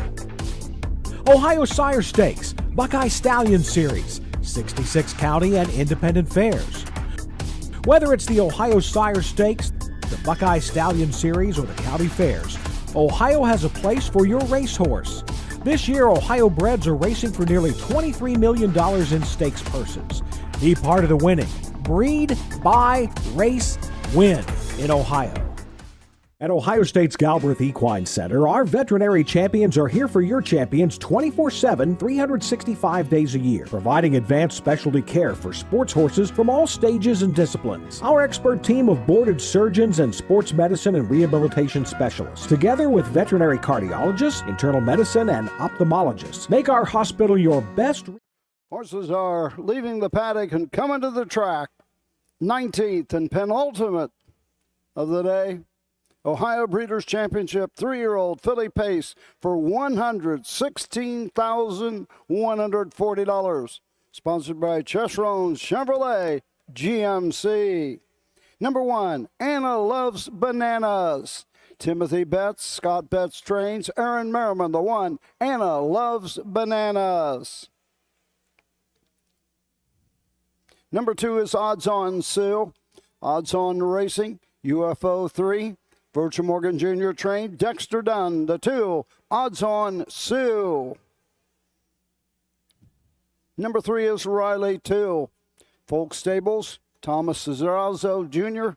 Trish Folk trains. Tim Tetrick, the 3, Riley 2. Number 4, Rose Run Annabelle. Jerry Zuzzle, the owner. Jim Arliss Jr. trains. David Miller drives the 4, Rose Run Annabelle.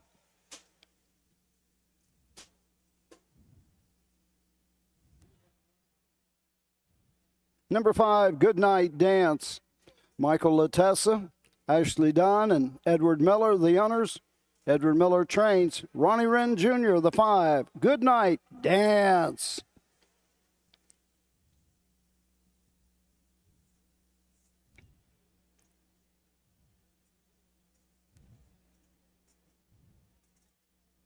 Number 6 is The Word Is Out.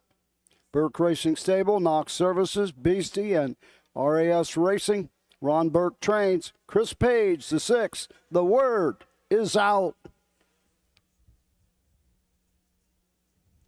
Number 7 is Sun on My Buns. Burke Racing Stable, Weaver Buscemi, Ron Burke trains. Yannick Gingras drives the 7. Sun on My Buns. Number 8 is Fear the Hammer. Ronald Simons owns. Tasha Lohman trains. Tyler Smith, the 8, Fear the Hammer.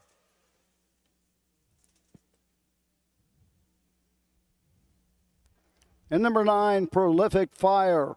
Greg Luther Racing, Todd Luther trains. Austin Hanners in the sulky of the 9, Prolific Fire. Well, Susan, tell us about the one Anna Loves Bananas. It's a good name, I can tell you that. Anna Loves Bananas. Scott Betts is the trainer, Aaron Merriman the driver. Timothy Betts owns, this is a well-said filly out of a Sweet Lou mare, Sweet Anna Banana.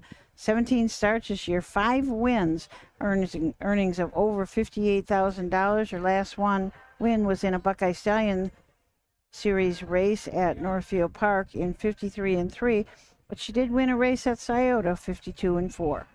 Dexter Dunn will drive number 2, Odds on Sue. Virgil Morgan Jr. trains 3 Old Bay filly by Down by the Seaside out of the Bettor's Delight mare, Another Delight. Owned by Odds on Racing, Boca Raton, Florida. UFO 3 of Boca Raton, Florida. 2 wins, 11 starts, 2 seconds, 3 thirds, 31,152-3 at Scioto Downs. Riley 2 and Tim Tetrick from the 3-hole for Trish Faut. Faut Stables and Thomas Cirasso are the owners. This is a lather-up filly out of a Pet Rock mare, Riley Rue. 12 starts on the year, 2 seconds, 2 wins, 3 seconds, 6 thirds, earnings of a little over $50,000, a mark of 51-3 at Scioto. We have 2 equipment changes. There are 2 equipment changes for the 20th race. Number 2, Odds On Outlier, and number 3, Pappy's Rocket. 2 and 3 have both had their front shoes pulled. No front shoes on both the 2 and the 3 in the final heat of the Little Brown Jug. Please note that equipment change on 2 and 3. They pulled the front shoes. So an update there for the final. Shoes pulled on the number 2 and number 3. Riley 2, as I said, 6 thirds, 3 seconds, and 2 wins. So racing really good, $50,000 in earnings. David Miller would drive number 4, Rose Run Annabelle for Jim Arledge Jr. Jerry Zolzo owns the 3 Old Bay filly by Fear the Dragon. 4 wins in 25 tries, 3 seconds, 2 thirds, 55,000, 156-2 at Northfield. Good Night Dance, Ronnie Wren Jr. drives for Edward Miller. This is a Dancing Yankee filly by Always a Virgin mare, owned by Dr. Michael Latessa, Ashley Dunn, and Edward Miller. Ashley and Edward are also the breeders. 12 starts, 2 wins, 155 at Northfield.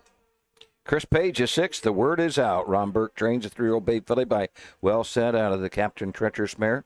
Treacherous Secret, Burke Racing Stable. Knox Services of Mount Vernon, Beastie LLC, and 6 career wins, 18 starts, 347,000, 52-2 at Scioto Downs. Sun on My Buns, Yannick Gingras up for trainer Ron Burke. 3 wins on the year, the fastest 53-2.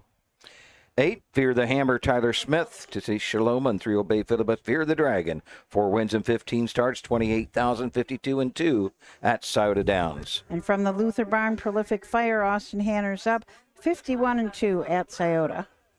Here they come.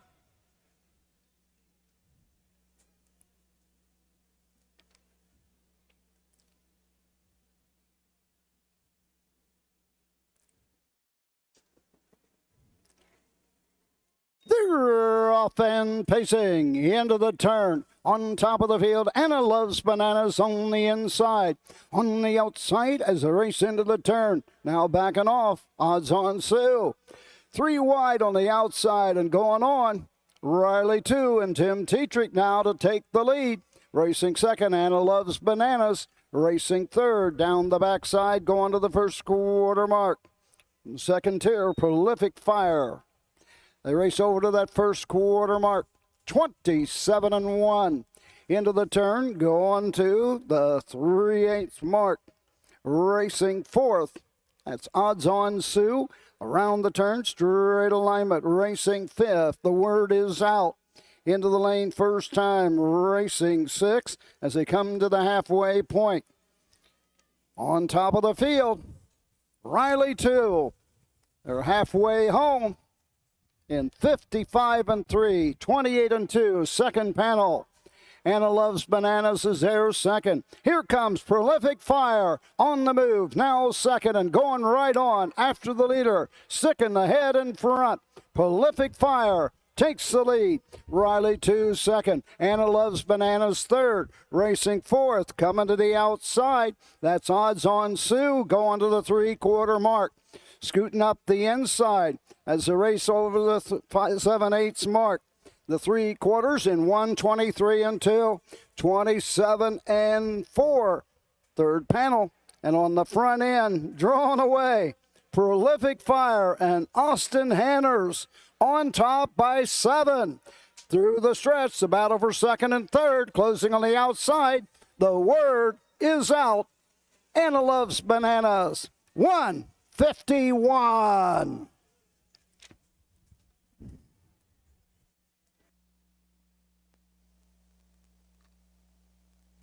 $151. Austin Hanners from post 9 came first up. He was first up when he came past us here. The 3-year-old Bay Phillip Catch the Fire. Only the second of the season. Yes. But 5 seconds. I know this filly was second in the Ohio State Fair Stakes, second to Odds On Hialeah. 27-1, 55-3, 123-2. Home in 151. Career earnings coming into today, $209,000. Be about 52, 54. Yeah. Today, say 55. 265, 267,000, something like that. Made a big move. Nice paycheck today. Lowers your lifetime mark. It was 51-2 at Scioto Downs, and now it's 51 flat. A nice 2-year-old season also. Made $136,625 as a 2-year-old.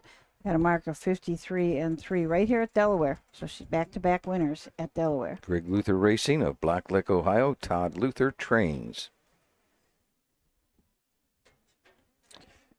So 6:43 we've been told for the final of the Little Brown Jug. It is 6:20.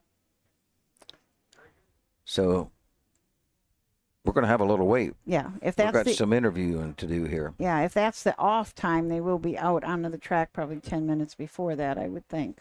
Very well could be the 7. off time. Yeah. My guess is Fox Sports was on from 5.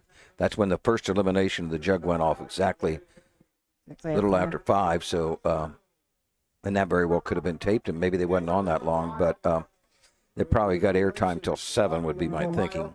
Todd Luther, the winning trainer. Austin Hanners in the sulky. The 3-year-old filly by Catch the Fire of Alexis Jewell establishes a stakes record for the Ohio Breeders' Championship 3-year-old filly pace with a mile of 151. Final half, 55-2. The final quarter, 27-3. Stakes record, Prolific Fire, Todd Luther, Austin Hanners in the 19th.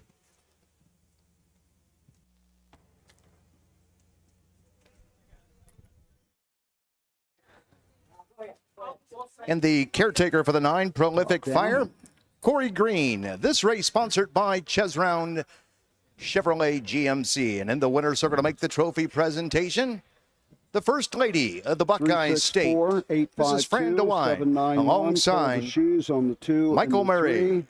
3. Everything else is A-okay. Okay. Little audio mix up there upstairs. Yeah. Sorry about that.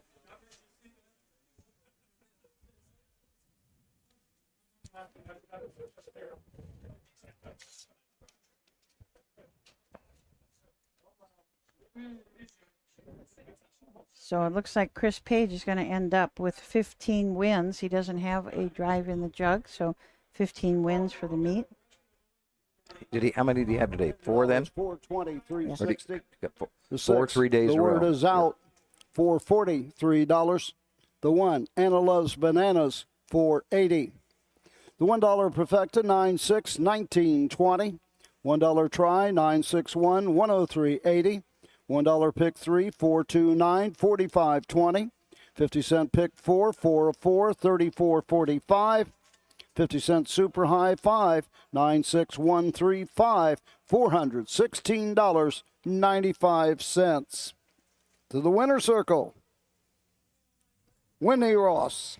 Thank you very much, Roger, joined by winning trainer Todd Luther. Todd, now you get to the winner's circle here with a nice filly, Prolific Fire, but you got your brother Greg, who owns this one. He got him to the winner's circle earlier this week with Prolific Blend, right? So both are big wins, and you told him, Greg, you better not get beat here. Yeah, we was teasing him all week. This filly's been super nice, and to win here the way she did is pretty amazing. And the way she did it, the big move Austin made, but I think she showed today that she was the best. Where do we go with her? She'll go to the Sire Stake final. After this, she's going into good form. And, 9-hole wasn't the greatest thing, but I said, she's about the 5th best in the state, and the other 4 raced yesterday. So we were pretty excited going into today. I was coming into the winner's circle. I thought I'd get to talk with Greg, but you said, no, not today. He was hanging out the other day, and he got to the winner's circle, but he had to work today. Yeah. So he leaves all the winning to you. Yeah. He's been gone for like a week, and he bought a farm for us in Kentucky, and he's been doing that. And wish he was here, but we'll have him there for the final. Catch the Fire's been great to you guys. They look great out on the track, and congratulations on him. Oh, thank you. He was such a good horse, and that he put his heart into them. And I got to thank Brian and Jenny Brown. We bought this filly from her, so Brian got her ready, and I just had to maintain her. Todd, congratulations. Thank you. Winning trainer, Todd Luther. Well, there you have it. Prolific Fire. A nice shout out from Todd to Jenny and Brian Brown for getting that filly ready. We should get the rundown for you in just a minute. Joined now by OHHA President Scott Mogan. How's your day going so far, Mr. Mogan? Long. Long day, but beautiful day. And always enjoy this, kind of great week. I love this week, but I'm kind of glad when it's over. Yeah. Especially with the sale right before it makes it even longer for a week long. But yeah, what a great week of weather and great racing. And then tomorrow I'm going to pray for rain. That's right. It's so dry around here. It's just we need rain. Yeah. Glad it didn't happen during the races this week, but. Yeah, great week. What do you think of the crowd so far from what you've seen? Well, I thought it a really good crowd, and the pavilion has been packed all day long. I mean, packed. And walked around the backstretch one time, and the turn down there was pretty full. Backstretch. It's not like the day 15 years ago, but we didn't have simulcasting back there, and you had to come to watch it live, and didn't have you guys broadcasting it on Facebook and on YouTube. So. Some people they don't come now, but I still think we got a really nice crowd. Tents were 4 deep back there in the turn. I mean, there was a lot of people. Yeah, there was, yeah. Lots of people watching. Yeah. You don't have too many days off, then you got to get ready for Sire Stake final at Dayton. Sire Stake finals are next Friday and Saturday. Yes. Dayton fires up on Tuesday with racing, and I still got I've got a filly in the Consolation on Friday, the Sire Stakes, and then I still got 7 or 8 racehorses going for a while. So yeah. But you guys had a good day up here in the booth. Got a nice little breeze blowing. Yes. Here. Yeah. We do. It's been a long day. It's been nice. Yeah, it's been a long day, long days. But they're worth it. Yeah, it's it's the time you look forward to. But like I said the other day, the only thing I'll be looking forward to a month from now, a year from now. We'll be going from here to the Breeders' Crowns at Scioto right after Lexington next year. So it'll be exciting. That's going to be a huge end of the year. Yeah. I mean, we're going to have the 50th anniversary of the Sire Stakes next year. That's going to be a big deal. And then along with the Breeders' Crown at Scioto, it's going to be huge. Yeah, they're going to be busy down there. There'll be a lot of planning, and they're already planning for the Breeders' Crown. They're already started on that. So, yeah, it's going to be exciting times.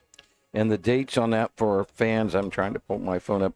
Would it be the 16th and 17th consolations, 23rd, 24th final? You're talking about next year? Next year for the... going to be the 16th, yes. Yeah, 16th and 17th, and then 23rd, 24th. Originally, it planned 23rd, 24th, 30th, 31st, but all of a sudden, the Breeders' Cup decided that they're going to move theirs up a week. That's what you said, yes. To the last week in October, and we definitely can't go up against them. So, I don't know if we touched on this the other day. Everybody questions, well, what's Dayton going to do? But I heard Dayton is going to go Sunday through Thursday those 2 days. Is that correct? The 2 weeks, yeah. They're going to those 2 weeks, I should say. Go Sunday through Thursday. I think Jason Bloom told me the 1 week they may only go Monday through Thursday, so their help wasn't working like 12 straight days or 11 straight days or whatever.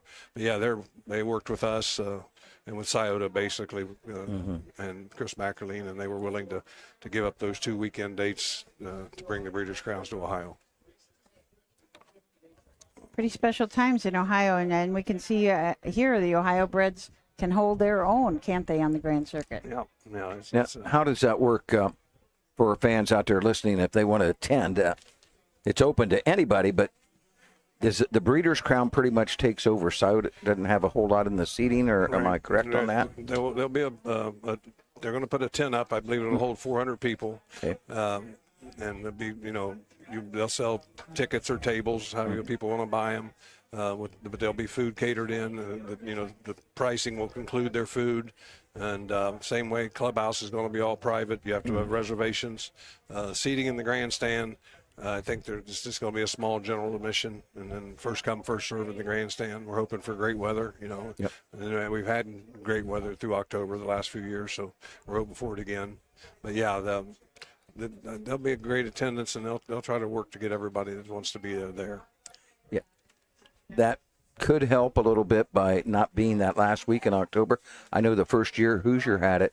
It snowed over there. Yeah. It was cold. Yeah, it can be. I mean, and I'm from Circleville, Ohio, and the pumpkin shows are. And it snowed at the pumpkin show before in the third week of October. So the Breeders' Crown certainly not going against the pumpkin show, is it? There might be. I never thought about that. Well, gosh, that might cut right into. Where are you going to be? The pumpkin show or the Breeders' Crown? I've been you haven't made up your mind yet. Been to the pumpkin show for 60 years. I guess I could miss. Okay, miss one. Yeah. So. But it's a great time. We're looking forward to it, and looking forward to this next heat. It's gonna be a good race.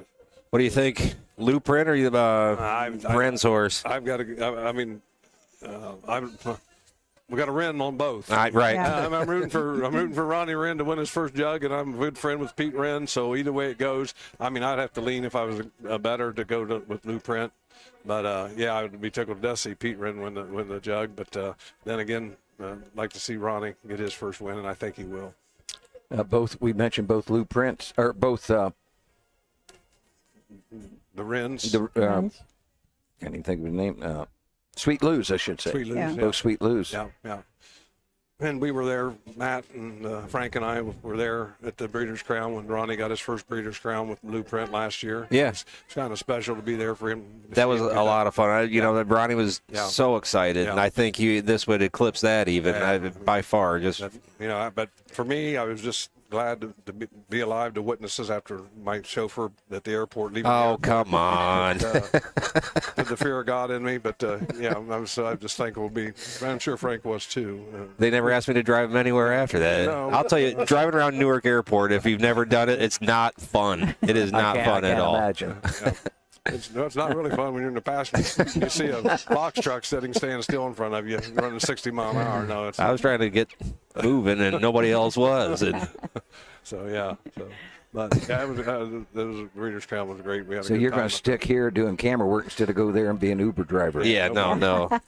No more Uber, and he won't Uber me anymore. we did let him take us back to the airport, but I think we put a. Made him go slower. Yeah. We had to show his vehicle to only run so fast. You sat backwards, so you couldn't see what was going on. The worst part, I called shotgun, and then I told him when we were going back. I told you guys can have no. You wanted the front seat. You're staying up there with him. How great that the governor's here. Governor DeWine's here. Yeah, I'm going to present the trophy. His wife just got presented the trophy in the last race to the winner. And like I said, Frank and I were just talking to Governor DeWine. We went to the governor's residence, presented the John Stevens Award to him since he couldn't make our banquet last year, and that was kind of special. And so yeah, I just thanked him for his great support. He's been a great supporter the entire time. You know, unfortunately, he's termed out at the end of 2026, but hopefully we'll. And was he here? The possible incoming governor, was Ramaswamy here? No, yeah, he was here, but we did not get him over. Well, he was at the Delaware County Fairgrounds. We were hoping to interview him, but unfortunately, he surprised a bunch of people and left. So we were unable to get him over here, but we did talk to a number of politicians today. We've had a lot of good interviews today. A lot of the director of agriculture. Oh, Brian Baldridge was great. In fact, was over there talking to some of the Little Brown Jug officials, and they were like, he's got a rising future in this state. You could just tell how personable he was, how just energetic, knowledgeable, passionate. So I would not be surprised to see him give it a run somewhere down the road. He was a 4-H kid. Yes, he was. Young, and that seems still farms. Seems to be a theme amongst all the legislators that you had today. They were all 4-H kids when they were young. I stopped up in the grandstand earlier to visit with Jim Beakey. You know, he's one of our greatest supporters. And in the 15 minutes I was there, I don't know how many legislators and stuff, they all come to see him. You know, the auditor was there, Faber. He stopped by to say hello to him. And just the senator, I didn't catch all their names, but a couple senators, a legislator, Scott Lips, stopped by to see him. Scott's running for Senate next year. We'll be supporting him. He's a big supporter of us. For us, he was in the legislature. He got termed out last year, but he's going to be running for Senate. So we're hoping he gets elected. And like I said, we just got to keep educating the new legislators coming in and keeping this business going in the right direction and keeping it strong. In fact, one of the politicians that I was talking to, we were talking about Mr. Beakey, and they said, he had the ball rolling years ago for us. I said, he still has the ball rolling. I said, he is high energetic. He was in our tent both mornings for our speaker series. Came over. It was great to see him. That's great. He's just, first year when I was elected president, he called me up and he said he'd like to come over and visit with you, and if you got 30 minutes of your time, drove all the way from Greenville. When sat in my office, talked. He told me some of the things he thought I needed to know as far as the legislature and everything, and we had a good time. I showed him this training center, and about 3 days later, I got a handwritten note in the mail thanking me for my time. Yep. And he drove from Greenville to talk to me and back to Greenville, but he thanked me for my time. So, a lost art of that, and he just continues to do it. Just a class gentleman. Oh, I think they may be coming out closer now to 6:43 instead of 6:32. Yeah, it looks like they are. Oh, there they come. They're coming to the track as we speak here. Here comes Lou Print ready to step on the track. Am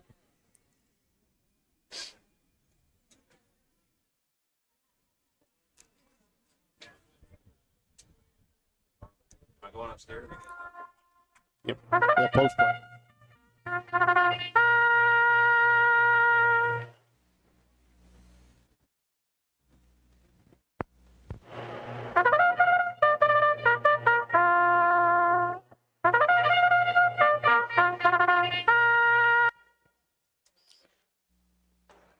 Ladies and gentlemen, the horses are on the track and parading to the post for the final of the Little Brown Jug, 80th edition. For these sophomore colt and gelding pacers, $500,000, offering win, play, show, perfecta, trifecta, superfecta wagering, sponsored by the Ohio Harness Horsemen's Association. The one is Lou Print, owned by Burke Racing Stable of Fredericktown, Pennsylvania. Weaver Brasemi of Cannonsburg, PA. Phil Calera of Pennsylvania. Larry Carr, New Jersey. Trained by Ron Burke. Almost $1.4 million. A Marco 147-1. The 1, Blueprint, and driver Ronnie Wren Jr. The 2 is Odds On Racing of Boca Raton, Florida's Odds On Outlier, trained by Melanie Wren. Over $131,000, a mark of 148-2 at the Hop. Hoosier Park in Anderson, Indiana. The 2, Odds On Outlier, and driver Dexter Dunn.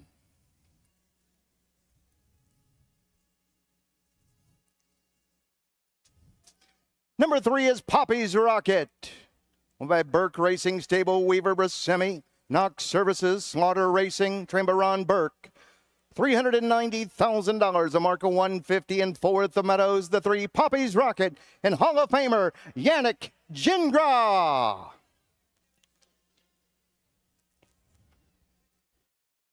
Number 4 is Captain Optimistic. Three Brothers Stables in New York, New York. Marvin Katz of Toronto, Ontario, Canada. Caviar Farms of Vienna, Virginia, trained by Nancy Tactor. Almost $770,000, a mark of 148 1/5 at the Meadowlands at East Rutherford, New Jersey. The 4, Captain Optimistic, and the Money Man, Scott Zeron. Number 5 is No Trespassing, by John Dara, trained by Deborah DeGay. Mark of 151 1 at Pocono Downs. The 5, No Trespassing, and driver James McDonald. Number 6 is Lose Star, by Daniel Chansky of Virginia, trained by Scott Warnick. Almost $116,000, a mark of 150-4 at Pocono Downs. The 6, Lose Star, and driver Fern Paquette Jr. Number 7, Snack Attack, by Philip Steinberg of Weston, Florida. Cookie Joe Sabraco, Brecksville, Ohio. JAF Racing LLC of Staten Island, New York, trained by Joe Bongiorno. Over $221,000, a mark of 150 at Mohegan Sun at Pocono Downs. The 7, Snack Attack, and Jason Bartlett. And from the outside of the 8, Extra Suds, the lessee is also the trainer, Virgil Morgan Jr., Grove City, Ohio. Almost $206,000, a mark at the Red Mile, 148 3/5 in Lexington, Kentucky. The 8, Extra Suds, and the Buckeye, David Miller. And that's the field for the 80th edition of the Little Brown Jug, sponsored by the Ohio Harness Horsemen's Association. Field of 8. Note the 2 and the 3, Odds On Outlier, and the 3, Poppy's Rocket, have pulled the front shoes for the final here of the Little Brown Jug. All right, folks, it's that time of day. Go around the room. Who wants to go first? Okay. Well, Matt doesn't have a mic yet, so I'm going to go first. Right. All right. You know, I got to go with Blueprint. All right, but I'd like to see, if not Pappy's Rocket or Extra Suds because of the Ohio connections, but I just think Blueprint is just too much. Too good. Doug. Who's next? Well, there's 6 of us in here, and I just about bet all 6 go with Blueprint. Yeah, you're probably right. So I'm going with Blueprint. Now, Matt might disagree with me, make me look like I can't do a 1 to 5. I'm taking a 2 just because I like Pete and Melanie. Yeah. You know, like I said, I grew up watching Pete Wren drive. He drove our horses up in Michigan.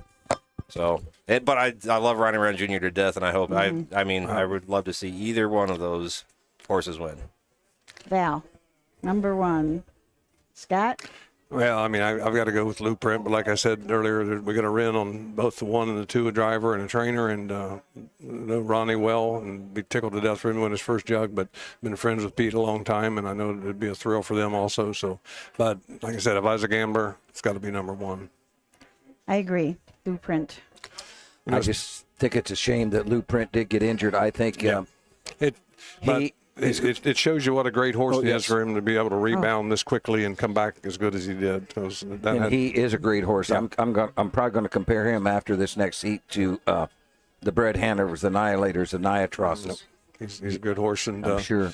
Another exciting thing when you look out the window here and see Jenna Otten and Emily Gaskin and Jessica Otten and them with the, on the Fox. We're getting more exposure every year. Different. Seems like each year another big race gets covered on Fox, and that can't hurt to get exposure like that. If Blueprint does win this, I'm sure he'll be going on to Lexington. Lexington, and I should say the Breeders' Crowns. And he might probably most likely start only once at Lexington. That's the way they do anymore. It's just going to be interesting to see what he can do there. Yep, Lexington and Breeders' Crowns. I'm not sure if there's anything after that. And then you don't know if it's bringing back as a 4-year-old or sending to the Stallion barn. And I think, listen to Ronnie, good as Sweet Lou has been for them, he seems to think this horse is a better horse than Sweet Lou, and will make a great stallion also.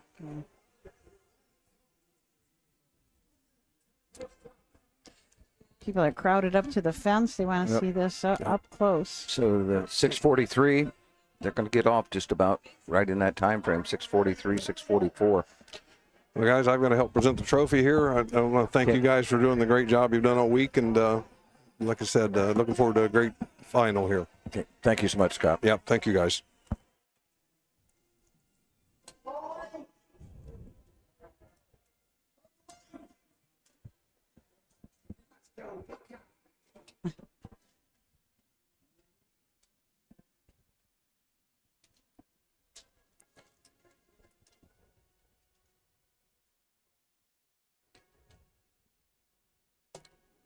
I see the Webkenberg starting gate in motion on the backside, so he'll be going over, calling the horses to it. Is Matt a Buckeye? No, he's a. I'm a Toledo Rock. Spartan. I try and remain neutral. There's not many people that don't like the Toledo Rockets. I mean, they don't have any reason to. Maybe except for the good folks in Bowling Green, Ohio. That's the big rivalry of Toledo. But yeah, I stay out of the whole U of M Ohio State thing. Living in Michigan and working out of Columbus. It's the lucky Buckeye. I might need that. Thank you. To the gate. It's post time in the Buckeye State for the 80th edition of the Grade 1 Little Brown Jug 3-year-old colt and gelding pacer, sponsored by the Ohio Harness Horsemen's Association. From the rail out, Blueprint, odds-on outlier, Poppy's Rocket, Captain Optimistic, No Trespassing, Loose Snar, Snack Attack, Extra Suds, a field of 8 moving up and moving in. Are you ready? Top of the stretch, and here they come for the 80th Little Brown Jug.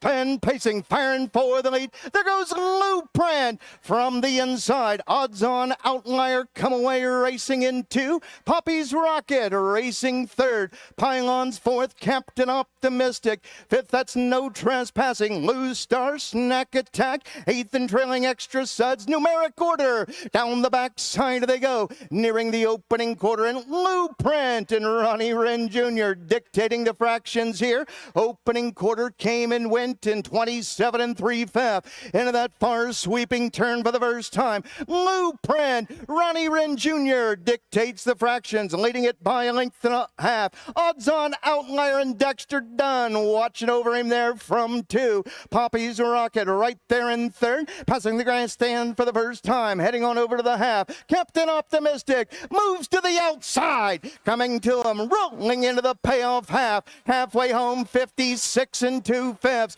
into the payoff half, and Blueprint with the lead. Odds-on outlier right there racing in 2nd, all over that Ronnie Wren helmet. Up on the outside, Captain Optimistic 3rd and advancing there. Buried at the inside, looking for daylight. That's Poppy's Rocket, 2nd on the outside and racing in 4th as they move down the backside and nearing the 3/4 mile mark of the race. 3 quarters and 1, 23 4 on top of the field. Blueprint with the lead, got every call thus far. Captain Optimistic in the leader's wheel disc in 2nd. And look at Dexter. He's looking for room with odds-on outlier. Top of the stretch, less than a 16th to go in the Buckeye State, and they're on their way home in the Little Brown Jug. Blueprint, odds-on outlier. Blueprint Ronnie Wren Jr. wins the Little Brown Jug. 150 and 1/5. Blueprint. Wow. What an amazing feeling. Smoked home. Smoked home. 150 and a fifth. Oh, boy. I bet Ronnie Wren Jr. is kind of happy to have that behind him. The whip went now. in the air. Yeah. I thought that. Now, in an hour from now, we'll want to do it again. But for right now, I think he's probably happy to have that one behind him. Yeah. 2, 4, 5 on the board. So 1, 2, 4, 5. Odds on outlier second, Captain Optimistic third, and No Trespassing fourth. What a great race. I mean, they just laid in 1, 2, 3, 4, 5, 6, 7, 8. They were that way. 53 and 4 back half. Ooh. I thought they got down half in 56 and 2. I thought they were going to smoke home.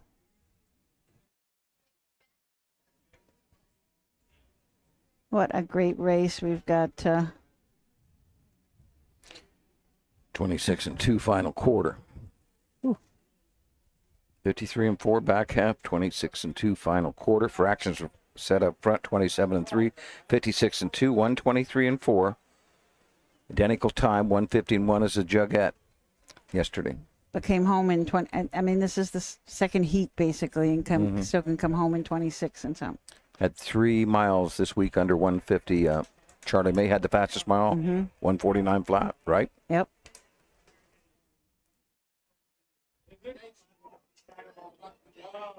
Everybody is saying congratulations, Ronnie. Congratulations, Ronnie. So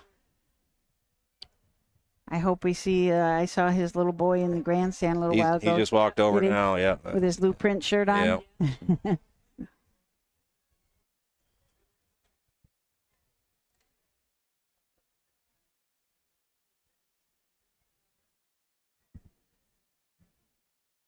A lot of the fans still up in the there. grandstand yet. They want to see the Burke brothers coming down here to meet their horse.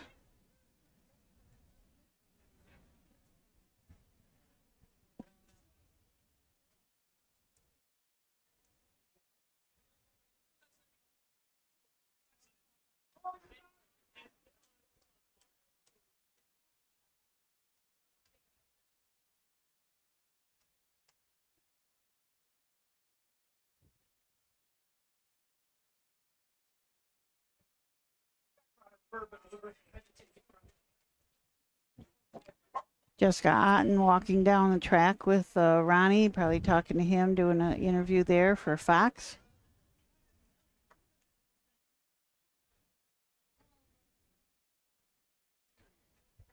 Blueprint content just to walk along.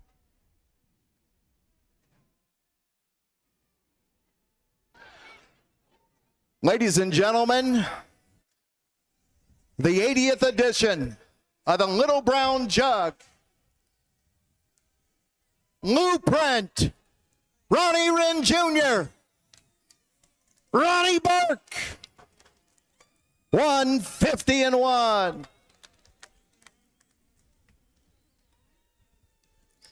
Blueprint, a 3-year-old brown colt by Sweet Lou out of a Rockin' Racer. She by Rockin' Image. By Burke Racing Stable, Fredericktown, Pennsylvania. Weaver Brasemi of Cannonsburg, Pennsylvania. Philip Colera, Pennsylvania. Larry Carr, Randolph, New Jersey. Trained by Ronnie Burke. Nicely handled here this evening by winning driver, Ronnie Wren Jr. Remains undefeated in his sophomore campaign. 9 of 9.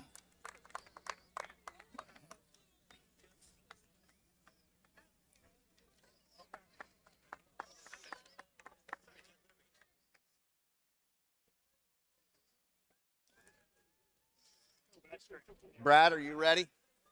Getting? All right, folks, we're right here. All right, we're right here with the cameras.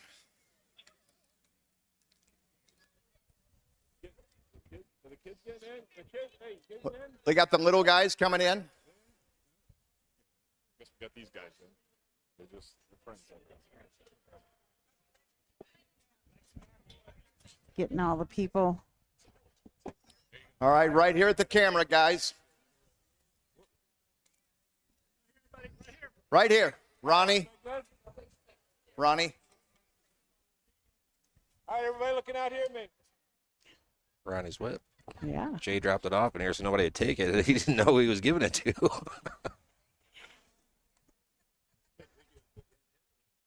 All right, we'll do a quick headshot while we're doing the owner's trophy, and the governor will be doing that.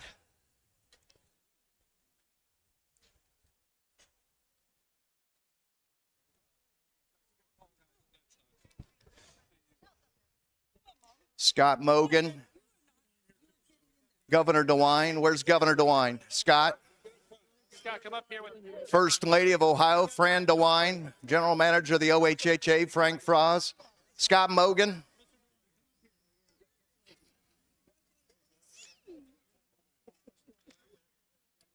Hold on, Brent. Get the kids up for mom. All right, looking up here at me. All right, here we go. Ready, 1, 2, 3. Good, one more. Got her? All right, good deal. Governor of the great state of Ohio, flanked by his wife Fran here this evening. Scott Mogan, General Manager of the OHHA. Governor, it's unbelievable, Delaware, Ohio. Every year, it's fabulous. It's a great day for Ohio. I've been around here for almost 40 years. Every time you've been governor of the state of Ohio, almost every year you show up here. This obviously means something to you, too. Well, this is so important for Ohio. And, of course, this is a national event, international event, and it's good to see people from, 45 states or whatever we have here today. It's amazing, in other countries, and it's a fabulous day. We're very proud of the little brown jug. Thank you for bringing the missus today as well. Thank you. Scott, General Manager of the OHHA. Scott, what a phenomenal job you've done here in the Buckeye State. Well, I appreciate it, and to the Burke Brigade and all the connections of Blueprint, on behalf of the Ohio Harness Horsemen Association and all of our members, what a great horse and what a great race. Thank you very much. Ronnie Wren. Ronnie, Tom Wright for the ring. Ronnie, over here on my right. It's easier for me over there. Tom, presentation of the ring, but Ronnie, it's amazing. This colt's undefeated this year, 9 for 9 now. Talk to us just a little bit about his capabilities. I mean, he's an amazing animal. And for you to sit behind him and Ron Burke to stick with you all the way through Grand Circuit and everything, it's got to be an amazing feeling to stand here in the winner's circle to win the Little Brown Jug. First one, Ronnie Wren. Thank you very much. This horse is capable of anything. Everything I ask him to do, he responds and does the job. And he's great gated, got around this track nice, and he's a true professional. Just like you, true professional as well. Ronnie, this has got to be something amazing to you. You've been here coming to Delaware for years, racing here. What's it like to win the Little Brown Jug? I know what it's like to call my first one. It was a surreal feeling. It's a great feeling. It's everything. It's a relief. I'm happy to get the job done for Ronnie Burke, his family, the other owners. My family and friends are here today, and it's a special moment. I'm trying to soak it in. You're a little emotional here tonight. Yeah, I mean, it's an emotional sport, but I'm just really proud of the horse. Tom Wright, presentation of the driver's ring to Ronnie Wren Jr. Yeah, Ronnie, this is a nice tradition and a nice little fraternity you're joining today. On behalf, we have a ring, but I enjoyed watching yesterday as much in the winner's circle, too. It was really cool you had your 3 kids with you in the winner's circle and how proud you were of those 3. You're a good dad and a good driver and just jiggled the horse really well today, all day. So congratulations. We really appreciate it. Thank you very much. Thank you. Ronnie, presentation of the ring from Tom Wright. Ron Burke. Jay Wolf, where you at? Jay Wolf, the marketing director. Trainers Award. Jay Wolf here. Ronnie, it just doesn't get any better than this, does it? No, and he's moved into maybe the greatest horse I've ever trained. He has no holes in his game. He can leave, he can duck, he's rate. His gait is flawless. I can't wait to see him as a sire. But right now, I'm just going to enjoy it and race him to the end of the year, and try to get him in as many races as I can. What's it like to have to condition a horse that comes into a race like this, undefeated, and wins, stays undefeated. What's it take? I mean, it's just obviously there's something there. You're one of the greatest trainers, if not the greatest trainer, the sport of harness racing's ever seen. You know what, though? The thing is with him, it's easy. I have total belief in him, and I just know I have to make sure I give him enough work that he's fit. You know, other than that, he's going to do it on his own. And he seems to enjoy his work, so I can give him a little bit extra. And, you know, usually the tighter they are, the better the race. You know, it kind of, you soak it in a little bit with Ronnie Wren Jr., and you see that he's emotional.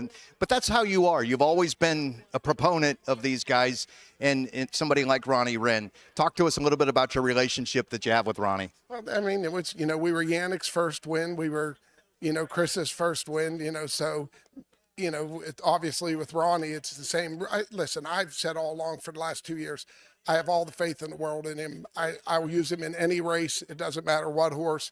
And he's, you know, rewarded me over and over again. Thank you, Ronnie. Congratulations. Appreciate it. Weaver, Brasemi, Phil Kalura, breeder. Phil Kalura is going to accept. Tiffany Rankin. Phil Kalura. There you are. Another tall guy. How you doing? We're all big. You're all tall. And I'm just the mini guy down here. On behalf of all of us at the Delaware County Fair, congratulations. What an amazing animal you have. Tiffany, make your presentation here of the Breeders' Award, please. On behalf of the Delaware County Fair and the Little Brown Jug Society, we want to present you with this Breeders' Trophy for the 80th Little Brown Jug. Congratulations. Thank you so much. That's the reason I like Tiffany. She takes charge. She grabbed the mic right out of my hand. Phil, how many jugs is this for you? This is the third one. One with Filibuster Hanover and Luce Perlman, and the third one's a charm. This has been awesome. Keep getting better each time. Yeah, it never gets old, but this one is extra special because it's a son of Sweet Lou, who he owned, and the adversity that this colt went through a couple months ago with the surgery, we didn't think we were going to get him back this good, and he's come back better than ever. Great job to all our crew. Certainly has. Ladies and gentlemen, that'll do it for the 80th edition of the Little Brown Jug. Lou Print, Ronnie Burke, Burke Racing Stable, Weaver Brasemi, Phil Kalura, Larry Carr, Ron Burke, Ronnie Wren Jr., Lou Print win the 80th edition of the Little Brown Jug.